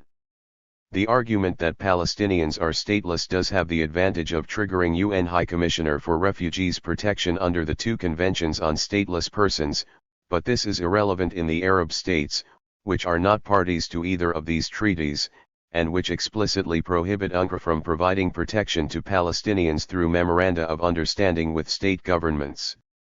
116 In the Western states, this is also only marginally helpful as UNRWA has not actually taken significant steps to advance the rights of Palestinians as stateless persons. 117 From an international legal point of view, Palestinian nationality remains intact today, and their right of return is based squarely on their rights as nationals of Palestine, not only as refugees. Moreover, there is no parallel legal authority for a claim of Jewish nationality that negates Palestine national rights. Jews claim the right to return on the basis of historic religious claims to Palestine that are not cognizable under the international law of nationality, as religion and ancient historic claims are not genuine links for the purpose of nationality recognition. For Palestinians who have acquired a second citizenship, dual nationality is also no. 210. Barrier to a right of return, as most Jews in Israel have Israeli and a second citizenship. The strongest claim for right of return is based on Palestinians as nationals, not as stateless persons and not just as refugees, and should be clearly framed around the language of and principles underlying the Lausanne Treaty provisions from which Palestinian nationality stems. Palestinian nationality is not undermined by any aspect of Resolution 181, Resolution 194, or Israel's nationality law. Nevertheless, fashioning a nationality law for Palestinians remains a complicated proposition in the two-state scenario. The multiple categories of Palestinians that must be taken into account in order to craft an equitable and legally justified Palestinian nationality law make this an exceedingly daunting task. Just within a Palestinian state that would include the West Bank, Gaza, and East Jerusalem, there are multiple categories to consider: the inhabitants of East Jerusalem, refugees who were expelled from the territory of Israel since 1948 and settled in the West Bank or Gaza, West Bankers, or Gazans who lost their residence in these two areas at any point since 1925 and were prevented by Britain or by Israel to return, and Jewish Palestinian natives of the West Bank or Gaza who lost their residence therein since 1948. 118 The definition of nationality must also consider each category in the diaspora, including those with citizenship in Jordan and elsewhere who would be considered dual nationals, and refugees across the Arab world who are also Palestinian stateless nationals. In the current climate, there is no serious prospect of implementing a citizenship law to codify Palestinian nationality for Palestinians outside Israel, whether in the West Bank, Gaza, the Arab world, or elsewhere in the diaspora. The PLO and PA have recognized, in the citizenship laws they have drafted and considered, that in the absence of independence accompanying statehood recognition, a Palestinian citizenship law remains aspirational. Although the right of return for Palestinians per se can be implemented in the absence of such a law, this is also unlikely under the current political conditions, particularly since passage of the Israeli nation-state law and the seeming official consensus that a two-state solution is still the only option. Ironically, Israel's passage of the nation-state law and its declaration that it intends to fully annex the West Bank make it evident that it has no intention to allow the establishment of any semblance of a Palestinian state. The right of return for all Palestinians, no matter their location, and to their original homes and lands, is not acknowledged in the political discourse either. If in a future changed political context it would be possible to contemplate a Palestinian nationality in a single state that would include equal citizenship with Jews in Israel, the nationality distinctions under current Israeli law would need to be repealed along with the denationalization provision of the 1950 nationality law and the nation-state law in its entirety. Palestinians in the West Bank and Gaza and all those in the diaspora could be included by applying the provisions of the Lausanne Treaty. In that sense, the general definition of who is a Palestinian is a simple one: all those who can claim nationality by jus sanguinis and/or 211.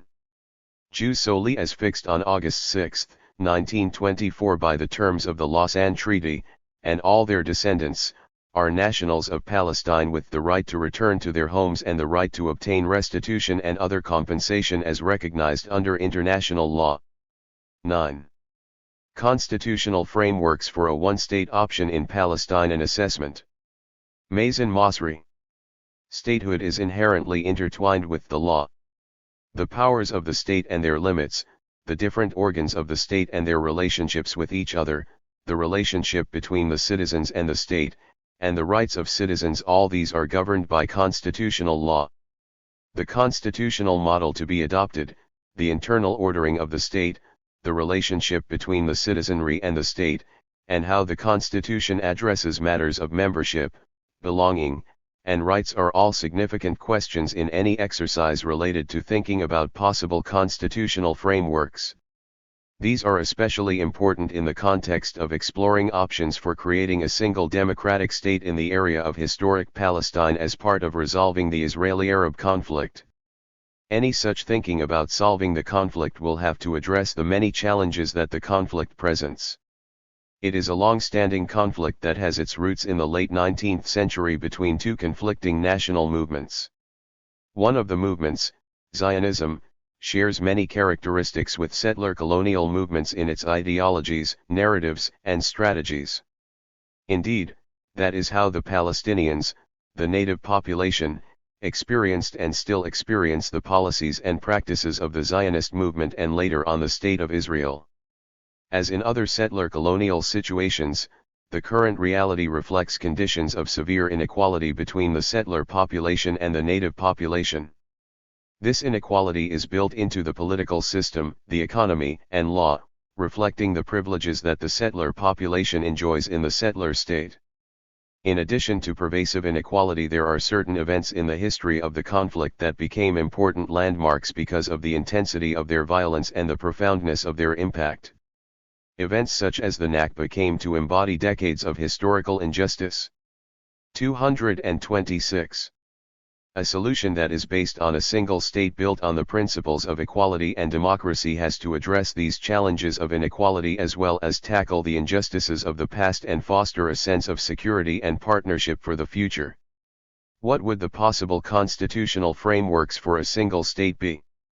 What are the merits and demerits of each model? Would these models be able to satisfy the rights and needs of citizens of the future state? To guide the discussion and the assessment of the various options, this chapter will first discuss a number of guiding principles against which the models will be assessed. These principles are designed to address the problems under the current conditions, the historical injustices, as well as the needs, claims, and aspirations of the people living in this region today. It then moves to discussion of the different unitary models available, particularly the liberal state, the binational model, and the multicultural model. The chapter will also examine the possible federal models, mainly purely territorial federalism, and a mix between federalism and consociationalism.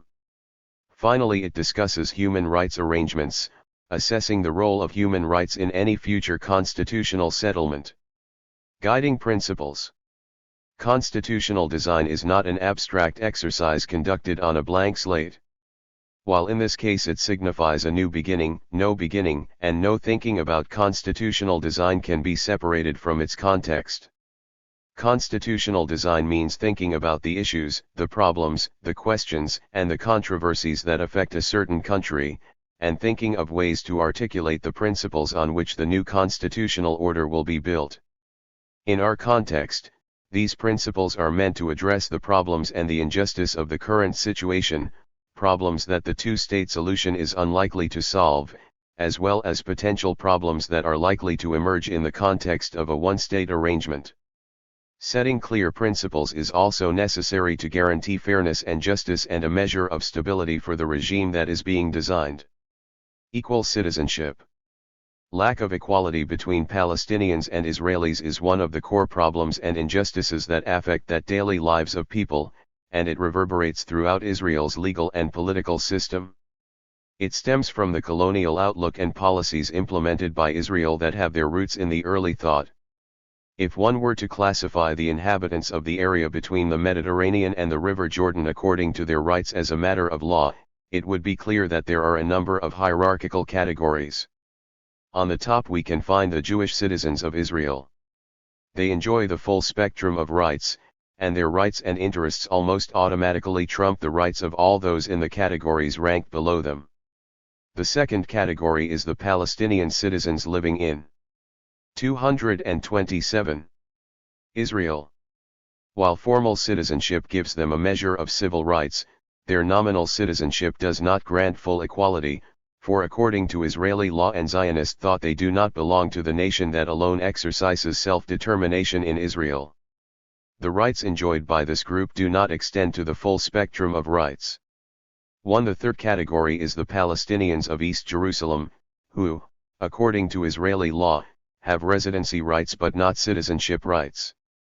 Under Israeli law, residency is a status that can be easily revoked if the individual lives outside Israeli areas for an extended period of time. Fourth are the Palestinians in the West Bank, who live under Israeli occupation. Israel has ultimate control over this territory, with the Palestinian Authority acting as the local agent that runs the day-to-day affairs of the population. Fifth are Palestinians in the Gaza Strip, which is legally still under Israeli occupation and who live under the most severe situation, while the Hamas-controlled Palestinian Authority rules over the population. The state of Israeli siege, prohibition of movement of people and goods, and the periodic bouts of violence visited upon the population by Israel make the conditions drastically more serious than in the West Bank. Finally, the group that is most disenfranchised and lacks even minimum rights are the Palestinian refugees. Many of the Palestinian refugees live in refugee camps and towns in the West Bank and Gaza Strip, but a significant number are concentrated in Jordan, Syria, and Lebanon as well as other countries in the world. A sizable number of these refugees are stateless.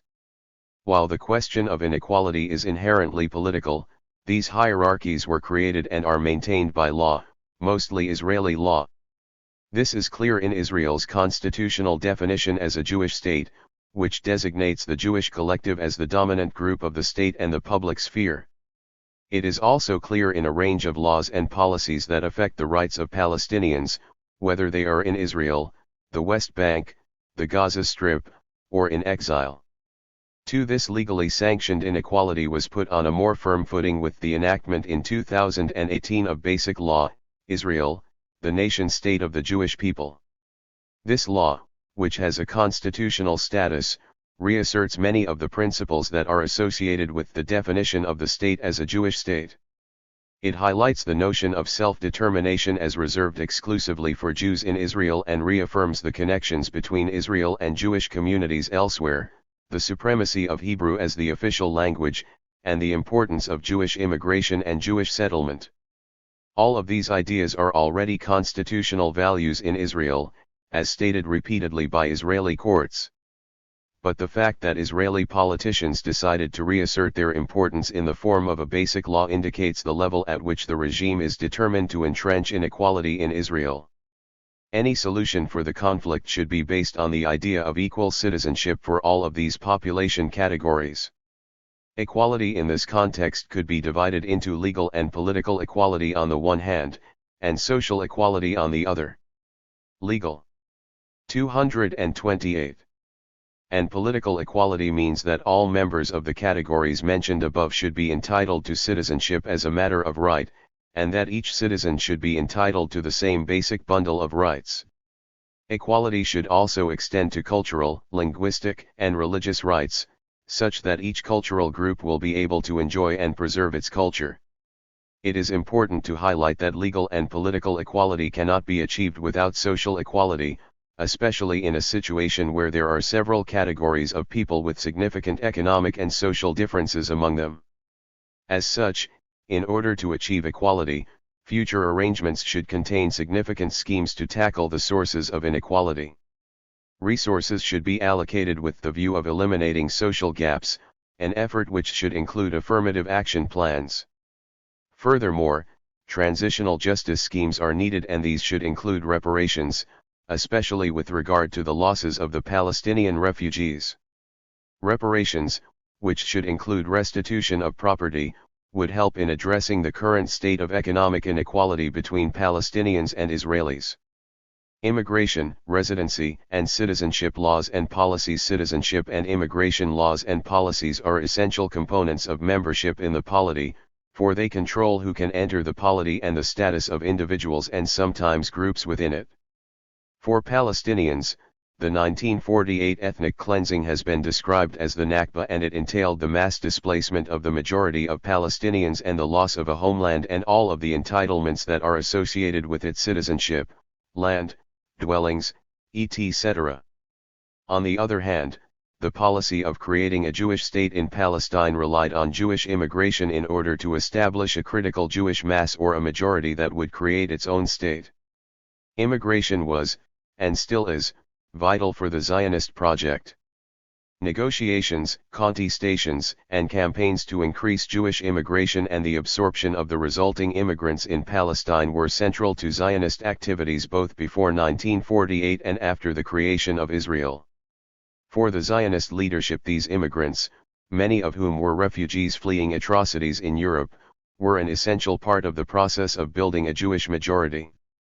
3. The current immigration and citizenship laws and policies are more or less a translation of this approach, and are characterized by serious discrimination and racism.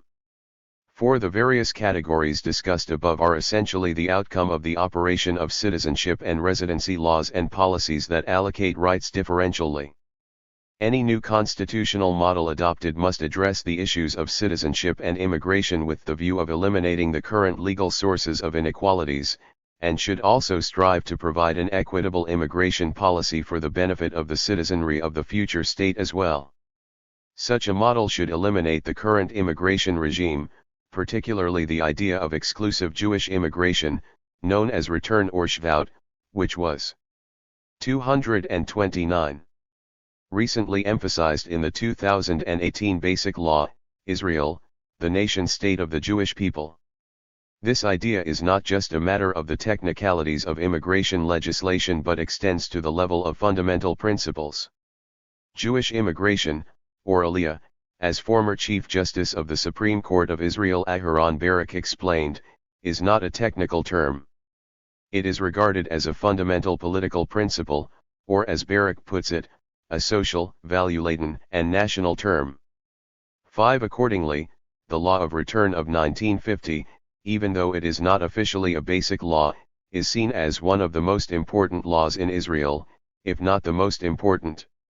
Its importance stems from the notion that it is the key to entering the State of Israel, which constitutes a central reflection of the fact that Israel is not merely a democratic state, but also a Jewish state. It constitutes the constitutional cornerstone of the character of the State of Israel as the state of the Jewish people. 6. The law of return therefore is not merely a matter of immigration, it is the main category of distinction between Jews and non-Jews, a distinction between those who, according to Israeli law, have the right to self-determination and the right to a homeland in Israel with all of the associated national and collective rights, and those whose presence in the country is based on individual rights or status. This distinction is carried from this foundational point throughout the legal system and is used to justify discrimination against non-Jews. On the other hand, the concept of Jewish return should not be confused with the right of return of the Palestinian refugees. While the former is based on a political ideology that was codified into law and has no equivalent anywhere else in the world, the latter is a well-established human right that refugees are entitled to under international law. 7. The right of return of the Palestinian refugees is essential in equalizing rights and eliminating the current discriminatory hierarchy. Group rights.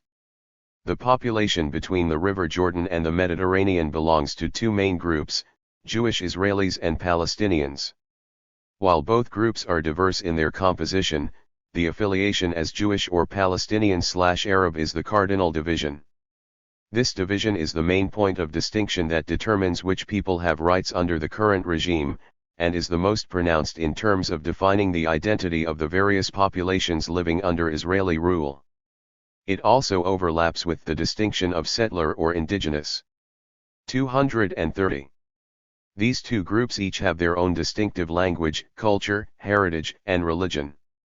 These markers are important markers of identity. Today, these two groups live more or less separately, even though they inhabit the same land. This separation is not between equals. The Jewish Israeli collective is the dominant group in almost all aspects politically, economically, and linguistically. The Jewish group is the one that elects the government, it is the one that controls the economy, and Hebrew is the dominant language of governance and trade. 8. Palestinians, however, enjoy some cultural/religious autonomy in the areas of the Palestinian Authority. Palestinians who live in Israel seemingly enjoy some cultural autonomy in the form of separate religious institutions and courts and a separate education system. However, these institutions are tightly controlled by the Israeli government and are designed to benefit the state rather than the members of these religious groups. Accounting for the diversity of the population is crucial for a stable and just settlement of conflicts in countries with deep national, ethnic, or religious divisions. The constitutional principles and state institutions should acknowledge the fact that there are at present two main groups, and these groups have different identities that should be accommodated. This recognition and accommodation does not and should not mean dominance of one group over the other, or special rights or privileges for one group, as is the situation today. The principle of equality should be observed in the design and administration of group rights, both on the level of the group and that of the individuals belonging to each group. At the same time, special attention should be given in order to guard against a situation where belonging to a certain group, rather than citizenship or membership in the broader polity, becomes the most significant source of rights. Historical redress, transitional justice, and transformative constitutionalism. Constitutional change in a post-conflict context cannot be a tool to preserve the past. At the same time, we cannot imagine a constitution that is totally separated from the conflict, its history, its injustices, and its underlying causes. The constitution should play a dual role, to anchor and facilitate transitional justice measures such as truth-telling, reparation, and prosecution. 9. The second role for the Constitution is mainly forward-looking, to transform the present into an equal reality. It should mark a break with the past and its injustices and inequities, and signal the beginning of a new constitutional order that aims at transforming the state and society based on a new, just vision. Transformational constitutionalism, Karl Clare explains, is a long-term project of constitutional enactment, interpretation, and enforcement committed to transforming a country's political and social institutions and power relationships in a democratic, participatory, and egalitarian direction. Transformative constitutionalism connotes an enterprise of inducing large-scale social. 231. Change through nonviolent political processes grounded in law. I have in mind a transformation vast enough to be inadequately captured by the phrase reform, but something short of or different from revolution in any traditional sense of the word. In the background is an idea of a highly egalitarian, caring, multicultural community, governed through participatory, democratic processes in both the polity and large portions of what we now call the private sphere. 10. Transformation cannot be an initiative that is undertaken solely by the legal system. It is essentially a political process with many actors and in which the legal system can play an important role. This role was articulated in the post-apartheid jurisprudence of the South African Constitutional Court, which emphasized that the post-apartheid interim constitution of South Africa is not simply some kind of statutory codification of an acceptable or legitimate past. It retains from the past only what is defensible and represents a radical and decisive break from that part of the past which is unacceptable. It constitutes a decisive break from a culture of apartheid and racism to a constitutionally protected culture of openness and democracy and universal human rights for South Africans of all ages, classes, and colors. There is a stark and dramatic contrast between the past in which South Africans were trapped and the future on which the Constitution is premised. The relevant provisions of the Constitution must therefore be interpreted so as to give effect to the purposes sought to be advanced by their enactment. This vision helped transform South Africa, and made its constitutional court a leading actor especially with regards to social and economic rights, even if this transformation did not go far enough in some areas. 11. This kind of transformative thinking about the Constitution is indispensable for a one-state model to work effectively, regardless of the model adopted. In our context it means a major change in the doctrines, principles, mindsets, and practices that have informed existing constitutional and legal thinking and have established and entrenched the current apartheid realities. It means that constitutional practice should be guided by the principles that ensure a viable and democratic single state, such as the principles discussed below. Decolonization. Colonialism, and more specifically settler colonialism, lies at the heart of the conflict between Palestinians and Jewish Israelis. The division is not just ethnic/national in its nature, but also a division between a settler society that has almost full control over the state, and an indigenous society that is resisting the status quo. As in other colonial situations, the colonization process was accompanied by widespread processes of elimination of the indigenous population. The uniqueness in the case of Israel is that Israel as a state was formed as a settler colonial state, and at the same time acts as a colonial power in the West Bank under the guise of occupation. 232. Patrick Wolfe, a prominent theorist of settler colonialism, identifies its essential feature as the logic of elimination, a sustained institutional tendency to supplant the indigenous population which reconciles a range of historical practices that might otherwise seem distinct. 12. This colonial process applies to Israel. However, the characterization of Israel and the Zionist movement as settler colonial is not accepted by many Israelis who think of Israel as the culmination of a historical and natural right to establish a Jewish state. 13. Many writers on the other hand see the Zionist project and the formation of the State of Israel as a form of settler colonialism. 14. They highlight the intensive immigration from Europe with the intention of building a state exclusively for the benefit of the settler society. This approach is also accepted by a number of Israeli academics who agree that Israel and the Zionist project have a strong settler colonial element, or who, like Barak Kimmerling, have adopted the settler/native distinction without using the term settler colonialism.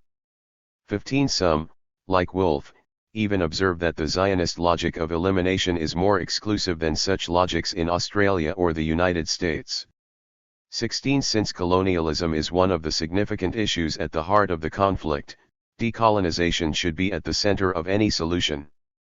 The concept of decolonization can have several meanings depending on context, location, and epoch, such as the decolonization in Asia and Africa in the 1950s to 1970s and the creation of independent states.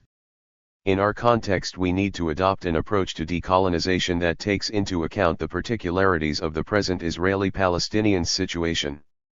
It does not mean the departure of members of the settler society, but rather a political process that addresses the main structures and manifestations of colonialism, and the distinctions, inequities, and injustices it has produced over the past 100 years, with the view of transforming the relationships between the two major groups into ones that are built on equality. It entails, on the part of the settler society, the willingness to abandon colonial privileges and recognition of past injustices, and for the indigenous society, the willingness to accept that the settler society, having abandoned its colonial privileges, has the legitimate right to exist as an equal partner in the new state. The same way colonialism affects all aspects of life, decolonization should also address those aspects, and should be a central theme in the constitutional design. Decolonization is at the heart of the four principles discussed earlier. In some sense, it is the means to ensure that these four principles guarantee equality and justice. Constitutional design I, a unitary state. A unitary state is one in which state power is centralized, that is, there are no competing sources of state power, and the different branches of the state control exercise the same level of power in the whole territory of the state. Autonomous. 233. Regions are possible, but they are not seen as constituent components of the state. A unitary state could have a number of possible constitutional frameworks. A liberal, difference-blind state. A neutral state is one that does not adopt any preference regarding its citizens' values, preferences, or principles. It views the citizen first and foremost as an individual, and provides all citizens with the full range of liberal rights regardless of their belonging. It adopts a policy of difference blindness when it comes to citizens' identities, whether they are cultural, linguistic, ethnic, or national. Such a state does not exist in reality. While there are states that adopt a policy of neutrality in certain areas such as religion, a state cannot be neutral in areas such as language for practical reasons. Rather, what exists in reality are states that try to promote what Charles Taylor calls the politics of universalism, that is, the promotion of equality of all citizens and the avoidance of stratification of citizens into classes or ethnic identities. 17. This could be seen as the nation-building model. The state encourages a certain identity, culture, language, and political culture. 18. This approach applies to areas that are seen as official or public. The state, on the other hand, gives the citizens belonging to minority ethno-cultural groups the liberty of using their languages or practicing their cultures in the private sphere. It should be noted that what is seen as universal equality is in reality not universal, as it maintains a preference for particular cultures. It does promote a hegemonic culture, as Charles Taylor puts it, it is a particularism masquerading as the universal. 19. France is generally adopted as the archetype for this model, with its emphasis on French republican values, French culture, and French language. These are seen as universal even if they are particular to France. Adopting such a model for a new state in Israel/Palestine would raise many difficulties. Under the current situation, there is no one hegemonic culture that a clear and substantive majority would support. This obstacle, however, could be surmounted by leaving the question of hegemonic culture open and, where absolutely necessary, adopting cultural elements of both groups, such as officially recognizing their respective languages as official languages. While this would be transformational in the sense that it would present a break with the current situation, in which Jewish Israelis dominate the state, this transformation would be of a limited scope because of the model's narrow conception of equality. For even though it is based on equality, and there is much to admire in the emphasis on universal equality among citizens, this kind of equality assumes uniformity, and is contrary to the realities of most societies. This concept understands equality in its narrow sense only. It is based on respect for individual equality and does not take into account individual and collective diversity. This indifference to diversity means that eventually one culture or group, whether through numeric preponderance, political power, or economic advantage, will eventually become hegemonic. 234. The emphasis on equality as uniformity and difference blindness also creates problems when it comes to group rights, especially if those rights require some form of recognition of these groups and adjustment to their special interests or needs. Similarly, this model will hinder transitional justice, for transitional justice in the context of the Israeli-Arab conflict requires acknowledging group differences and identities. Under this model, there is no means to talk about settler society and indigenous society, but only individual citizens. The same problems arise regarding decolonization. For decolonization to work, one should first identify the colonial process and the privileges it created, which would be hard to achieve in a model based on uniformity. The binational model. A binational state is one that acknowledges the political presence and rights of two national groups. Those who belong to the relevant national groups are able to enjoy individual and national rights, and their right to be represented in state institutions is constitutionally protected. 20. The origins of this approach in Palestine/Israel can be traced back to the Brit Shalom group, which was later recreated as THIRD and was active among the Jewish immigrants in Palestine in the 1920s to 1940s. The impetus behind this group, which was small and politically marginal, was their understanding that the Palestinians would never agree to a Jewish state in their land, since that would mean that they would not be able to exercise their right to self-determination. The group believed that Jews had historical rights over Palestine while the Palestinian Arabs had natural rights. To reconcile those rights, they proposed binationalism. The state would be composed of two nationalities, Jews and Arabs, and both groups would have equal political rights regardless of majority or minority status. 21. But binationalism is to a large extent an abstract and vague concept that can mean a number of political configurations. It is possible to identify 4 levels or types of binationalism, as explained here. Binationalism as declarative. Binationalism could be expressed on a declarative level as recognition by the state, through its constitution or other legal instruments, of the fact the majority of the citizens belong to two national or ethnic groups. If such a clause is kept at the declarative level and not given normative weight, then it has the potential to satisfy the aspirations of both groups. It provides recognition without providing special rights or privileges to any group. Such a clause would be compatible with the principle of equal citizenship and would not necessarily have implications for immigration policy. It may be vague with regards to the issue of group rights, since it would depend on how these rights would be defined and on the level of involvement of the state in protecting them.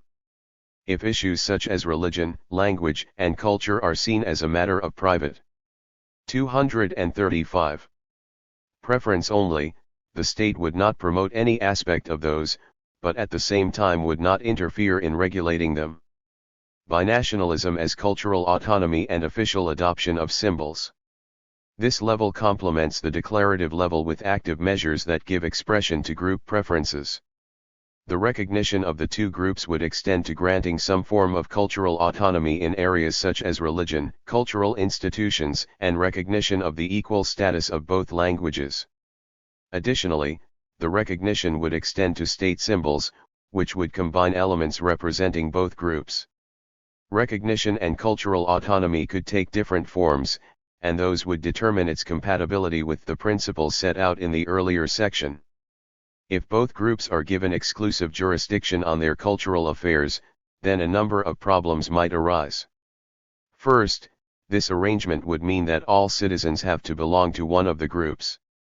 This raises difficulties regarding those who do not belong, or do not want to belong, to either group. Second, this emphasis on strict group differentiation might be manipulated to provide rights or services in a discriminatory manner to different groups, as is the situation today in religious services in Israel. A third problem that would arise is the problem of accountability and state control. To whom will those autonomous institutions be accountable? What is the role of the state in their regulation? Binationalism and immigration. The shape of the binational state is also going to be impacted by the way it deals with the issue of immigration and citizenship policy. Since it was enacted in 1950, the law of return has been justified and rationalized based on the right to self-determination, namely that a state in which a specific group exercises self-determination should allow members of that group the right to immigrate to it and become citizens. As such, Jews, as a national group, should be allowed to immigrate and join their connationalists in their national home. 22. If this logic is applied to binationalism, then the binational state has to allow the immigration of members of both groups, or at least facilitate it significantly. This means the preservation of the law of return, or some variation of it. This component of binationalism was at the heart of the binational view promoted by Brit Shalom/Ihad. The group believed that there should be numerical parity between Palestinians and Jews in Palestine, and part of their plan was to allow unlimited Jewish immigration until this numerical parity was achieved. 23. This requirement might prove to be problematic on a number of levels. Binationalism and governance, constitutionalism. The principle of consociational democracy proposed by Arent Leifart is the most relevant model of sharing power between multiple ethnic groups within any given state. Leifart's model. 236. Aims to share, decentralize, and limit state power. The model has a number of elements. First, it institutes power sharing on the executive level. Second, Leifart advocates for proportional representation of the groups in parliament and in the main institutions of the state such as the civil services, judiciary, police force, and army. Third, this model allows each group to have mutual veto power on matters of vital interest. This is especially important for minorities whose representation is not always strong. Fourth, consociational democracy ensures segmental autonomy, in the form either of federalism or of group autonomy in areas linked closely to ethnic identity. 24. Binationalism at the level of governance is indeed a form of consociationalism where the power is shared between the two groups. There is no one model to implement this system, but the principles listed above could be implemented in a number of ways. In the Israeli/Palestinian context, binationalism could entail a bicameral parliament, a cabinet composed of equal number of individuals belonging to both groups, quota systems in public service and other state offices, and veto rights on vital interests. This seems to be the thrust of the binational state proposed by Brit Shalom/Ihad in 1946. One of the main components of their proposal was the creation of a constituent assembly which would draw up a constitution and a legislative assembly which would include equal number of Palestinians and Jews. 25. This was at a time when Palestinians outnumbered Jews 2-1, though the plan included massive Jewish immigration to bring about numerical parity. Parity would also be maintained at the level of the executive through the creation of an executive council. The proposal also spoke of a Jewish council and a corresponding Arab council which would be responsible for the cultural affairs of each community, such as issues related to education. Binationalism, pitfalls and potential.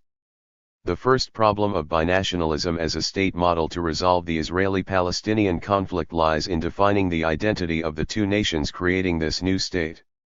Two questions arise here: who are the two nations?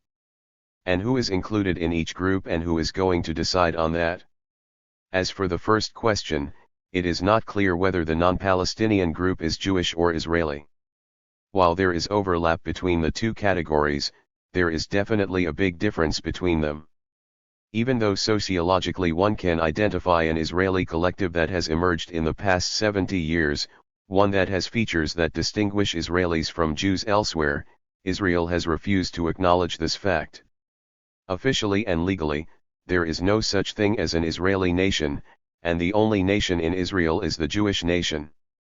On the conceptual level, stating that all Jews have a right to self-determination and a stake in the state flies in the face of contemporary practices that emphasize citizenship, and not religious or ethnic belonging, as the main criteria for being member of the state. On a practical level, especially if this arrangement is accompanied with 237. Immigration rights similar to the ones adopted today, it means that millions of Jews whose only link to Palestine is religious will be able to immigrate to it and settle in it. Equally problematic is the issue of who would be included in each group, or who is a Jew/Israeli, and who is a Palestinian. The question of who is a Jew has been a serious constitutional and political question in Israel. The question of who is Palestinian may prove to be easier to answer, Anybody who originates from the area of Mandate Palestine is Palestinian. Yet there are some who could not be included in this category, yet could be seen as Palestinian by association, such as political figures who played important roles in Palestinian politics. Adopting a binational model means that these two categories need to be legally defined, since eligibility to participate in politics and access to some services will rest on the whether an individual belongs to one group or the other. Similarly, this emphasis on group belonging in the power-sharing mechanisms assumes that all citizens belong to these two groups. But what about those who do not fit the definition? This emphasis might lead to absurd outcomes that undermine the principles of equality and citizenship. A case in point here is Bosnia-Herzegovina and the decision of the European Court of Human Rights in the Sejdić and Finci case. As part of the Dayton Agreement, the preamble to the Constitution of Bosnia-Herzegovina describes Bosnians, Croats, and Serbs as constituent peoples. The presidency and all legislatures are shared with representatives from each group. In this case, Sejdić, who is of Roma origin, and Finci, who is of Jewish origin, wanted to stand for elections, but since they did not fit any of the three constituent peoples, they were ineligible. The court ruled that this was a violation to their right to participate in free elections and their right to be protected from discrimination. The other side of the coin here is the problem of compelled association. Those who do not want to be part of any group, in order to participate in politics, would be compelled to associate with one of the two groups. 26. The second problem that binationalism can give rise to relates to its emphasis on national/ethnic belonging as the main political criteria for belonging to the polity. It thus could be more conducive to highlighting what divides a polity rather than what unites it. Political power channeled through the ethnic/national affiliation makes membership in the communal group, rather than citizenship and membership in the state, the source of political power and rights. This might lead to both groups adopting initiatives to develop and highlight their particular identity in a manner not necessarily constructive for creating a new collective sense of we, or a new common state identity. In addition to these particular concerns, the academic literature points out other salient critiques of the consociational model. Critics argue that consociationalism tends to strengthen the elites of the national or ethnic groups, because its success relies on the elite's ability to demonstrate that they can enforce the consociational 238 arrangements within their respective groups. Critics also observe that consociationalism limits competition among elites over issues of public concern and policy questions, which in turn produces weak and undemocratic government. Moreover, consociationalism hinders politics of economic distribution, especially because it focuses on cultural/ethnic recognition and ignores social class. Questions of allocation of resources can easily escalate into disputes between the two groups, especially in situations of economic disparity as in our case. Additionally, since consociationalism requires many actors and political parties to be in power in order to form a broad ruling coalition, the official opposition tends to be small and very weak. Consociationalism effectively eliminates or significantly weakens official opposition, which is essential for the functioning of a democracy. This, according to critics of consociationalism, weakens democracy. 27. Consociationalism is also likely to violate some of the principles mentioned above. Most significantly, it could potentially violate the principle of equal citizenship, especially if the equally divided legislature advocated by THIRD were to be implemented. While the numerical composition of the population of a binational state is hard to assess at this point, and may well be close to parity, it is hard to guarantee that it will stay the same, and if this happens, an equally divided legislature will give more power to the group that is a minority. This could be dangerous in situations where, for example, the ethnic/national divide also overlaps with the socio-economic divide. Similarly, because of the general weakness and instability of the state under this model, it would be hard to implement transitional justice initiatives and changes that are conducive to decolonization. Despite these critiques and potential problems, some of the ideas that consociationalism promotes could be employed without emphasizing their ethnic/national dimension. The adoption of a parliamentary system, proportionate representation in parliament, recognition of ethnic/national groups, language rights, and some form of cultural autonomy are all ideas that could be used and implemented without necessarily adopting some of the problematic aspects of consociationalism. This way, power is shared and diffused without necessarily strengthening sectarianism. A multicultural state. Principles. A multicultural state is one that could potentially combine many of the benefits of a binational model and at the same time avoid the potential risks. There is no one universally agreed upon definition of multiculturalism, for it can take a number of different shapes or models. 28. The definition that Will Kimilka, one of the leading theorists of multiculturalism, adopts could help clarify the concept. Kimilka sees multiculturalism as the view that states should not only uphold the familiar set of common civil, political, and social rights of citizenship that are protected in all constitutional liberal democracies, but also adopt various 239 group-specific rights or policies that are intended to recognize and accommodate the distinctive identities and aspirations of ethno-cultural groups. 29. Kimilka identifies three principles useful in struggles to achieve multiculturalism. 30. The first is the idea that the state belongs to all citizens equally. The second principle involves the state according recognition and accommodation to the history, language, and culture of non-dominant groups, as it does to dominant groups. The third principle directly addresses the issue of past injustices. A multicultural state acknowledges the historic injustice that was done to minority/non-dominant groups by these policies of assimilation and exclusion, and manifests a willingness to offer some sort of remedy or rectification for them. 31. These three principles could help in devising a state model that maintains group recognition without entrenching group privileges and making them the main marker of politics. Equality and cultural autonomy. The starting point of such a model is equality. In our context, the state should recognize that nearly all citizens belong to one of two groups, Palestinians and Jewish Israelis, with different languages, culture, and history, and should give these groups a measure of cultural autonomy.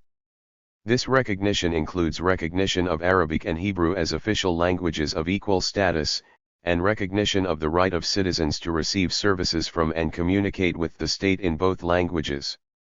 Also, special arrangements should be adopted to allow for the use of either language in government offices, parliament, and the courts. Similarly, the state should adopt a policy of bilingualism and encourage the use of both languages. Both languages should be taught in all schools, whether public or private. Cultural autonomy is commonly understood as allowing members of a distinct group to manage matters that are related to cultural affiliation, such as language, education, cultural and artistic production, and religious institutions. The state is a major player in these areas, and its policies should, as much as possible, leave the decisions on these cultural issues in the hands of the group as recognition of cultural distinctiveness.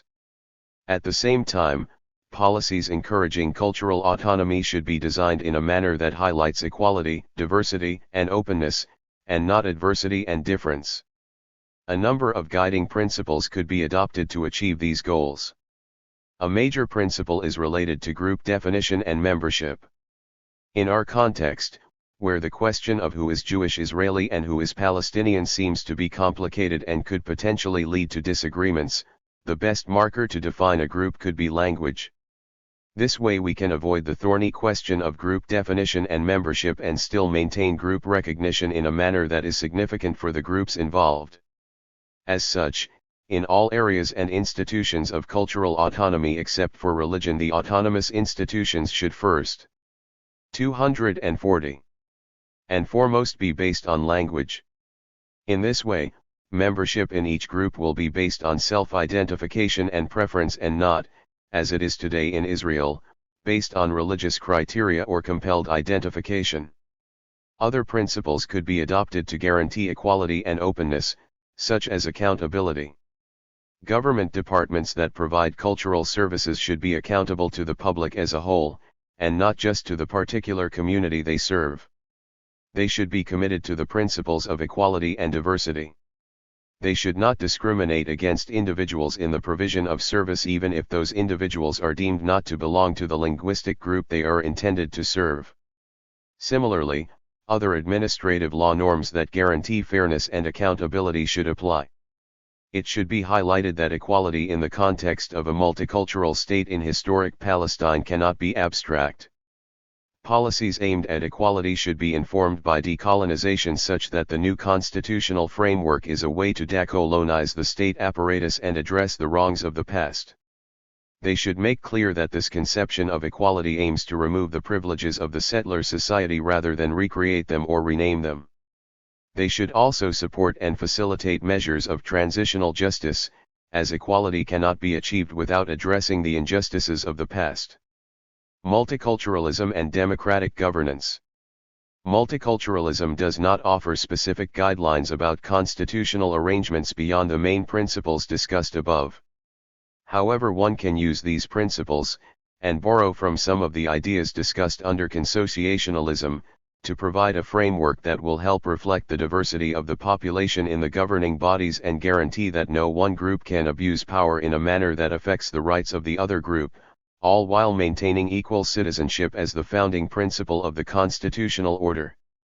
The starting point should be constitutional entrenchment of the principles that are at the heart of multiculturalism, such as equality, bilingualism, recognition of group rights, commitment to diversity, and acknowledgement of historical injustice. Constitutional amendments changing such principles should be possible with a large majority vote only.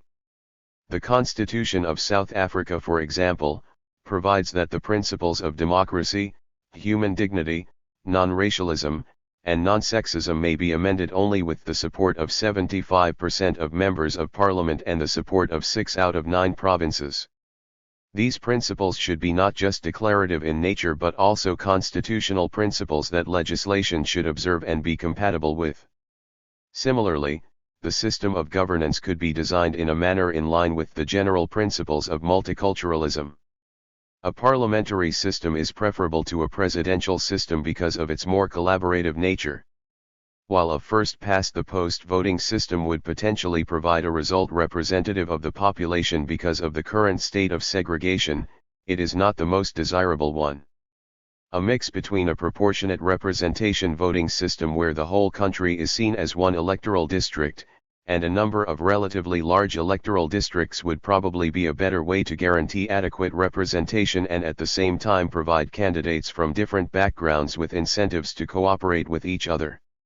Such arrangements can guarantee that Parliament is representative of the general population, and that the Cabinet will also have significant representation of both groups without having to specify quotas in the Constitution. A multicultural system seems to be the one that is most compatible with principles outlined above. It guarantees equality both for individuals and groups, provides a significant measure of recognition of group identity, allows significant cultural autonomy, but at the same time maintains an emphasis on the idea that the main relationship between the individual and the state is that of citizenship and not ethnic/religious background. The ideas of transitional justice and decolonization could fit into this model given its emphasis on acknowledging historical injustice. While multiculturalism seems to be a satisfactory model that could address many of the challenges in our context, it is important to be aware of the critiques leveled against it. 2 critiques are especially important. First, critics argue that the emphasis on culture and identity diverts attention from social and economic justice and undermines class solidarity. 32. Second is the question of vulnerable internal minorities, or minorities within minorities. The emphasis on the protection of equality of group identity might worsen existing inequalities within each group. 33. Subgroups such as women, sexual minorities, and religious dissidents might be adversely affected by members of their own group. These critiques are indeed significant, but they could also be addressed using other tools.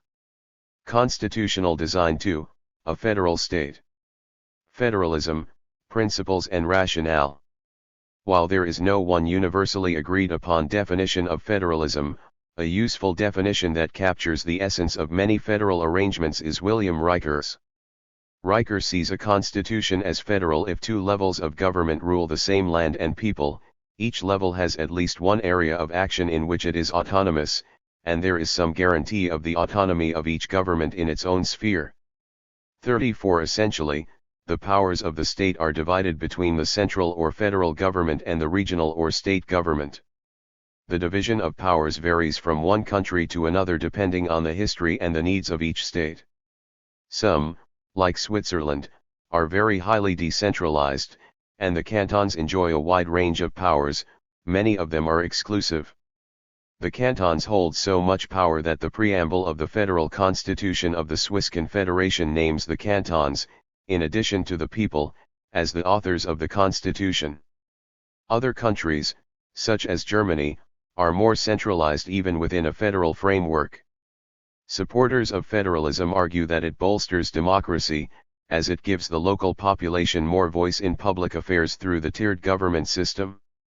It also allows more political participation, especially that of small communities. Similarly, the proximity between citizens and local decision-makers means more responsive government. Supporters also argue that the division of state power between two levels of government limits this power and contributes to protecting liberties. Some theorists highlight the freedom of movement and choice of residence offered by a federal state, which makes it easier for people to move to like-minded communities. 35. Federalism implemented, possible scenarios. The overwhelming majority of federal states use territory as the basis of federalism. The exceptions, mainly Belgium and Bosnia and Herzegovina, combine the territorial dimension with the communal dimension. Territorial federalism is based on territory, and the region, state, or province has powers that are distinct and independent from the power of the federal government. The division of power is usually done through the Constitution. In situations where the constituent states are not pre-existing political units with defined borders, the most important question is the question of internal borders. In post-conflict federalism, the territorial units are designed in a manner to give national minorities a majority in their own regions. 36 This, it is thought, will dampen the secessionist sentiments of minorities, will provide a measure of control and participation at least on the local level, will provide regional jurisdiction over education, language, and other cultural aspects, and will address some of the demands of the national groups. In our case, one approach would be to adopt the 1967 line, creating two territories where each group, Palestinians and Israeli Jews, will form a clear majority in one of the two. It would also be possible to make some amendments to the line to account for major population centers that belong to the other group. Another option would be to adopt a larger number of units with significantly smaller territories. This would allow for a significant measure of self-rule for the residents of the units. Given the existing state of segregation, those units would likely be homogeneous, with the exception of some highly mixed areas such as parts of Haifa, Jaffa, and Jerusalem. Another important question concerns the powers of the territorial units in a federal state. In post-conflict federalism, regional powers are usually given control on matters related to language, religious services, education, and other cultural aspects as a way to satisfy the aspirations of the particular group living in that 243 area. The scope of regional power can be more challenging or contested in situations where questions of the distribution of natural resources and their division arise. In the Israeli-Palestinian context, though, this is not a major concern, and the cultural aspects remain the most important domain for asserting regional autonomy. All other state functions and powers would be controlled by the federal state. The other model of federalism is one that combines territorialism with consociationalism based on national/ethnic or linguistic dimensions. Belgium and Bosnia-Herzegovina are the prime examples. Bosnia and Herzegovina is divided into two federal entities, Republika Srpska and the Federation of Bosnia and Herzegovina. The federal legislature is composed of two chambers with quotas for the constituent peoples. The federal presidency is a joint presidency with the three peoples represented. The federal government has powers in limited areas related to international relations, trade, customs, immigration, and monetary policy. All other functions and powers are retained by the entities. The Belgian model is equally complicated. Belgium, as Article 1 of its constitution states, is composed of communities and regions. There are 3 regions, Flanders, Wallonia, and the mixed district of Brussels. There are 3 recognized communities, the French, Flemish, and the German-speaking community. The communities have powers in functional areas that are of cultural concern for the different linguistic groups, and in what is known as person-related matters, which include certain aspects of healthcare, family policy, and education. The jurisdiction of the communities, however, is territorially defined, and each territorially defined region has power in economic areas and has its own elected parliament. In Brussels, for example, each community has authority with regards to members of its linguistic group. On the federal level, Belgium has a bicameral parliament. The constitution provides more seats for the Dutch-speaking population than for the French-speaking population, although linguistic parity is maintained in the Federal Council of Ministers. For changing any current arrangement, the constitution requires a 2/3 majority as well as a majority of each linguistic group.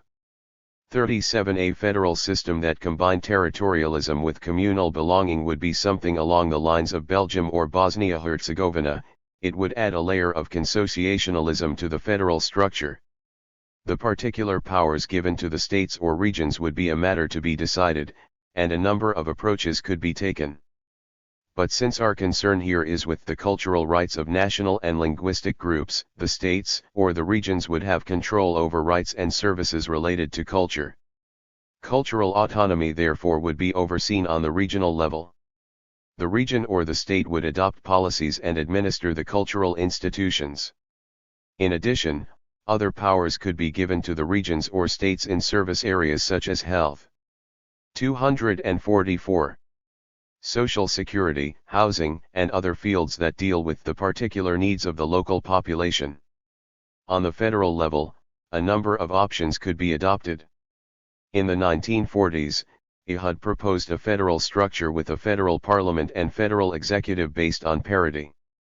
38. They also proposed an Arab Council and Jewish Council for Cultural Affairs, and smaller administrative units. In some sense, the proposal by THIRD resembles the Belgian model in that it combines federalism with consociationalism. Federalism, promises and risks. Many critics argue that the promises of post-conflict federalism are exaggerated. Some even suggest that federalism in this context is likely to exacerbate conflict and not solve it. They contend that the model is unstable and likely to reinforce conflict between identity groups.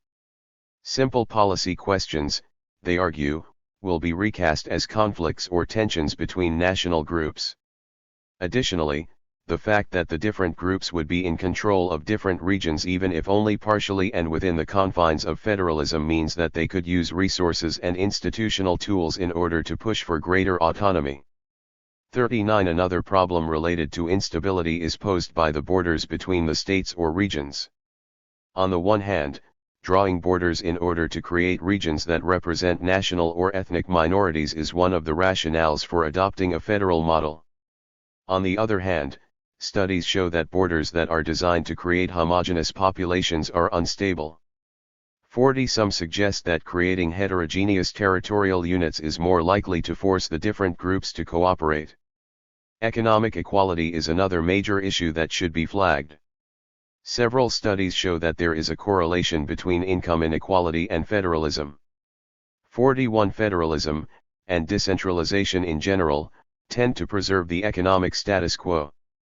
42. All of these critiques are relevant if a federal model is adopted. It is possible to imagine states or provinces using resources in a manner that disproportionately benefits the national majority in their areas, or in a manner that is designed to achieve goals that are contrary to the goals of the federal state or the spirit of the political settlement. For example, states could act to strengthen the bond between individuals and their local state at the expense of the bond with the federal state.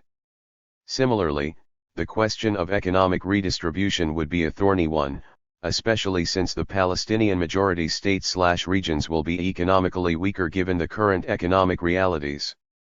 For a federal model to work in our context, the federal state should have ultimate say in economic matters, including the ability to overturn the policies and legislation of the states. Other risks include the fact that it will be impossible to create regions that are homogeneous. There will always be a minority. Similarly, language presents a serious challenge. Would the regions be allowed to choose just one language for administration and service provision? In addition to these particular challenges that federalism would. 245. Present, almost all of the challenges and risks discussed under binationalism are relevant when we consider federalism. Given the nature of federalism and the risks in this model, there are important questions related to the compatibility of the model with the principles discussed above. While in theory the model could be accompanied by assurances regarding equality, comparative studies show its weakness when it comes to redistribution and inequality. Similarly, even though it satisfies the requirements related to group rights, it runs the risk of putting too much emphasis on group identity and group political power in a manner that might intensify tensions. The tendency to preserve the status quo that comparative studies associate with federalism could also cast some doubt about the ability of the state to implement transitional justice schemes or make changes in the context of decolonization. Human rights. The protection of human rights through an enforceable constitutional Bill of Rights has become an important feature of peaceful settlement of protracted ethnic/national conflicts since the 1990s. 43. The Constitution of the Republic of South Africa is a good example. The Constitution of Bosnia and Herzegovina, which was adopted as an annex to the Dayton Agreement, integrated the European Convention on Human Rights and its protocols. The European Convention on Human Rights also played a role in the Good Friday Agreements in Northern Ireland. One of the main debates in constitutional law and constitutional theory concerns judicially enforceable bills of rights, which give the judiciary the power to review legislation. Judicial review of legislation raises a number of problems. The rationale behind judicial review is that the legislature, as an organ of the state created and bound by the Constitution, acts within its powers only when its actions do not violate the principles of the Constitution, including the Bill of Rights. The problem arises when the legislative body is democratically elected. Here the conflict is between democracy, represented by the democratically elected parliament, and the idea of constitutionalism, the idea that powers of the state are limited by the Constitution. This debate has been one of the central debates in constitutional law, especially Anglo-American constitutional thought. 44. While cogent arguments are presented by both sides, the main question that concerns us here is the possible role that a Bill of Rights could play in the one-state model, and the desirability of such an approach. Some of the arguments in the debate on judicial review could be helpful. One of the most spirited opponents of judicial review is the constitutional theorist Jeremy Waldron. Waldron argues that judicial review is illegitimate from a democratic point of view, and that democratically elected legislatures are better suited to protect rights. His argument, however, is qualified. It is conditional upon satisfying a number of assumptions. Waldron's assumptions are: 246. Democratic institutions in reasonably good working order, including a representative legislature elected on the basis of universal adult suffrage, a set of judicial institutions, again in reasonably good order, set up on a non-representative basis to hear individual lawsuits, settle disputes, and uphold the rule of law, a commitment on the part of most members of the society and most of its officials to the idea of individual and minority rights, and persisting, substantial, and good faith. Disagreement about rights among the members of the society who are committed to the idea of rights. 45.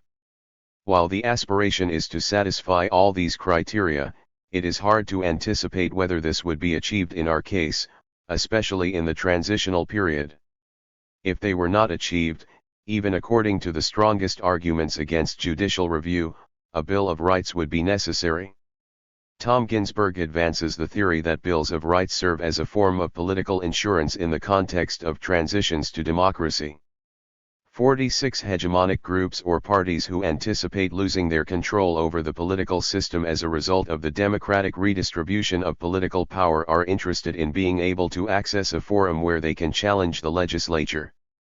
In our context, where we have two large groups, and where it is not entirely clear which group will constitute a majority in the electoral sense, this insurance model of judicial review could be helpful for both parties. In constitutional negotiations between the groups, each group would highlight and insist on constitutional protection of the issues that are of utmost interest for them. One principle that should be given prominent status in the Bill of Rights is equality. Equality is the main guiding principle for any settlement based on a single state. In this context, the South African Constitution provides a good example to follow. Equality is mentioned in the preamble and in Section 1, which can be amended only with a 3/4 majority of members of Parliament, and is also protected as part of the Bill of Rights. Equality should also be understood in the context of the conflict. The approach to equality should be one that is informed by decolonization and one that would allow for and even promote transitional justice and affirmative action. It should, for example, allow and facilitate measures such as land restitution and reparations. Constitutional protection should not be limited to civil and political rights only. Social and economic rights should also be protected constitutionally. In a reality of deep social and economic inequality, the protection of social and economic rights is especially important in order to guarantee equality as well as the ability to participate in redistributive projects that can help redress economic inequalities. Beyond these fundamental ideas about the importance of social and economic rights, pragmatic factors also militate in favor of providing protection for such rights. The weaker citizens will have an interest in the success of such a settlement. 247. Epilogue. The different models examined in this chapter show that the one-state solution is not necessarily one concrete idea. A variety of models could fit under this category, and each model's efficacy, potential, risks, and pitfalls depend to a very large extent on the details of its structure and implementation. As we saw, some models are more desirable and more amenable to addressing the important challenges, while others may end up recreating similar problems and even introducing new ones. The primary conclusion is that a number of models exist that could be described as democratic, and each model has its promises and risks. The hard task here is deciding which option to adopt. It is therefore very important, as a starting point for thinking about constitutional design, to have a clear understanding of the problems and challenges that need to be addressed, as well as a clear vision of future objectives to be achieved by the Constitution. While some of these challenges and objectives were discussed in the first part of this chapter, these are inevitably intertwined with the social, political, historical, and economic questions discussed elsewhere in this book. The constitutional model should not be seen as an end, but rather a means to address challenges and achieve social and political ends. The harder questions, therefore, are not the questions about what is legally desirable or what are the best practices in relation to constitutional design, but rather questions that go to the core of the political project that is being sought, namely decolonization, equality, and/or justice. The nature of the political project sought will dictate whether the Constitution facilitates the political goals or hinders them. A constitution may include many clauses dealing with democracy, human dignity, diversity, and human rights and other concepts which sound very desirable when put on paper and discussed by jurists. But these ideas and concepts should go beyond debates among lawyers and elites and should also become the local currency of the population, as this is the ultimate test for the success of any post-partition constitutional design in Israel-Palestine. For this to happen, the population should be able to see that the Constitution is addressing its concerns and facilitating its political project of decolonization and guaranteed equality for all. 10. Palestinian citizens of Israel. Maha Nasser. While numerous studies have examined the impact that the Oslo Accords and subsequent Israeli-Palestinian talks have had on Palestinians in the occupied territories, less attention has been paid to how the Oslo process affected the lives and political horizons of Palestinian citizens of Israel. In large part this is because the Oslo Accords and before that, the Declaration of Palestinian Statehood in 1988 excluded this group from the Palestinian national agenda. As a result, during the 1990s many Palestinian citizens sought to assimilate into Israeli society, assuming that the Oslo talks would solve the conflict in the form of a two-state solution and that their future lay within the Israeli state. But the outbreak of the Al-Aqsa Intifada in 2000, along with the steady rightward shift of the Israeli political landscape, forced Palestinians inside the Green Line to revisit many of their previously held beliefs about possible solutions to the conflict. While recent polls of 48 Palestinians show that a majority still believe a two-state solution is the best proposal for solving the Palestinian-Israeli conflict, a growing number of Palestinian intellectuals and activists inside the Green Line are calling into question the fundamental premises of the two-state solution. 1. The development of these positions should be understood within a broader historical context of political debates among 48 Palestinians that goes back to the founding of the Israeli state. Despite living under restrictive military rule until 1966 and facing isolation from the Arab world, Palestinian political activists and intellectuals inside the Green Line have engaged in rich political discussions about their position within the Israeli-Palestinian conflict, and especially their relationship to their fellow Palestinians beyond the Green Line. While decolonization was a common thread in these discussions, the two dominant Palestinian political formations in Israel, the communist camp and the nationalist camp, had differing notions of how decolonization should be understood in the Israeli context. In this chapter, I. 254 argue that these historical discussions shape the political landscape today, especially with regard to the debates over one- and two-state solutions. I also show how Israel's shift since the 1990s toward emphasizing its Jewish character has led many Palestinians in Israel to adjust their earlier, more optimistic views of Oslo. Finally, I lay out some of the alternatives to the two-state solution that are being proposed among Palestinians in Israel, along with the challenges they face. Palestinian politics until 1967. The communist and nationalist camps. Since 1948, the main oppositional Palestinian forces in Israel have largely fallen into two dominant camps, a communist camp and a nationalist camp. The communist camp was represented by the Israeli Communist Party, which has consistently emphasized Jewish-Arab class solidarity and cooperation and, until 1991, hewed closely to the Soviet Union's official positions on all matters foreign and domestic. The ICP was known by its Hebrew acronym, Maki, until 1965, when it split along national lines into a predominantly Jewish Maki party and a new, predominantly Arab party that took the Hebrew acronym Rika. During the first several decades of the state, the ICP was the only legal, non-Zionist party in Israel that allowed Arabs and Jews to be equals. Members of the communist camp adopted broad concepts of decolonization that emphasized the need for everyone to live in peace and equality. 2. They further argued that the Zionist underpinnings of the state led Israel into the lap of imperialist powers, and they denounced the numerous discriminatory policies against the Palestinians who remained within the Green Line, arguing that they were not in keeping with Israel's democratic claims. 3. But it was not an anti-Zionist party. In keeping with Soviet ideology, the ICP recognized the State of Israel and did not question the fundamental legitimacy of Israel's founding. And although it earned the ire of Israeli leaders, as a legal political party it was allowed to operate. That included participating in Knesset elections, where the ICP ran lists with alternating Jewish and Arab names. While the party only held 1 to 3 seats in any given Knesset, it served as a venue in which MKS such as Emil Habibi and Tawfik Toubi could raise uncomfortable issues about Israel's mistreatment of Palestinians from the dais. 4. In contrast to the communists' general calls for decolonization around the world, members of the Arab nationalist camp adopted decolonization discourses that were more vociferously anti-Zionist than those of their communist counterparts. They questioned whether Israel could ever truly be both Jewish and democratic, thus sowing doubt about the legitimacy of the state.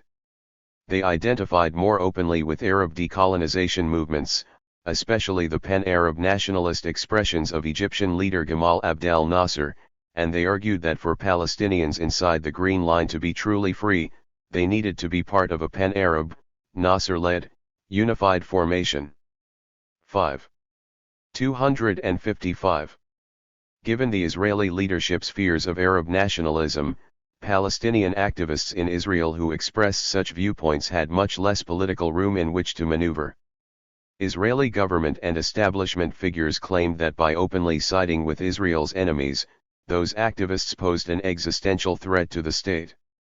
Moreover, with the vast majority of pre-1948 Palestinian national figures and institutions uprooted, and with the communist leadership taking a dim view of their positions, nationalist-minded Palestinians had very few venues in which they could express their ideas publicly.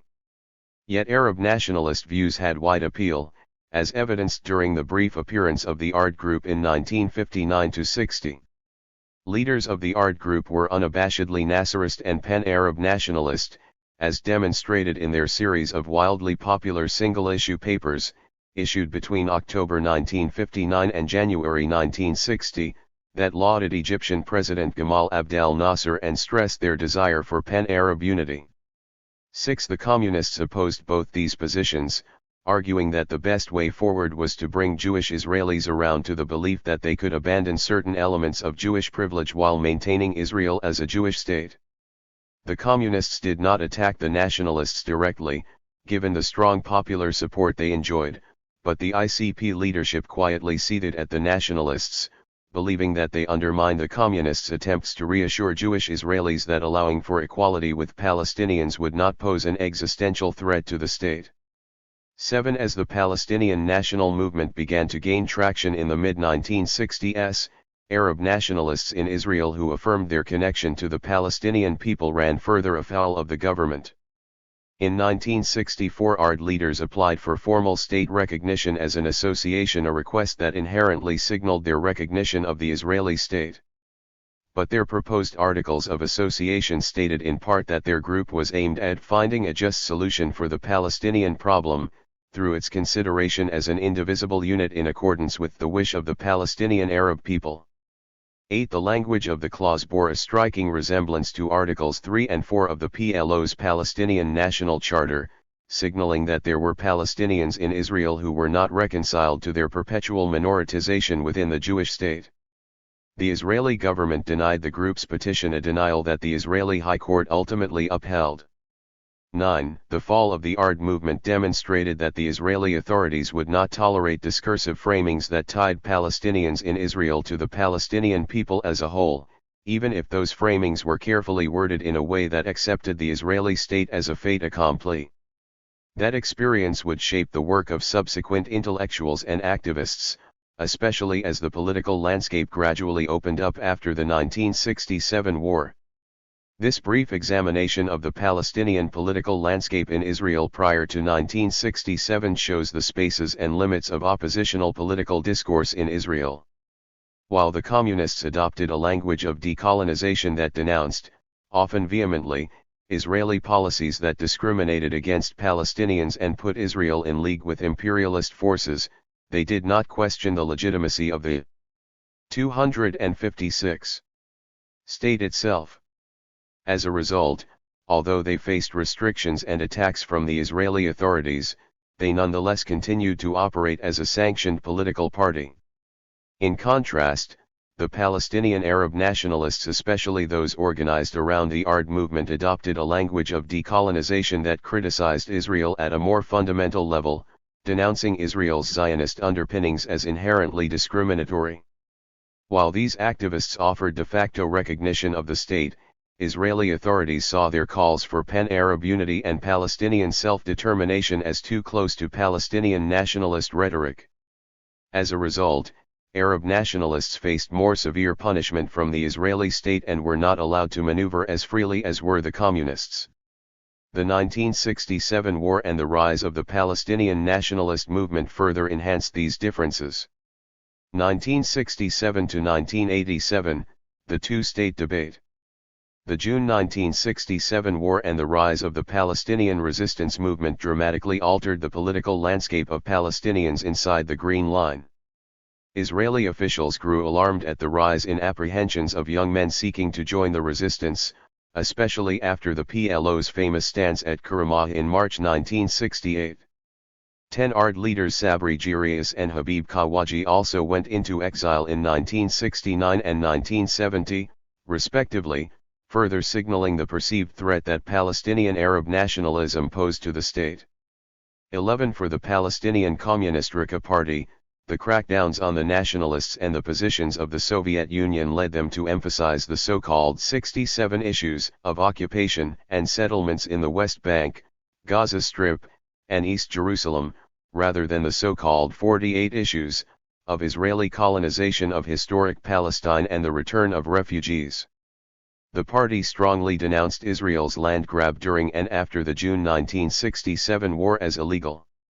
After UN Security Council Resolution 242 was passed in November 1967, calling on Israel to withdraw from territories it had occupied in the war, Rika leaders frequently invoked this resolution as a basis for solving the conflict.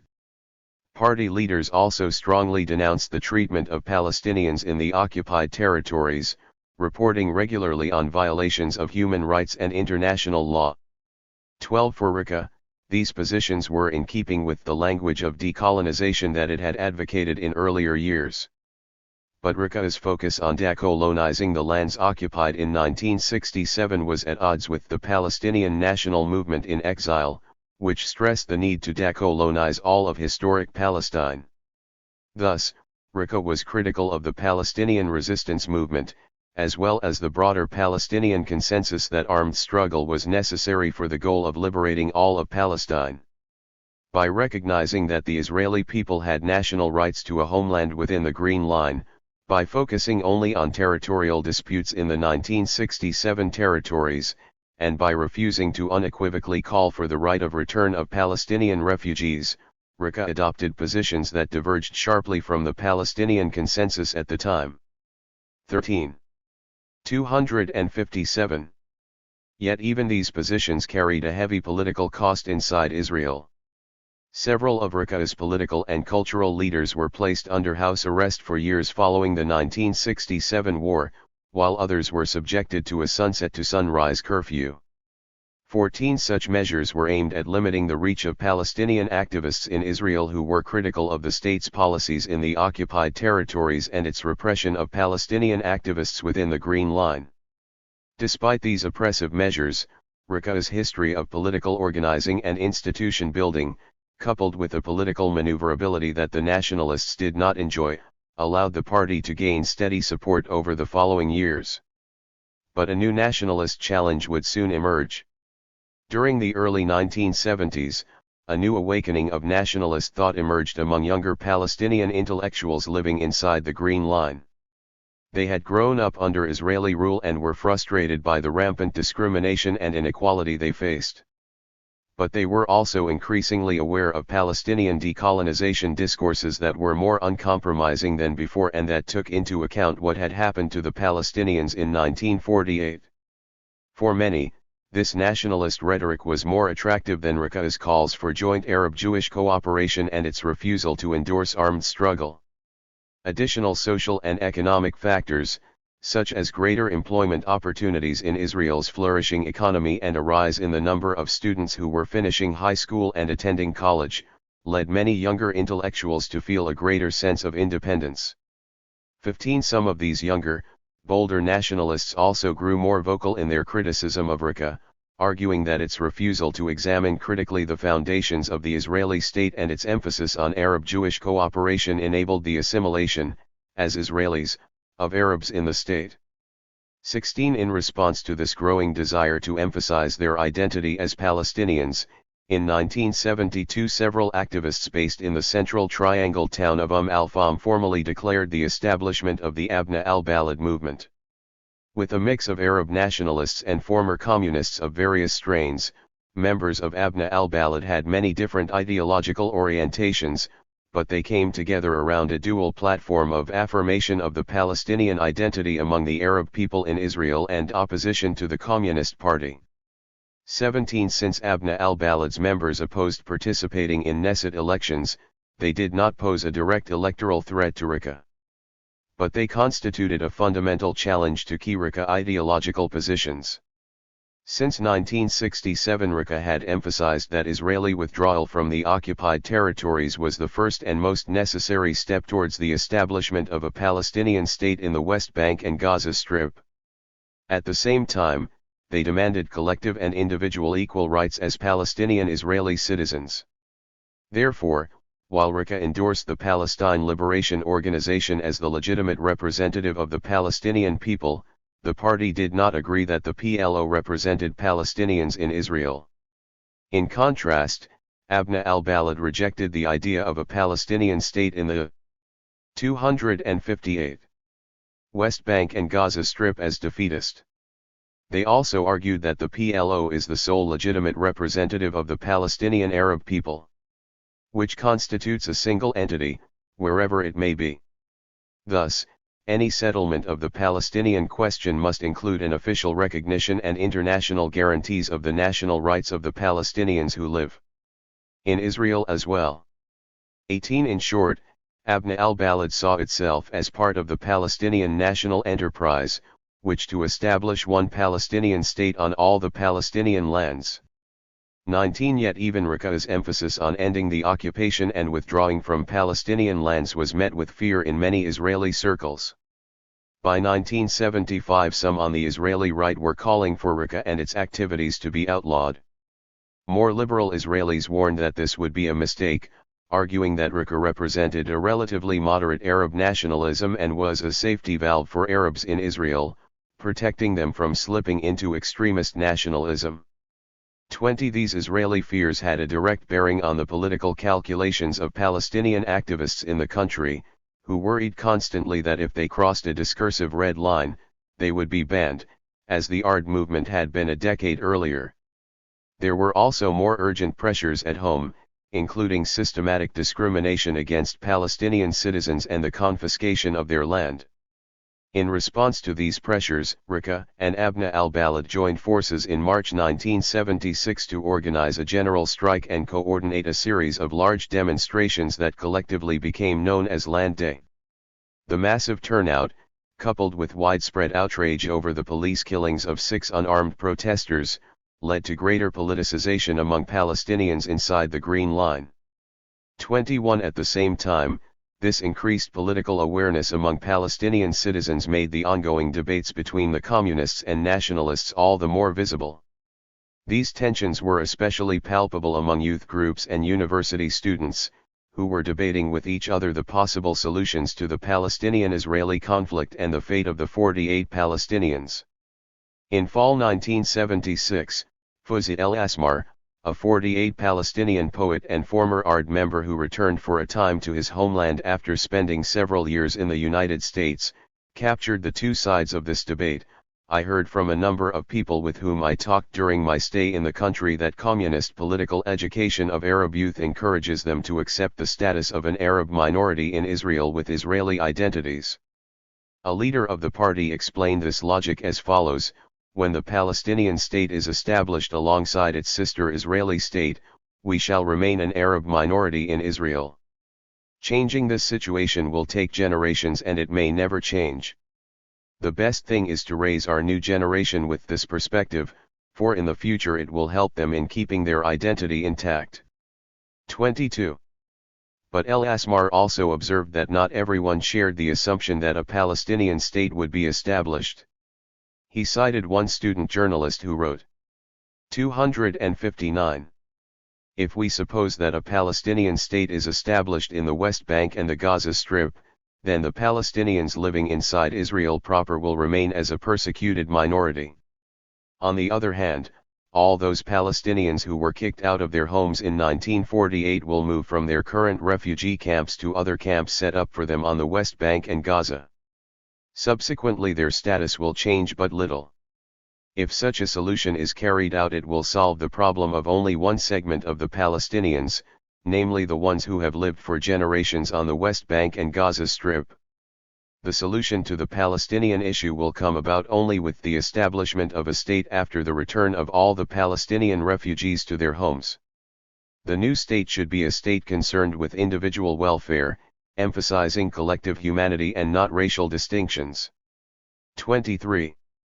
Thus, while RICA leaders defended their support for a Palestinian state in terms of pragmatism, their nationalist critics argued that a two-state solution, even if it were to come to fruition, would not address the ongoing oppression of the Palestinians living as a minority in Israel. For these nationalists, the best solution was a single democratic state that would be free of ethno-national preferences. Throughout the mid to late 1970s, the nationalists' position was more popular among university students, as evidenced by the consistent victories of Abna al-Balad's student arm, the National Progressive Movement, in student government elections. 24. But Abna al-Balad's firm position against participating in Knesset elections, coupled with restrictions it faced from the Israeli authorities, ultimately limited the impact it could have in the larger political sphere. In its absence, communist and other progressive parties that favored a two-state solution soon dominated the national political arena. The largest was the Democratic Front of Peace and Equality. Comprised of RICA members and non-communist activists, it won 50% of the Palestinian vote when it first ran in the 1977 Knesset elections. In 1983 it was joined by the Progressive List for Peace, led by attorney and former RICA activist Muhammad Miari, which included radical Jewish leftists and former Abna al-Balad members who disagreed with the leadership's refusal to participate in Knesset elections. 25. The DFPE and the PLP were bitter rivals and campaigned harshly against each other in the 1984 Knesset elections. But when it came to their positions on the Palestinian-Israeli conflict, their positions were virtually identical. Both supported the establishment of a Palestinian state in the West Bank and Gaza Strip alongside Israel, and both called for mutual recognition by Israel and the PLO of each other's right to self-determination, which was to be achieved through direct negotiations between Israel and the PLO. 26. In the 1984 elections, the PLP received 18% of the Arab vote while the DFPE received 33%, totaling 51% of the Arab vote. 27. Abna al-Balad continued to support a single democratic state in all of historic Palestine, but by the late 1980s the emergence of a Palestinian and regional consensus around two states pushed it to the margins, leading it to recede from the political scene. 28. 260. By the eve of the First Intifada, the political consensus among the dominant Palestinian political parties in Israel rested on the following pillars: support for a Palestinian state in the West Bank and Gaza Strip under PLO leadership, full equality for Palestinian citizens of Israel. That all political acts would be within the constraints of Israeli law. 29. But the political consensus of 48 Palestinians as a whole was not as clear-cut. In a nationally representative poll of the Palestinian minority taken by Israeli pollsters in December 1987, only 28% of respondents preferred the establishment of a Palestinian state alongside Israel, while 33% opted for a binational state, and 10% wished to see a Palestinian state in all of historic Palestine. 30. But in the same survey, when asked to rank their options for realistic expectations, 78% of respondents favored the establishment of a Palestinian state in the occupied territories with no modifications to the 1967 borders. 31. In short, the transformation of the PLO's position towards an acceptance of the two-state solution shifted the balance of power among Palestinian factions inside the Green Line, lending greater weight to those who argued in favor of establishing a Palestinian state alongside Israel. The transformations brought about by the First Intifada and the Palestinian Declaration of Independence would soon solidify the political consensus around a two-state solution. 1988 to 2000, the two-state consensus. The First Intifada, which broke out in December 1987, brought renewed international attention to the plight of the Palestinians living under Israeli occupation in the West Bank and Gaza Strip. It also gave new urgency to their demand for statehood in the occupied territories. That urgency, coupled with the PLO's desire to stay relevant in a rapidly changing international environment, led it to formalize what had been its de facto stance for several years. In November 1988, the Palestine National Council adopted a series of resolutions, including a Palestinian Declaration of Independence that formalized its vision of a comprehensive two-state solution of the Palestinian-Israeli conflict. 32 While the Declaration of Independence did not specify the borders of the Palestinian state, the follow-up political communiqué called for the withdrawal of Israel from all the Palestinian and Arab territories it occupied in 1967, including Arab Jerusalem, and the annulment of all measures of annexation and appropriation and the removal of settlements established by Israel in the Palestinian and Arab territories since 1967. 33 No mention was made in either the Declaration of Independence or in the follow-up political communiqué of the Palestinians inside the Green Line. By formally adopting a two-state formulation, the PLO's new policy prioritized the aspirations of Palestinians living in the West Bank and Gaza Strip, effectively excising the 48 Palestinians from the Palestinian National Project. 261. As a result, the Intifada and the PNC resolutions resurrected the Green Line in the consciousness of both Palestinian communities. 34 For Palestinians inside the Green Line, the PLO's Declaration of Independence and recognition of Israel sent a clear message that their political path would necessitate adopting a program that differed significantly from that of Palestinians under occupation. As a result, many Palestinians concluded that their future lay within the Israeli state, and that integrating into the Israeli state would not harm the Palestinian cause. 35 In the 1992 Knesset elections, for the first time in nearly 20 years, a majority of Palestinian voters voted for Zionist parties, and 5 Arab Knesset members joined the Labour and Meretz parties to form a coalition government. But while the Rabin government loosened some of the laws restricting freedom of expression and accepted the establishment of some Palestinian social organizations in Israel, it made no meaningful concessions to the Palestinian citizens' more substantive demands regarding political and economic equality. In other words, a large number of Palestinian leaders in Israel were co-opted by the Israeli government without achieving material improvements in the conditions of their communities.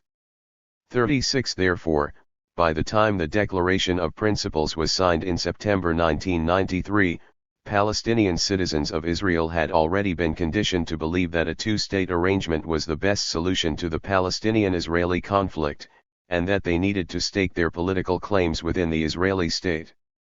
Rather than marking a watershed moment, the Oslo Accords in many ways marked a return to earlier calls to integrate 48 Palestinians into the Israeli body politic, albeit in ways that severed them from Palestinians across the Green Line. The early to mid-1990s saw Israeli government policies that allowed greater freedom of movement and expression, while Zionist parties sought to expand their Arab sectors. In response, many Palestinian citizens became convinced that waiting for a comprehensive solution to the Palestine issue was futile and began undertaking acts that were once deemed unthinkable, such as joining Israeli military service, celebrating Israeli Independence Day, and appearing with Israeli Jewish symbols in art, sport, cultural, and political venues. 37 Palestinian citizens who participated in these activities argued that with the PLO engaged in direct talks with Israel, it was only a matter of time before an independent Palestinian state would be established in the West Bank and Gaza Strip, Israel's security concerns would be alleviated, and they would therefore be able to enjoy full integration and equality within the Israeli state. They would soon be disappointed. The PLO's recognition of Israel effectively took off the table the question of Israel's right to exist, at least within the Green Line. With that matter settled, a discursive shift took place within Israeli society, whereby Jewish Israelis began to emphasize the state's Jewish character more clearly than before.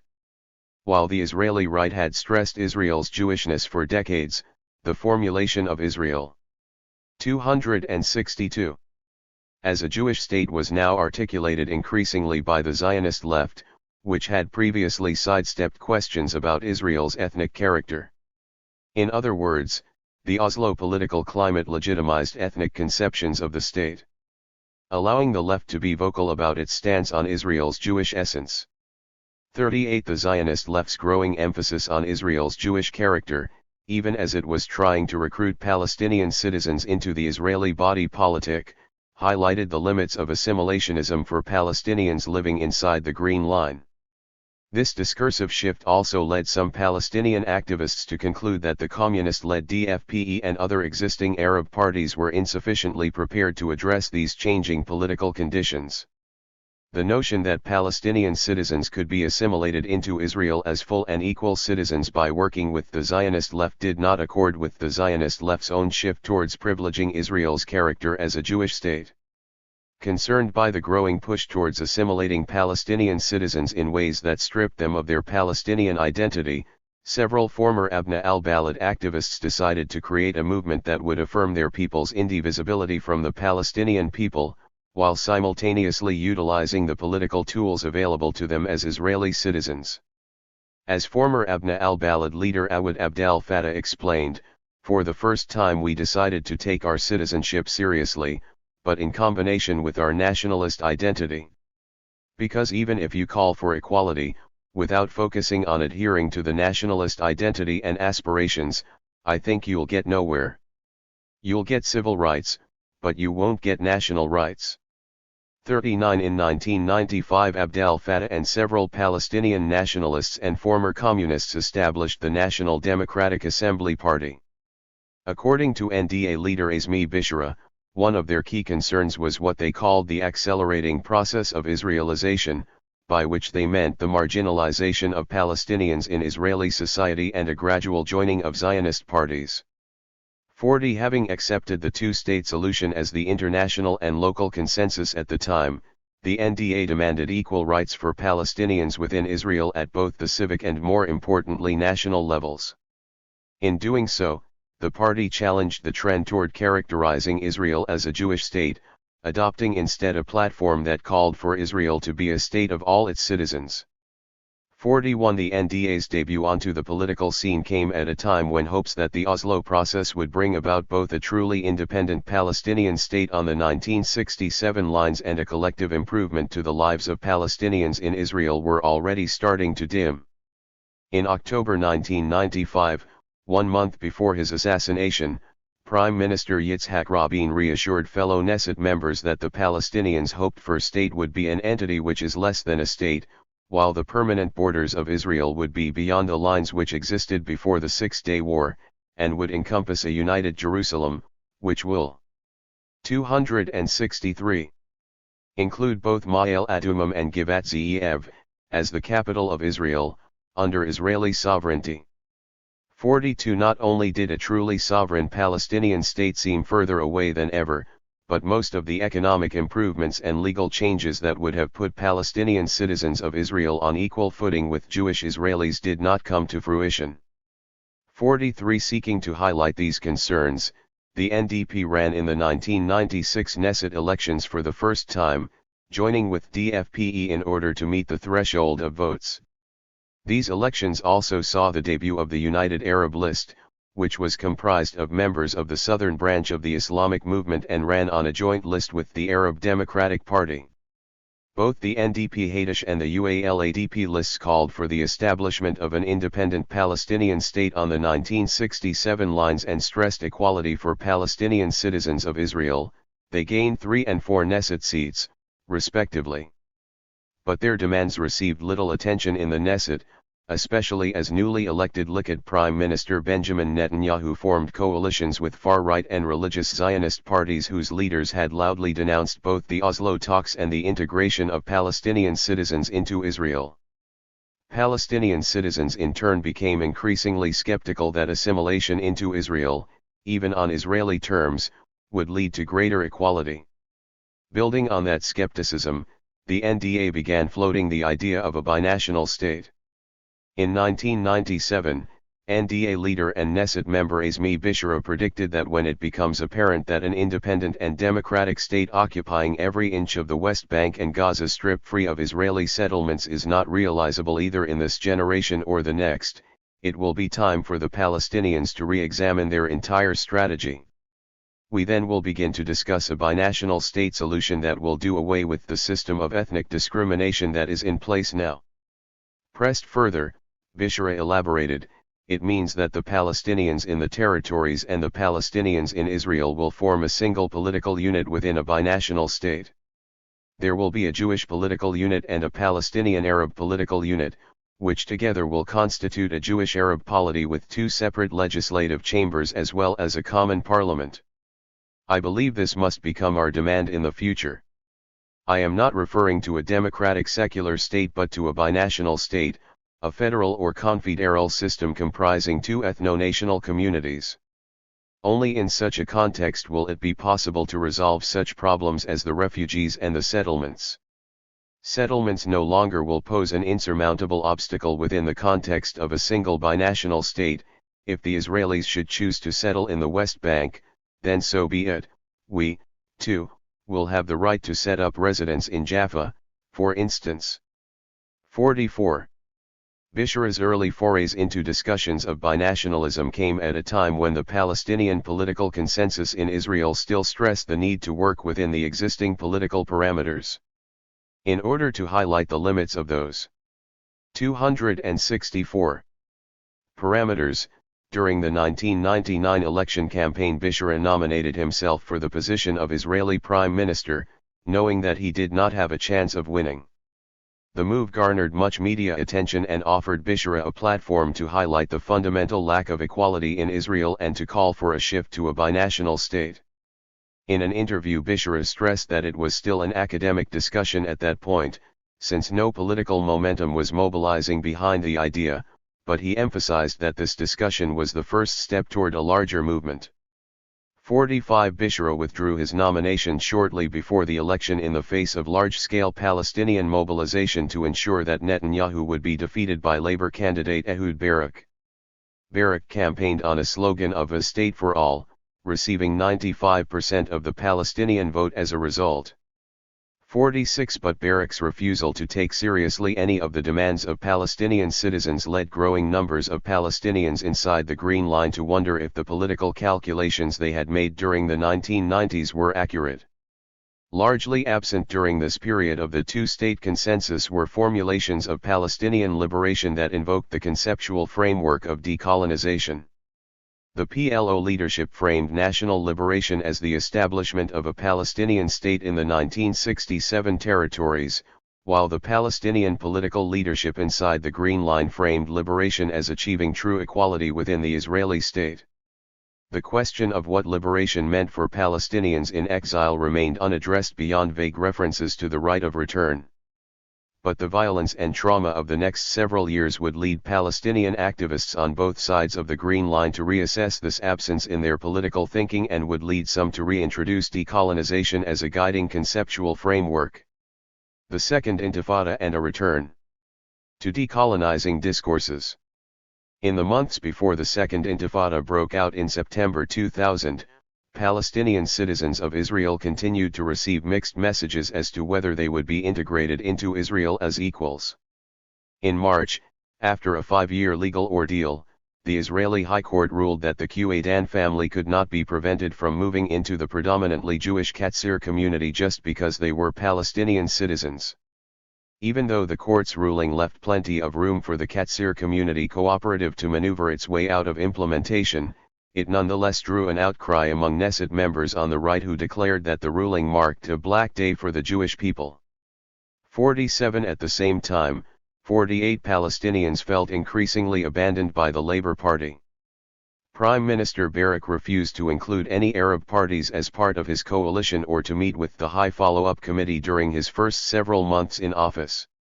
The collapse of the Israeli-Palestinian talks at Camp David II that summer, which Barak blamed solely on the Palestinians, furthered their disillusionment. 265. By early September, tensions were already rising, not only between Palestinian citizens and the Israeli state, but also between Palestinians under occupation and the Israeli military. Thus, when Likud Knesset member Ariel Sharon walked onto Al-Haram al-Sharif surrounded by a bevy of armed Israeli guards on September 28, the provocative move triggered Palestinian protests that erupted into the Second Intifada. Dozens of Palestinians were killed in the first days of the new uprising, including 12-year-old Muhammad al-Dura, whose televised screams sparked international outcry. To protest the killings and signal support for their people on the other side of the Green Line, 48 Palestinians declared a general strike on October 1. During the protests that ensued over the following week, Israeli security forces killed 13 unarmed Palestinians. The killings were a major blow to those Palestinians who believed that their Israeli citizenship protected them from lethal force. They were also a severe blow to the argument that the future for Palestinians inside the Green Line lay in greater assimilation within Israel. Following the killings, the Israeli government established the Or Commission to examine the conditions of the Palestinian citizens of Israel.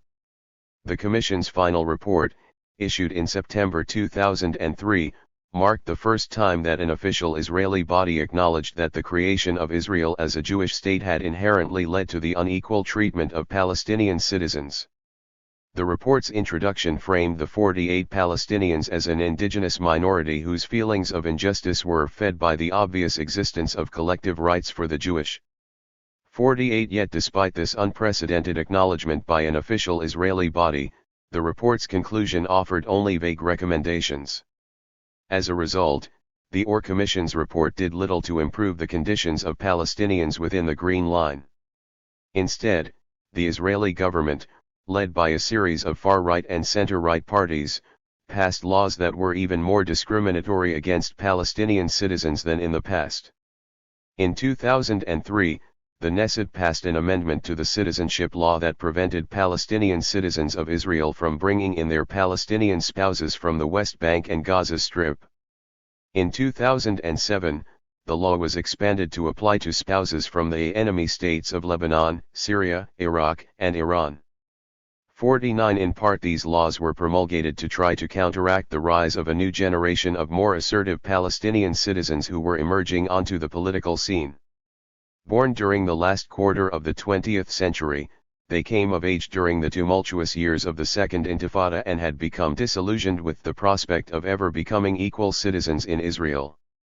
50. Rather, they became increasingly vocal in asserting their identity as Palestinians, including spearheading collective actions that commemorated events significant to the Palestinian people as a whole, including Nakba Day and Land Day.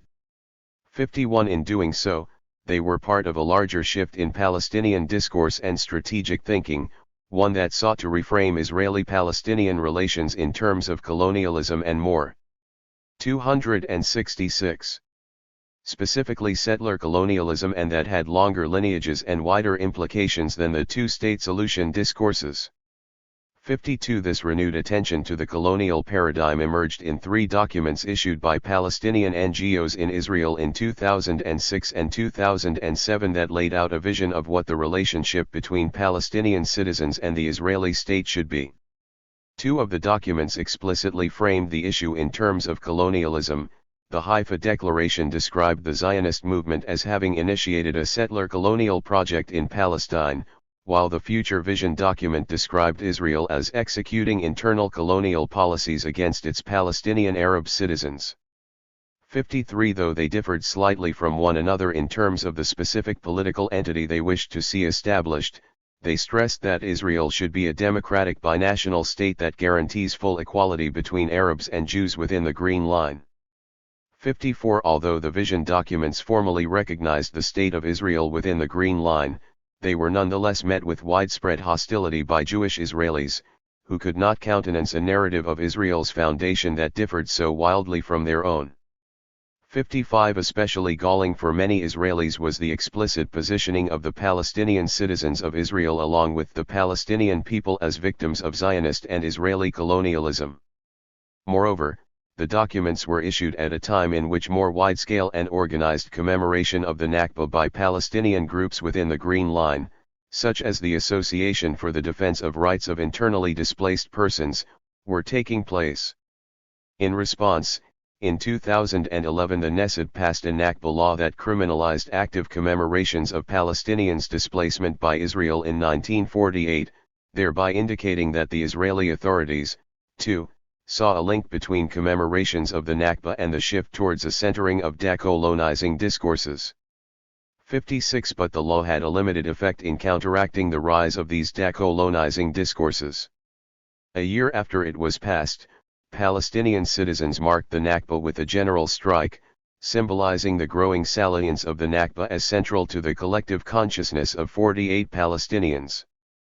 57 In short, the Nakba has emerged as one of the primary markers of the shift back to decolonizing discourses, and along with it, a return to the idea that all of historic Palestine needs to be liberated from the Zionist project.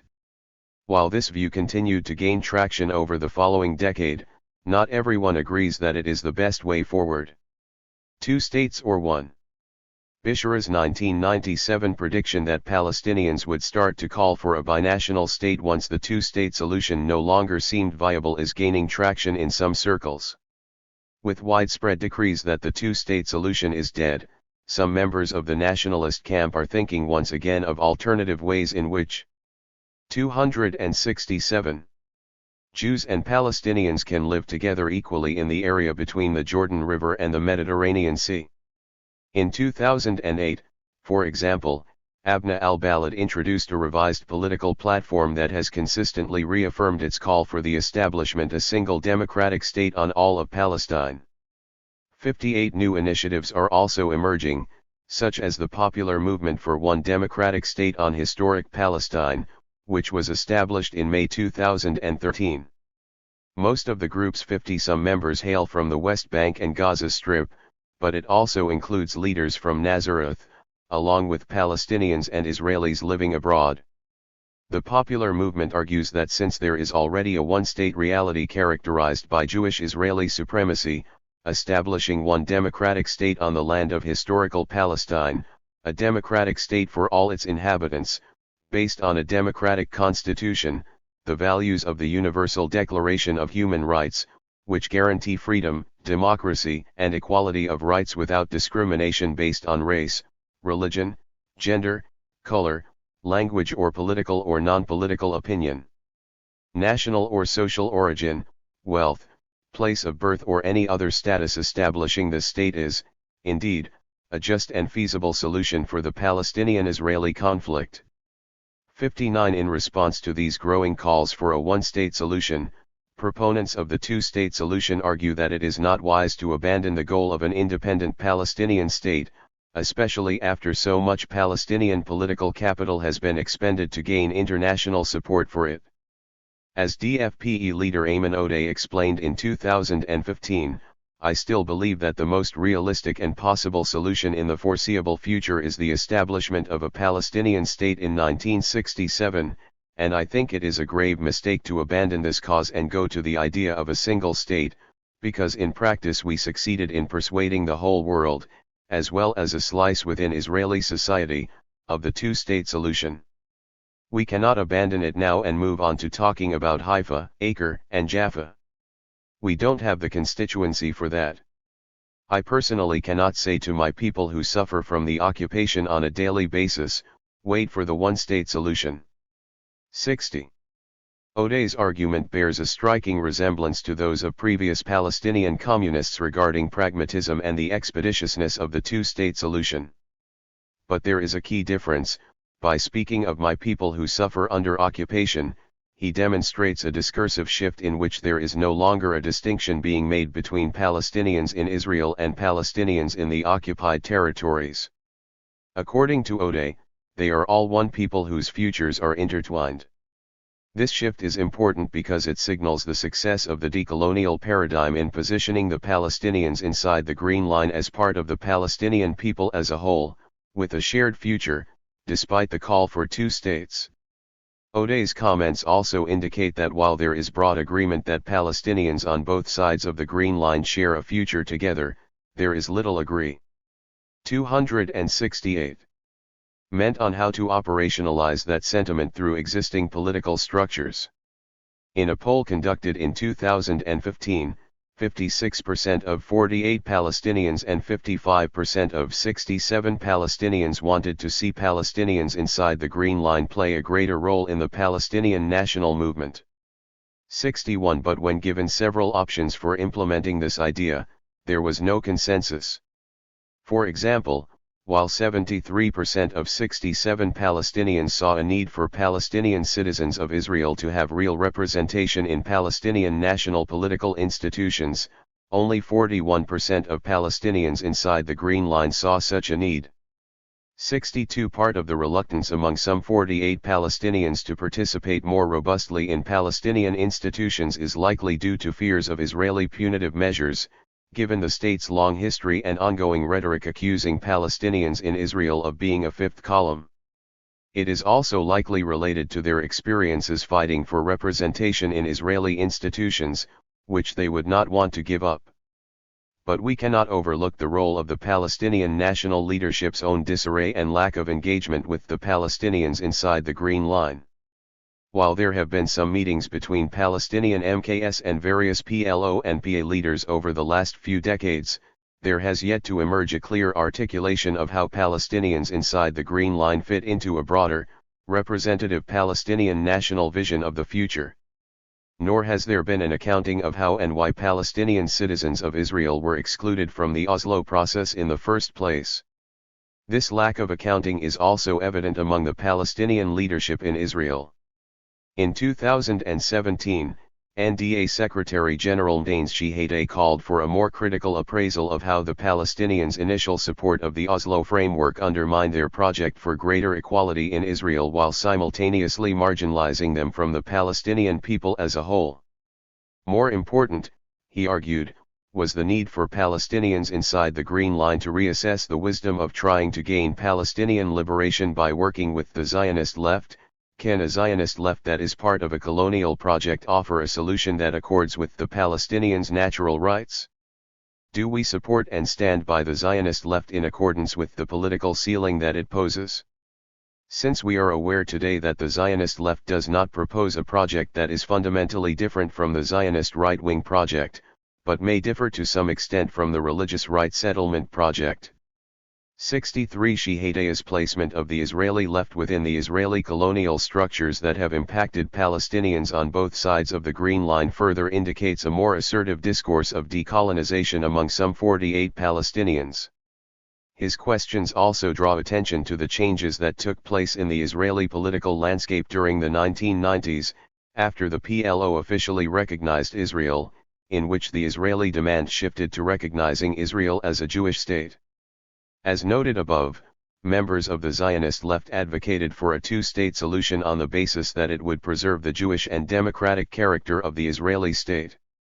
For Shihadeh, this solution is unacceptable because it amounts to a continuation of the Zionist 269 colonial project in which Palestinian citizens of Israel are relegated to permanent second-class status. This more robust decolonizing rhetoric came at a time when Israel moved towards embracing its settler colonialism even more clearly than before. Perhaps the clearest manifestation of this was the passage of the Jewish nation-state basic law in July 2018. The law describes Israel as the historic national home of the Jewish people, a people that alone exercises its natural, cultural, and historic right to self-determination. Moreover, according to the law, the state views the development of Jewish settlement as a national value and will act to encourage it and to promote and to consolidate its establishment. 64 The law makes no mention of Palestinian citizens' historic rights or connections to the land, thereby undermining claims that it is a democratic state. In addition, by refusing to define Israel's borders yet encouraging Jewish settlement in the land of Israel, the law provides legal cover for Israeli settlements in the occupied territories, making the establishment of a viable, sovereign, contiguous Palestinian state impossible. Together, these two aspects of the Jewish nation-state basic law have demonstrated to many Palestinian citizens that they will not be able to attain full equality in a Zionist state of Israel, even if a Palestinian mini-state were to be established in parts of the occupied Palestinian territories. In this climate of settler colonial expansion, several proposals challenging the Oslo-based two-state consensus have been gaining ground. In addition to the popular movement for one democratic state, which was launched in 2013, the One Democratic State campaign has been holding planning meetings and plenary sessions since January 2018. Unlike its one-state predecessor, OSDC's core members are primarily Palestinians and Jews based inside the Green Line, and one of its leaders, Awad Abdel Fattah, has a long history of nationalist organizing as a former member of Abna al-Balad and the former NDA Secretary General. The OSDC envisions a future in which, within a constitutional democracy in which all citizens enjoy a common citizenship, one common parliament and thoroughly equal civil rights, constitutional protection would also be granted to national, ethnic, or religious collectivities desiring to retain their various identities and cultural lives if they so choose. Such a structure allows people to move out of rigidly bounded ethno-national blocks into a more integrated, fluid and shared form of civil society. 65 These civil society groups are continuing to articulate their views, and while their advocates are heartened by the support they have received from Palestinians and Jewish Israelis, they readily acknowledge that these positions are still in the minority, at least among Israeli Jews. The greatest willingness to accept such proposals can be found among the Palestinians inside the Green Line. A December 2017 survey found support for a number of possible outcomes. While support for the traditional two-state solution was strongest, at 83%, majorities also supported the idea of a one-state solution as well as a confederation arrangement with 270. Israel. 66 The results indicate a desire among 48 Palestinians as a whole for a solution that would guarantee their political rights and those of their fellow Palestinians. What is lacking is a consensus among the Palestinian leadership on both sides of the Green Line on how to move forward. As of this writing, Palestinian factionalism between Fatah and Hamas continues, with neither party able to overcome the structural impediments imposed by the Israeli occupation. As for the leadership inside the Green Line, there was considerable optimism when the joint list was formed in 2015 to run in Knesset elections, bringing together the DFPE, NDA, and other smaller parties. However, with the continued dominance of Likud and other right-wing parties in the Knesset, and in the absence of a deeper conversation about how best to move forward, the joint list has not been able to do much in terms of moving toward a clear political vision. At the same time, some younger Palestinian activists and intellectuals are questioning the wisdom for directing so much energy toward seeking inclusion in the Israeli body politic. They argue that focusing on electoral politics grants unwarranted legitimacy to the Israeli state and limits the political horizons of Palestinian citizens at a time when integration into Israel as equal is becoming ever more elusive. 67 Even more elusive are the prospects for a viable Palestinian state, as Israel and the United States actively work to undermine any momentum toward full Palestinian sovereignty. In October 2018, the Institute for National Security Studies at Tel Aviv University published a political security framework for the Israeli-Palestinian arena that envisioned a Palestinian state in a mere 65% of the West Bank, excluding the Gaza Strip and East Jerusalem. Israel would continue construction within the existing settlement blocks, and no settlers would be forcibly removed. 68 In January 2020, the Trump administration proposed a Palestinian state that would have neither contiguity nor sovereignty. Moreover, it floated the idea that borders could be redrawn such that the triangle communities in Israel would be transferred to the Palestinian state. 69 This move, which would potentially strip some 250,000 Palestinians of their Israeli citizenship, was the clearest indication yet that the two-state solution as envisioned by right-wing Israeli and American administrations would not result in the integration of 48 Palestinian citizens into Israel as equal citizens. Conclusion. Since 1948, champions of Palestinian rights in Israel have largely fallen into two camps, the communist camp and the nationalist camp. While the communist camp has focused on decolonizing the Palestinian territories occupied by Israel in 1967, the nationalist camp has expanded its decolonizing discourses to include all of historic Palestine. Beginning in the early 1970s, the two-state solution. 271. Championed by the communist camp became the dominant position among 48 Palestinians, but not all Palestinian intellectuals and activists supported the idea of two states.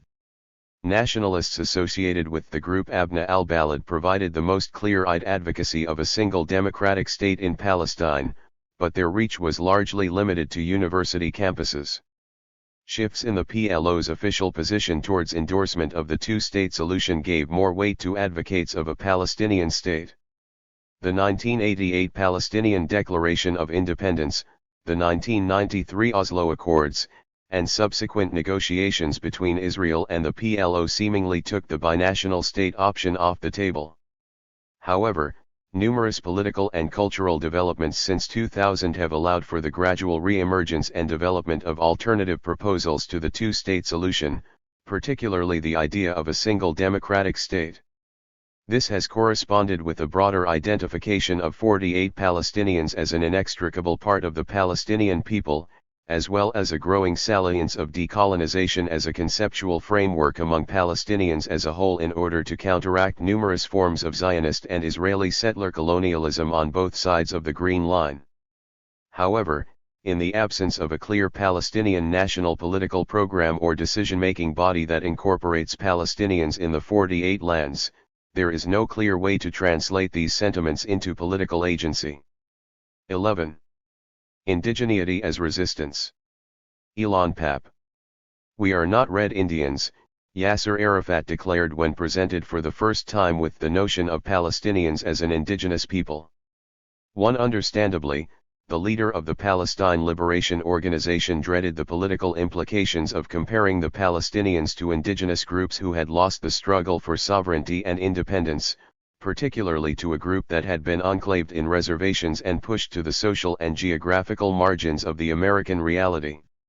A group, one should hasten to remark, that nonetheless is still struggling and has not, all in all, accepted defeat. This chapter deals with the delicate relationship between nationalism and indigeneity, and specifically in the north of historic Palestine. It begins by revisiting the common apprehension, articulated above by Arafat, about framing the Palestinian struggle as an indigenous one. By now, this issue has been addressed by the rich scholarship that applies the settler colonial paradigm to the case study of Palestine. In this literature, the Zionist project, and the State of Israel, are presented as clear examples of a settler colonial movement, implying that if the Zionists are the settlers, the Palestinians are the indigenous people of the land. What this indigeneity means and how it relates to the Palestinian national struggle is an ongoing discussion among academics and activists, one that will contribute significantly to the meaning of political struggle for liberation in this century. This chapter claims that the people who have carried out the Palestinian struggle within the State of Israel in recent years articulate, by their actions, aspirations, and visions, their own version of a national indigenous struggle for liberation. At the heart of this struggle is the wish to decolonize historic Palestine as a whole, while being willing to achieve this incrementally and from below. It is an approach quite different from other modes of Palestinian resistance, such as the ones carried out in the past and the ones chosen by Palestinians in the Gaza Strip and the West Bank. My central contention here is that indigeneity has become a signifier of cultural and political Palestinian struggle within the State of Israel, with possible 277 implications for Palestinians in parts of the West Bank, in areas B and C, and the Greater Jerusalem area. It is important to stress that indigeneity is not treated here as a fixed identity but rather as a dynamic one that activists articulate and grow into. This particular resistance complements current modes of existence and resistance among the Palestinian community in Israel. In view of recent political developments in Israel and the choices confronting the Palestinian community, indigeneity is unfolding as a powerful tool that can enhance the project of the liberation of Palestine as a whole, and of the Palestinians in Israel in particular. This does not mean that it would be possible to liberate Palestine fully without a total dismantlement of the Zionist institutions of the Jewish state and the creation of one democratic state as the endgame of this struggle. The discourse and practice of indigeneity described here help shed light on new ways to reach this goal. Indigeneity as an alternative. Political discourse. Ever since indigeneity became an analytic prism for explaining the Palestinian struggle, it has been a bone of contention within the area of Palestinian studies. The origins of the debate are a bit peculiar. It should have been triggered by the almost unanimous scholarly embrace of the settler-colonial paradigm as the paradigm for understanding the Palestinian condition, given that the embedded logical assumption is to define the Palestinians as either natives or indigenous in view of the fact that the Zionists are settlers. However, the indigeneity debate was instead prompted when scholars started to study one particular group of Palestinians, the Bedouins of the Nakab. Many nationalists feared that using such a framework of analysis would differentiate one Palestinian group from another and thereby contribute to fragmentation of the Palestinian people through what one scholar called divisive classification. For the danger is that such a practice will tally with Israeli policies of dividing the Palestinians into religious and cultural minorities, thereby questioning their cohesive national identity. However, the debate surrounding the applicability of the discourse of indigeneity to the Palestinians is not simply an academic one. The principal conceptual concern among scholars who object to this designation lies in the limited nature of the UN Declaration on the Rights of Indigenous Peoples when applied to the Palestinian struggle, as this declaration does not include a clear endorsement of a people's right to independent statehood. It is also possible that those scholars have reservations regarding the use of the prism of indigeneity when it comes to describing the Palestinian struggle because of some preconceived dominant stereotypes concerning the primitivism and vulnerability of indigenous people. 5. One of the most detailed challenges to the indigeneity framework was voiced by Nadim Rouhana. 6. He claimed that the Zionist settler colonial project was different. 278. From what he called triumphant settler colonial projects in which the natives were conquered and subdued, as in North America and Australia.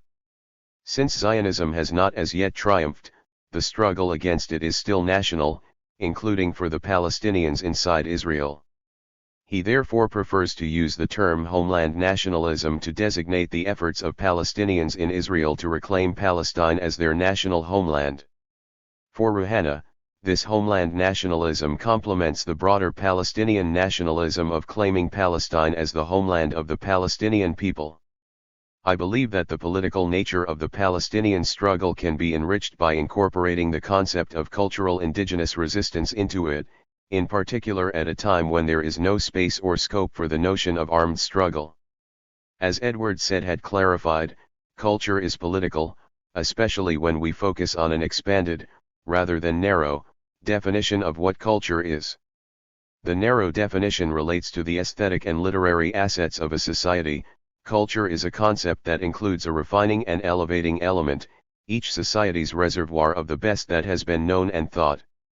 The expanded definition of culture, by contrast, sees it as the theater of life where various political and ideological causes engage one another.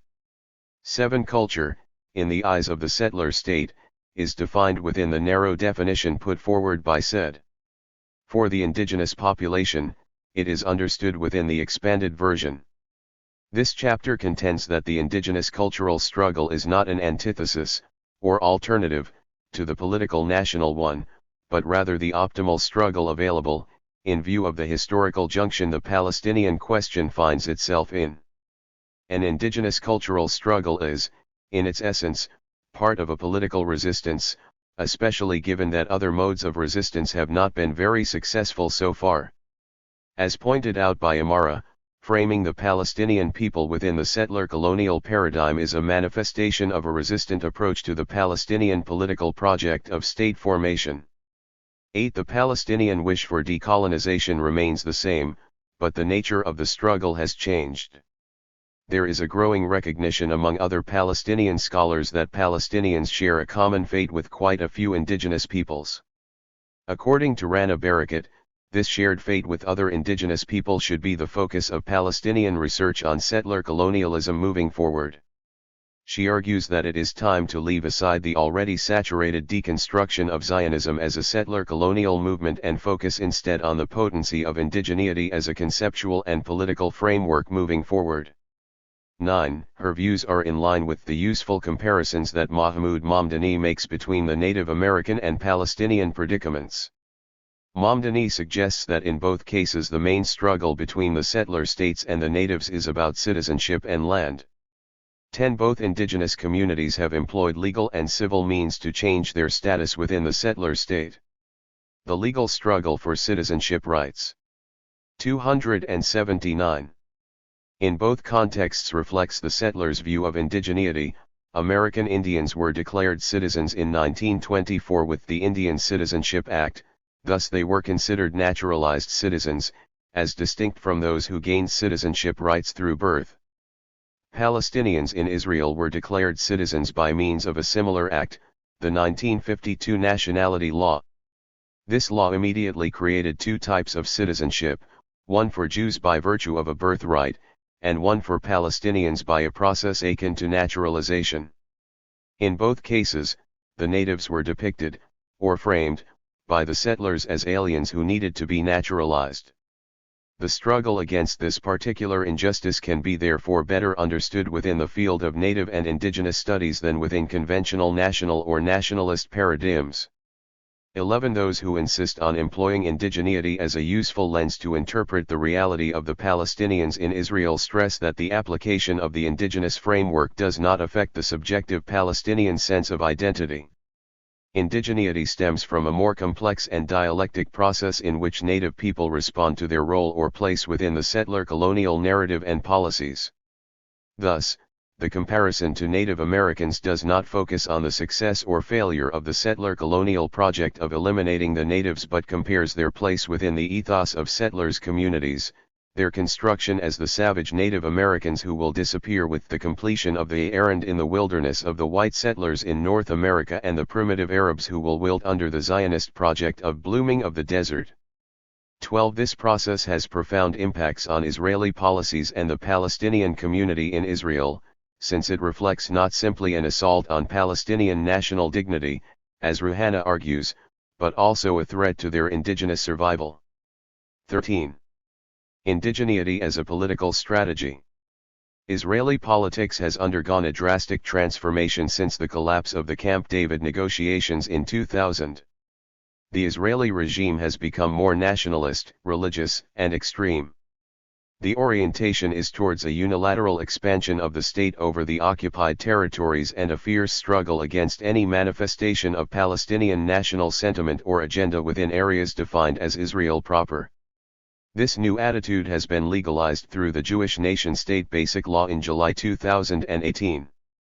Meanwhile, Israeli processes of land expropriation, informal and formal annexation, and the imposition of Israeli law in various parts of the West Bank have inflicted a final death blow to the Israeli-Palestinian peace process and to the chances of a two-state solution.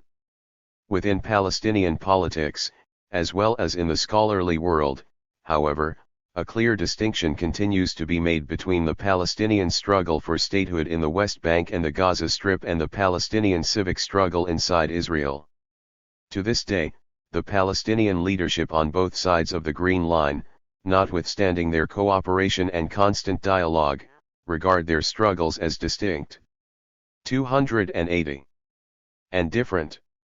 14. The implication of such a position is that Palestinian citizens in Israel are not present in the classical anti-colonialist struggle to achieve an independent state, which those in the occupied territories still hope to attain. As Azmi Bishara commented years ago, the Palestinian strategy in Israel has never been about destroying the Jewish state from within or about gaining sovereignty. 15. These debates reveal the importance of clearly distinguishing between the terms indigenous and native, which activists tend to use interchangeably. In this chapter, native is a more neutral, static term, almost an ecological statement, that defines a group's location and attachment. Indigenous, on the other hand, is an evolving position of empowerment and resilience against the oppression that natives face. It is the political framework in which communities express their national, or group, identity. In this regard, the Palestinians in Israel are indigenous, native, and a national minority. They are separated from the other Palestinian groups and yet are reintegrated with the Palestinians in the West Bank by virtue of Israel's policies of expansion and colonization, which continue within the Green Line and outside it. 16. Affirming national identity undoubtedly can entail affirming the Palestinian right to their own state next to Israel. However, the claim for indigenous rights goes beyond a claim for a sovereign state over 22% of one's homeland. It refers to the historical homeland in its totality as much as entails a demand for redistributing land ownership and wealth. When it becomes part of a campaign for a change of regime from the Jordan River to the Mediterranean, it is also an aspiration to dismantle settler colonial institutions as well as reshape the debate surrounding state immigration policy and its symbolic nature. An incremental political, cultural struggle in line with such a vision can produce partial but meaningful achievements, even without bringing about a change of sovereignty, as can be seen in other parts of the world.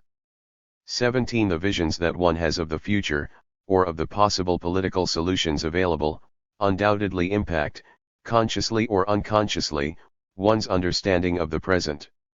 For Palestinians inside Israel, be they activists, scholars, or both, full independence, that is, complete territorial decolonization, is not a realistic goal.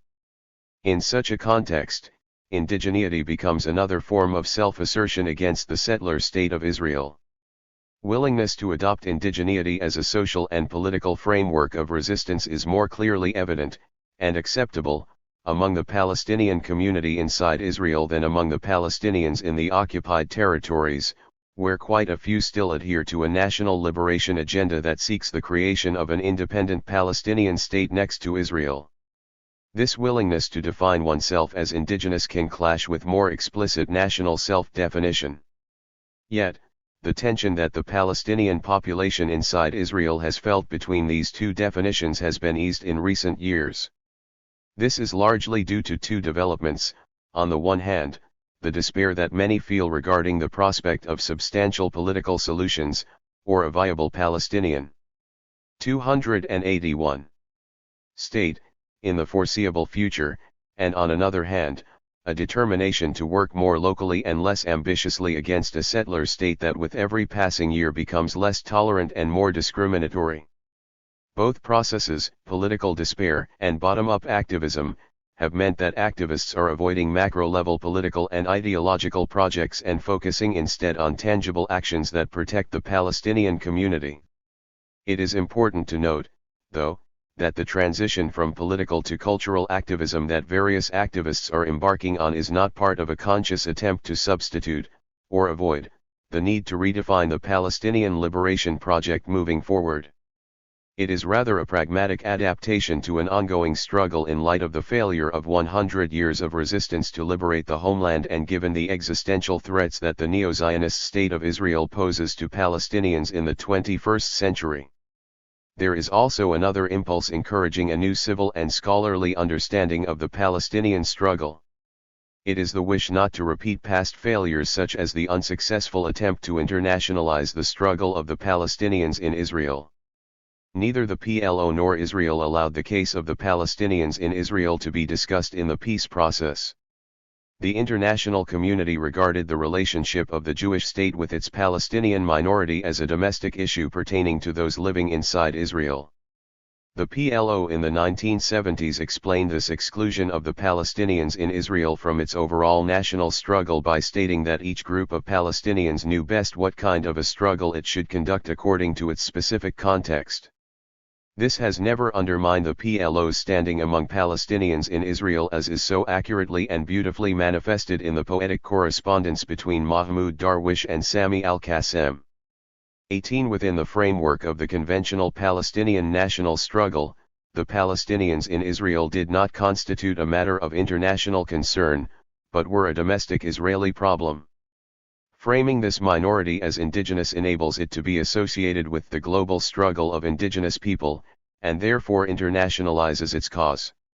The international dimension of the comparative study on indigeneity was highlighted by the case of Stephen Saleta, a Palestinian scholar in the United States who compared American Indian literature and political history with that of Palestine.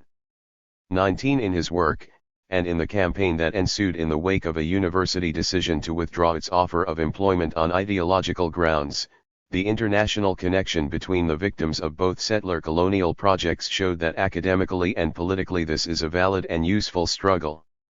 It recruited many in the complex matrix of American ethnicity and multiculturalism to the Palestinian struggle, though in the past they had been distanced from it. The connection had been recognized before, due to Edward Said's influence on Native studies in America and his twin scholarship on Orientalism and Palestine, which reinforced these links and made them a potent factor in the struggle for Palestine in American and international public spaces. 282. The recognition of this international dimension can be seen in the United States, where efforts to draw parallels and organize joint solidarity activities between indigenous and Palestinian groups have intensified over the past years. For example, the Palestine Youth Movement of San Diego and Colectivo Zapatista came together in fall 2013 for a 5-kilometer run along the US-Mexico border, to show the parallels between the settler colonial projects in Mexico and Palestine. 20. This being said, it is important to make clear the distinction between indigeneity as understood within the liberal Zionist position, which grants cultural autonomy to Palestinians, and the nature of the indigenous cultural struggles described here. Liberal Israeli bodies such the mainstream Israeli Association for Civil Rights see their mobilization on behalf of Palestinian citizens in recent years as a struggle over the soul of Israeli democracy. In this they are similar to the anti-occupation Jewish movement, which wished to end the occupation because of the moral damage it causes to the Jewish state. The indigenous struggle for the Palestinians in Israel, however, centers on Palestinian attachment to the land. The Israeli democracy, or alleged democracy, can hide its settler colonial nature in many aspects of life, but not on the question of land ownership. As the Palestinians in the north of Israel say, the land speaks Arabic in the Jewish state. Palestinian engagement with Israeli democracy is not an end in itself, but a means of ensuring first of all the survival of the indigenous population, then its equality, and finally its role in shaping the future solution of Israel/Palestine. As the discussion below shows, the projects initiated by Palestinian citizens of Israel to assert their rights to the land and to equality are part of an indigenous cultural and political resistance now taking precedence over old forms of resistance such as armed struggle or state building. These young Palestinians navigate carefully between respect for the national struggle and its legacy, on the one hand, and the need to find new forms of struggle, on the other. Indigenous Palestinian struggles within Israel. Culture as political resistance. Cultural resistance has become quite a common scholarly reference in cultural studies, one that is located in countless non-heroic practices that make up the realm of the everyday and its multiple connections with contemporary global life, as Roland Bleicher put it. 21. Cultural resistance underscores how various cultural practices are employed to contest and combat a dominant power, often constructing a different vision of the world in the process. As Gramsci pointed out, power resides not only in institutions, but also in the ways people make sense of their world. Hegemony is a political and cultural process. 22. Armed with culture instead of guns, one fights a different type of battle. Whereas traditional battles were wars of maneuver, frontal assaults that seized the state, cultural battles are wars of 283. Position, flanking maneuvers, commando raids, and infiltrations, staking out positions from which to attack and then reassemble civil society. It is precisely in the popular cultural resistance that indigeneity plays an important political role. From the point of view of the Jewish state, traditional or Arab frames for social mobilization are not associated with challenging Jewish statehood or sovereignty. The main assault on the Palestinian claim of indigeneity comes rather from Israeli scholars who are embedded in the settler colonial project and do all they can to de-indigenize the Palestinians in the academic discourse. The Israeli government, on the other hand, is far more simplistic in its approach, and regards only clear-cut national framings of the struggle as a danger to the Jewish state. 23. Although one should say that this is beginning to change, in part as a result of the effectiveness of cultural resistance and in part due to the Israeli political system moving further to the extreme right, indigenous cultural projects have been more systemically targeted since 2016 as constituting a threat to Israeli national security. In this respect, it would be useful to note that cultural resistance can be political without being outwardly nationalistic. It has a political message even if it is not about gaining seats in parliament or winning elections, or seats at the negotiation table.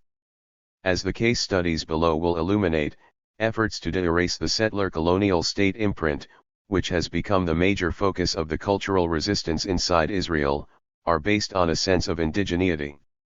These current practices can be analyzed as a new shift of emphasis, one which also responds to the drastic changes of the past 2 decades. Protecting the indigeneity of the Palestinian people living inside Israel as a set of rights can be the principal cultural struggle against a regime that has the appearance, and some of the practices, of a liberal democracy, but in essence is not.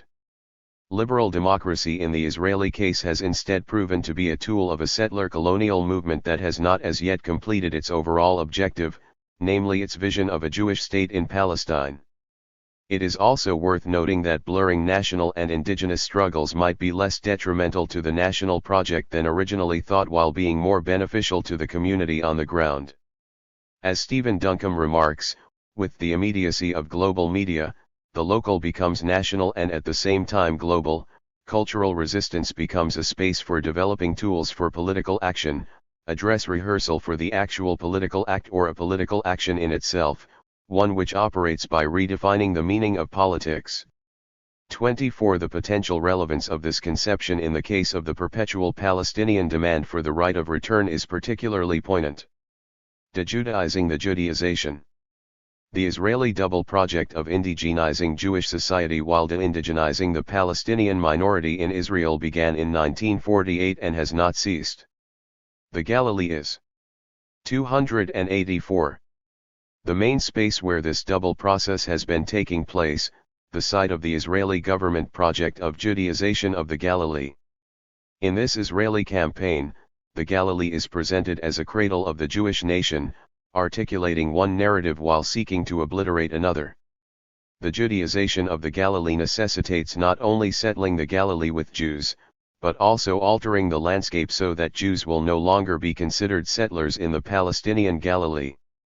The establishment of national parks around sites that were regarded as important for the Jewish national historical narrative served to foster a Jewish self-perception of indigeneity. The Judaization of the Galilee is portrayed officially as a successful transformation of the Jews in the region into the indigenous population in the Galilee, and the transmutation of the native Palestinians into settlers. However, if in this narrative the Galilee was perceived as an ancient Jewish land that was to be redeemed by its native sons, there was a functional need to leave intact those parts of the landscape that signify the antiquity of the Galilee, even if these were located in emptied Palestinian villages and quarters.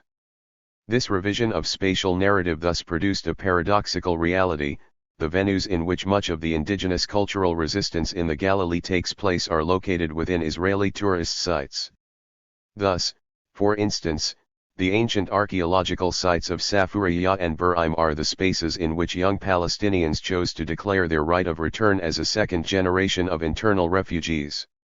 So far, the indigenous resistance movement is not counted for much by the Israelis themselves, and this is the reason why it can still prosper and be expanded. The focus of Palestinian counter-policy is the commemoration of the catastrophe, the Nakba. It consists of efforts to reconstruct life and landscape as it was before the catastrophe. Israel does not regard 1948 as a catastrophe, but for now it also does not see the connection between the reconstruction of erased life before 1948 and the commemoration of the catastrophe. In recent years, though, Israel has enacted a new policy that entails closing access to material in its archives that deals with the Nakba and has put serious hurdles in the way of the attempts of Palestinians in Israel to commemorate the Nakba. That being said, such commemorations are still allowed and are largely carried out by the younger generation of the Palestinians in Israel. Palestinians' use of indigeneity as a powerful motif can be seen in the kinds of projects activists have been initiating in various domains, such as art, education, and architecture, among others, as part of a cultural resistance that is deeply political. These initiatives, some of which are described below, are indicative of a bottom-up, daily, and non-dramatic resistance to a Jewish state determined to wipe out the Palestinian indigeneity. Graffiti. The theoretical literature on graffiti depicts it as an urban and suburban phenomenon, but in Israel and Palestine it is mainly rural. Scholars writing about youth. 285. Graffiti usually see it as part of youth delinquency. Among the Palestinians in Israel it is precisely the opposite. Graffiti is a manifestation of the commitment and struggle of Palestinian youth. It is possible, however, to argue, in line with some of the general literature, that graffiti represents a means to share values, ethics, and codes of behavior via where and how it is produced. In several villages in the Galilee, murals painted on private homes and public buildings draw the pre-1948 village scenery. Once they were drawn in one village, they were emulated elsewhere. They are drawn by local artists, encouraged by cultural NGOs and local municipalities. The murals convey a very clear message: different communities coexisted in peace before the Nakba. In many ways, the murals are a virtual attempt to re-ruralize a community that was long ago forced to abandon agriculture and commerce as a way of life. 25. Reconstructing the Palestinian home. In 1948, half of Palestine's villages were destroyed within 9 months of the Nakba. The lost Palestinian villages are not the same villages that can be seen today all over Israel/Palestine. The pre-1948 Palestinian village was a place where people of different religions lived together, where agriculture was the main source of subsistence. The village was organically connected to the ecological cycle of life in the country, respecting its flora and fauna, utilizing its water resources and natural herbs well and responsibly, and built according to the topography and climate of each region. In 2017, the cultural NGO Al-Mana, together with the firm Al-Arkan, embarked on a unique project that seeks to reconstruct the heritage of Palestine as a legacy for the future. The project is called Hadara and focuses on the reconstruction of archetypal pre-1948 Palestinian villages. In some villages, such as Kfar Yasuf, murals were painted and the village piazza and residences were reconstructed. In some houses, people scraped away new mortar covering old walls in order to restore the old style of building, which provided cool houses in the summer and warm ones in the winter. Very few architects or builders today are capable of building in such a way an artisanship that was lost, together with other cultural knowledge, in the Nakba. The uniqueness of this project lies in the fact that the reconstructions were accomplished with materials that came directly from the destroyed villages, organic, authentic, natural materials that are part of the Palestinian heritage. The reconstructed villages were built with the support of eyewitnesses from the period, as well as their photographs and narratives. The terraces were built with stones from the destroyed villages, trees and herbs were extracted from the original sources. Even the coloring of the houses was sourced from local natural resources. A group of highly professional artisans from Russia and the Ukraine, with local architects and historians, have also helped to make models of these reconstructions that were distributed in recent years to the public. These models were supplied to 286. More than 100 Palestinian schools in Israel and the West Bank. In each they are placed at the entrance of the school, surrounded by posters that highlight aspects of pre-1948 rural Palestine. Meanwhile, a number of Palestinian individuals and NGOs are working on having old Palestinian houses, the few that remain in urban spaces, recognized as UNESCO heritage sites. In downtown Haifa, local organizations are trying to dissuade the local municipality from demolishing these houses, such as the House of Emil Tuma, who was one of the leading intellectuals and journalists of the late Mandate and early Israeli statehood periods. These projects of rehabilitation of houses and villages may appear cultural in nature, since they do not focus on sovereignty or liberation. They remain political insofar as they attempt to commemorate and rectify the dislocation of the native population by reconstructing the architectural face of indigeneity. Indigeneity as educational resistance. Education is another important space for indigenous resistance, a struggle for Palestinian autonomy in an educational system that has been under Israeli scrutiny since 1948. The Israeli Secret Service has long vetted teachers and school heads alike, while punishing whoever challenged the curriculum by teaching the Palestinian narrative. 26 Today, activists need to navigate carefully between the regime's refusal to recognize the Palestinians in Israel as a national minority and the latter's own refusal to accept the imposed Zionist narrative of the Israeli educational system. The importance of indigeneity for the struggle of Palestinians in Israel and the role of education in that struggle is clearly articulated in the vision papers, composed by Palestinian political and intellectual elites inside Israel. These are 4 documents prepared and publicized by Palestinian NGOs in Israel in 2006 and 2007. In 2006, the first 2 were published by the NGO Musawa in Haifa and by the follow-up committee. In 2007, Mada al-Carmel, the leading independent research center in Haifa, and Adala, the leading legal NGO of Palestinians in Israel, published their own vision papers. All of these papers successfully articulate the Palestinian minority's political aspirations to be recognized as a native national group, who aspires to live in a democratic state as equal citizens. Several times they mention indigeneity as the main moral and legal basis for demanding equality and international protection. 27 The authors of these documents demand cultural educational autonomy, on the grounds that the Arab Palestinians in Israel as natives have the right to run their own educational system. 28 They elaborate these educational demands, arguing for a territorial cultural statutory autonomy and demanding the creation of a separate Arab educational authority within the Israeli Ministry of Education. 29.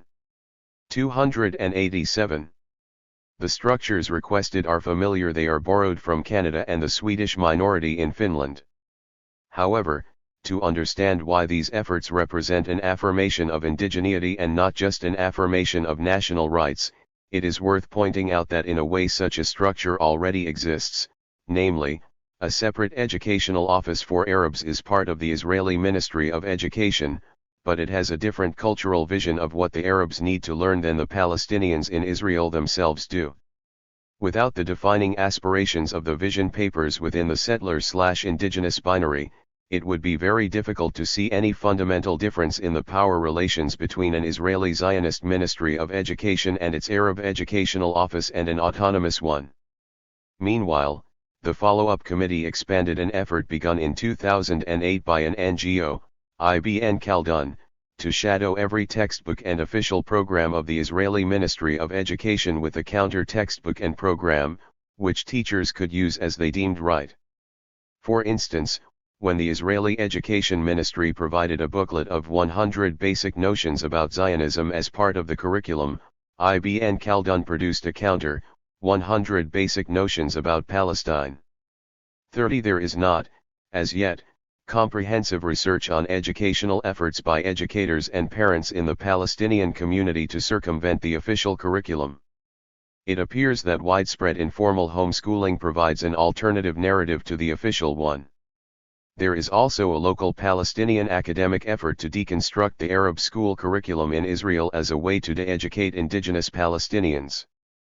The danger of producing an overtly national narrative is being replaced by efforts to create a less conspicuous, indigenous one.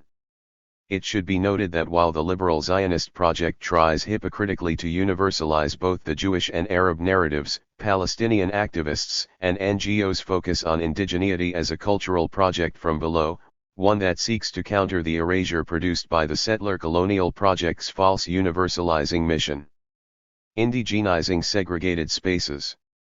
The vision papers devote considerable space to discussing land ownership and rights, which remain indeed the most pressing issue for the Palestinian community in Israel.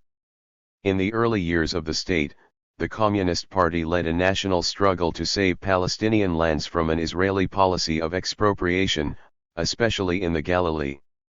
The struggle continues today as a civic one, with a strong emphasis on how expropriation, and the severe difficulties of buying land, are violations of the indigenous rights of the minority. There are, however, two ways of living in a mixed community nowadays in Israel. Palestinians who live in originally mixed towns are discriminated against at all levels of municipal and governmental services. There, the indigenous. 288. Struggle is about regaining space for expansion according to the population's needs, demolishing segregation walls, safeguarding Arabic names of streets and neighborhoods, and overall improving the physical infrastructure. In Acre and Jaffa, for example, the struggle has been mainly against governmental policies of silent de-Arabization and transfer of Arab neighborhoods to Jewish ownership and identity. Ad hoc organizations help residents to remain steadfast, providing them with legal aid and attracting international attention to their plight and to the danger of their eviction. The town of Ramleh is a case in point. There, Palestinians are resisting a municipality that deems them aliens and mitrad nuisance in Hebrew, a term used for physical objects such as garbage. An NGO called Al-Bayt has succeeded in persuading the UNESCO to recognize some Palestinian buildings as cultural heritage sites. What remains ominous is the fact that the Palestinian neighborhoods in Ramleh are not included in the city's overall municipal strategic planning. 31. The second way of challenging spatial segregation is seen in Palestinians moving into what were meant to be exclusively Jewish towns. There is no way of knowing how many Palestinians have succeeded in moving into towns and settlements in the Galilee that are designated by the state as exclusively Jewish. Approximately 70,000 Palestinians are estimated to live in either officially Jewish spaces or traditionally Jewish neighborhoods in mixed towns.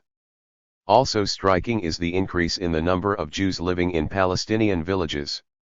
This latter phenomenon is even more subversive, given the settler colonial and segregating structure of present-day Israel.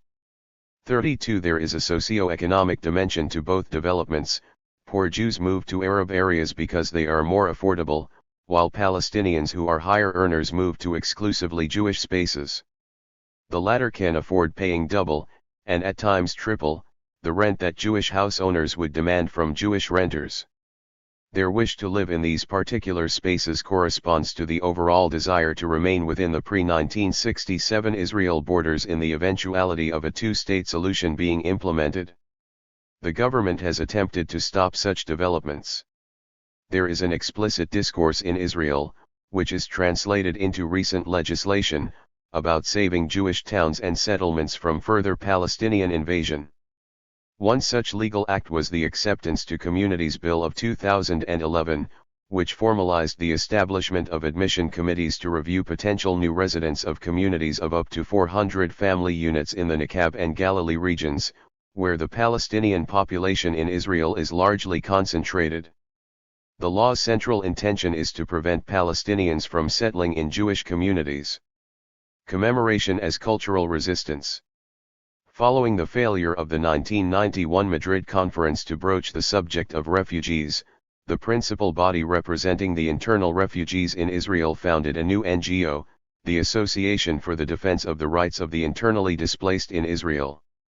Since 1998 it 289 has organized an annual March of Return on Israel's Independence Day, marching to the site of a different 1948 destroyed village each year, as a way to remind the Jewish public of Israel of the price the Palestinians paid for Jewish independence. Starting in the early 1990s, the Palestinian community in Israel also began commemorating Nakba Day on May 15, like all other Palestinian communities in the world. These events are closely coordinated with other Palestinian groups in Palestine and beyond. The ceremonies organized by Palestinians in Israel prioritize the return of internally displaced refugees to their villages before the implementation of the general right of return for all the Palestinians.